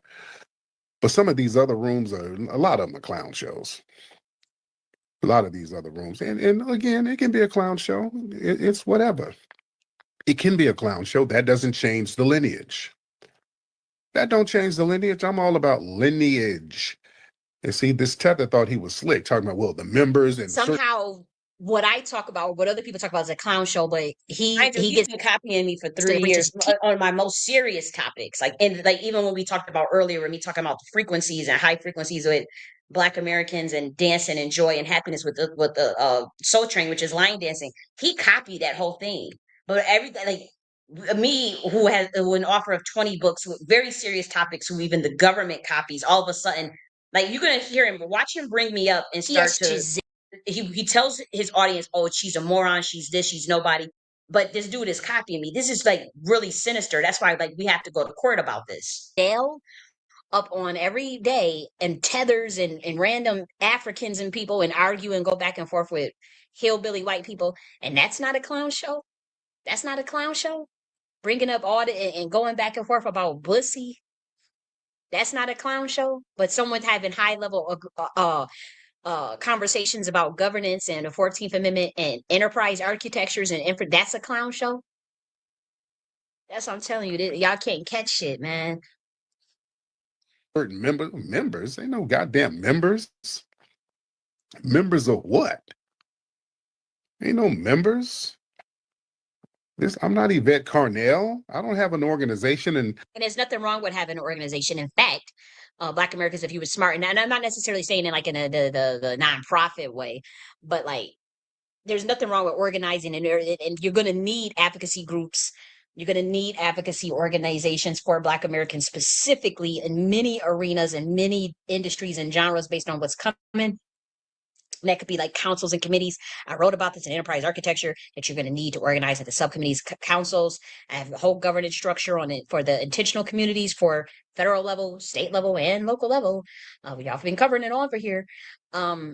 Yeah, there's nothing wrong with organization. That's how any corporation works, whether you're decentralized, centralized, whether you're hierarchical. Yeah, you have to organize and you will need an organization, whether it's for profit or nonprofit or just de facto or de jure. You need to organize. And that is why Tariq is not effective. And it's been 25 years, 11 years since he's been doing this. I'm going to say 12 years since he's been doing this quote unquote conscious Black power and empowerment or whatever. And we haven't gotten anywhere, because he will not organize, and he he tries to get out of the leadership position. So I'm not a leader, but you try to stay in other people's lanes. And then you say, oh, I'm not a revolutionary, I'm just an entertainer. Or I'm not an activist, I'm just an entertainer. But then you want to play in somebody's lane and then put Fed jackets on real revolutionaries and on real scholars and on real activists. Like, that's the type of person that we're dealing with. Let's keep going. I'm your mama and daddy. No. I don't mind nobody disagreeing with me. Look, my thing is, and I stand on what I say. Technically and legally, some people can come over and claim black. But just because they can don't mean it's right, and that's what we're challenging, and there's nothing wrong with that. Just because you sold out and you don't want to challenge the government and you're trying to get us to be Du Bois for the government, be placated, doesn't mean we have to be, because we are the grassroots and we determine what is authenticate Black Americans. That's why I don't use those who may not know, this was quite a while ago, December 6th, 2024, as far as what we're reviewing. And him bringing me up was November 27th, 2024, out of nowhere. You about to see that term grassroots anymore, because I know that you came up with it as CIA chicanery. And you're not grassroots, but the people, they determine the agendas, the leadership style, whether that be by consensus. And I noticed, like, what made me really uncomfortable was like Black people, like even Black people who claim to, like, that's how I know it was a play. Like, it's like they want me to just like not talk about this and be quiet, but like while they behind the scenes steal my stuff. That's why it's like even like when I remember like Collins was like trying to shame me into like being quiet, like they it's like, okay, you shouldn't be talking about that, or yeah, just leave it, and it's like it makes me think like, okay, so it's like pervasive, like it's like everybody in on it, because it's like, why would you expect somebody to be quiet about that? Like, why would you expect someone to like let their work just be their identity, their essence, after being financially blacklisted and socially blacklisted, knowing who's behind it, that Tariq's behind it, and just expect me to be quiet about it? Like what the fuck is wrong with you, with this community? Like, and why wouldn't you just why wouldn't you just say, why do I have to be quiet about it? It's like they want everyone, because I know that it's more than just him involved in it. So it's like, damn, she's really blowing this whole thing up, because and instead of just doing the right thing and just, or being more transparent up front or something, like, it's just like, oh, I'm the one that has to be quiet, because it's like, I guess it's like, okay, because they don't want nobody to find out what they did or something. I don't know what was the point in even trying to, like, because it's people that even that try to act like they don't like Tariq or whatever. They're all in on it. Like, people that try to act like it, because this is something much deeper. And so that's why I'm just like, well, why are y'all, what is your problem? Like, what is your beef? Like what is y'all, like, it's weird. It's really fucking creepy. Instead of just be like, well, why don't you just check the people? Why don't, like, this? Why won't y'all just check him and say, like, well, can you stop plagiarizing her work, or whatever y'all doing? Can y'all stop? She's not even in the reparation space no more. I left the reparation space. I have not talked in spaces in a minute. People be messaging me trying to get me to be in their spaces and host with their spaces, and I literally say, hey guys, I don't talk in spaces anymore. I don't want to be in. I've unfollowed pretty much everybody that was, going by Freeman's or FBA's. I have removed anybody that was a 1 or 2 or 3 degree separation from not only Tariq Nasheed, but who call themselves FBA or Freeman.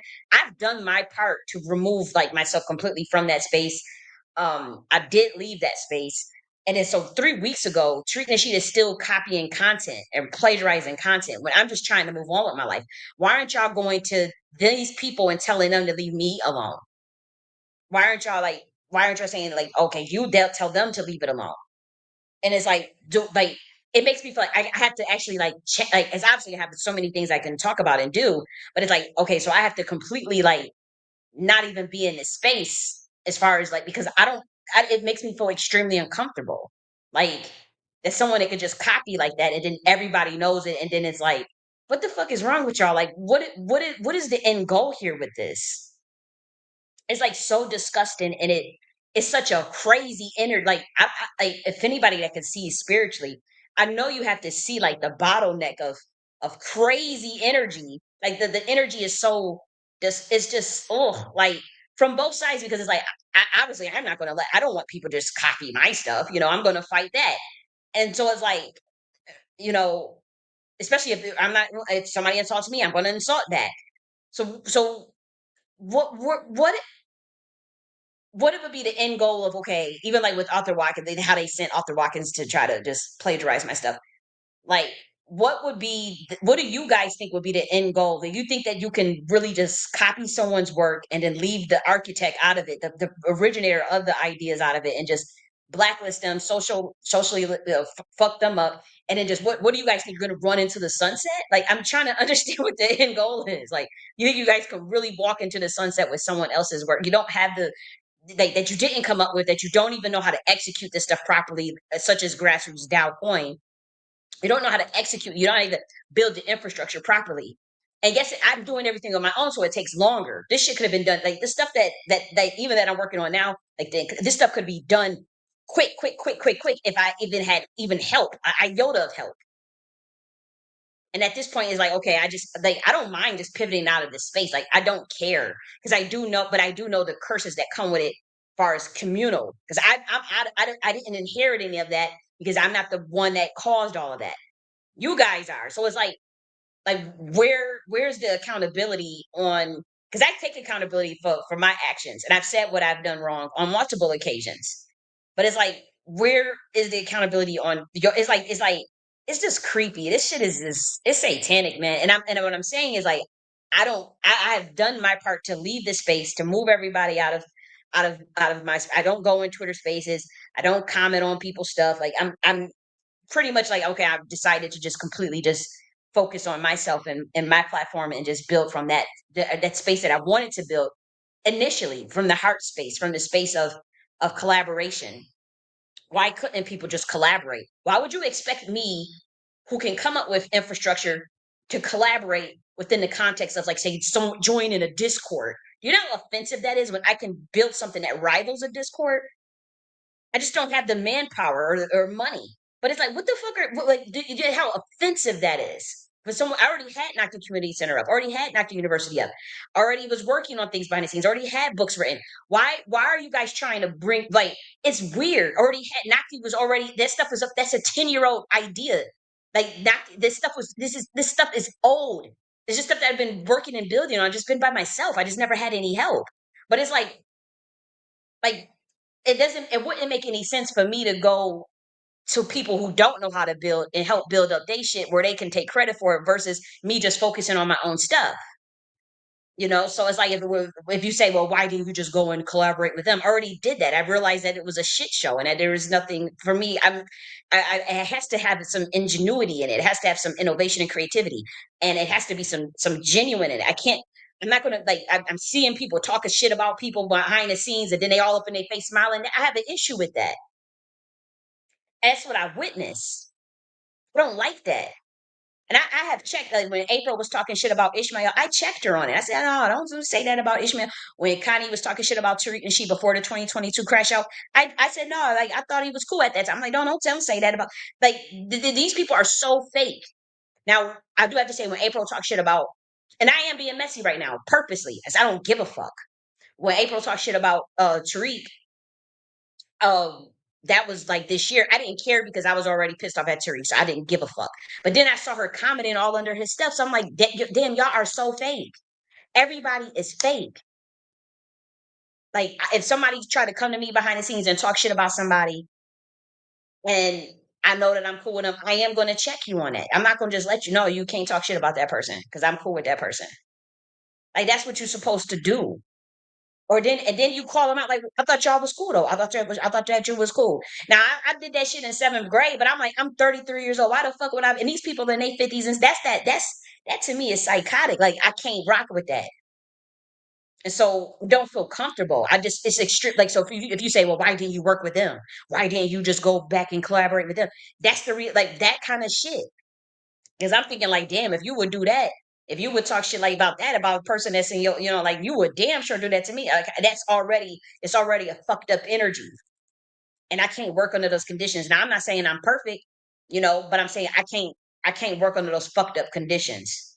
Yes, I have had talk shit about not really people in the reparations space, but I'm not saying I've never done that behavior before, because I have. But I'm saying, when you're trying to build something from the heart space, you do kind of want to operate from the genuine space, as much as possible so that the energy flows right and that it can go higher and higher and higher. And I just can't be around like that jealous spirit. Like, it's like, it's disgusting and everybody knows what's happening. It's not like people don't, what you gonna do? Gaslight something in black and white? What the fuck is wrong with you dumbass niggas? And I know I sound harsh right now. I know I can be very I know I can say stuff that can cut with a knife and make people want to slap the shit out of me. I understand that my delivery and demeanor can be very offensive. But if you understand what I've been dealing with for 10 years and with these people and with this, and even with COINTELPRO, you know, with since going in that reparation space, and and people, y'all know like the shit I've been dealing with. Y'all can gaslight me, like we all know that y'all participate in that program. Like, how would you expect somebody to react? The disgust that they would have at that level of betrayal, that level of deception, that level of lack of integrity, that level of the lack of moral character, the persecution of someone with no verifiable crime, and the targeting of someone with no real rhyme or reason. What the fuck would you what would you expect to be the expectation, and why do you get mad at the person's reaction versus what caused first versus understanding what caused the reaction or helping them get through that? Then you had a bitch named Boykin Spaniel. She rose with Dawn. I think she's like a boo. She did admit to being boule. I have a recording of her, right? She started a room about me with some person named Negro Heritage and some other person. And I have the recording of this, so that you can't just lie and say, "Oh, I'm just making this up." They were talking about me in a room for like, I want to say 4 hours straight. Thankfully, like nobody really paid attention to it. They didn't have my name in the title. I'm pretty sure more people would have went in, but they had decided to open up a space about me. And this was, I want to say maybe like 4 months ago, maybe four or 5 months ago. And so they had this space and they were going on and on about me. And Boykin Spaniel or Spaniel, whoever this person is, it was in a reparation space. They proceeded to be like, see, this girl, she doesn't know anything about marketing. She doesn't know nothing about marketing. She's a terrible marketer. And guess what? I have publicly admitted that that is my weakness. I said that I don't know how to market. But let's just hear me out here because I have this recorded. If you know I don't know how to market, and I admitted that I'm a bad marketer, and you know how to market, why the fuck wouldn't you just help me? Why wouldn't you just give me a pointer then? You could have just, if you like, they sitting there spending 4 hours just dogging me. This is what the black community does. You spend 4 hours dogging my lack of marketing, and you don't think I should be writing books. You think that writing books is wrong. Everybody can write a book. What the fuck? Like, she shamed me for writing books, and she's like, you don't know how to market. You don't know how to market. Well, why teach me then? Why don't you help me? Why don't you give me pointers? Yeah, I don't know how to market. I don't like. I admit that. Okay, can you help me? Like, and this lady is in her 50s and her 60s. Like, this is how wicked these people are. Like, they could have had any opportunity to help, and they didn't do that. So you can't say, "Oh, why did you go ask for help?" I already did that. I already covered that earlier in the video for those who may not. So that's the level that we dealing with. Why I don't want to build with like this shit is the man. All I gotta say, like I know I'm gonna be fine. That I do know because I know what is required for me to make more money, what I need to do, how I need to focus on myself and whatnot. So that I'm not worried about, and I don't think that anybody I don't feel like I had to carry the burden of a community or anything. I never felt like I was a savior of a community. Okay, because I know a lot of the FBAs were like, okay, you're not our Messiah. I never said I was your Messiah. What the fuck are you talking about? A Mashiach is a title. So people don't even understand what this stuff really means. And even the people who are claiming they are those people don't even know what it means. A Mashiach is a title for someone who understands how to build architecture. It is a person who is an architect that knows how to build enterprise architecture for their community. That's it. They're not required to save you. They don't know everything. It's just that they understand blueprints and frameworks, and they would have the ability on a high level because they're chosen for that particular leadership position to build enterprise architecture. That's literally all it means. It doesn't mean they're going to be saving anybody. And so that's the real meaning of Mashiach. Um, Now I don't know throughout the translations or whatever how it meant Messiah, but it's usually just someone that sets an example. That's it. They cannot save you. It's more so this is an example of this is how we can do things, and they have the blueprint of an architect. It's a morning star energy. That's it. So it doesn't mean that I was trying to be someone's Messiah or savior. It's a Mashiach is a title. It's a title. That's what the original machinations of what it was designed to be, of someone who understands how to be an example in terms of enterprise architecture. It doesn't, that's all it was. Now, it does, I do see where, people get that mixed up and whatnot. And people do, there is a process of rituals that you go through for those particular entities to choose who that is. That ritual has been done. And once that ritual is done, those entities choose that individual, wherever they may be, whoever it is, through that bloodline, for those who understand that science. And all I'm saying is that for 3 years straight, when that ritual is done, it goes to me every time. Now, that doesn't mean savior of the world, salvation, none of that. It's not a religious thing. It's not a religious title. It's just a person that has blueprints for enterprise architecture. An architect, that's it, who has a morning star light that can lead as an example. It's a title. It doesn't mean you're the only one. It's just a ritual that gets done in that particular science, and they know, like the people who conduct the ritual, they know who gets chosen. They know. It's as simple as that. And no, I'm not the only one, but I do know when that ritual is being done, who got chosen, and what I'm saying is that there was a cover up. That's it. Like I can't believe like these FBA people were trolling me saying you think you're safe. I don't think that shit. I don't give a fuck what the hell y'all do or what you believe or what you don't do. Like, I'm just being an example and building enterprise architecture. And I would like to have some help. And okay, if you don't want to help, okay, fine. Then, I can build for myself. Because at the end of the day, we are building for our bloodline. We are building to put ourselves in a better position, spiritually, mentally, physically, emotionally. And so that's what that is. I just don't understand. Like, this is like, to me, I'm like, okay, this is not my ballpark. Like, and by that, I mean, like, the level of consciousness, and and it's not my job to change anybody. It's just not. It's just my job to change myself. And so, I don't know where people got that from. And I do know that, again, I know my delivery can be quite terrible. I know that the way I say things can be like ruthless because I can get frustrated. But if you guys know, if someone is building by themselves for that long, for 10 years, and have sabotage after sabotage, and then it's your own people doing it, what would you expect? And you have proof of it. It's like, and then it's systematic and it's orchestrated. You could tell that they got paid. You could tell that they sold you out. And you could tell what they did. And it's like you still try to hold on, and like that's the biggest heartbreak to realize, like, okay, that's where we're at with it. And it's like, it is what it is. Through popular vote, because believe it or not, I don't really get all into that stuff, and I have my opinion on it, but I still have to go by majority vote on it. That's as simple as that. Now, the abolish race thing, I get. I do think the definition of Black American needs to be changed. I've been said that for years, on records for years, saying we have to change the definition of Black American. We have to change the definition. We have to change it on the books. We have to change it at the federal level. And so if that work can be done, then great. As far as like the flat blackness stuff, I thought it was 2 years. 2 years old to me. I don't know. It's we've said what we said. It's the same shit we said 2 years ago. And so no, I'm not going to get caught up in the weeds of that. But yeah, let's go. That's not me. You can disagree. Just trying to get to the part where he brings me up randomly and lies. Agree with me all day, but they can do it. I just saw a video, Luther Campbell running around here talking about he a Black American. That's why we have to change the definition, and that's what you should be encouraging. But you're just trying. It's like, okay, give up, guys. Okay, that's gonna be a heavy feat. Oh well.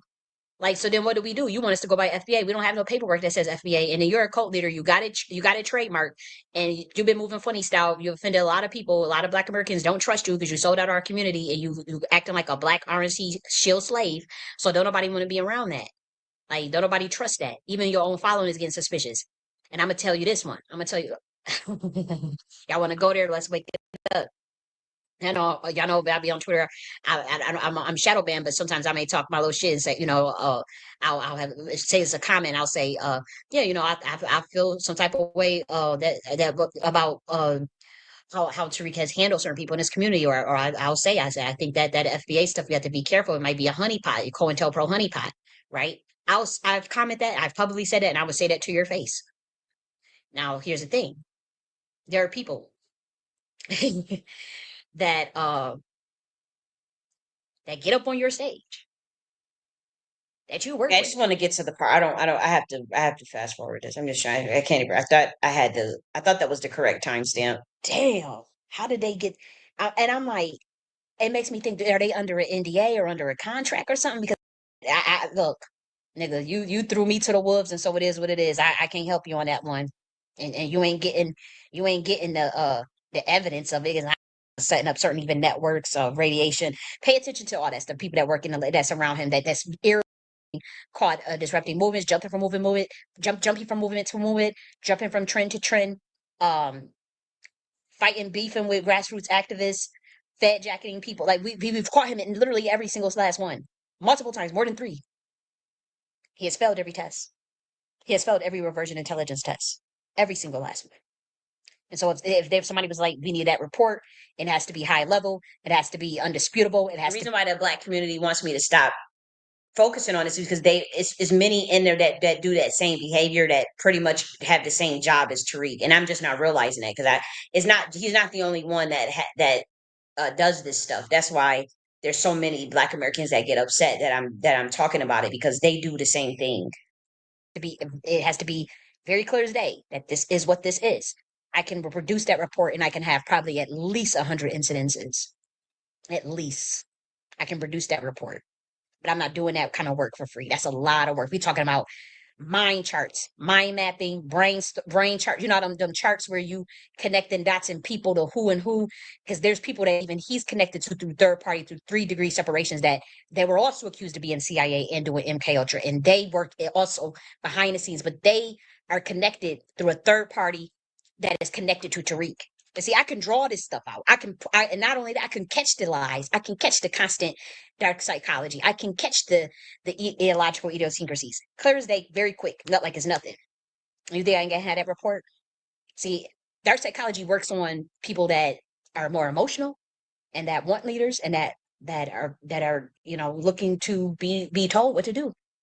And so, yes, there's a lot of mental manipulation and whatnot that goes into dark psychology. Dark psychology it has roots in the occult, and like we said, radionics, psychotronics. These are things that can be done over the airwaves, especially over YouTube. I mean, you'd be shocked how many YouTubers or occultists that do spells on their fucking audience.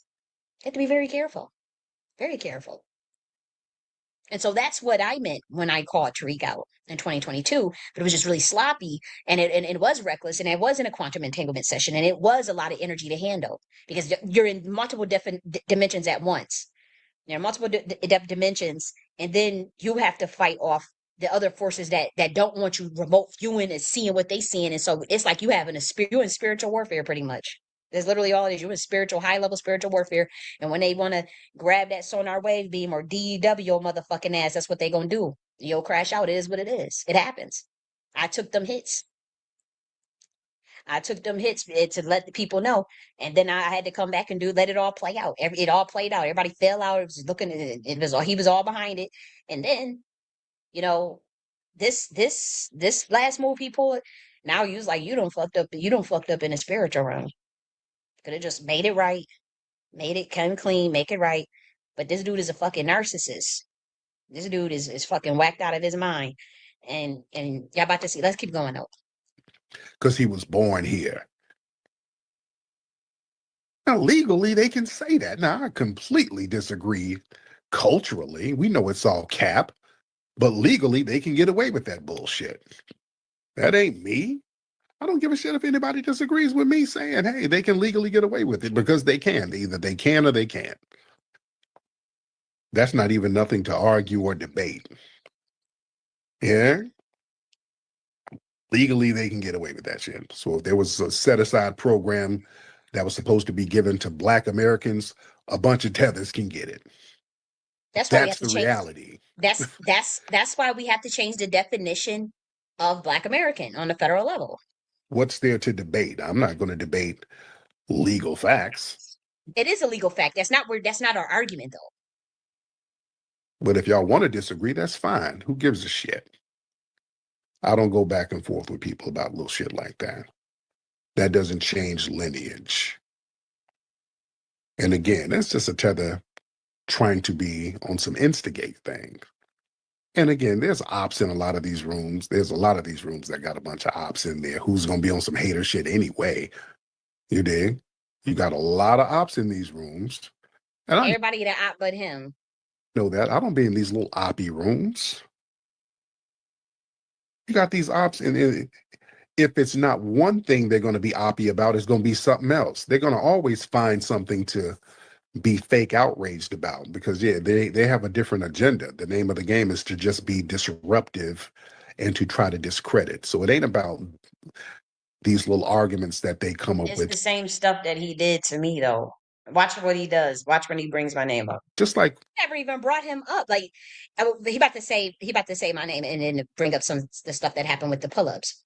You're talking about some of those little knuckleheads who got mad or fake got mad because they had a bunch of failed protests around the country and nobody showed up to, and then they supposedly got mad at me. Just silly and illogical. I don't give a shit about what folks like that say. These Negroes had a bunch of failed pull-ups and then they start crying about me. What the hell is that? That wasn't, it was more so because they were under the impression that, okay, if we talking about new black media would report on the pull-ups, but what they didn't realize is that, you know, these people are all about their money. You have to pay them to advertise. So if they would have paid for the advertisement, then they would have covered it. That's how them people roll. And see, I could have told y'all that. They didn't know though. I don't like security tribe at that time. And in the pull-ups, they didn't know that that's how they roll. Like, if you want to go, if you think the new black media is just going to promote for free just because, and you would think they would, because it's like, okay, you're doing good work for the community, let's get the word out. That's not how it works. And I thought that's how it worked too. So I'm in the same boat. But no, these motherfuckers, they will send you your day advertisement fee real quick and you will pay. And you know, I think that's fair. You know, people build up their platforms and whatnot. And I think that people should be compensated to you know, to advertise. It's advertisement. And so they treat it as a business. And so I had to learn that myself. And, you know, because I reached out to pretty much everybody, you know, Boyce Watkins, all, you know, this was about a decade ago, like, you know, even Tariq a decade ago. And so, you know, like you don't realize, like, you thinking that this is like real empowerment work or real liberation work. And these people are thinking about cash money, you know, and whatever whatever agenda they pushing, or whoever orders they got to follow, whatever oath they took. That's all it is. It ain't what you thinking. I don't take that seriously. Some of these rooms are very oppy. There was one room, they had this one chick, this Cali chick. Y'all know who I'm talking about? That Cali chick, this big. Now, mind you, I never said his name in that. Like the space that he's talking about, I have the recording of that space. I recorded that space. I have the recording of that space. That space was not recorded, and I held, you know, like I prove, you know, that I was being gaslighted, and that the argument I was proposing, for one, I never really mentioned Tariq. I came in preoccupied thinking about the 14th Amendment, so that's where my mind was at. And I did get very upset, you know, but it wasn't about him. Now, that room, they were discussing him, but I wasn't sitting up there just dragging him or dogging him or calling out his name. I did say that I think he was playing dumb and that he understands our argument, and that 2 years ago we talked about it, and that was the end of it. I wanted to talk about the 14th Amendment. Now, the room wasn't not about that, but at that time, it was just like me and Booby on the stage. And so, you know, I was just letting him know, like, hey, why are they telling Black Americans that getting rid of the 14th Amendment is a good thing? And he said, well, I don't know nothing about that. Let's get into that. So we got into it. And that's when everybody wanted to storm into the room and try to gaslight and act like I'm just making some shit up. And then they try to make it seem, and I had to record it. I said, oh, let me get this recorded, because it's like y'all pro-black niggas is straight sellouts. Like, I try to act like y'all about reparations and Black Americans. No, the fuck y'all are not. And so I had got that recorded. Sure did. And so he's lying about, like, I wasn't talking about him though. So he can't, that's the thing. Like, that's why when you talk, when you dealing with a nigga like this, you gotta document everything, because this dude would just straight up paint a narrative on your ass like it's nothing. Overweight, red bone, this woman Cali something. Y'all know who I'm talking about? Okay, so he comes at my skin color. We're gonna show like how Rhea gets on the stage. They start to dog me, and then we're gonna show proof of Rios copying me, plagiarizing my work just last month. And we're also going to show, again, how the only people that we're going to show his record. Like, 'cause I found, his mugshot and all this stuff. Cause like these people, like they only, like allow like criminal minded people, like, in that space. I noticed, like, if you're not that nature, then it's like it's a hostility, that you'll notice. He's coming at my weight. For one, I've never shown a picture. I'm going to show my picture today, though. I never shown a picture of like my body type or body on the internet at all. So how does he know how I look? Mind you, in this video right here, I proved that Tariq lied. And remember when in this, you got to play this video. Like, I'm not playing it right now. Maybe I should. When he says he don't know me from, he said he's never ever heard of me. He don't know me from campaign. How the fuck do you know what my body type look like? I've never shown my body online. Why are you focused on my skin color? I've never said his name in that room. But let's keep going. A few days ago, I saw her in somebody's room. Like, how did I come up? Like, this is Thanksgiving. Haven't reached out to, or we haven't had any communication in 8 months. This is November 27th. I have not had any communication directly with Tariq Nasheed in 8 months. 8 months, guys. 8 months. Why the fuck? How the fuck did I come up? And now, even in that room that I was in, his name wasn't even in the title, guys. Tariq's name wasn't even in the title. We were talking about abolish race in the 14th Amendment. I didn't mention I wasn't sitting up there just talking shit. Oh, yeah, Tariq did it. Oh, yeah, we got to get him. We got to get him. Nah, I wasn't doing any of that. I had the recording of that space. So why the fuck am I on your mind? Why is my body weight on your mind? Why is my skin color on your motherfucking mind? But it's about to get worse because now this dude it's all been talking about my body parts and shit. Now let's keep going. What's that Cali chick's name? Spell Cali. Now you want to act like this is a crash out. And the thing is like, what's that Cali chick's name? You're saying my name randomly on November 27th. Randomly. Like, you're saying the name. So why are you asking that question repeatedly? What is like is this? That's a crash out. Like, oh, what's that Cali chick's name? Again, you got to understand resonance and cadence. Resonance and cadence will get you will allow you also to see behind the, when we talk about the reversion intelligence analysis, it allows you to see the veil behind what the words that people are saying, the energy behind the words that people saying. This dude is very familiar with, oh, what's that Cali chicks? It's been 8 months. Why the fuck are you bringing me up? Cali with a K. Even as far as like videos, I hadn't done video. They could YouTube. I'm talking about 8 months, 5 months since I did a video 5 months ago. For those who are coming in late, we already did the comparative analysis showing the plagiarism from 3 weeks ago. So there was plagiarism as recent as 3 weeks, and so that's why we're doing this video. This is not like, I'm just right now we're just doing an overview of, the documenting the 2 lies, public lies that he told, in addition to the plagiarism that is as recent as 3 weeks ago. But this has been going on since 2022. 5 months ago? This video was made 5 months ago, guys. You know what I mean? 5 months ago. Now, so that was the last time, like it was 5 months ago. And then as far as the last email was about Tut language, and that was 8 months ago from the time of November 27th. So it wouldn't have made any sense to just bring me up, randomly, to pinpoint me randomly when I didn't start like the room to talk about Tariq, that his name wasn't in the title or anything. It was just really random. And then when they were talking about him, my focus, I wasn't like up there dogging him. My focus was that 14th Amendment, because that was honestly what I was studying at the time. And I was very upset that they were going around telling Black Americans that getting rid of the 14th Amendment was a good thing. That really was disturbing to me. And so that's why I was going on the tirade. And I do have the recording of that space that he's referring to. Like, I still have it. It's actually public, I think, a public information in one of the folders. Only because, again, I was being repeatedly gaslit. And it was annoying. You guys see the work that I'm doing. I've been working on the Nakti order. I've been working on books about probability distribution science, military science. What we're doing on, I'm not thinking about this, nigga. So what the fuck how the fuck did I come up? I went into a room, Booby's room, based on the title. I know it said something about a race or abolish race or some shit like that, or fat blackness. We're in the delineation movement.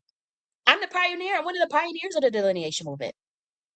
Obviously, if I see delineation movement for me was more so for community building and enterprise architecture. It wasn't to sit on the internet all day and fight with the diaspora. You know, that's not what delineation is, or to have this hostility towards melanated immigrants. I did get my rocks off in 2022. We argued, we fought it out. I was definitely operating from a place of hurt. I can admit that. That my anger was more like, you know, hurt at the behavior of many people in the diaspora, but it wasn't to have like this long standing beef that leads to lack of productivity in community building, and so that wasn't necessarily my aim. You know, you could check disrespect, of course, but delineation is just more so cultural collation of ethnicity, identity, and it's more so the real delineation fight is not even with melanated immigrants. It's actually with the government. But that's, you know, cowards, they're not going to do. These cowards are sold out, so they're not going to actually direct that smoke to where it actually needs to be directed. They direct it towards melanated immigrants. Now if they melanated disrespect me, I'm going to disrespect. I'm going to, you know, we're going to go back and forth like how we did on Clubhouse in 2022. But it's not going to be, you know, with me, I'm just past that phase. I'm past that space. I don't need to fight with really pretty much with any of these humans. Because the real beef is at the high levels. Like they're the ones that's doing the conquer and divide. They're the ones that's sabotaging people. They're the ones that the government is the one that's causing a lot of these issues, you know, and so delineation, the government is charged with ethnocide and genocide. They're the ones that need to fix the definitions. They're the ones that need to fix that needs to do the reparative justice, that needs to right the wrongs, you know, as far as the confusion that they caused, even with changing the definition of black, even with um, the things they have done to bury and black Americans within this caste system, the government, the conquer and divide tactics that they do, the psyops that they run, the social engineering that they do to get people distracted. That's my beef. So I don't have it. My when we talk about delineation, yeah, I still believe in delineation, but my beef is not with some random melanated immigrant, that's sort of just running around the corner or something like that would be crazy. And again, where I live, there's not much immigrants, you know, so I'm pretty sure for other Black Americans that could be their focus and issue. But did that fight, the true delineation fight, is with the government if you're fighting for that. And then the essence of delineation is community building, nation building, and cultural collation, like setting up that enterprise architecture. That's the true. Again, I'm one of the pioneers of, so we know what I wrote a book on this stuff years ago. And so, you know, once again, Tariq plagiarizes a lot of stuff of people that are authentic, you know, are actual grassroots. And then the job is to funnel it into bullshit and distraction to where Black people don't actually realize that it's actually a distraction. That's how the method. It's a military play. I mean, it goes above people's pay grade, but it is what it is. You know, it works like a charm. You know, emotional drivel. And it works like a charm on people, and that's where people are at in their consciousness. And like we said, a lot of these cowards, they will take like they're not going to go and direct that smoke where it has to be directed. You know, and so that's why I'm just like, I'm out of this space.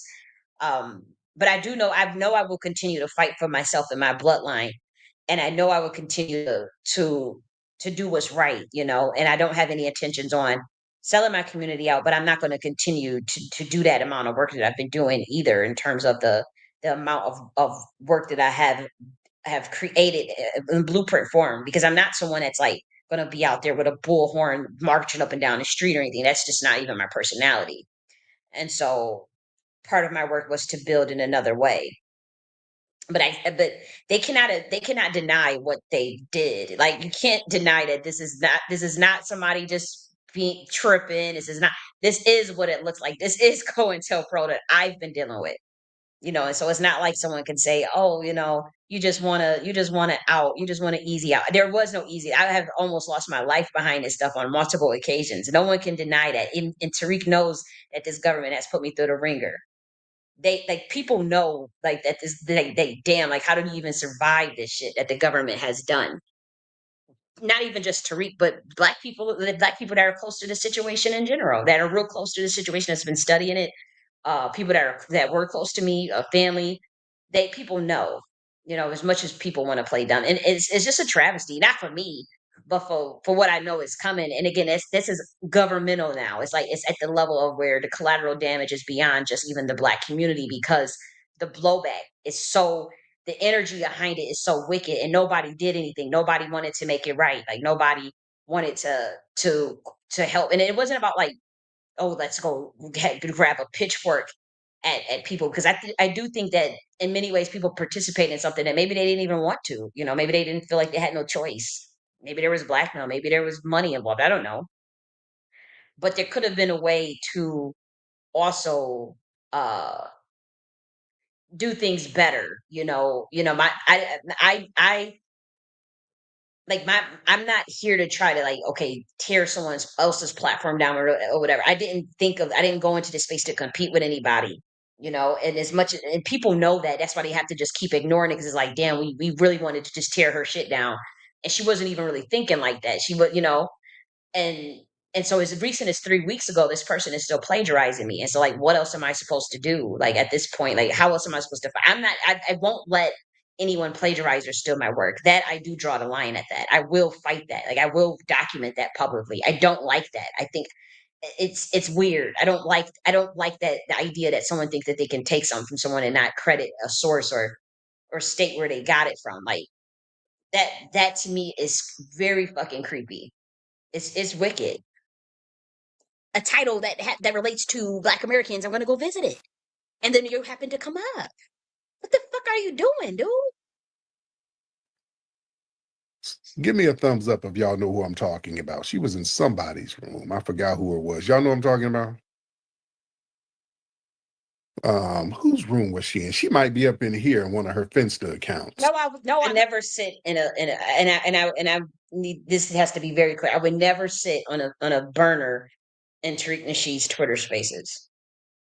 I just they're too long, and I don't even know, where what time they come or whatever. I know they're late, but I wouldn't do that.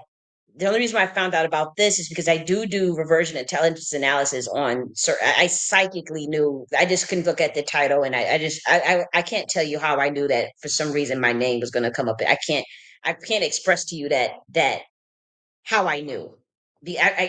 There's codes in here that I can see, like for those that, like, 33-degree Masons that understand plays, they can look at this title, they can look at certain things and know, okay, yeah, yeah. But I just knew that I would come up in this video, and I was just like, let me, for some reason, I need to do a reversion intelligence analysis on this video. And then, lo and behold, my name came up. But I don't even watch every video that he does. It's just more so like, I know that he plagiarizes stuff, and I know that I've been one of the sources that he's been plagiarizing. And so I do monitor the situation. I do monitor it for sure, for my own sake. No, the fuck I'm not. Finsta accounts, I wouldn't be sitting up listening to no shit to that. Not on, no, I might catch it on, to do my reversion intelligence analysis, but I ain't sitting up there on no Finsta account to listen to no damn Tariq Nasheed's Twitter space with T. That shit is so unserious to me. Talking with scripted spaces and T.S. Giselle and all that, and these low IQ niggas that be talking shit. I ain't got time for it. This Cali lady. I forgot whose room she was in. But this Cali lady, and people were having kind of a serious conversation. I was the one that was very serious. Yeah, and it's true. Like, I had the recording of that, and these people were telling Black Americans they didn't need a Bill of Rights. Like, that's what I'm saying. This shit is so sick and disgusting. It's like, and he's like, and I have the recording. The space wasn't recorded, but they didn't know I was recording it, because they whole play was, yeah, she wasn't. Mind you, I'm an author of 20 books. I went to Columbia University. There's no way, like, anytime I come in, it's like I'm always the one that's probably the most serious out of any. I've always been that way. People always be like, dude, lighten up, get the stick out of your ass. You're always been, and so that's how I know, like, for him to try to paint that narrative to his audience, like, it's just wickedness. I have the recording. So this is a COINTELPRO nigga. I'm telling y'all. Why is he discrediting me in a space that I have the recording for? That I shed light on, that I was teaching in, that people that weren't serious. How are they serious if they've said they don't need the Bill of Rights? So Tariq is lying. I have that space.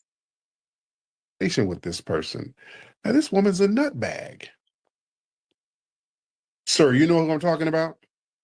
And again, I've taught Sir Willis, you know him. In the reversion intelligence analysis, there is literally a link to the content that Tariq has been caught stealing.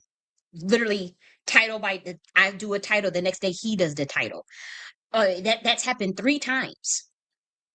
I've caught him, even if it wasn't necessarily the title, it was still similar content. So if I'm so crazy, why are you stealing content out of my books and from my videos? Also, anybody with a modicum of intelligence could look through my research, look at my bio, look at my books, look at anything, one video, and know that I am highly intelligent and that I'm the one that bring the serious conversations. That most of y'all talking points, I'm literally the brain behind a lot of it. I'm not all of it, of course not. It's facts, but even that stuff with Freeman Nation, plagiarism. That's just last month. 3 weeks ago, Tariq gets caught plagiarizing in his video, my content, just 2 days later. And so this is creepy.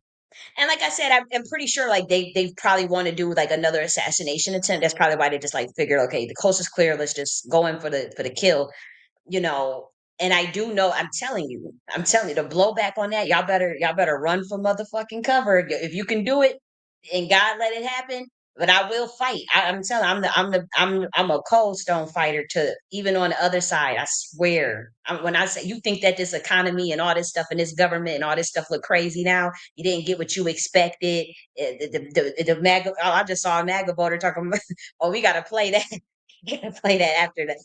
You know, you think it's all messed up now and everything. No, it will be on a level like you've never seen before. And this government, you can't say, oh, you can't try to act like you're innocent and oh, y'all are the innocent ones. And no, y'all know what y'all did and y'all never came clean and y'all never made it right. And it's the government is involved in it and they did illegal stuff and violated constitutional rights. And it just is what it is. And everybody knows it that are in this space, especially in the intelligence community. And they all ran for cover to cover it up. A lot of the stuff that y'all run away with and act like y'all came up with, y'all took it from me. But Tariq has to do COINTELPRO. That's what I'm saying. This dude is a fucking agent. How are you bringing up somebody that's haven't mentioned you in 5 months and has not interacted with you in 8 months? What the fuck is you doing? Now, as far as talking the comment section on Twitter or something because that somebody put up or whatever, yeah, I might have got my rocks off. But this dude is trying to save face for the shit he knew he did in 2022. That's all this is. He's trying to cover up, and he has to discredit me, and so he wants his following to think that, oh, she's just crazy. Again, this person is really wicked. But let's keep going. Let me get Sir Willis in here. The Cali lady, are you in here, by the way? Hell no. Some of y'all know who I'm talking about. Re-ups. And see, man, one day I wish that the world was like spiritual enough to understand, like, because there was something that I knew for some reason. That's another reason I know now. I definitely remember why I was doing. Why I was like, I gotta monitor that content that particular week because there was something that had happened. But again, shit, all I say is like that masonry shit is real, man. That's all. I don't care what nobody's saying. I just can't wait for humanity to kind of understand like how spiritual shit is, and I can't even really talk about like maybe if for someone who really understood or maybe probably in underground Nakti esoteric studies underground like on my at my school. I could probably do like really the breakdown of what that for people who really get it. But there was a reason why he just brought me up randomly out of nowhere, asking, "Am I in the room?"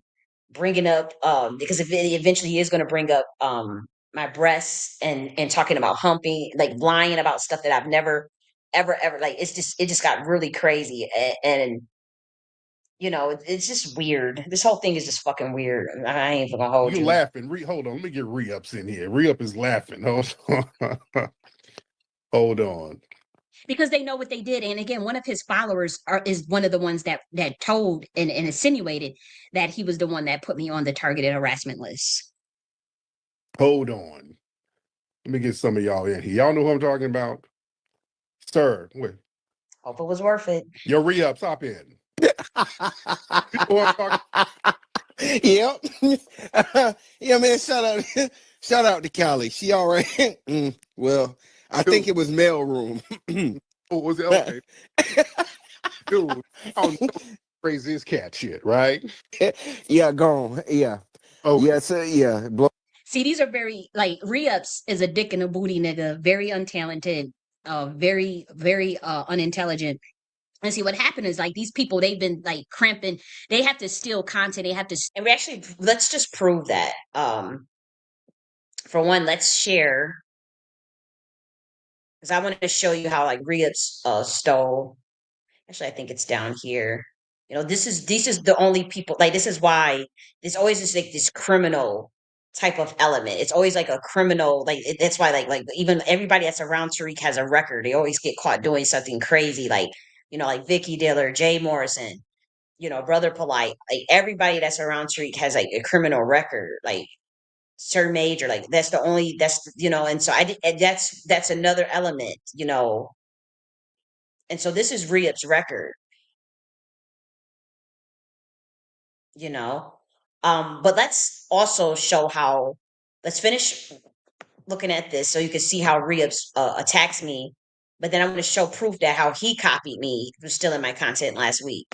Steal ideas because they don't have the sauce, they don't have the light. They sell their soul through their booty hole. Everybody knows, in order to get put on you, everybody know in Hollywood what you got to do. Hold on, I have to my Rumble. I got kicked off Rumble, so I have to Sorry guys, if you were on Rumble, I have to share the screen again. I got the incompatibility with the streaming softwares. I had kicked me off the air, so let me just make sure that it's good on Rumble. Okay, so we're back on, and so I will continue to play it. Sign the contract. You're gonna suck some dick or you're gonna take some dick, and that's how you get put on, and that is how you get put on in politics and in anything that relates to anything even remotely mainstream, or that's how you get platformed. And so obviously it's no coincidence, you know, that a person like Re-Ups would be someone that's around Tariq Nasheed, you know, but Re-Ups.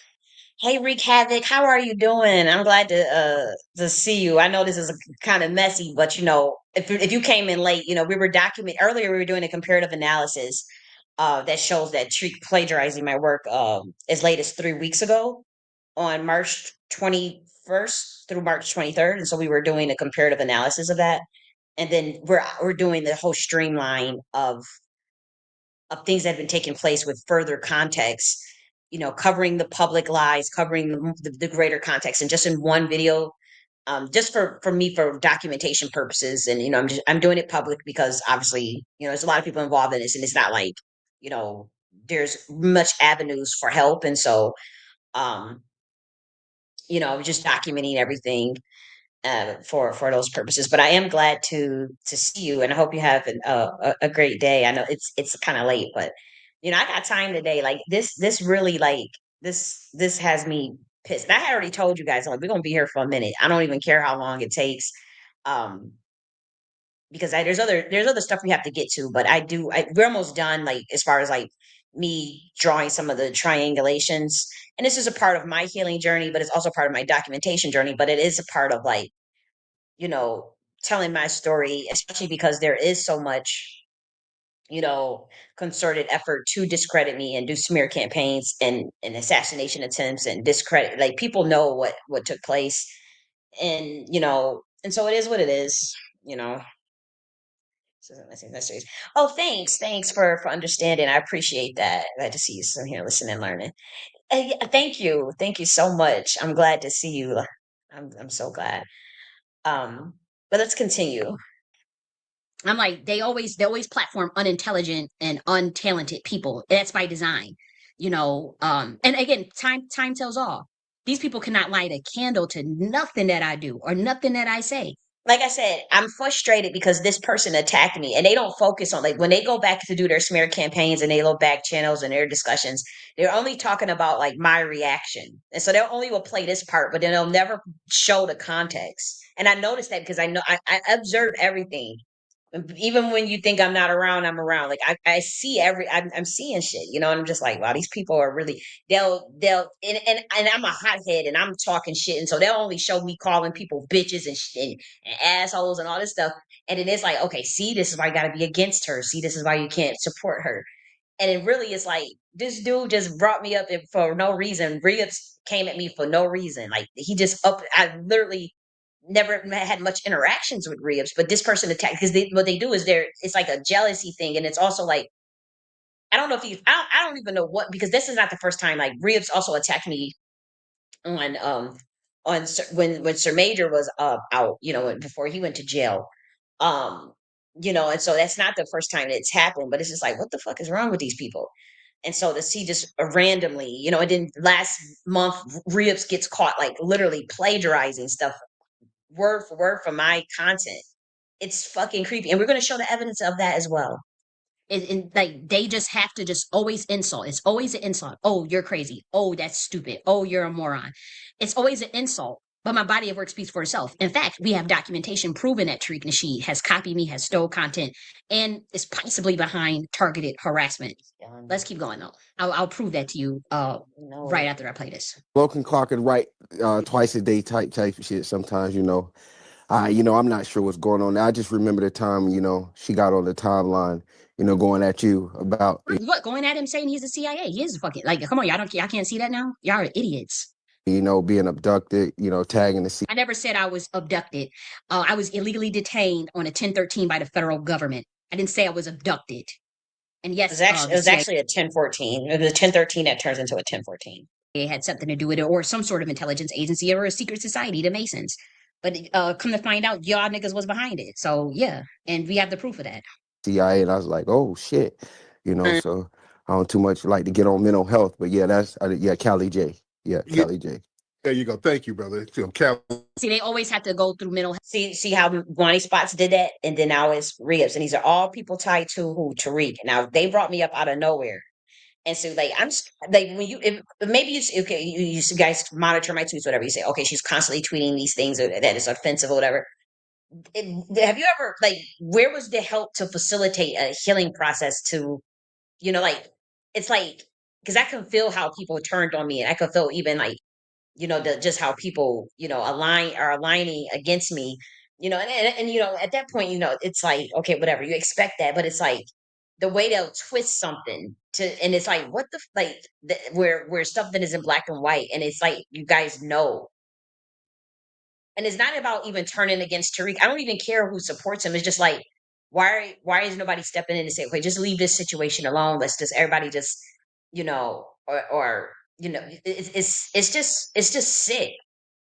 It's just sick. And then for people to think that I can work under those conditions or serve on those conditions, even if it's like a 1 or 2 or 3 degree separation, that's still not enough because there's so much fakery. How can you trust? How can you build adequately in such a situation like that when you know that, like again, like people will talk about each other behind the scenes and then be smiling in each other's face? Like nothing can get done like that. And so I personally, that's why I have to step away, because I know how serious I am and I know just the level of work. And for those who didn't see, like, even with me, and again, this wasn't supposed to be shown to the public yet. It was supposed to be shown to day ones, but it's not supposed to be shown to the public yet because it's considerably under construction. You could see it right there, but like, this is my level of thinking, my level of work.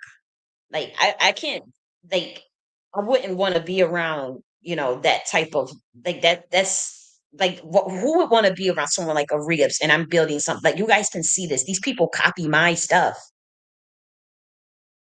Like, you can see this on your screen, like, and it's only like, it's not even like 5% done. It's not even like 5% done because the content part is done, but this is, especially this economy stuff, is taking a little bit longer. I'm a one man person, one woman person rather, you know. And so like that's that for Black Americans in the future that watch like 10 years, 20 years from now, you're like, well, why couldn't you just work with them? Why couldn't you just move on? Like why now you're seeing this, and that's really why we're doing a documentation for Black Americans in the future. And for Americans in general in the future, like, well, why couldn't you just get over, like you can see like why would you expect, if I'm building something at the level that I'm building, why would you expect me to go around people like that and work with them? That is insane. That is insanity. But all these people do is try to steal my work, and then it ends up, they don't have the sauce. And it's not me being narcissistic or arrogant. You see the evidence for yourself.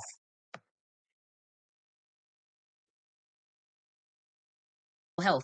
Here's the thing. Say if somebody was literally mentally ill, like say somebody is like really decapitated or really verifiably mentally ill. Why would your instinct be to demonize or to denigrate a mentally ill person? It doesn't have to be me. Okay, you don't like me, but the demonization or pathologizing mental health as if it is as an insult. That's how you know that these are satanic masons. Like this is a secret society that has to disrupt, that is just doing some sort of COINTELPRO type thing. Because if someone is really verifiably mentally ill, your first instinct is not to say, oh, they're a moron, or they're stupid. They're laughing at the person. Why would you laugh at a mentally ill person? And so that's how you know that there's something real deeper and sinister going on, and the Black community is in on it. Yeah, so this woman, they were having a serious conversation with this woman. I'm like, I have the recording of that conversation. It was very high level. My body of work speaks for itself. These people, like if Tariq would get crushed and crashed if we would ever have a face-to-face conversation in a way that it had to do with defense of your credibility and defense of your arguments in a logical manner. Tariq, we would run circles around him, and he knows that. And so everything is always an insult. Oh, it's always a lie. I've caught Tariq in 2 lies and they're publicly available. And the second lie we're going to prove here. But that was just of me alone, but it's probably, as far as just in general, it's probably over close to 100. I was a moron. So again, I'm a moron. But again, if someone was verifiably mentally ill, again, this is we're talking about illogical idiosyncrasies. If someone is really crazy, why the fuck are you insulting? And again, all of the emails are made public of him saying crazy bitch, stupid bitch, dumbass, trick. Like all of those emails are made public, by the way.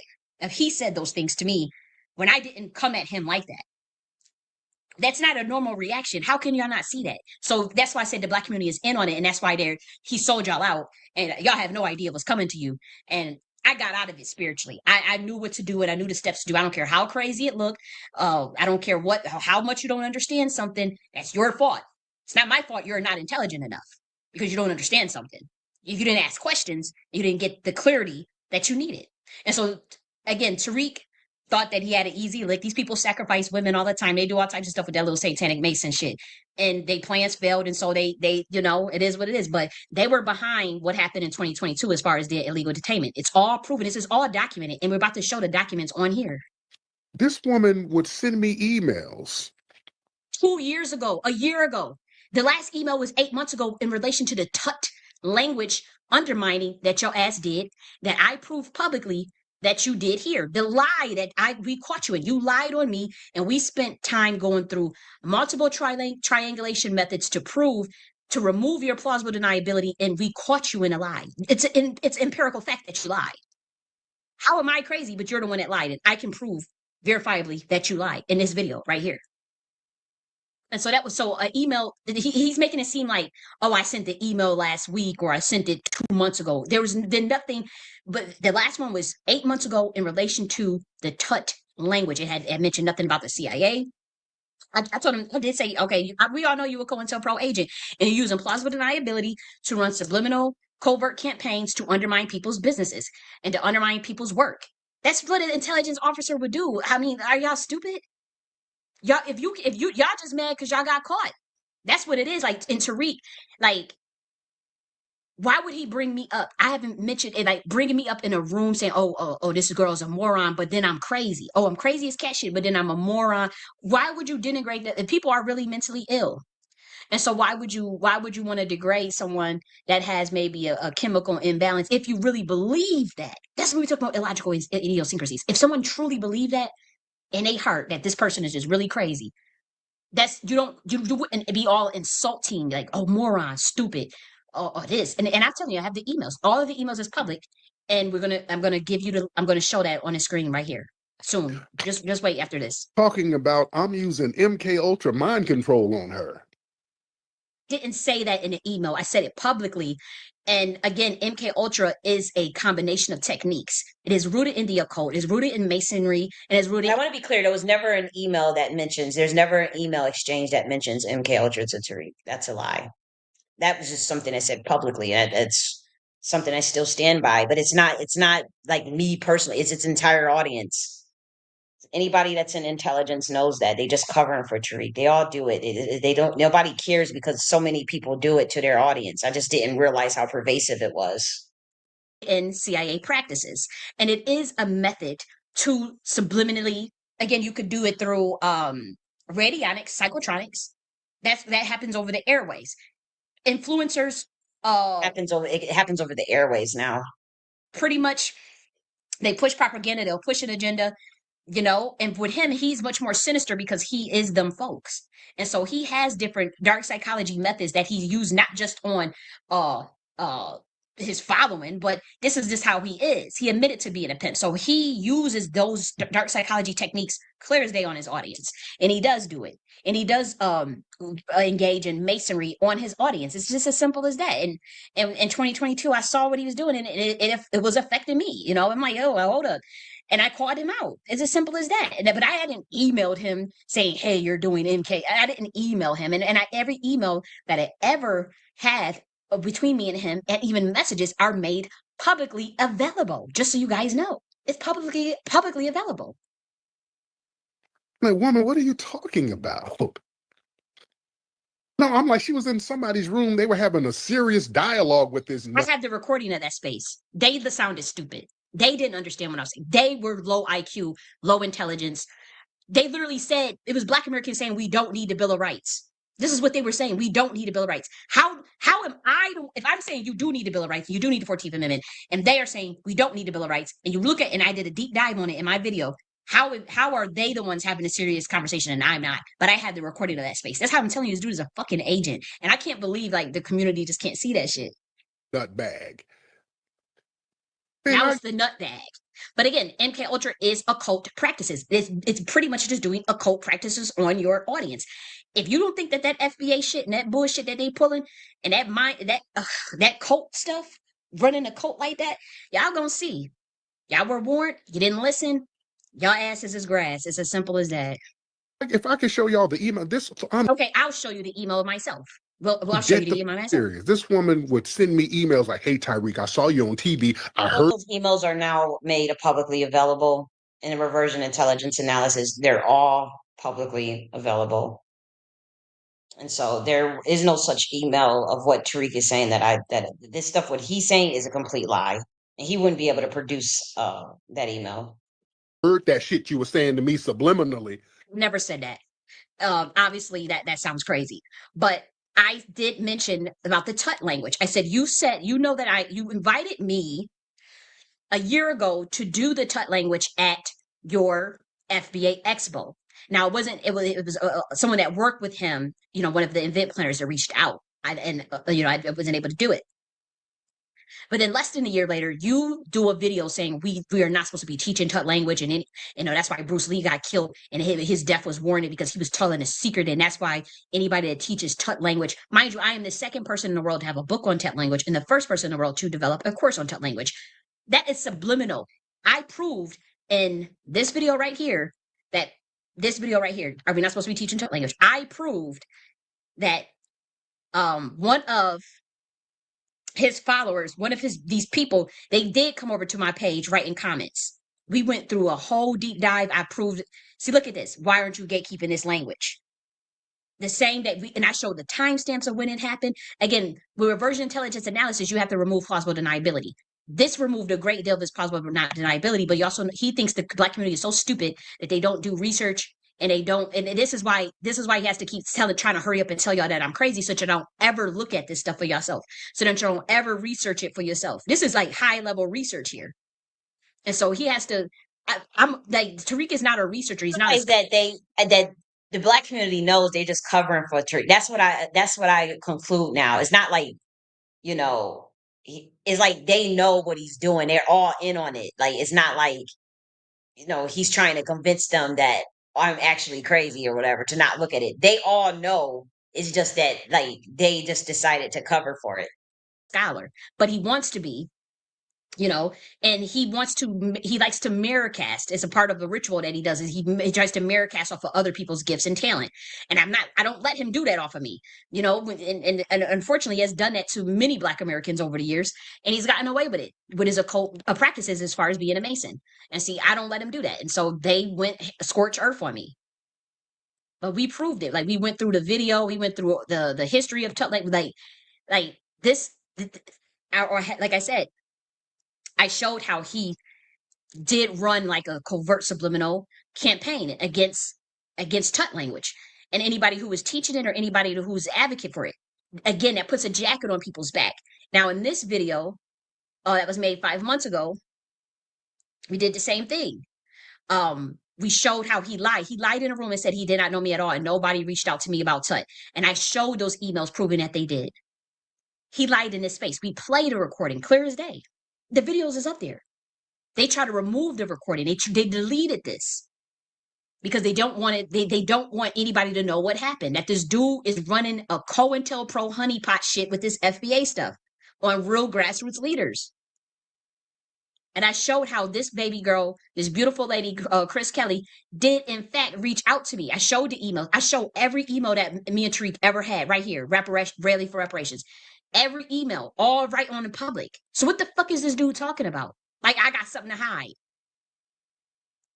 But he lied. So this is the second lie, because again, all emails are in this reversion intelligence analysis, because one of his followers right here, when I shared the document about the Nakti military science for all targeted individuals in a federal lawsuit against the United States government and secret society, I was talking to the government. I never mentioned Tariq Nasheed's name in any of this document. Now, that's the document that we went through over here.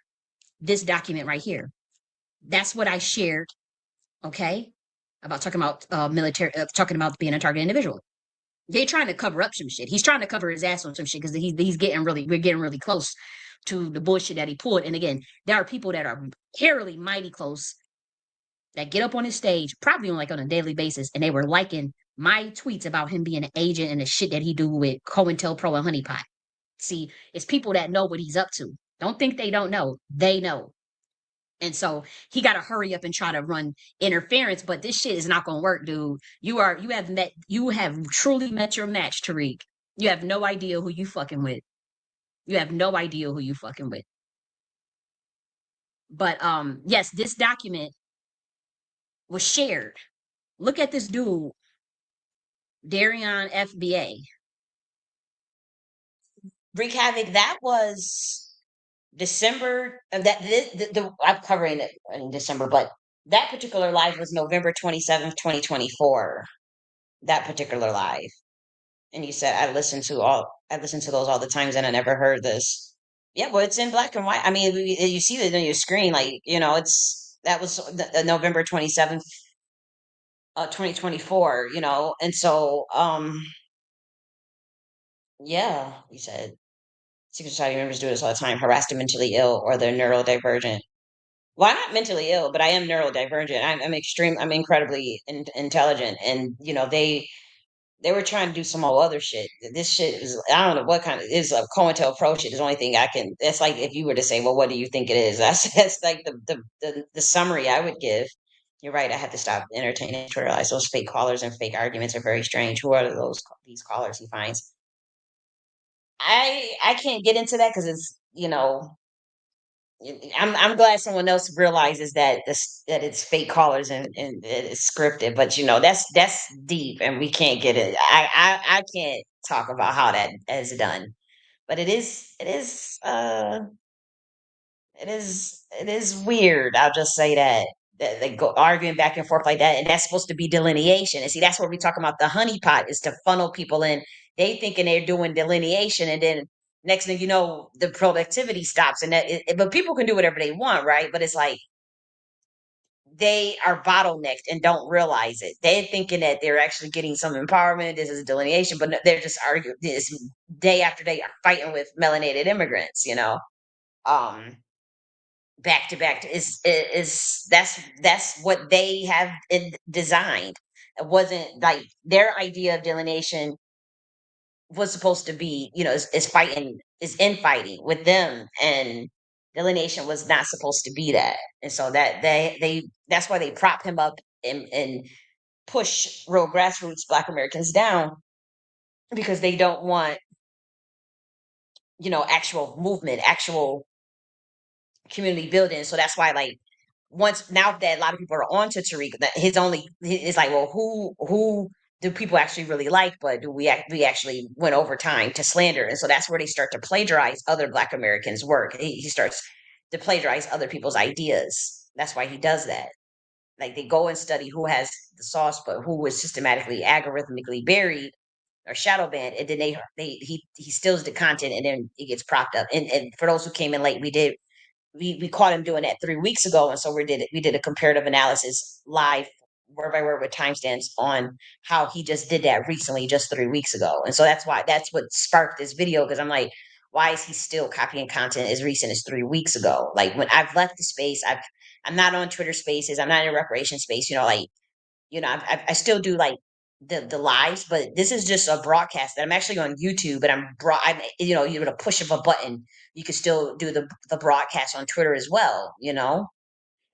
And so, but other than that, I'm not really active in Twitter like that, or like, around people in that reparation space or anything like that. So I just didn't understand why 3 weeks ago is the plagiarism still occurring. And I was talking about, like, line dancing and Soul Train and joy and happiness and Black Americans, how we should bring that back and whatnot. And so that was on March 21st, when I was talking about that and showing, we were watching Soul Train videos pretty much. um but it was the context language. We were focusing on context, similar words, and this, we did a comparative analysis on the words itself and the context and topic. Follows me. I didn't even know who this person was. He says, and again, this has been happening since 2023. And so, obviously this is a pretty long video, but if I have to, like, if I would have to do a comparative analysis just for my own documentation purposes, not for public use, but like for, like, literal court use, like, I can show, like, side by side, like, okay, this is not just a matter of, like, similar titles and similar, like, context. It's happened on multiple occasions within days apart. So, like, say if something was done, like, say a year ago, that's kind of, like, different. That's harder to prove. But we're talking about, like, 2 days later, 1 day later, and that has happened on more than one occasion. And that makes me extremely uncomfortable, because my stuff is not monetized. See, he's monetizing my ideas pretty much and making money off of it. And that's really wicked. And the community knows what he's doing. They're all in on covering this up. Hope you and Tariq work out your differences. Have you thought about apologizing to him? What would I have to apologize to him for? So this is what this FBA person, mind you, this person writes me under a document that I've never even mentioned Tariq's name. He just literally threw his name out there. Mind you, his name was never in his document at all. This is reversion intelligence analysis. He just threw his name out there like that. And mind you, I was talking about being a target individual and being on a federal blacklist and a secret society targeting me. He let me know that it was Tariq Nasheed. Y'all can't see, y'all don't know how to do reversion intelligence analysis? And then I know I can talk crazy to people, and I know people with ego or people who are already jealous of me. They were already looking for a reason to not like me, and so they're like, "Oh, your delivery is bad. Oh, you're offensive. Oh, But my frustration, the pain, like years of being gaslit, years of being sabotaged, years of being assassination attempts, financially blacklisted, socially blacklisted, having people sell you out, people close to you sell you out. The anger that creates, and obviously the lack of healing, would hurt people, and it's like, I can admit that, I've admitted when I've been wrong. I have admitted when something that I've done out of ego, and take accountability for that.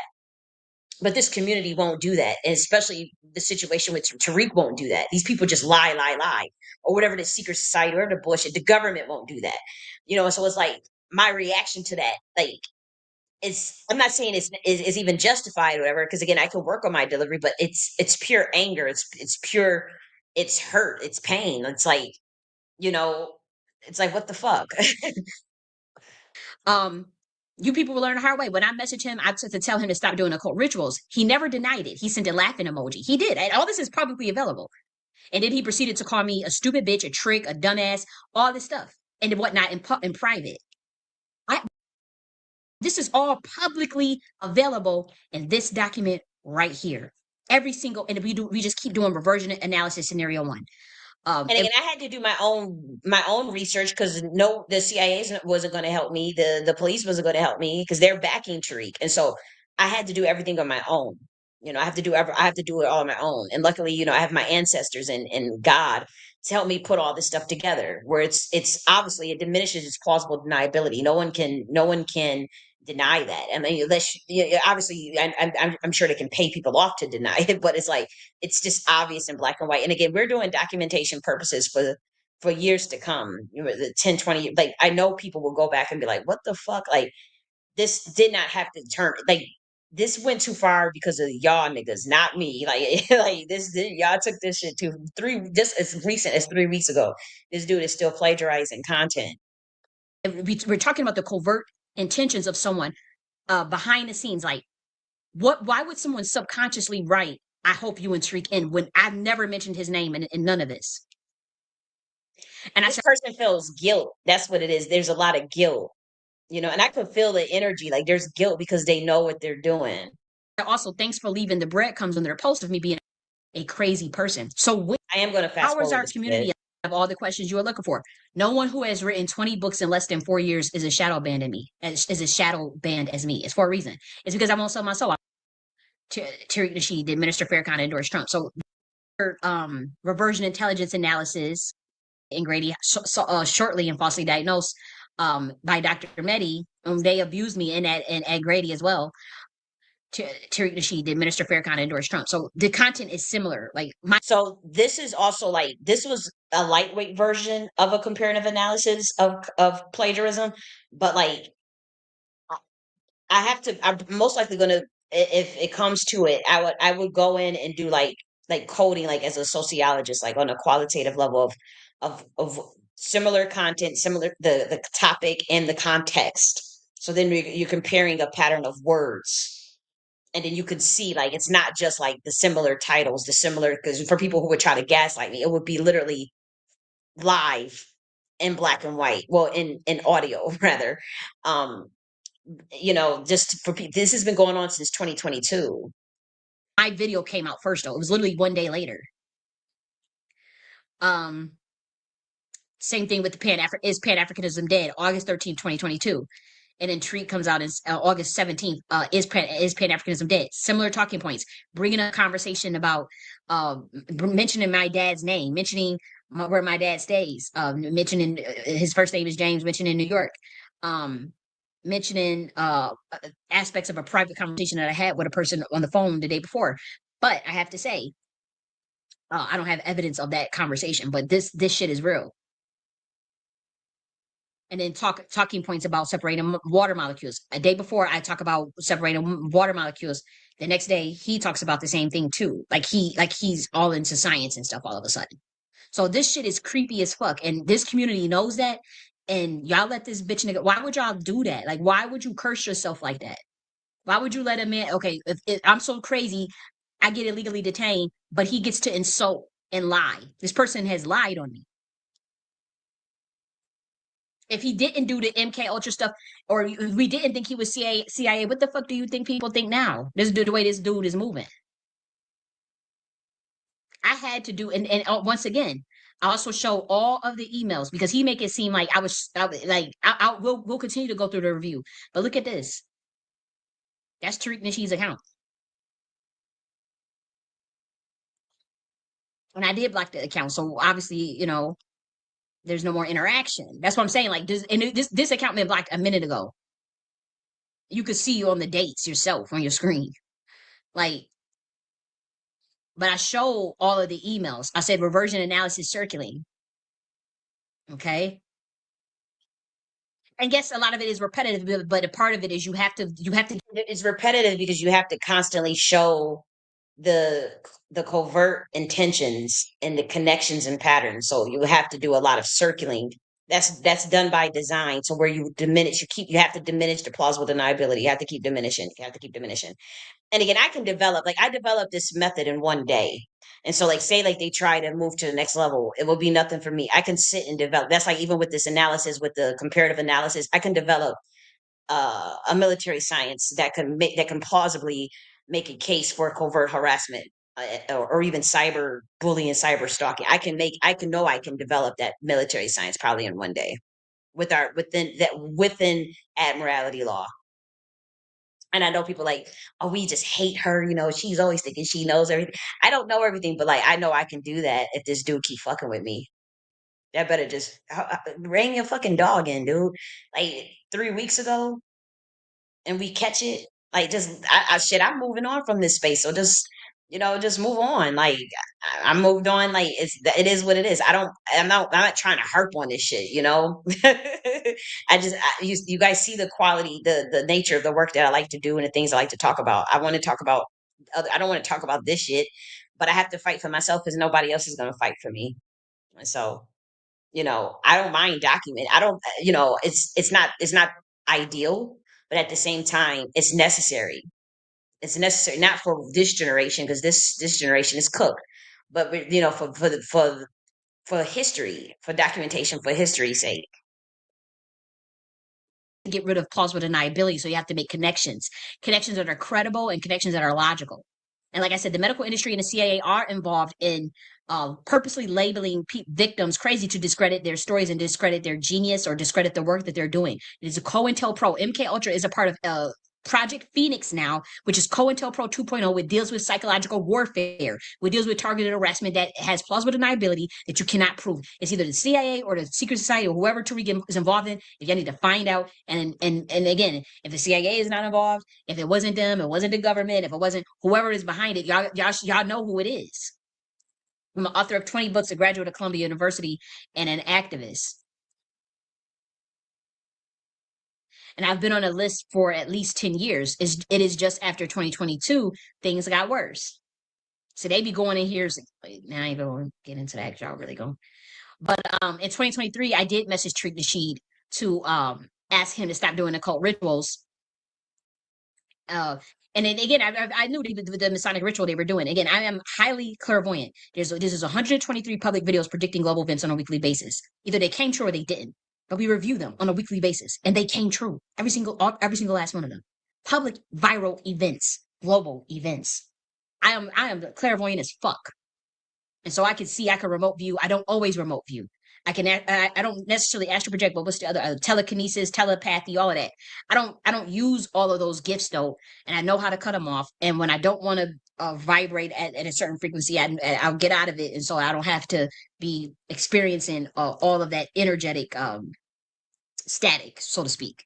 And so it is real. And the CIA has documentation on remote viewing and telepathy, all that shit.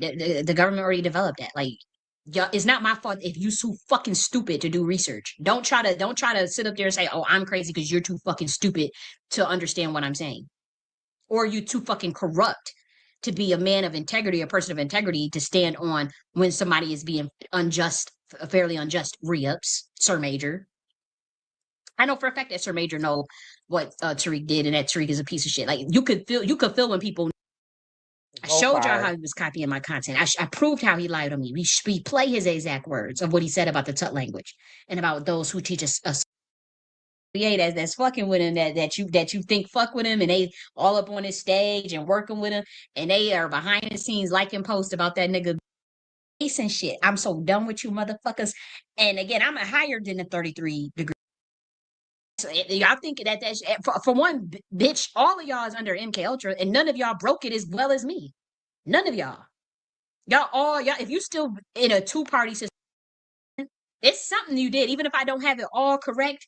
Because this nigga is clear as day projecting. He can't produce. woman be saying, man, all types of nutbag ass stuff. No, I don't, bitch. You copied me, bitch. And and we got it all publicly documented. That's why Tariq is so pissed, because it's like black. Yeah, I think he's because it's like when somebody's calling you bitch, like they have no respect. Like I have I have no respect. I ain't even gonna hold you. Like it's bad. Like ugh, I hate that it got to this, but it is what it is. It's like zero respect. Americans are smart. Even if they do fuck with Tariq, they probably went and looked at all that evidence, or at least some of it, and probably like, yeah, she might be on to something, man. This is above my pay grade. Or, some Black Americans be like, yeah, this some heavy shit, man. I don't know about all this. They just lie and deny and act like they don't know what the hell going on. Like, and they are looking at him sideways. Even if they continue to support him, it's like they looking at him sideways. And again, I was shocked to see some of those Black men that was liking them post. Really shocked, because a lot of time, I know my personality could be annoying to Black men. A lot of Black men are physically attracted to me and stuff. And I don't mean no harm to them, but I know my personality could be a lot. and I do come off hot head, it's a lot of drag and fire. And so, I was shocked at the ones that were, and again, they know. And that's why a lot of people pulled out of the FBA Expo too, because people do research. These people, they know a lot more about the game than I know. They know about the system than I know. They a lot older. And that's why you saw a lot of people pull out of that fucking FBA Expo. 9 fucking people and all this shit. And people just like, nah, people know what you did, nigga, and how you use masonry on your fucking audience. How you use your secret society, your system to come against a righteous Black American scholar and person that's just trying to help their community and the country. That's what you did. And you try to steal content. You try to use psychological warfare and covert tactics and plausible deniability to get away with it. And pretty much you got caught. You're losing plausible deniability. People don't trust you. And when the Black community found out what the fuck you did with all this RNC slave shit you on, your ass is grass, nigga. The Black community still, really the fallout from that is still yet to be seen. The fallout for that. That's why I'm just gonna leave this space in it. Y'all got this shit. Cause I'm like, nah. I mean, I'm gonna still talk about the way I talk, as far as like if I care about something, I'm always gonna speak from my heart space. Like I'm only gonna do things from my heart. So whatever in my heart is gonna come out. But as far as like that amount of, it's not my burden. I don't have to carry the burden of that but I am a builder. I do believe I am a natural architect. So I am going to continue to work on what I'm working on as far as the Nakti order. And it's my ideas in Nakti University. I'm always going to work on that. But I'm not going to labor or be of service to a community that clearly, will have sell out their own people. Like it just makes me really uncomfortable, or turn a blind eye to what Tariq is doing. Like we talking about as recent as 3 weeks ago. That's not a coincidence. 2 days later, 2 days, like, and it is a pattern since 2022. So I could see if it was just like, okay, that's just the only thing you got. Like that's the only thing you got. No, it's like, what gives? Like he's not like it's not like if you could prove it the other way around, that'd be one thing, because then you could say, well, you're the one that he's the one that actually come up with ideas. You're the one. That's not the case. That's just not the case. no, you ain't nothing but a bitch that will sell this community out for money, and that you've been working with this white man. And again, it don't work wrong with but working the thing with. Is, it's like the reason why people are so silent is because they all pretty much did it. It's not just him. It's like it's a bunch of people that do that, and so like that's what I'm realizing. I just thought it was just like I'm dealing with, okay, maybe just a one-off situation or a one-off person, but the reason why I realize that people are so offended by what I'm saying is because I think they fit the same category. I think they fit the same boat or something on some level. And that's what I'm thinking, because I'm like, why is it like, why are people getting mad at me for calling this stuff out? And it's my life and it's affecting me. Like it's because they do it too. And that's the only thing I can conclude, different groups of people in coalition building, but you've been working with them to sell us out. Like, yeah, Tariq. Yeah, nigga, I saw you in my dreams, nigga. Yeah, you ain't gonna haunt me no more. I ain't never say nothing about no motherfucking hump me no more. Why this nigga's thinking about my titties, my weight, my skin, me on Thanksgiving, and talking about hump? You know good and hell well I ain't say no shit like that to no married man. trying to make it seem like I'm just some harlot out here thinking about this nigga on some attraction shit. He's projecting. This nigga is clear as day projecting. He can't produce not one email of me referring anything about no sex, about no hump, no nothing. That is disgraceful for this nigga to be able to do that, and for you niggas to sit and just let him do it. I ain't never sent no email about you ain't gonna hump me no more and all this shit. Why would I see? But my thing is, I'm telling you, that's why this Mason shit. I'm so done with you motherfuckers. And again, I know I'm going off, but I was really hot about that. Because I know, obviously I didn't say nothing like that, and then he did mention something about showing some titties here, and I damn sure ain't saying nothing about nothing like that either. And so I was really annoyed. I was really annoyed at in this video, as you can see. I wanted to show the part about, the titties, but I can't even find it. I have a shadow ban account. I'm probably the most shadow banned person on Twitter. And yeah, and so I can't remember where that part of that. But I mean, it's in black and white. It's documented. It's not something that I can make up. It's there, and I think I belabored my point. I want to show where Re-Ups though stole content, and you saw him attack me. You saw him like just randomly talking shit about me. I've never done that to Re-Ups until he did that to me on Tariq's stage. Obviously, that's when I started insulting him. But he goes and steals content. There were multiple people in this video that I covered that stole content, and he was one of them. And it's all these people coming from this camp. 19 Keys, I think we covered that as well in here. And then last one, Left University, which I don't think he has connections with Tariq at all, but I just threw them all in there because it all happened around the same time. And that was 2 months ago on February 7th, 2025, just so you guys know. And so I see where things stand. But I want to show you one more thing, just so you guys don't think this is now we're gonna go into Rhea situation. Like, oh, this person, oh my gosh.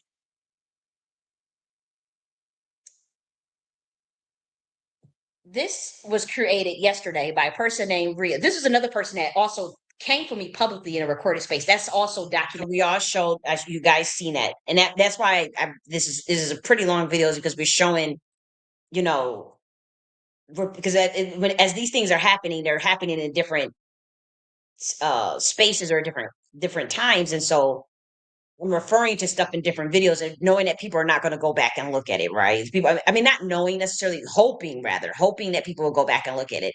But this shows that, okay, this is not just coincidental. This is really freaking creepy. On my YouTube channel, where Rips covered, Tariq brought me up randomly on Thanksgiving in one of his spaces and was talking about me and insulting me. And he pulled up Rips to also engage in it. And he did. Rips was a person that used to follow me. Rips was a person, and the reason why I'm bringing this up, because he had a room yesterday that was said, we need arranged marriages in the Black community. In Black America. I'll say this, and this is going to only be between me and Rips, as I already know. I know, I remember when you created the when two or more are gathered space. Only you would know that. You'll never admit that publicly, but you also know where you got the name for that from too. The time frame, you don't have to admit it. You never will. But I had caught that, but we'll just show the empirical proof of this, because this is important. Now, what's interesting is that when Rips used to follow me, I posted a 35-page proposal in 2023 about arranged marriages in Black America. See, he liked that proposal. And this person used to follow me. And it's not about burning bridges. Like, these bridges were never there. These people just solely saw me as someone to steal content from. Like, it wasn't like, oh, you just burnt all these bridges with these people. These weren't friends. They weren't like, they threw first shots. Like, Ribs came for me out of nowhere. Same with like all of these people. He liked those posts. That was 2 years ago. I ain't got time to go back to go look at no likes. But look at this right here, for those who think that I'm just bullshit.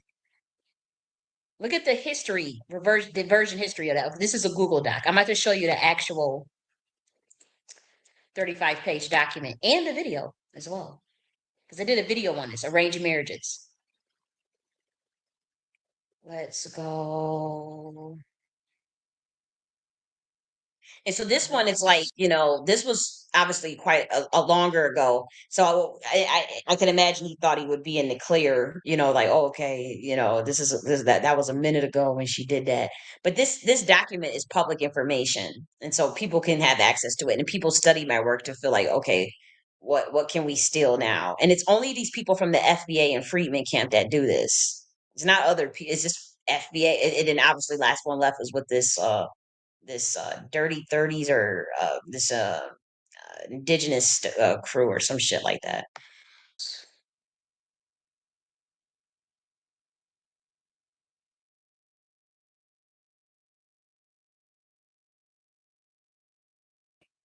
So pull that up. But look at the date. That's August 1st, 2023, August 2nd, 2023, August 3rd, 2023, current version. So this is me working on this. And for those who say, well, if you didn't open your mouth, none of this would have happened. This shit has been going on since 2015. It's been going on. Like, I remember people trying to tip me off, like even in 2022, like it wasn't like they were ever gonna make it right or do anything worthwhile in my favor. Like, this stuff has been going on for a long time. So you can't say, well, if you had just been quiet, none of this stuff would have happened. This was the intentions. The intentions was to kill me in 20, like was a sacrifice. It was never to do anything worthwhile, to uplift me, to help me get this stuff done, to help me build anything. That was never their intentions. Because again, I told you how I reached out to people in that pro-black space, quote unquote, 10 years ago. And so in that amount of time, if someone would, black women and black men, if they wanted to do something together, if they wanted to build something together, this stuff would have happened 10 years ago. And so when I got on the scene, even in 2021, 2022, it was always people with nefarious agendas around me. And that's why I reacted the way I did and lashed out, because it was always somebody doing something fucked up behind the scenes, or siphoning energy, stealing ideas, trying to, undermine me. It was always that. And that's why I just got fed up with it. It wasn't like, oh, you just sabotaged this situation. It wasn't, there was nothing, there was never a bridge there. There was people who came around these people did, a lot of these people in the reparation space, they did come around me, but it was never from the space of incentivizing, or I would say, giving me the space to grow or to build the things that I'm building. I had to do that in spite of them, not because of them. It was, these people were literally they just came on the scenes to hold me back, to disrupt what I was doing. And I just thought it was the conscious, not conscious necessarily, but the reparation space. That's what I thought it was, but it was never designed for that. And that's just, it's a honeypot. That's the point. It's a honeypot. And that's just, and I'm not the only one that's dealt with these type of things at all. I think that other people are afraid to speak out or scared because they've seen what has happened to me. And so they're like, okay, we'll just be quiet, or they'll just take their L and, and keep it moving or whatever. So I do know that there are other Black Americans that have dealt with this very thing. I just think that, you know, for one, a lot of these people are participated in what was going on with me. And so I noticed at least there's a couple people that had to circle back around and try to make it right, or like the same thing happened to them. And so now they're kind of like, oh shit, like this shit is real. Like, that girl was not just tripping. And so, but they don't know how to, quite maybe articulate what the hell happened. There are people, I've heard Black Americans say it's something wicked going on in this space. Oh my gosh, please speak up. Like, it's something wicked going on. Like, I've heard Black Americans say that. I've heard Black Americans discussing MK Ultra, COINTELPRO very recently, very, very, like a couple of days ago, talking about like the effects of backdoor deals and all this stuff. So this stuff that other Black Americans know what's going on. And what happens, unfortunately, is, a lot of people don't want to speak up because they're going to get systematically buried in the algorithm, because Tariq is backed by Elon, and that's why he always defends Elon. It became an RNC slave shield for Trump, because it's like they have some type of deal that all cover this. This is so high level, it's not even funny. And even Elon and Trump is low level compared to like the shit that's really the people that's really trying to cover this stuff up. you know. And so a lot of people, they feel like, okay, we're not going to speak up, we're not going to say anything, because the moment, we do, we see what happened to Kali J.N.S, or we see what's going to, so people are unfortunately suffering in silence, I can imagine. Or in even worse, may have even signed a contract or signed something with those people, because they were coming around, they were asking people to sign contracts, they were asking people to sign NDAs, they were trying to get people in deals, and people are talking about backdoor deals in the reparations space. Obviously, I left that space, but I'm saying, like, there are people that I'm pretty sure are probably in a much worse situation than even me spiritually, if they signed something, or if they walked into that thing, thinking that, okay, oh, they got money involved. This, they're paying us to push Trump, or they're paying us to do this, they're paying us to cover this up, or to go after, to target these certain individuals. You can, if you study it enough, you can see that. It's just that people, and people have their lives to live, and they ain't trying to, mess up something, so they're not going to necessarily speak out. But that is an aspect of this for sure. It says arranged marriages in Black American culture, developing a tailored program. Kali J.N.S, Nakti University, Center for Sexual Health and Family Planning. 2 fucking years ago, guys. Now look at this. Here's a video. Arranged marriages for Black Americans in the Queen Mothership. Look at the date. February 25th, 2023. That's about to be 2 years ago coming up. Arranged marriages. This is I was talking about an app and how would we do an updated version of this. So just yesterday, Reeves decides to do a room. It's on February 6, 2025, about Black marriages. We need arranged marriages in Black America. Well, here's the proposal. This is a 35-page proposal. Look at this introduction. All this research, all these different questions. How do Black Americans define arranged marriages within their cultural context? What are the factors that influence their acceptance or resistance towards arranged marriages? How do Black Americans negotiate personal autonomy and familiar expectations with the context of arranged marriages? How do gender dynamics impact Black Americans' perceptions and experiences of arranged marriages? What are the potential benefits and challenges associated with implementing an arranged marriage program specifically tailored for Black Americans? By addressing these research questions, we aim to contribute to the existing body of knowledge of Black American marriages and provide valuable insights for the development of an arranged marriage program that is culturally sensitive and aligns with the needs and aspirations of the community. Here go to literature review. Stresses in Black American marriages, and for those who don't know what a literature review is, this is research done by other Black Americans on their marriages, and on a qualitative level or quantitative. So it's incredible peer-reviewed research. There's other Black Americans who've done this research, and it is cited at the end of this document. Stressors in Black American marriages and families.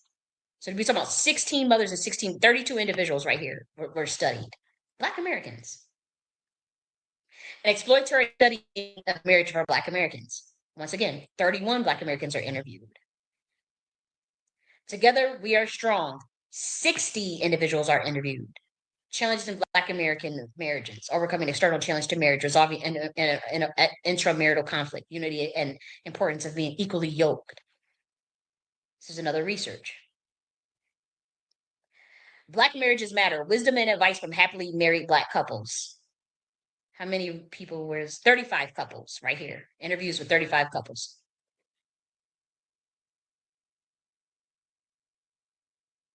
Marital expectations in strong Black American marriages. Once again, more research. Financial issues in strong Black American marriages. 37 Black American couples. Qualitative data.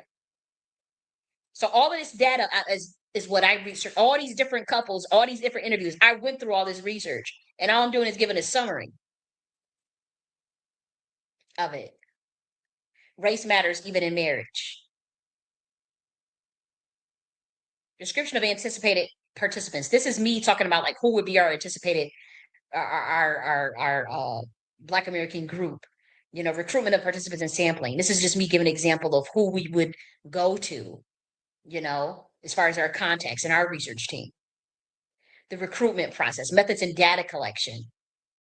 This is what you have to put in a fucking research paper, or else it's not research. What are your methods and data collection? You can't just throw in somebody else's research. Is not like, that's not scholarship. Participant observation. I talk about the upper class, middle. Look, it's right here. Talk about Jack and Jill and the Boule participant. because they also kind of talked about, and again, I'm a bougie nigga. I don't care. I'm not boule, but I don't want to be. I'm not. I gotta go with my ilk. I feel more comfortable around uh Black Americans that had that of a certain type. You know, it's not necessarily boule. They may be bourgeoisie, but it's not necessarily the same as boule. You know, and so I fit more in with the bourgeoisie. It is what the fuck it is. Even though I have a lot of edge. You know, I come from the hood of Buffalo, New York, but I would call Bougie Baby. That was my nickname, like Bougie Baby. I was called that damn in high school by some of my family members. I was always a bougie, so I mean, it is what it is. And so I talked about um, different observations in terms of cultural nuances, even amongst the different classes in Black America. I talked about recruitment, informed consent, data collection. So informed consent. You see it right there. You niggas love this. LC trying to research us. It says voluntary nature of participation, data collection, participant observation, focus groups, document analysis, duration, debriefing, data analysis. How do Black Americans define arranged marriage within their cultural context? Thematic analysis. What are the factors that influence their acceptance of resistance towards arranged marriages? Content analysis.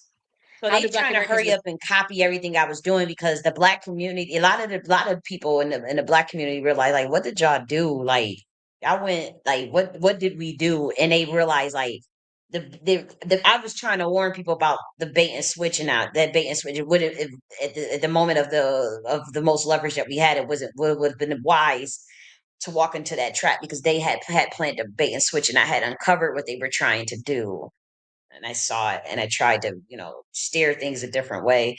It didn't work, obviously, but I did know that it was like that there was some enshrouded taciturn trap that they were setting, and I just didn't want to walk into it. So I spiritually and personally, you know, preserved my birthright. I did warn everybody, and people ignored it. People just thought, oh, she's having another crazy moment.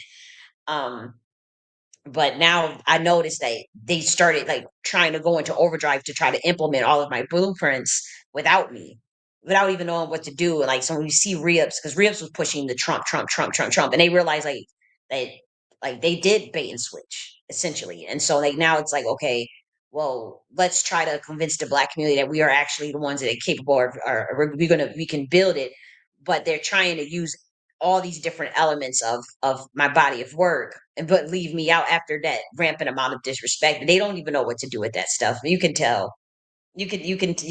There's micro details and machinations and logistics that if you have the head count and the manpower, then you can get those things done. You can move to the next stage. You can't move to the next stage and out of the realm of theoretical framework and out of the realm of conceptualizing if you don't have a head count. That work wouldn't be worth doing it. You're literally you why would anybody do that?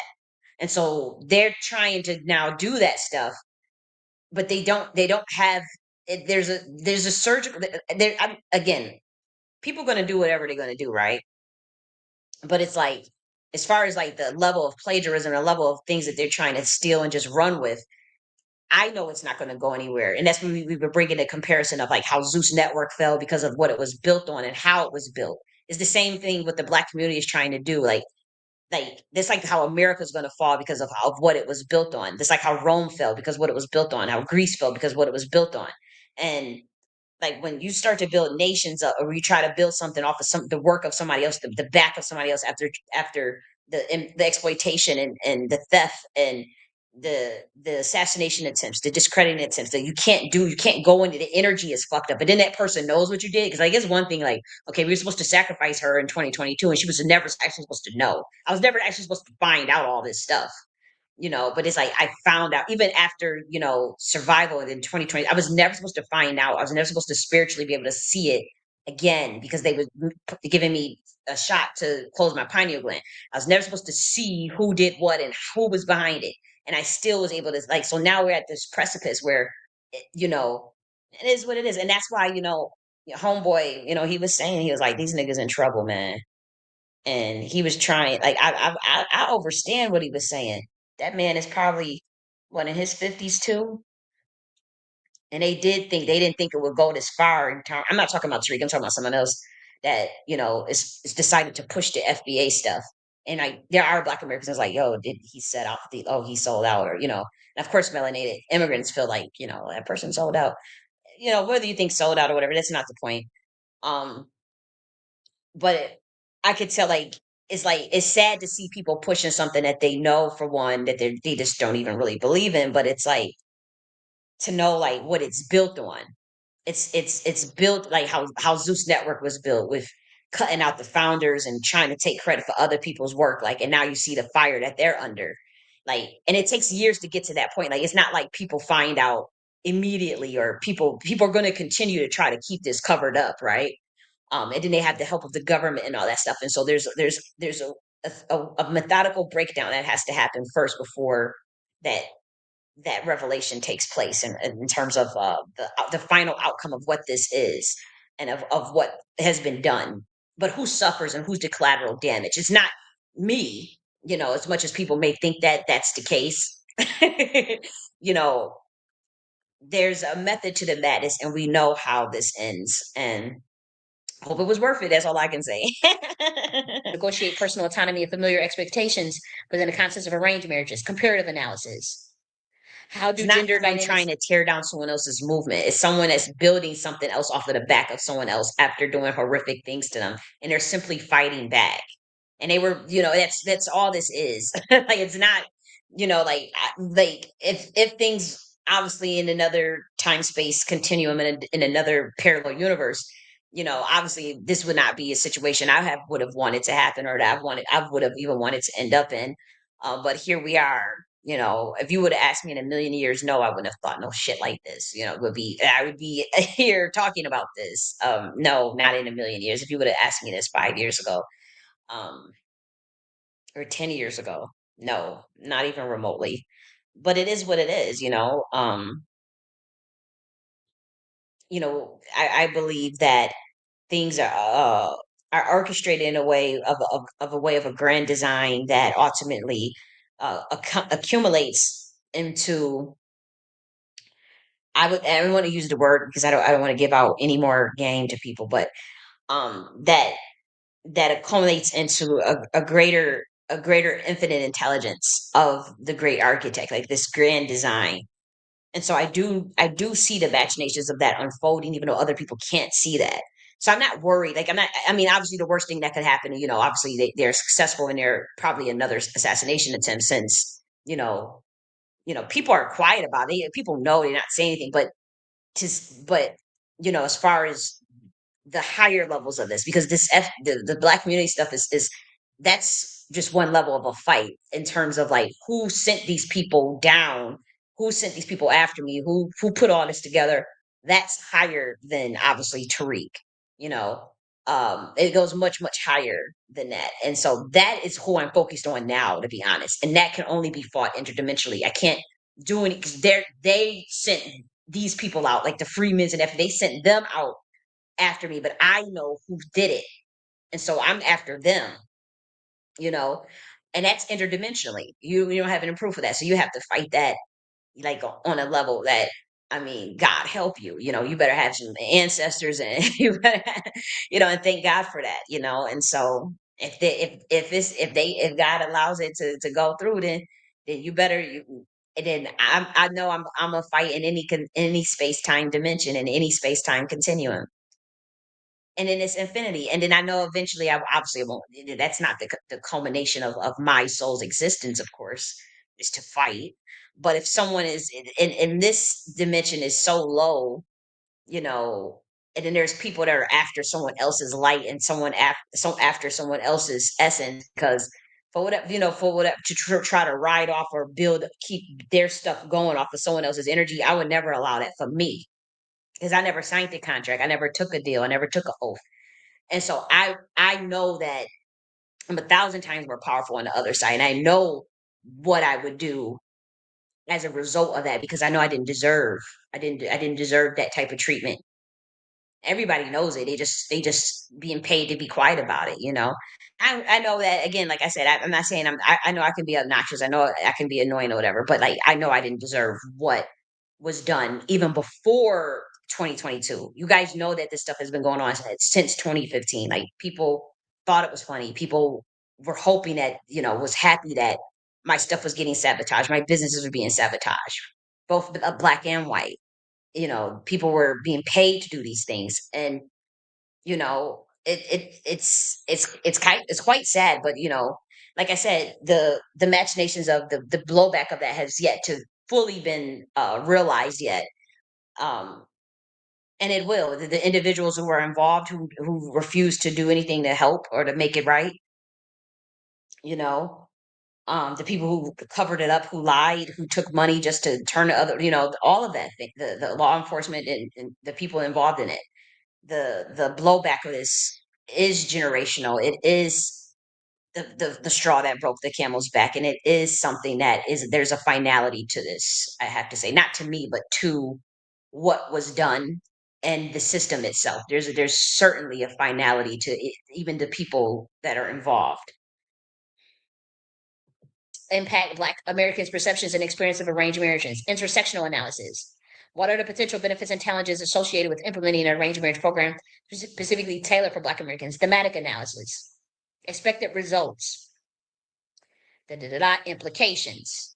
And I think, like, because I know people try to blame me for like walking away as far as like, I can't be in that reparation space, but it's like, even for people that try to, because I know there's some really wicked, sick individuals who think really fucked up in that reparation space, you know, um, who have a knee-jerk reaction to, if you set up boundaries, they take that as a threat. If you decide to walk away, they take offense to that. They're like, okay, no, what we don't have access to. Because I noticed like an abnormal amount of messages behind, after I, announced, after I just unfollowed a bunch of people to send me spaces to come speak in and all this stuff. I think, like, what does that do? Like, it's too late. It's too little, too late. And y'all get paid to do them space. I don't get no money out of that. I'm not going in this space to build up y'all shit. Like, what the hell? So you guys can gaslight and just act a plumb fool. Like, hell no. Mm-mm. I can't even trust it because there's so many incidences of it happening. So it's like, how do you trust that you can actually go into to speak with your own people, at least in that particular reparation shit, which I have made it very adamant and clear that I don't want anything to do with it. But it's like, just the loss of and it's not like, okay, oh, you just want to burn a bridge or you're being narcissistic. The bridge was never there. I'm telling you, like, whoever is telling y'all this, because again, I understand code, I can read between the lines or something. Whoever is telling y'all this, they are lying. They don't have any proof that they ever helped me, but I can show proof of me helping other people. I can show that proof. I could show where I did research for April Showers and sent her that research. I have the emails to prove it, Discord messages to prove it. Same with Connie Collins. Same with Wine Spot. Same with like, all these people. Like, if they have no proof of where, okay, they can prove, okay, we helped J.N.S. The only thing that I can prove them backstabbing, I can prove them doing something fucked up. But here I can empirically prove, like, even with Tariq has not zero iota evidence of proof where, okay, I have helped this person. But I could show proof of, say, some donation of some years ago or something for something, when I thought that he was on the up, when I thought he was legit. You could see that it's never been nothing but just like one-sided in that reparation space with everyone. It's nothing. It hasn't been. You can't say like, I burnt a bridge. Like, no one can argue that. Like, oh, we had your back. Oh, we were there for you. Like, there's not one person, except for, with the exception of one woman who came around very late though. She came around and we connected, I want to say like a month or two ago, but then she had too many points of context to people in that space. And so I didn't feel comfortable with her with in the space that I'm building and with what I'm building, because it was too close of a degree of separation to people that are connected to that stuff.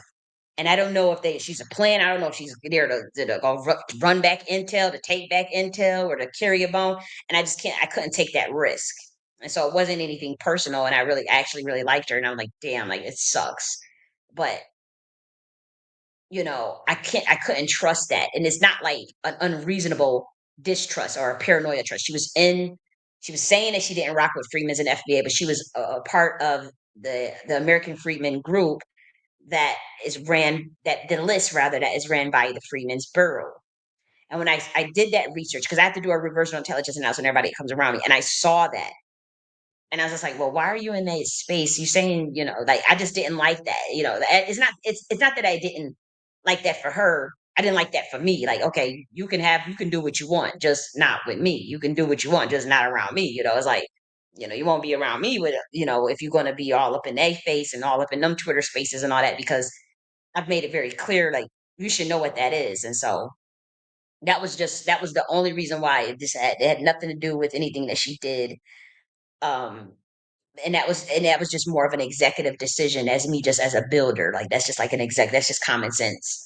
That's just fucking sense for anybody that has been dealing with COINTELPRO and the seriousness nature of that, and assassination attempts and financial blacklisting and social blacklisting and poison attempts. Like, you just can't, you have to move differently, you know. Generalizability, subjectivity, recruitment bias, social desirability bias, future research, intervention evaluation, references. We got Brian, Race Matters Even in Marriage, Identify Factors Linked to Marital Outcomes, Journal of Family and Theory, Marriage and Family Review. I'm just going to look at the journals. Family Relations, Equality of Exploration Stress. I'm trying to look through. Most of these come from Family Relations Journal. Family process. Yeah, I think you guys get the point. We was just showing how re-ups, copied that content. Anybody, how do we know that was yesterday? So let me. They don't have like light in Black America. That's matter of fact, I actually see it on your screen. I don't know if you guys like. It's clearly that same title. It says, "We need arranged marriages in Black America," and he had liked that content. And again, this is just very surface level that he's doing. But as far as I didn't put out the whole plan of what this was to look like in my mind out there, because this is not just a traditional array. This was something very high level and advanced, like very modern, very technological based. It's I'm still not even going to talk about like what the idea was in my head for it, but just you could see like all these damn ideas that they're taking from this girl to try to now build. Like, this was 2 months ago when he did this. I think I did I end up sharing and I ended up sharing like some of the stuff that came from like this book and whatnot. So they knew what they were doing, and they thought that, okay, we'll offer, sell her birthright. Because if I would have went through and not have declared my birthright, then yeah, I would have been screwed. It would have been easier to get me, because of they since I'd never signed anything, or so they were trying to do it a whole nother way. They used a different level of masonry, because it was like, okay, she kept refusing. I think I turned down like this idea of contracts like over 6 times from in that space alone. 6 times, like, as far as like not signing stuff. And so I think they realized, like, okay, she kind of knows, so we'll have to figure out another way to get the birthright. And so that the destiny swiping in the situation with, and then again, that is so high level that people won't even understand that level of masonry. But that was just they thought that they could try to see if that would work. And I caught it 3 weeks before the election, and that's why I just declared my birthright and just declared myself as legal president. It was something. It was spiritual. It had nothing to. It's not something that people are going to understand, yet. Um, so that is why that plan didn't work either. And so now they have to, I guess, think of another plan. But as long as if I am not around them, I'm not around these people, and I can't, and I don't come around people who hang around them, then that my idea was that I should be good. But Tariq is still plagiarizing stuff as recent as 3 weeks ago, and so obviously, we document that. But that's like, damn, what do I do at that point? Like, if I already left the reparations space? I don't come around. I'm not around freedmans. I'm not around FBAs. I'm not, you know, um, sometimes I comment. Like, I was petty and commented on that Juicy Genius stuff. I did delete my post out about Juicy Genius, but I did comment on it because I did think it was juicy content. And so I did say, I made a comment on something like that, but I'm not like around in spaces or anything like that. And so my idea was that, I can just focus on my platform and focus on what I'm doing. But then people are still plagiarizing my stuff, and it makes it really uncomfortable. It's like weird. Okay, so we think you guys get the point. And then once again, like, it's not a coincidence that everybody that is around that space have some sort of record, informant record. And I know the white people that's behind re-ups because they only go to people who they feel is like desperate that has these records that are caught in like these type of, you know, rock and a hard space so that they can, you know, they can give them that deal and get them on, you know, that's why that's how it goes, you know. And see, that's just what it is. That's just what it is. And this person came from me first. For those who came in late, these ribs came from me first. Ribs came from everybody that I've been dragging and talking shit about. They've came from me first. So now let's continue with the presentation. It's been a minute. I gotta go to powder room anyways. And what I'm gonna do though is I am going to reshare the screen because it does look like the sound stopped. Let's see. Okay, let me go here. Okay, so now let me reshare it.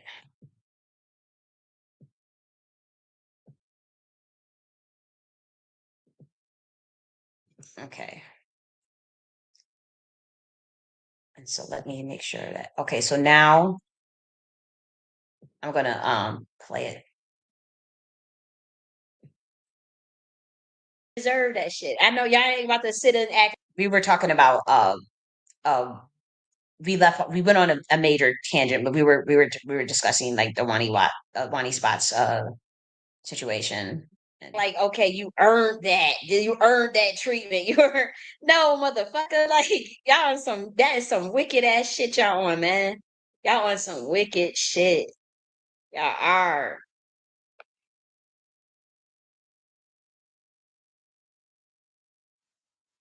Let me go back here. In fact, I think I'm over here, right? But that's crazy. Like that was up. Like I put that. I mean, did anybody else put that for money spots? You know, did anybody else? Connie Collins send 100 for your protest? I had nothing to even do with it. It was for her. It was for her because I wanted it to. The thing is, it made buzz algorithmic wise. I mean, even if a lot of people didn't show up, it didn't matter because algorithmic wise, it was like people were reporting on it. As far as in the algorithm, the different news stations and local news outlets. I don't think they call it news outlet, like, like the website, the digital space. It took over algorithmic.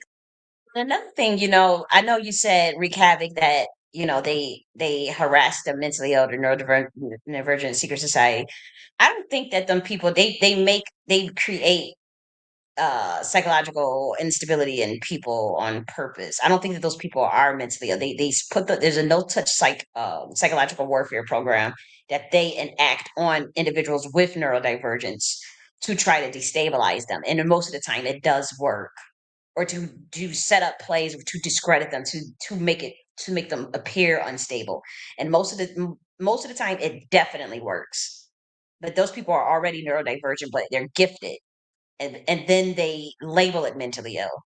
That's what they're doing to people, but they're not just. It's a program to create it, essentially.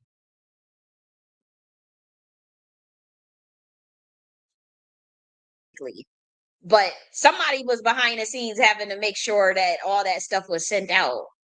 And I remember having no problem with it because I thought that it was cool that somebody, took initiative to get boots on the ground because I'm not really a boots on the ground motherfucker. So I'm like, okay, well, I don't mind sitting behind the scenes and sending out a bunch of damn press releases to these different emails or doing whatever. That's just if I know that I'm not, a person that's really like all gonna be all outside. Like I gotta make, I don't mind doing other tasks, to play my part. But look, this is how, and I'm telling you, if something wasn't And my thing is, if they were going to do something or help me, like if you could say, okay, maybe you just self-sabotage. Like, no, like it's been 10 years. It was 10 years of this shit, man. 10 years. Like, you don't think like something that Tariq would have did something by then, you know, if his intentions was like, well, you know, I'll help this person, or, you know, it was never that. It was never that. These people came around from some other type shit. And I was warned. Sure was. I sure was warned. I sure was warned. Mm-hmm. Did Mark VC warn me? I didn't know what the fuck he was talking about at the time. Because he said it. He was like, Satan needs a sacrifice. And I'm thinking like, damn, that's real blatant. And he was saying like, you know, sometimes you, and he was saying like, you gonna stay in that group? He asked that. It was a group, because he had left, because he said, I think it's agents and that shit. He said that. He wasn't talking about, I'm not saying he's talking about Lonnie, or there was a person that he's not even around. He don't even come around anymore. So he wasn't talking about them. But, you know, he was kind of letting me know, he's like, no, I think that's some other shit. And I said, I don't know about all that. But he was just like, you still gonna stay around them? And it was just looking like, dude, like, you must be a gullible. Like, because I guess they knew, but they're older. I just thought that stuff was conspiracy shit. I didn't go hold you. I did. I thought that stuff was conspiracy stuff. Like, that ain't real. That ain't. Oh, yes, it is. But I'll tell you this: the energy under which you're trying to build, y'all, that shit is so cursed. Like, I don't see how, like, it's just a fucked up energy. It is. It's like you can't try to build off of that's just the same way America's inception. Like, you know, you don't build your wealth and power off of a whole nother back of people, and you still gonna press them for this day. They know. See the politicians. They scared. They don't want to. Trump don't want to be the one to let people know, hey, party's over, guys. Yeah, we gotta. Yeah, it's done. You know, you don't want to be the one to tell motherfuckers that. See, we've been told y'all niggas that 2023, they just lagging. They just haven't wanted. They just didn't want to tell you. That's why it was calling my phone, threatening me. Some bloodline families ready to go to war with you to keep their power. I'm looking like, me, dude. I just watched Zeus Network. I'm working on it. I told myself, you know what? After that stuff come out with Zeus Network, I don't think I'll be watching them no more. Oh no, no, no, no. But I ain't gonna hold you. I watch a Jocelyn Cabaret. You know? But, you know, I'm looking at him like, I don't know nothing about none of that you're talking about. But nobody but prepared me. You know, if someone prepared me or told me or prepared me better, then I could understand. But everybody wanted to be under their oath, and everybody wanted to protect and cover for one another, because they know what they did. And they knew I was going to find out. I see it spiritually what was all done to me, and I know who did it. Even if, like, at that point, you just don't have any proof, right? So you just have to keep all that stuff to yourself. Yeah, I just have to keep it all to myself. But people know. And that's why it's just uncomfortable. I don't feel comfortable. Like, knowing, because I remember somebody sent me a message. This is a good guy. You know, he's not, he's, I don't even think he's probably on Clubhouse, or I mean, he's definitely not on Twitter Spaces. But I remember, you know, he sent me a message like defense contract. It was just, and I looked into it and I didn't understand what it was. I swear to you, I didn't know what that meant. It was like he was trying to warn me and tip me off. He really was. He was a good person. Because now it all makes sense. But he sure did send that. He sent me that message. If I'm lying, I'm fine. I have a good ass fucking memory, for the most part. And I remember that. I was like, what is a defense contract? What does this mean? What is that? And I remember Googling and everything. And I still didn't know. Because I guess with him, he wasn't like, that was his way. Now that, because I remember having many, you know, conversations with him, and, you know, and chatting with him, and assessing his mind. And I know he was really deep. And he told, you know, he was very upfront. What I respected about Homeboy is, like, for one, he was from Kenya, but he respected the delineation movement and the Black American delineation. So he was okay with it. He was actually promoting it. And that's why, like, a lot of Africans would be like, they would call him pick me. It's like, you being a pick me for Black Americans. And he's like, no, it's just like, I would want to be delineated too. And he was named his tribe, and he's like, yeah, I'm like a high priest in Kenya. Like, dude, he admitted, I'm in a secret society. He said, we are part of the ancient order. And it was like, he knew, you know, I guess what was happening with me, and it was like trying to tip me off. And he wasn't the only one. It was people that was trying. I mean, obviously Denmark, that was the most obvious one, but I just couldn't even catch it. I'm telling you, I couldn't catch it. Like, it was people like, when he sent that, it was, I guess he could peep around me. And I remember hearing, getting even other messages from my Instagram, people trying to tip me off. I remember some random Hebrew Israelites in my inbox, and then some African priestesses was in my, just trying to, dude, you got to pay attention. You got to pay attention, because I couldn't, I'm honestly, I was drinking a lot. I was not in the best spirits. I don't drink anymore. I'm 2 years sober. 2 years, over 2 years. I'm over 2 years sober. With no drink. And so, the stuff that I couldn't catch back then, the stuff that I can catch now, that's why I think people want to put me in that mode. That's why they always bring up stuff from 2022. They always bring up the 2022 Lion of Judah crash out, because that's the only thing they have on me. They have nothing else. They can't say anything else. Oh, they could probably pick on me about my weight or something, but like, they have nothing else. Like, that's how clean, the spotless. Like, I don't do anything. I don't scam anybody. I do got to send one customer their books. Apologize for being a little late. I do got to send your books. There's one student that got to send your books, but I don't do anything. Can somebody say, okay, she's doing this?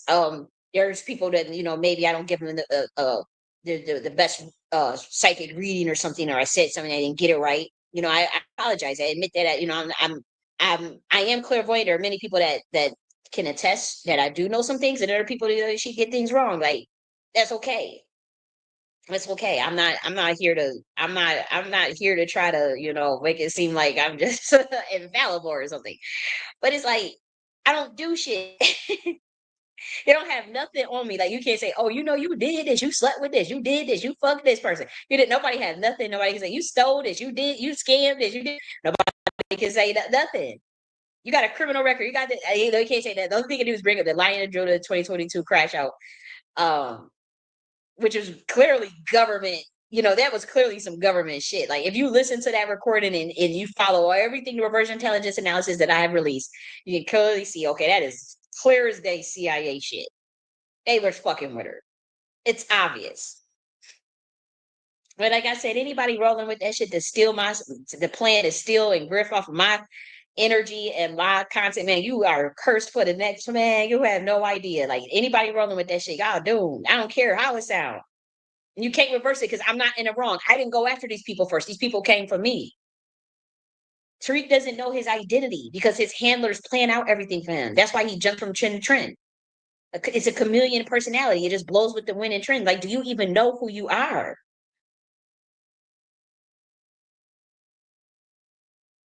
Why would you do that? Why? Like, I don't understand it. What kind of shit are you involved in, dude? Like, I'm trying to figure out, like, what kind of, because I know what this shit look like. I know when someone got to deliver on a deal or deliver on an oath to get out of something, and it's just like, I hate that I can see stuff spiritually that other people can't see. I hate that, because it's not my job to point out other people's business like that. That's why a lot of stuff that I see I don't talk about. I do see a lot with Tariq and the spiritual stuff. I don't say everything I see. I've said enough, which I kind of, I shouldn't have been saying all that, but I've said enough. But I do feel like he sold out this community for a bag. I do see that. And that's why I'm like, I noticed you say nothing against Trump. You say nothing against Elon Musk, all this stuff. Like, it's clear stuff that they have done that has undermined us already. And you say nothing? That's not normal to me. And I just can't deal with that. Frequency is just way too low for me. That frequency is just way, way too low for me. Like, the community won't support my work, but allows people to steal it and plagiarize it and regurgitate it as long as it's not coming from me. That's crazy. How can you rebuild with that? Like, how can I like, I have no choice. Like, I'm like, I gotta leave, because I have to leave this space, the work that I'm doing in regards to Black Americans, because I can't I can't serve under those conditions. I can't be of service under those type of conditions. Where some old ass man, I'm 33 years old, with some old ass man why you should that is going 2 days later go and steal content and make money off of it, and then people know, and then they pushing that CIA shit. Like, I can't. I can't, it's so obvious to me. And I proved with timestamps. Like last week, I showed a website that I made 10 years ago with me talking about self-determination. 10 years ago. It wasn't like some kick. I wasn't paid. I was 23 years old in a fucking at Georgia State University. Made a whole website talking about the ancient order of workmen, the mystic temple of light and knowledge. These were all the Black Man's Working Lodge from 1869, 1870. It's documented. I showed it. Of a website. I just pulled it up like it was nothing. This is not new to me. It was like, okay, I wanted to do research on self-determination. It was the class that I told you about. I gave you the context last week. Like it was nothing. I mean, I could pull up stuff from Google Drive. That stuff that's 10, 15 years old on the same kick. I wrote a paper about the Black Panthers, a research paper, like 15 years ago. Like I could just pull this shit up like it's nothing. Talking about the Black Panther Party and the different, I think Bobby Seale, Captain Cleaver. We mentioned quite a bit. I think we mentioned quite a bit because I had to do quite a bit of research. I only did Regina Jennings' story because Regina Jennings' story was very important to me because a lot of the Black women didn't have the same experience, and so I was telling their story as well. But this is I just can't support any group of people that will align with a corrupt ass government to off me and then lie about it and then try to steal and plagiarize my work and lock me out. There's no way I could stay in a space like I have no respect for people that would do that. And I'm very gifted. I would never give up on myself. Just because I have to move and pivot, don't mean I would never give up on myself. That's why do you think the fuck I'm still here after everything that's been done? And then I did try to say, okay, I would still do, things I would still talk about the content and stuff that I care about, which is obviously I care about a lot about Black Americans. And I said, well, I will just not be on Twitter spaces or in the reparation space. I could still, do what I want to do as far as bring awareness to, Black Americans and culture and identity and knowledge and all those things. This dude has taken a lot, even the idea of the holidays. I wrote about that stuff in 2020. Look at the time when Arita Sose came out versus the time where I was Black Americans and suggested holidays that we may create our own holidays. Look at the time that book was published and then when Arita Sose came out. This dude is stealing stuff. It's been happening for so long, but then it's burying this person. This person tried to kill me. And then went through a covert harassment campaign with the help of the CIA to try to destabilize me and then discredit. Do y'all not see how wicked that is? And then the Black community knows what he's doing.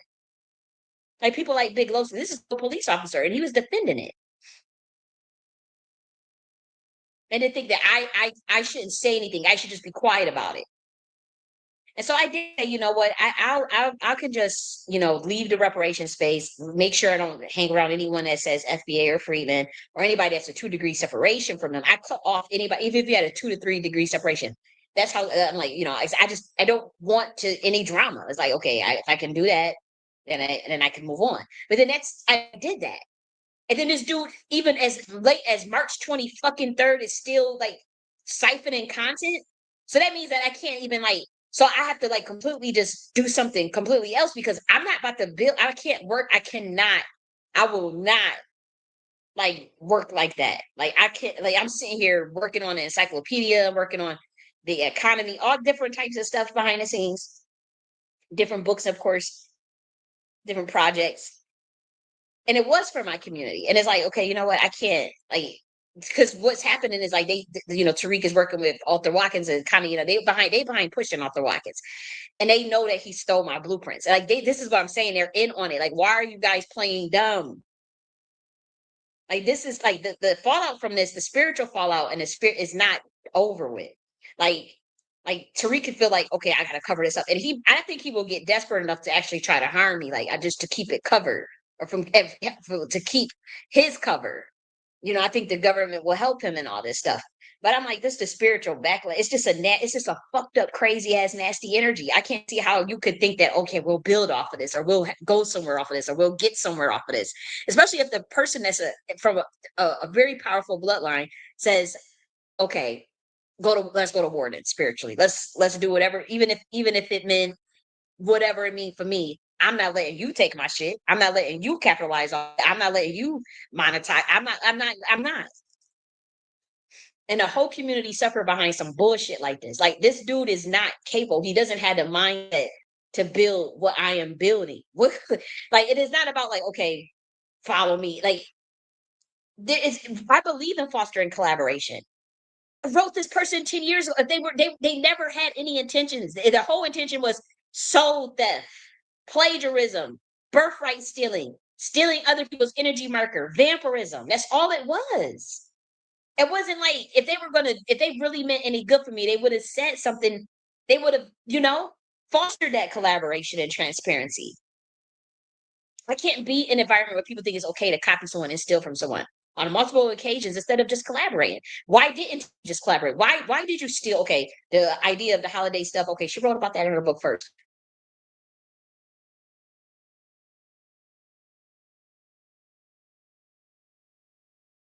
Okay, there's not that many fucking coincidences in a damn world. Okay, she was talking about gatekeeping and ethnocide in a book. Then you started talking about so we got multiple videos of you. You copied the titles. Like, what the fuck is really up with you, dude? Okay, that girl was like in her 30s. She doesn't have the resources to back in nothing. You know that. She just a nigga from the hood. Why would you do that? You in Hollywood, you got the resources. You owned by the Jews. You a Mason. You the CIA. Like, why? What would make you think that that's okay to do? You got to have pure wickedness in your heart to do some shit like that. Pure wickedness.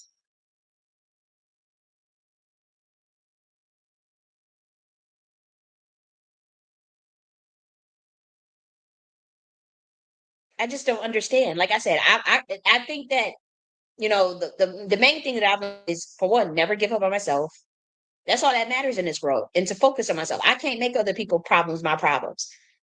Because to be honest, like, I work 15 days a month. Okay. I could work more and I can make more. Yeah, I've always talked about making under $30,000 because I don't want to pay fucking taxes.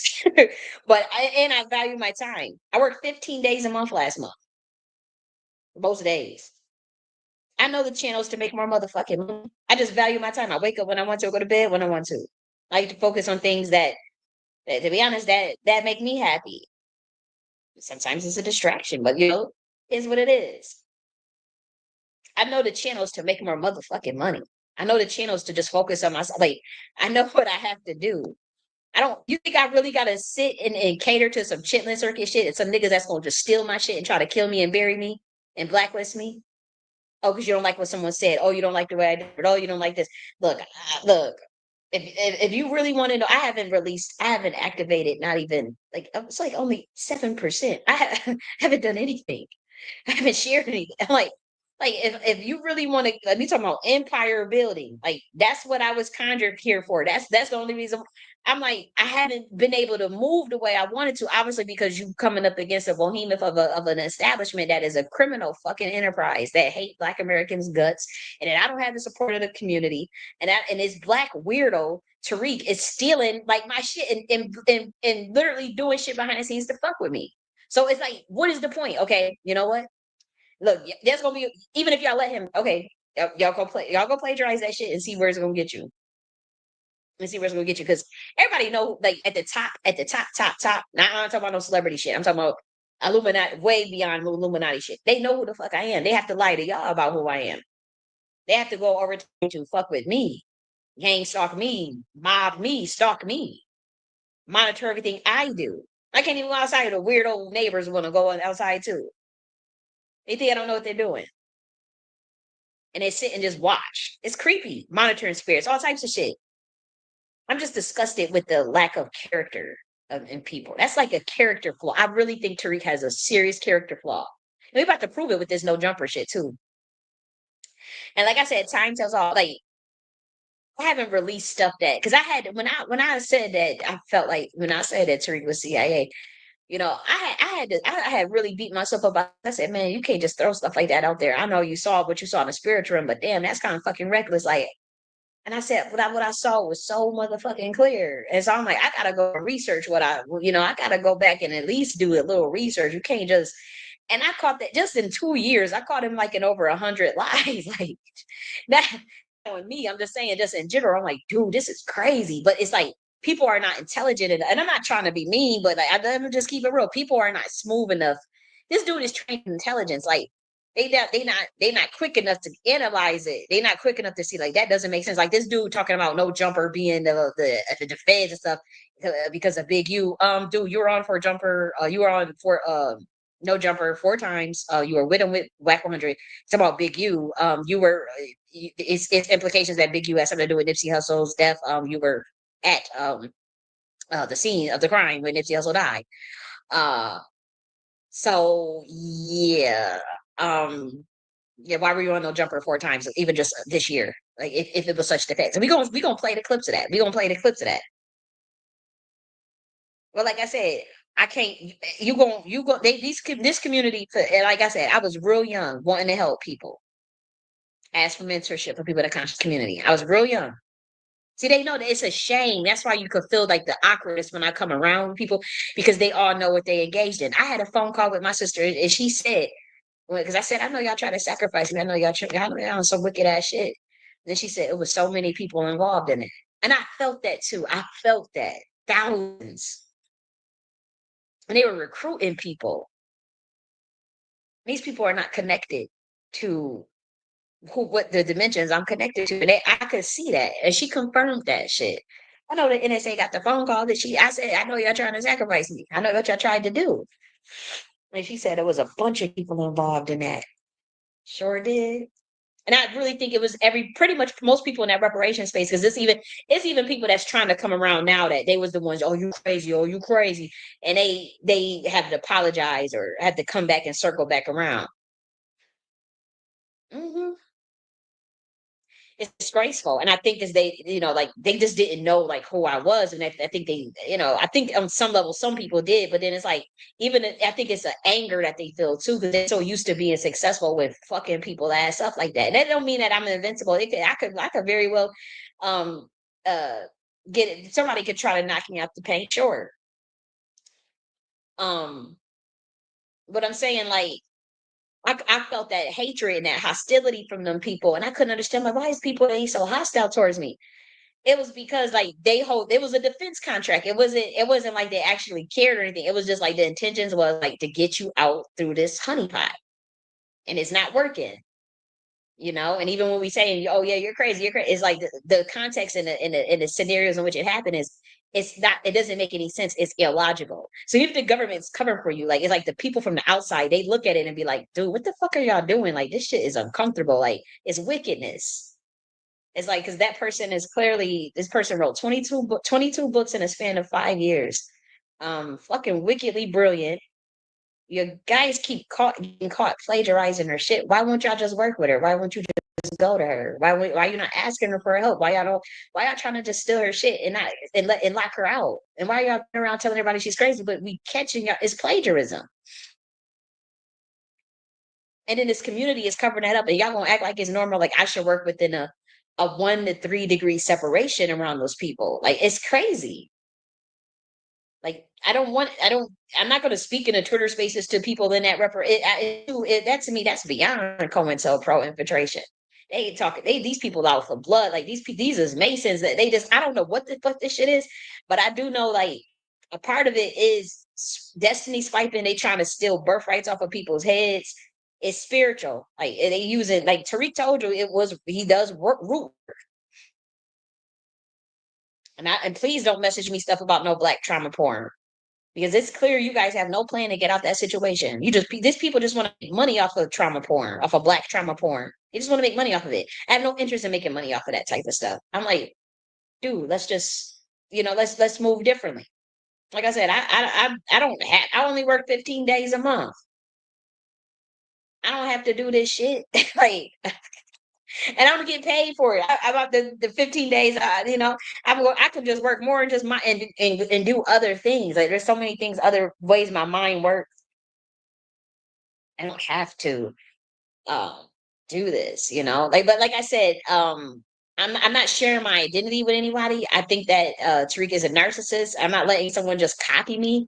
If this dude was so inspired and it wasn't nefarious, he would have done something positive years ago. It was about destiny spike and it was about masonry. He got caught.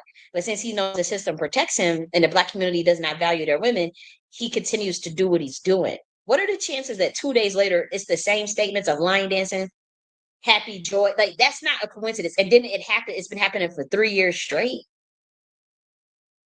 And so I have to just sit here and document every instances that he does it with the timestamps and the days apart. That he just got caught. And another reason why I think that the CIA is back in the FBA honeypot is because they know that there's a lot of Black people that's becoming disillusioned with the system, but they still need hands-on. They still need preferably someone that's owned by the Jews and the government.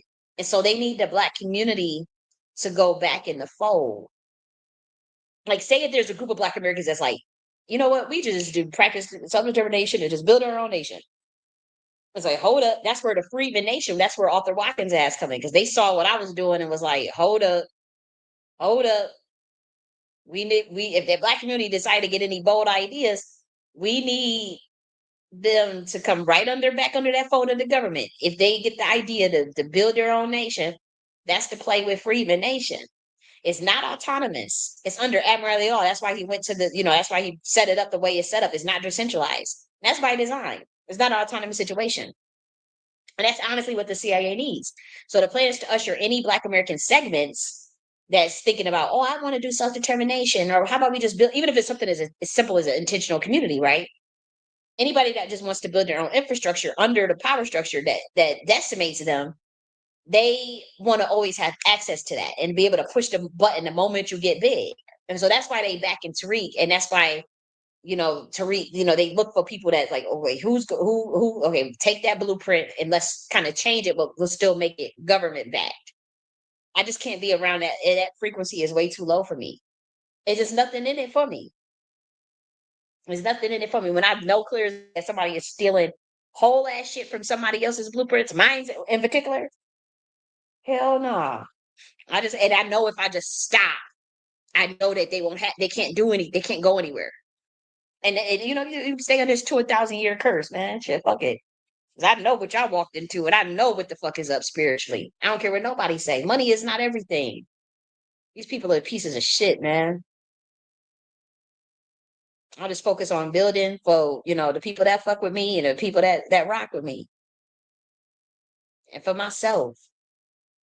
Since the only thing the community did was try to kill me and set me up and steal and plagiarize my work and then lie about it, when all of the evidence removes your plausible deniability.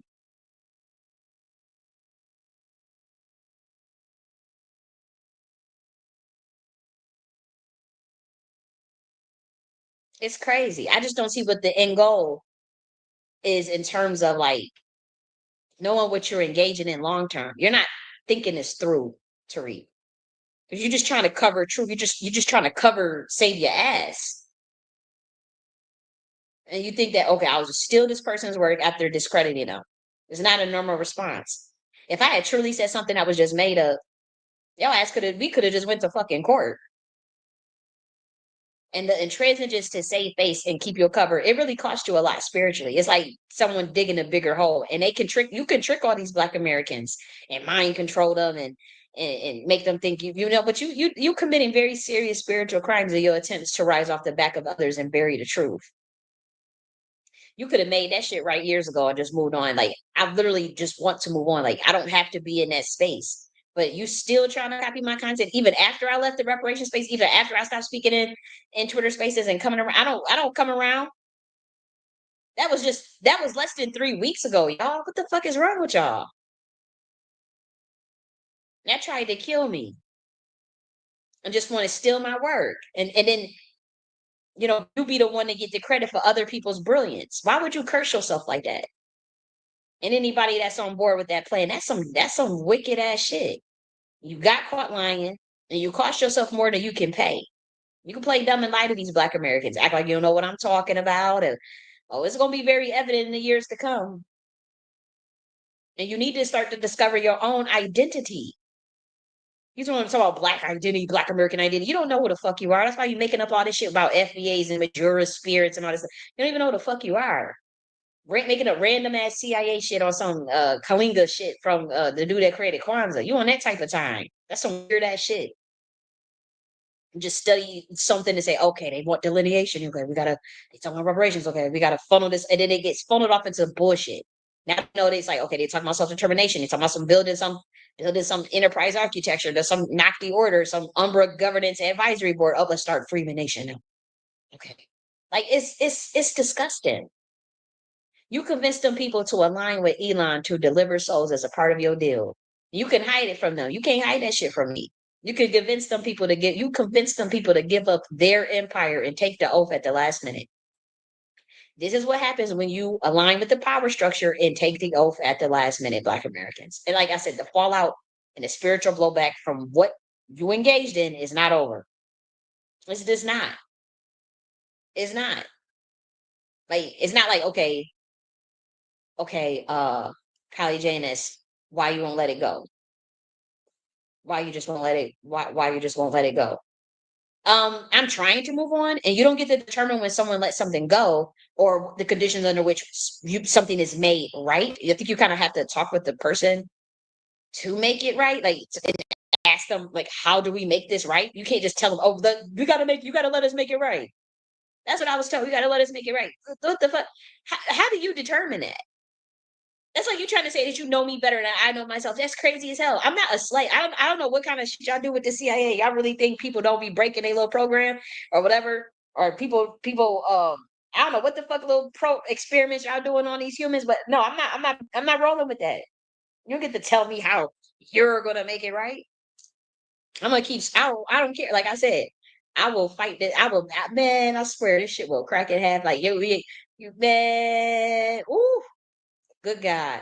I don't care. I'll be on that other side. God would be like, look, dude, ready to come back? Dude. I'm like, no, I'm about to fuck up this plan before I go. Hold up. Hold up. Like I'm not playing. Like I just don't understand how you think that's such a fucked up energy to even like because again, this is higher than Tariq. This is much higher than Tariq. I already know the other people involved. I'm not gonna say their names because Tariq is the one that was most sloppy. The other one's a little covered, a little more just a little bit better. But it's like it's such a fucked up energy to try to build or continue something on, even the empire on. It's like I already know that the judgment for what this country is engaged in. It's like how you can't get anywhere with that. You may be able to put a band-aid and trick all these and mind control these damn drones and these damn NPCs. No, like it's motherfuckers that are smart and that are aware and that can see what you're doing. It's so many targeted individuals. I'm not the only one. I just went through hell with these people. I think that I gave them more than they can chew, and I think that um they had to really accept. They still won't accept it. See, the people at the top, they get it, but they like these Black niggas, like they really don't want to believe like what I'm saying about certain things. They don't want to believe that, and that's fine. They don't have to believe that shit. Like it's okay, but it's like ignorance of the universe and ignorance of the laws of the universe will not prevent you from getting your ass smacked up, and it will not prevent you from walking into a trap. It will not prevent you from cursing yourself because you think everybody y'all learned that dumbass occult information and y'all think y'all about it, and that shit is botched. I'm sorry, but y'all better go cuss out the motherfuckers who taught y'all that shit. Because even the laws of thermodynamics down here are wrong. I'm like, why are they teaching these people that? Why are they teaching? It's like the teachings, like somebody is purposely messing them up. And so a lot of ways, like it's a lot of the outcome that you see with certain situations is not even a lot of people's fault, because it's like the information was handed down botched. But we identified who's behind it, and we identified who is the liar, and so that process has to play out. He has an obsession with controlling other people's energy because I don't have to, like, I can walk away. Like, I don't have to, like, I don't want to be bothered. Like, I just want to move on. But it's like, I don't want somebody to just be able to make money off of my content. And it's been going on for years. And the thing is, he wants to be the only one in that space. So he systematically attaching himself to scholars that are all dead, except for some of the people that still left, he built his legacy off the backs of other people's brilliance. And I'm not letting them do that to me. I'm not sacrificing for this community. I will not let y'all violate a prophecy and try to build a nation off my back while abusing me and locking me out and gaslighting me. Hell no. Everything is null and void. It's all out the window now. Because I feel like y'all chose your side. Y'all chose Elon and Trump, so be it. So that door is closed for anyone over there. I'm done with it. It's not burning a bridge. There was never a bridge to burn. They were just in over their head with who they did a defense contract on. They were in over their head on who they fucking targeted. And they don't want to come clean with how deep they are in shit and how they have to pivot back, but they don't know how to. Because then you have to admit. It's gonna be some type of admittance all around, or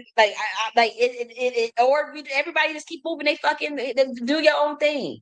Leave me the fuck alone. But if someone is gonna fight me, and throw rocks and hide their hand, and I will fight back, and it will be public, and we will document the best we can, because it's not going to be that many coincidences in the world. You know what I mean? Even a situation where Arthur Watkins is not that, like, that reversion intelligence analysis clearly links back to Tariq and Connie Collins. It's like, it's not that many fucking coincidences in the world. It's not flattery. It's not, oh, you're misinterpreted. Oh, they really like you. No, these bitches is like, they out for to destroy. And then they would say, oh, you want to burn a bridge. There was nothing ever there. Y'all burnt the bridge. Y'all fucked up. Not me. Y'all came for me before I even know y'all was coming for me. These people were smiling in my face. They know I know what he did. They know that I could see what they are involved in, and it freaks them out. So they just keep doing. My thing is, I could go my own way. I'm done with it. I'm done with it. Everybody can see the body of work that I've done. Everybody can see what's going on. 20 books in 5 years. Like, what the fuck? Like, a Columbia graduate in technology management can build infrastructure and processes. No shit. Can build theories off her hand. Can build military science. And if somebody just comes along, like, now all of a sudden want to talk about military science. Like, y'all really think that I'm gonna let this bitch steal my shit? And he's not responsible for my gifts. I don't know. Is he telling y'all that? Like, how are y'all just sitting there thinking that shit is cool? He keeps doing these dumb DVDs on shit people can Google can go on YouTube and find out. Go keep doing your damn DVDs, like, or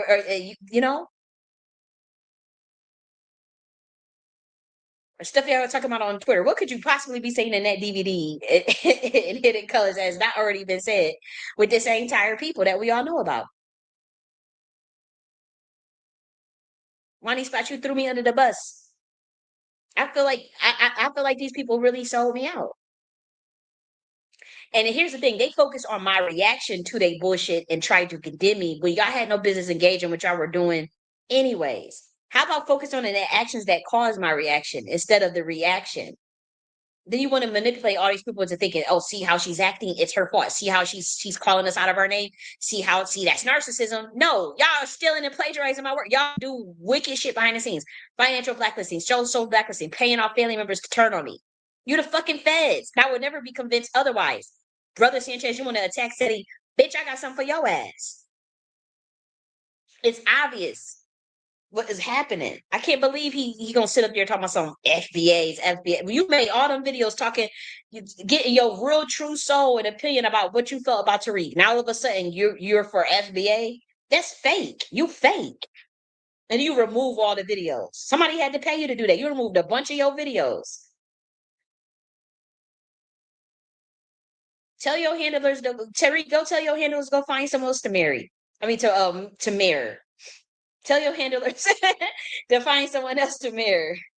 I just don't want to be connected with any of that stuff in any way. Right? And please find your identity and recapture your motherfucking soul. You're sitting there soul hunting other people's shit for. You must not feel like you have a soul, or you must not feel like you are good enough or something. Like, it's something weird with the way you moving. You cannot build a nation by stealing a black woman's word, trying to kill them, blacklist them, then plagiarize their stuff. Study any empire that tries to rise off the backs of another. It falls, whether it's Greeks, Kemet, Rome, United States. So I'm telling you, black people, it was your time. And you try to use that same playbook in regards to me and plagiarize it, thinking that, okay, we lying with Trump, they're gonna look out for us on the back end. We could build a community off of my work, but you're gonna try to lock me out, and it's obviously not a plan of longevity. It's not a plan of longevity. It's not the Christos. It's not the star seed energy. It's not the anointing.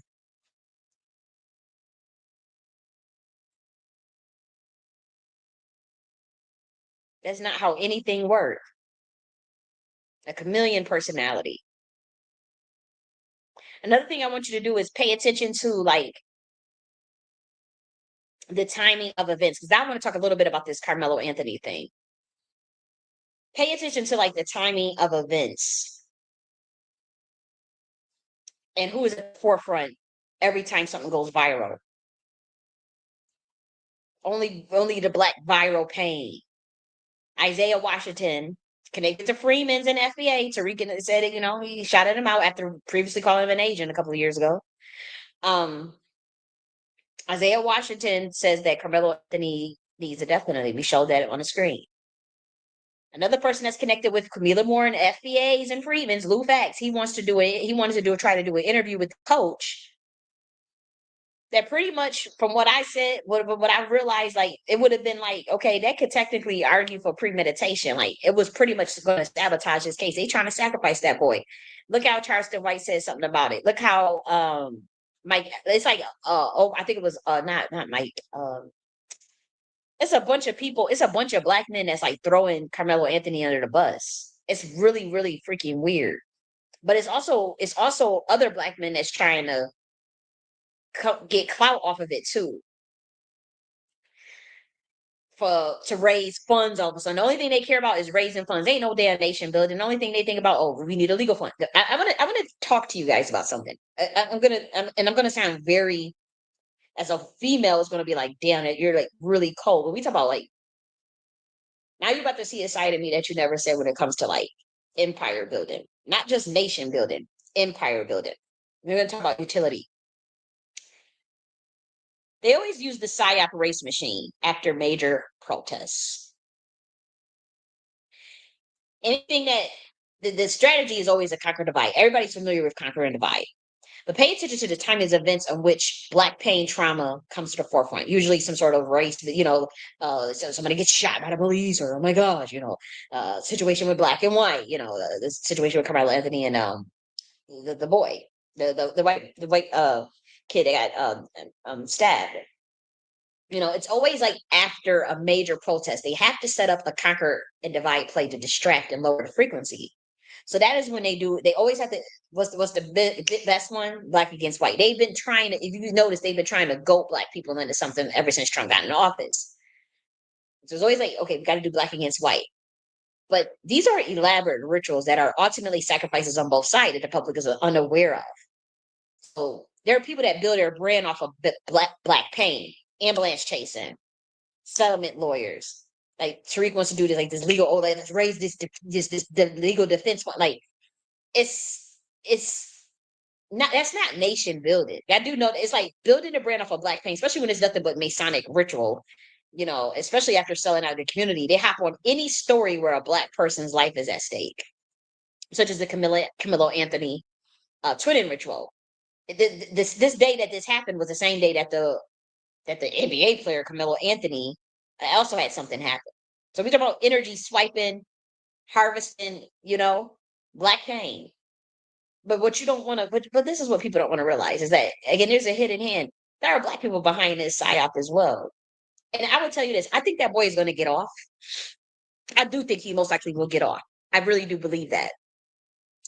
But this was designed to push a legal fund to fake the funk of the Black community winning once he gets off. It's pretty much like a morale boost. And I know the Masons that are behind it. Like, it's not that I know them personally. I can pinpoint. I can see it. I see the way they move. They do the same thing. I can see they all change their picture to this boy's face. They all just throw a whole bunch of Twitter space, do a whole bunch of rooms on it. Okay, granted, there are people that probably legitimately just want to do a space about it, right? And get the facts out, talk about it. But the way that they push that stuff virally, if you could tell, it's orchestrated. It's not organic. There are plenty of Black and white folks that get into it and smack each other up, smack the fuck out of each other, stab each other in high school, college, whatever, all over the country. Black and Black do it, white and white stabbing each other, Black and Black stab each other. Don't ever get that viral sensation. It always have to be Black and white. conquer and divide. Right after major fucking protests and disillusionment with the establishment. Pay attention. Occupy Wall Street. Black Death, right? Occupy Wall Street was coming against what? The machine, the corporations, the oligarchy. What they do? We gotta distract them, guys. This works like a fucking charm. What they do? Gotta get Trayvon Martin. They gotta do something. Find something black and white fighting. Major protests. But it has to be against the establishment. If it's protests like black and white, they love that. Low frequency, good, fighting, anger. But if it's like directed at the establishment, oligarchy, Masons, like you start calling that out, obviously they coming at, the who's. That's when they say, okay, hell nah, we need y'all niggas distracted. Come on, we gotta sit. What we gotta do? What's what? We do some boys, young kids, high school, white, black. Okay, boys. Make it raise, make it extra juicy. Get it. And you don't understand how craftsmen work, and I know you don't think that this shit like. I'm telling you, these Kabbalists, this shit you could intricately. It's like playing a video game to a real thoroughbred Kabbalist, to a real thoroughbred 33-degree Mason. This world is like they man, you wouldn't believe the shit they could do. Whew, good God, skin white, black too. I don't think it's just white people. They will orchestrate. They will remote. I'm telling you, you don't have no idea how intricate this shit is. Like, and it's not unbelievable. It's not even worth talking about it on that level because it's like nobody's gonna believe you anyways, right? These motherfuckers jump in your remote control your come up with a whole scenario. And you could tell it when it happens. And it's not even like remote control. It is Kabbalah, get spirits behind it, right? It is spirits that be fucking up shit. But it is, for me, I see it kind of technological too, because it is low grade to me. But they sit up there, man, and they will orchestrate something, had the parents in on it, all types of, because when they pull that card and people got to make that sacrifice, you go to offer something up if you want to get to the next level. You want to offer, and you see Trayvon Martin's dad was a Mason, and he moved up, come on, like I'm talking too much. But I mean, come on, it's the same shit. It's like pay attention to codes. Karmelo Anthony, what is the chances? And then the same day, the famous Karmelo Anthony was like getting inducted into some Hall of Fame or had something big major going on the same day that Karmelo Anthony, this one young boy goes to jail. And all these old ass niggas is feeding off of this young boy's energy because he does self-defense. Like Tariq, like doing all these videos and Isaiah Washington calling for his death and all these celebrities, all these old ass men just want to do videos on this young ass boy. But they clout chasing. It's not like they make money off of that content. Because here's the thing, the system loves the race bait stuff. This stuff makes money. Why do you think it's like, think about it in terms of the think about it. We're going to talk about the utility of this in terms of community building and versus distraction, or what is utility. It's going to be, again, we're talking about thinking of like from a very non-emotional perspective. And I'm very emotional. Like, obviously, I really think Karmelo Anthony's going to get out. I think he's going to get off. I think he'll be fine. I do think that the hidden hand is playing games. As far as like they needed a distraction. They need a morale boost for the Black community, but they also need. This is if you notice, this is a certain group of people that's involved. I know this is secret society that's involved in it, and they trying to get a bag off of this, and they trying to also rise off of this boy's energy. But I'll tell you this. In terms of the community, right? They going around like, we raised $100,000 for a lawyer for a case that is a ritual for a boy that will get off, right? Pay attention. The 100K is flushed out of the Black community for building land, buying land, actually creating a trust that can gain interest. So that money goes to one lawyer, right? Or is funded, fine, if they say if other people start up a donation like Black Lives Matter or something, like it goes to other causes, it goes to other grifters, right? But we're talking about $100,000 for one lawyer that's already a ritual, is already a psyop for a boy that will get off. $100,000 is flushed out of the Black community, right? Now, the Masons are behind pushing this story to the front. It's very obvious, but so many Black people get caught up in this situation, and it never makes the mainstream. And that's how I could tell it's a psyop. For it's to me, it's a real ritual. Like people really did die. Like that white boy really did die. Don't get me wrong, but he was a sacrifice. Now there are Black Masons that want the Black boy to be a sacrifice as well. But like I said, I got a feeling that he's going to get off. Worst case scenario is that they do charge him, and that will also be kind of a way to send a message to the people, the secret system, the Black secret society that is behind pushing this shit. And so what I want to tell the Black community is just be aware of how your energy is being siphoned, because they need the frequency low. And like we said, like if 100K is flushed out for one person, for a one-time event based off an orchestrated Masonic ritual for a lawyer versus like, and then Black communities like, see, we raised our money. We raised this money for this boy, this one boy. You got 40, but you got 40 million people. That 100,000 could have went towards a fund that gains interest, or a piece of land, some land that can be used to build an intentional community to start the process of group economics. It could have been done to fund projects that are appreciative or in nature, or deflationary in nature. 100K, you could really start your own economy with that. I ain't gonna fucking hold you. You could literally start an economy, and turn that into, and I know how to. I just don't have the backing or the manpower or resources, and I'm not going to talk too much. It's like, whew, you're talking about like something in the billions. But again, I'm not giving my ideas like that no more. I'm not doing that shit no more. And like I only gave out such a small amount. That's why I'm like, dude, what the fuck was y'all thinking? But I will say is like 100K for one lawyer and one person, one Black person, for a ritual that's clearly, and you could just tell by the way Isaiah Washington responded that like in a way it's so viral. Like everybody jumps on it. Everybody wants to make content and feed off of that boy's energy. It's wickedness because it's low frequency and then it's black and white energy siphon, but and also keeps Black people actually distracted from community building. But they think they are doing community building because they got the 100,000 for one person, but the utility of it is off. See the people at the top, they know that shit.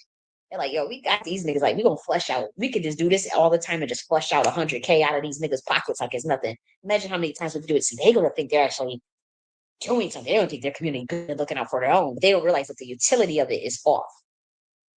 If they was to, they because we get them emotionally charged. We got them so emotionally riled up over this young Black boy, and we're gonna like go anyways. But it's like we flushing out money out of these shits. And they be distracting them for actually taking that whole 100K that they raised and actually just getting some land or getting something where they could build their own motherfucking economy.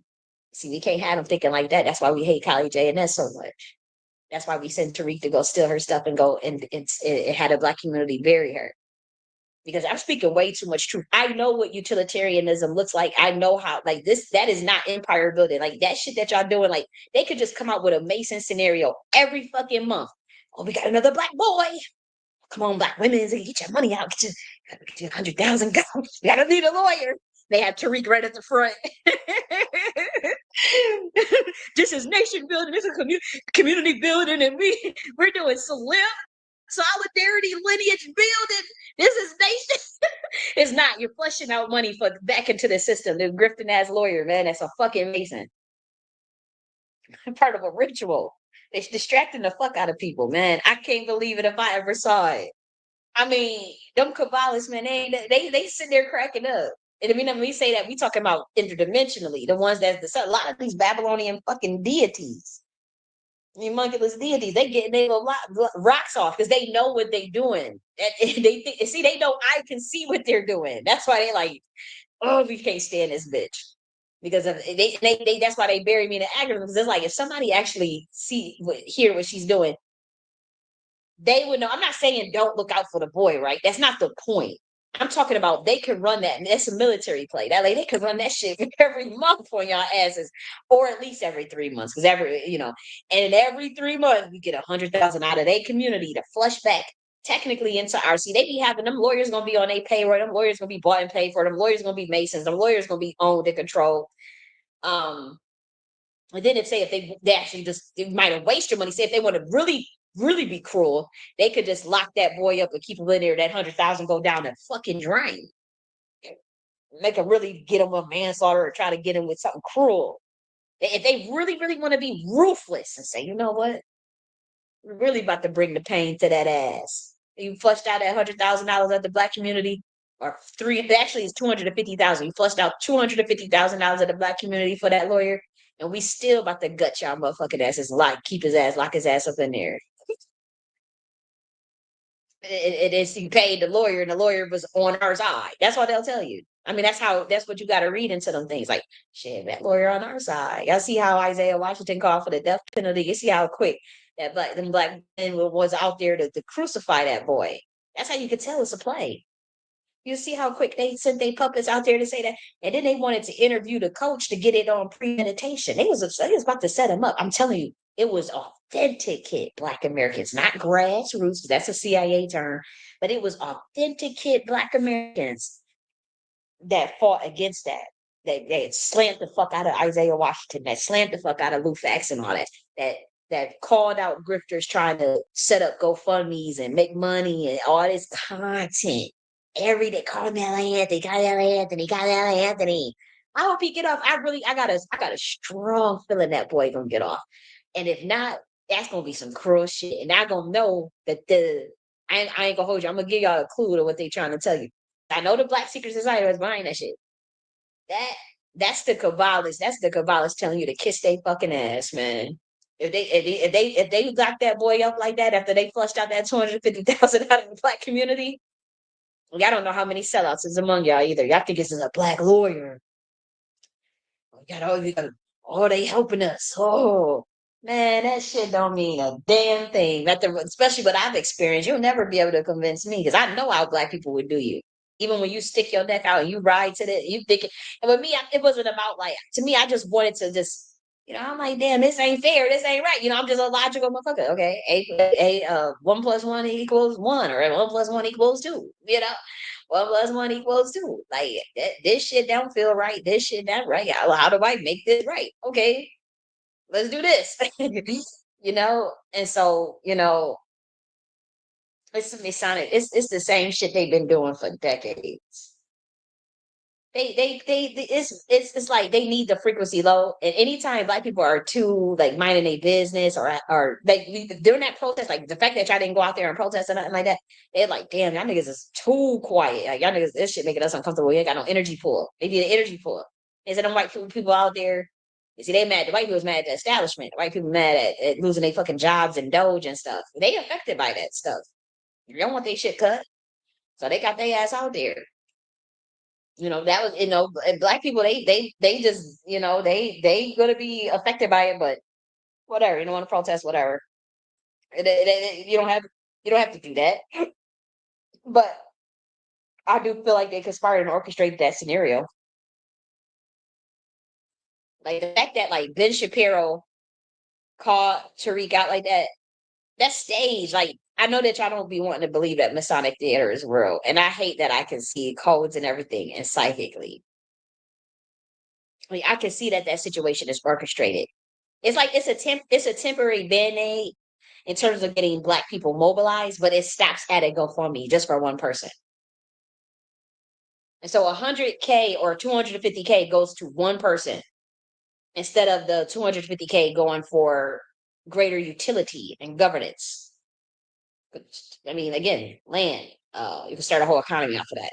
And that is by design. So now we're talking, again, that's military science. Increasing utility is key. So they know it's a temporary feel-good moment to raise funds for a lawyer for one person. But after that situation, you still have nothing, and the cycle repeats itself. So the focus should be on homeschooling the children. Like, I have a school. Like, that is 100% owned by me. Anybody could have helped me build that stuff. We could have did homeschooling. Putting kids in Black schools, building Black schools, homeschooling. So how about you just, taking charge of your entire schooling? So this can't happen. So a situation like this cannot happen. But when you flush out 250 for one person, that prevents that from happening. And they run that play we talking about like this is high level military shit. Like they not about to tell y'all that that's what it is. Of course they're gonna deny it. It's like you just have to put the codes together. You just have to see it for what it is. If you build your community, then you won't have to raise the legal funds for a GoFundMe for one person who gets caught behind, as y'all say, enemy lines. How about just move from behind enemy lines? How about you just move as you got? If you are like, how about we just move from behind this shit? But Tariq can't do that, which is why he defended Elon Musk. And handlers roll him out every time some black trauma porn takes place. Just so he can have some content and suck on the energy of this young black boy. And convince the black community that are actually doing good, but really it's just a Masonic playbook. They use this shit for decades. It's obvious and it's sad, it's disgusting. It will work. It's rinse and repeat. Instead of just like, hey, at 250 we raised for just one black boy, why don't we just build a school? Why don't we just get a land and build some school and like, why don't we just like, and this is stuff that I had to do pretty much on my own. I built, actually not pretty much, 100, I built 100% Nakti University. Now the soul helped. We could have been, okay, just because it's our university, you can still have homeschool there. We can still have a curriculum for young children and young kids. You still, there, like I said, you the 250, you could build an economy off that. I ain't even gonna hold you. That's infrastructure. That's real shit right there. I could do that off of 50K. That's all I know. It's like these niggas is bought and paid for. It's so obvious. Then these people get like Tariq, they steal from real revolutionaries and scholars and then water down an ideology because he's not an ideologue. So he merely regurgitates the talking points with no nation building behind it. It just sounds good. But then it's like his idea of nation building is let's get 250K for a lawyer. One person, one time, rinse and repeat. That's military strategy. That holds you ass. That's holding your asses back. We won't raise that 250 to just get a bunch of land in schools, and so that way you don't have to raise a legal fund for one person and flush out money out of the community to go to a lawyer because you already have your own school, and so there's no way to get caught behind enemy lines, and there's no way to have something like that. See the Jedi mind trick? It's like I can emotionally. This is how the government felt. We can emotionally pull on these motherfucking niggas and get them to focus on one scenario, one person, one time. Where the Khazars and everybody at the top, they know we can pull and actually just buy land. We can pull resources and actually just build a school. We can pull resources and actually just, and that's why it's like, that's why they came after me so hard because they knew what I was trying to do. And they know that I can outthink them. And so it's like, okay, we make sure that nobody in the community work for her. Tariq, go get her. Tariq, go sell her out. But Tariq, go bury her. Go steal that and package that content like it's yours, but water that shit down and funnel it back to some dumbass legal fund or something. If you build your own community, you won't need a legal fund. You'll have a different infrastructure. It's just this is high level shit, man. This is like I think on that level of an empire. I don't think I can't think that low level like that. That's why when people be sending me all these rumors about this shit, I'm like, that boy probably gonna get off. Y'all can't see that that's your fucking ritual. Karmelo Anthony. I'm thinking it was the real Karmelo Anthony. I'm like, why is his name spelled with a K? Why is spelled with a? That's why I say, okay, it must be a different Karmelo Anthony because his name is spelled with a C. These are not ideologues. They regurgitate it. Then he turns it into a product. Notice that Tariq turns the black trauma pain or the black movement into a product so they can make money off of it, whether it's a DVD, the deodorant, the root work. Root work is a conjure. That's a resilience culture mechanism for energy manipulation. He turned that into a product to make money off of. The DVDs, consciousness, history. He turned that to make money off of. The museums. He writes that off on taxes. These are all ventures that benefit his pockets off the back of the black community and black pain. And then when anytime a black pain situation comes out, what does Tariq do? He ambulance chase, he runs. That's why they act like him and Ben Shapiro is fighting in real life. No, come on, y'all ain't fighting. I mean, y'all may not really like each other, but y'all ain't fighting like that. Get the fuck out of here. It's staged. And he benefits his pockets off the back of the black community and the work of other scholars and dope, brilliant minds. It's wickedness if I ever see it. I can't see how y'all can't see it. It's just so cursed. It's obvious it's cursed. But no one ain't gonna say anything about it because low-key, they do the same thing. Or they feel like he will help them do it if they just be quiet and look the other way.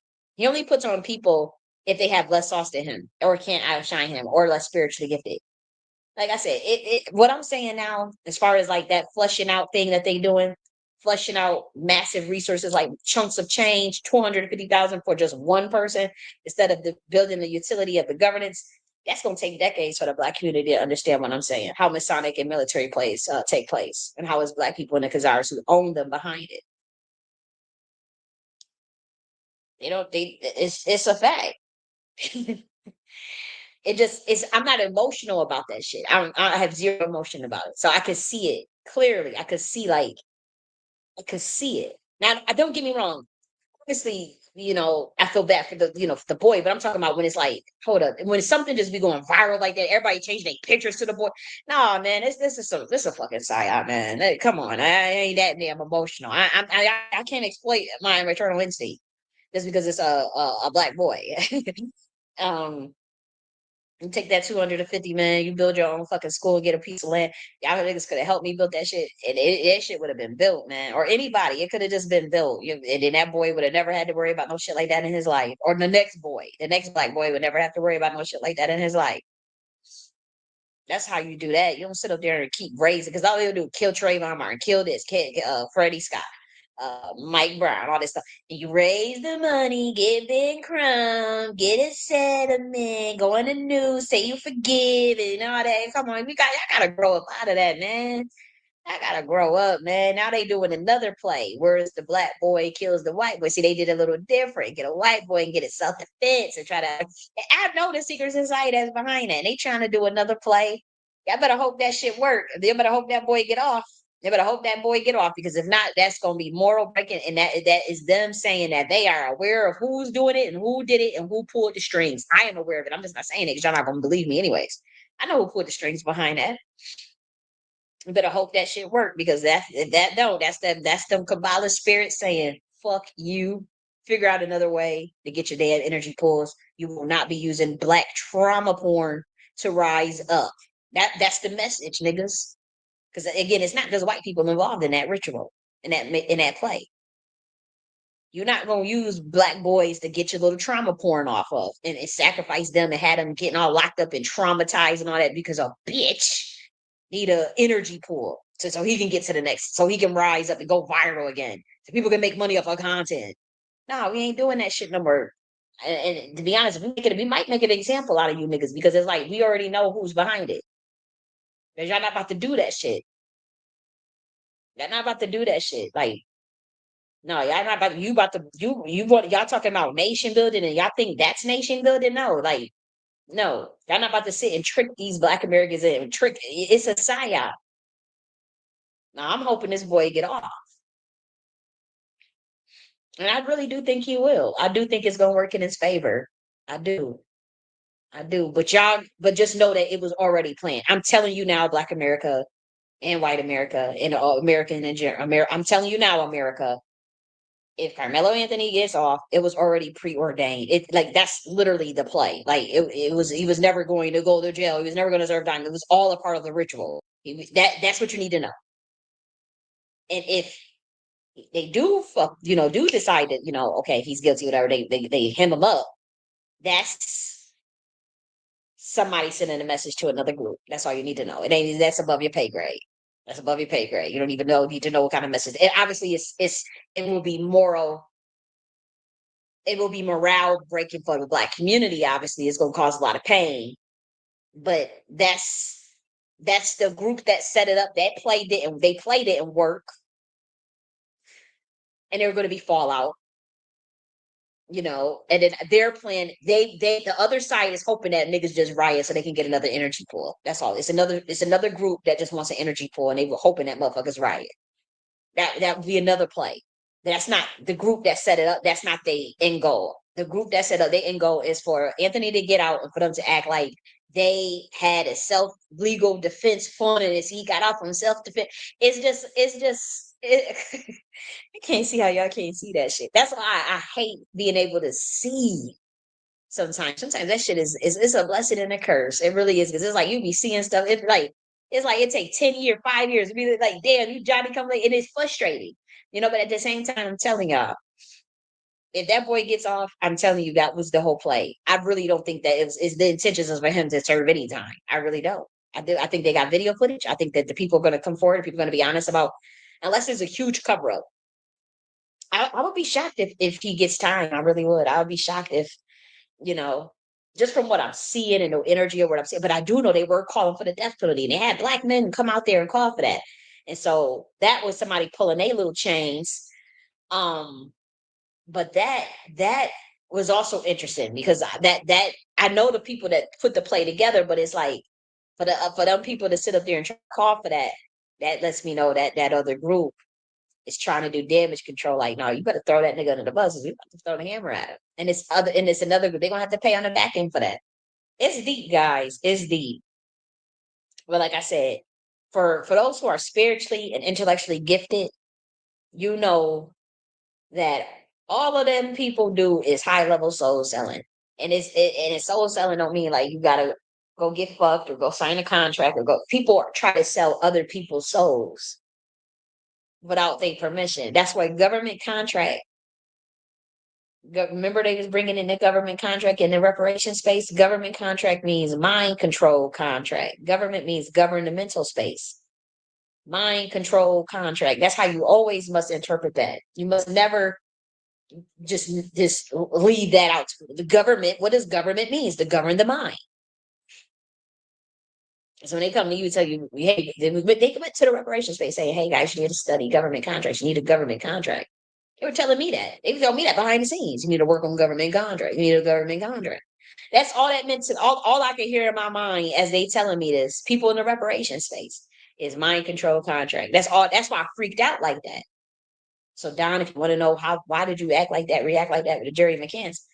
Like I'm telling you, I'm a soul. I'm a highly evolved spiritual being. Yes, I'm immature. Yeah, I act a fool, whatever. But if you talk about even my higher self, which I'm not tapped into right now, my higher self, I can hear. So like somebody would say something. The first thing I kept hearing was mind control contract, soul selling. That's all. I'm like, hold up. I don't get down like that. That's why I freaked out like that because I'm like, no, that ain't government contract. Be mind control contract. I'll give you this one. They tell you that the earth is ran by the Prince of Air. The Prince of Air has domain over planet Earth. The Prince of Air, who's the Prince of Air? That's Lucifer. I'm gonna give you this one. The air is what? That's your mental plane. Everybody knows that air is associated with the mental plane in metaphysics. Air relates to an aspect of consciousness. So yes, it relates to the mental plane. They hide nothing from you. They put it right in front of you. That's why the first spiritual tax is always mental. And for any being that comes down here with too much light, crystal children, indigo. See, I'm not indigo. Crystal, starseed, whatever, interdimensional, Atlantean, whatever. And some of you are multiples of those things, or you have connections to them. Even if you come from a different star system, Pleiadian, Lemurian, not Lemurian, or Orion, Sirius, Andromeda, Arcteria. Any if you come from a different star system and you just want to visit here, you come in a soul, you come in a human flesh and stuff, and you start talking that shit. You got too much light. You start peeking the truth. You try, hey guys, what about this? They're Prince of Air, government contract, defense contract. The air is the mental plane. They will attack your motherfucking ass. They start speaking the truth. They discredit your mental. That's why anytime you speak the truth, but they say you're crazy. That's the Lucifer system, Luciferian system. How could you guys cannot see what this planet is about? Is beyond me. Prince of Air. You put it right in front of you. Aquarius, Saturn. So they put it, but they botched up a lot of the sciences. They want you scared of this stuff and say, oh, it's demonic. It's not all, but at the same time, they had nothing for me. Then they say adversary. The adversary. The Prince of Air, or you talk about the term saying it means adversary. We talk about the adversary and then the Lucifer as a potentiator to challenge your soul's evolution, to challenge your soul, the quality of your soul.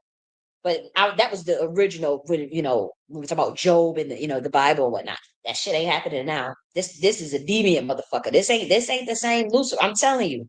I don't know who that is. Not Lucifer. Whatever y'all got following down on this planet, that ain't no motherfucking Lucifer. Because that ain't about no testing the potentiator of the air mental space. No, this is somebody that's obsessed with mind control. Y'all done took that science and botched the fuck out of it. They took masonry and botched the hell out of it. I'm gonna go. That ain't real masonry. We're just using scavenger magic to harvest other people's energy. That's how you know somebody took somebody's science and botched the fuck out of it, because everybody got infinite potential to reach the electrons that they need infinitely. You don't need another person's energy I mean, yeah, you could, work together collaboratively to get something done and put energy behind something, but you don't need nobody else's shit. That's why I could tell that they don't know what the fuck they doing. Can't build a nation by stealing a black woman's work, trying to kill them, and they're lying about it. And that's what this government tried to do. And you try to plagiarize my shit. How you start is how you gonna finish, America. And that go for Black America too. Better be careful. Better be careful who you align with in these last days. This is what happens when you take the oath in the last days, at the last minute.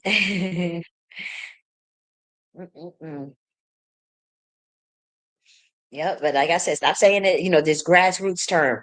Grassroots means you ground it to the root of that's third 3D dimension, four or 5D dimension. You better be careful what you use. That's why I say you just use authenticate. Use the term authentic Black Americans, authenticate Black Americans.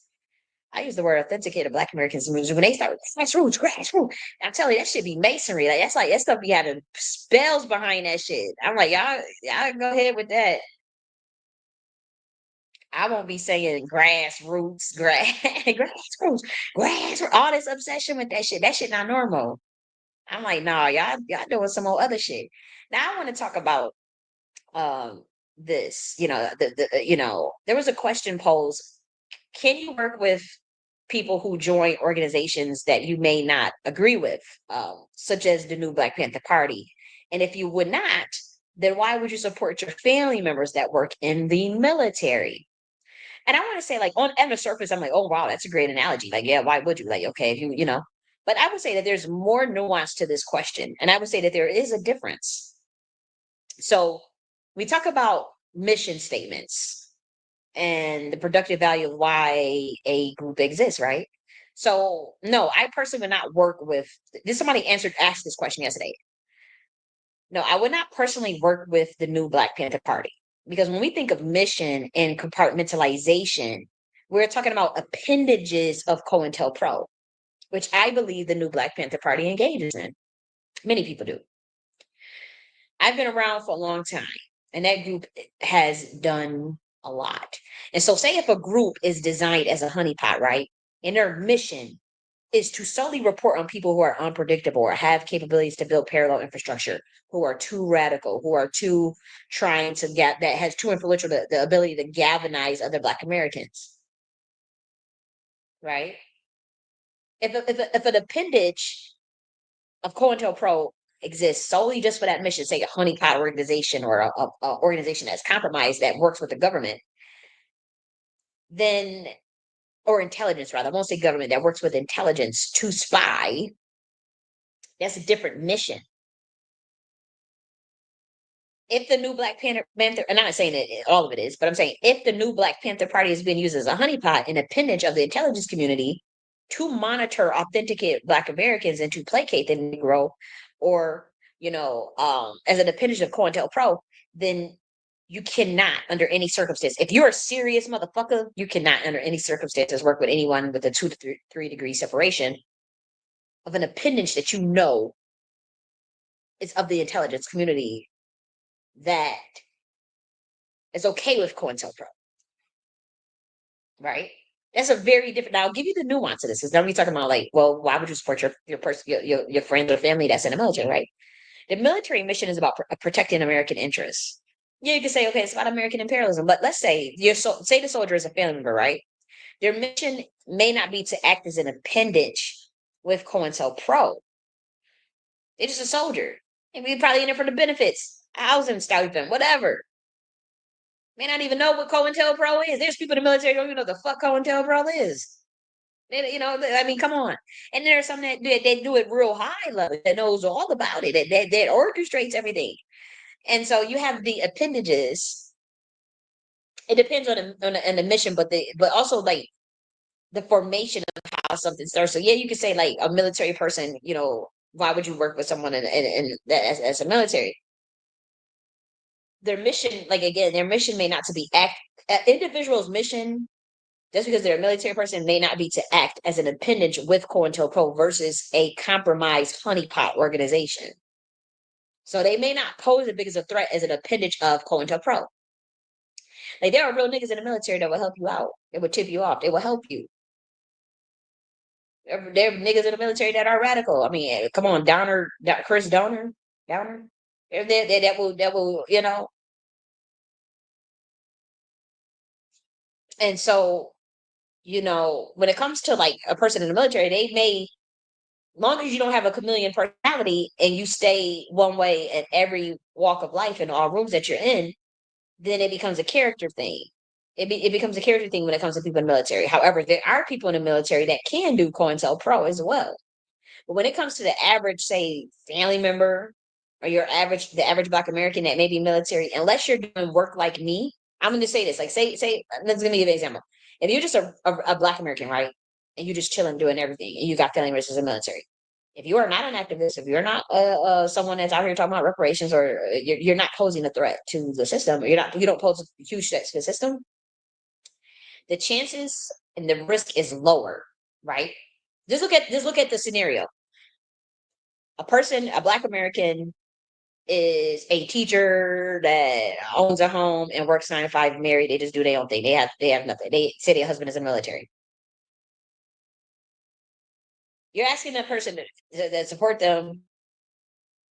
Yes, you're asking a person, okay, you're comparing that person that pretty much does nothing compared to like an activist that's already has a target on their back.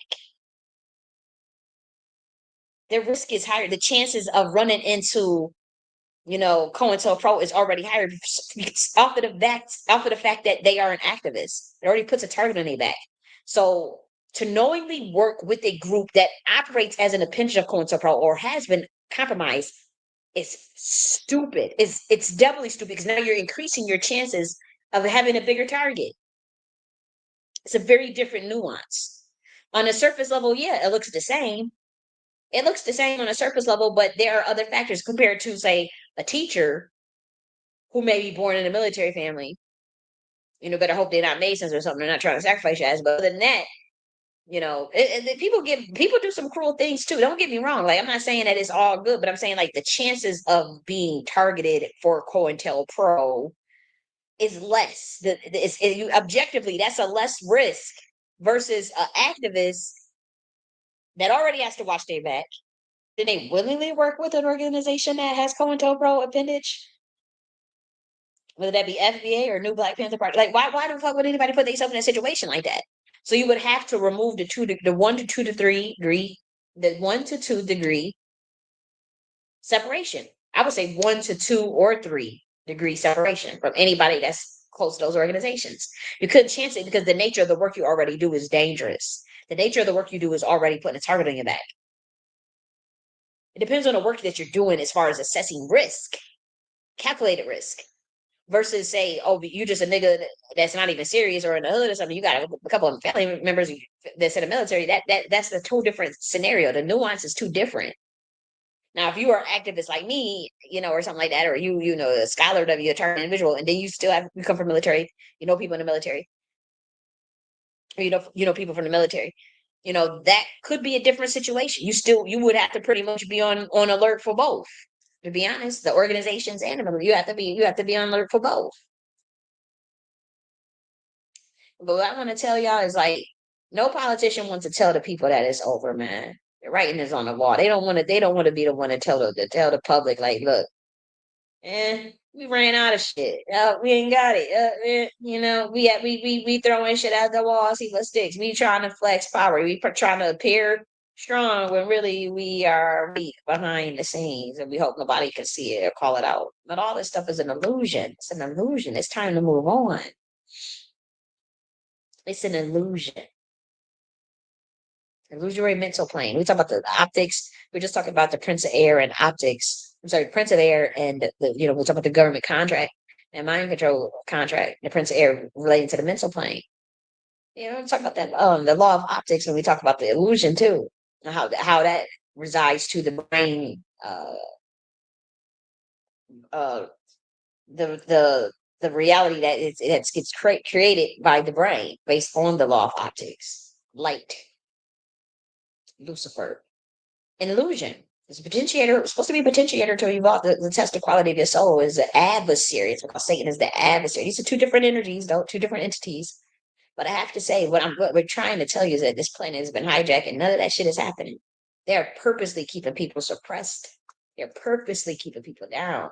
And that's not what this planet, that's why there's such a shakeup. That's why everything is, I'm telling you, you think what you saw, that shakeup, it ain't nothing yet. Because these people gonna take their last dance, but they don't have a right to do what they're doing. It is against universal law. You don't have a right to purposely suppress someone else's soul. That we see testing and evolving people and giving people a challenge to understand contrast, taxonomy, and duality, and identity and individualism and taxonomy and connection and connectivity and I'm gonna go there, singularity, whatever. But it's like, no, they're not. None of that is happening. People are not getting enlightened. Like people are, they are literally harvesting and sucking people's souls, and like lush, like a milkshake, and recycling people and trapping people in contracts and stuff. Like, no, that's illegal. Like this stuff. And all I can say is that it will be dealt with. It ain't no, oh, we get to just judge ourselves. Like, no, you don't get a right to do this, to the stuff that they doing now. You don't get a right to harm no motherfucking children. The fuck. Mm-mm. But now, you know, so I want to show y'all this. I want to go back to Karmelo Anthony for a little bit.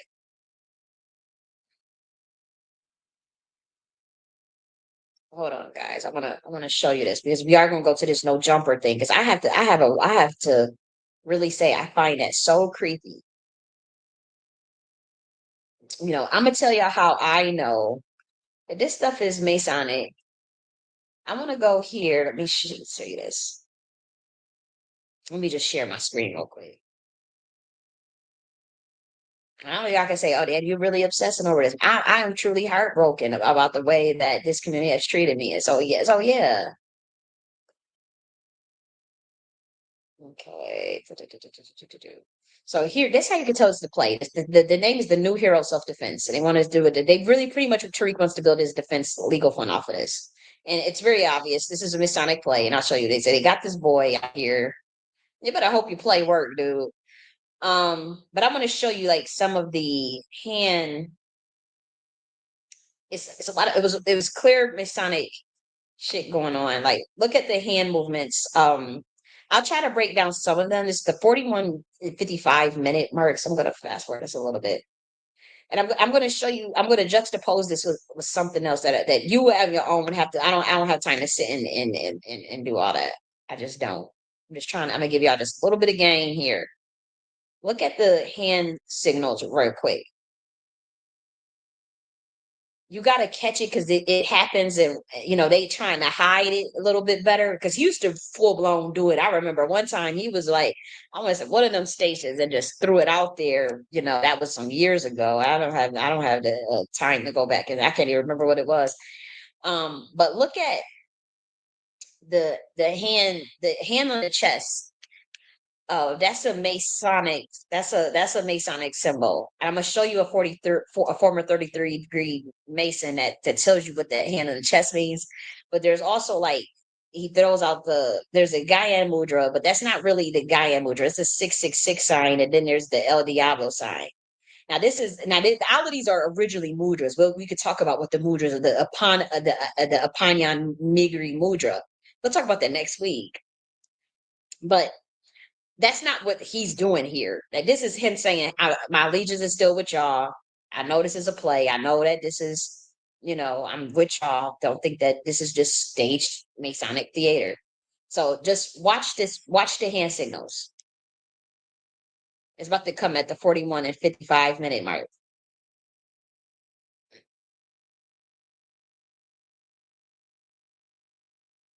Watch the hand to the chest.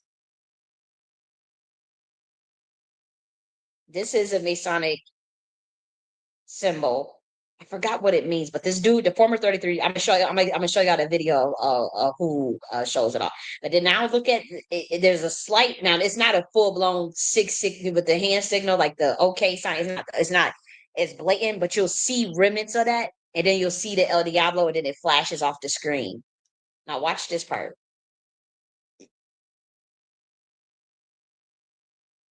That's also another symbol too. And like these are not just mudras. Like these are clear like communication things like with handlers and with other people that's involved in this play. That's not the symbol I'm talking about. See, look, it's like that 3, but this happens throughout the whole video. So I don't there was another time where it happened too, but watch this part.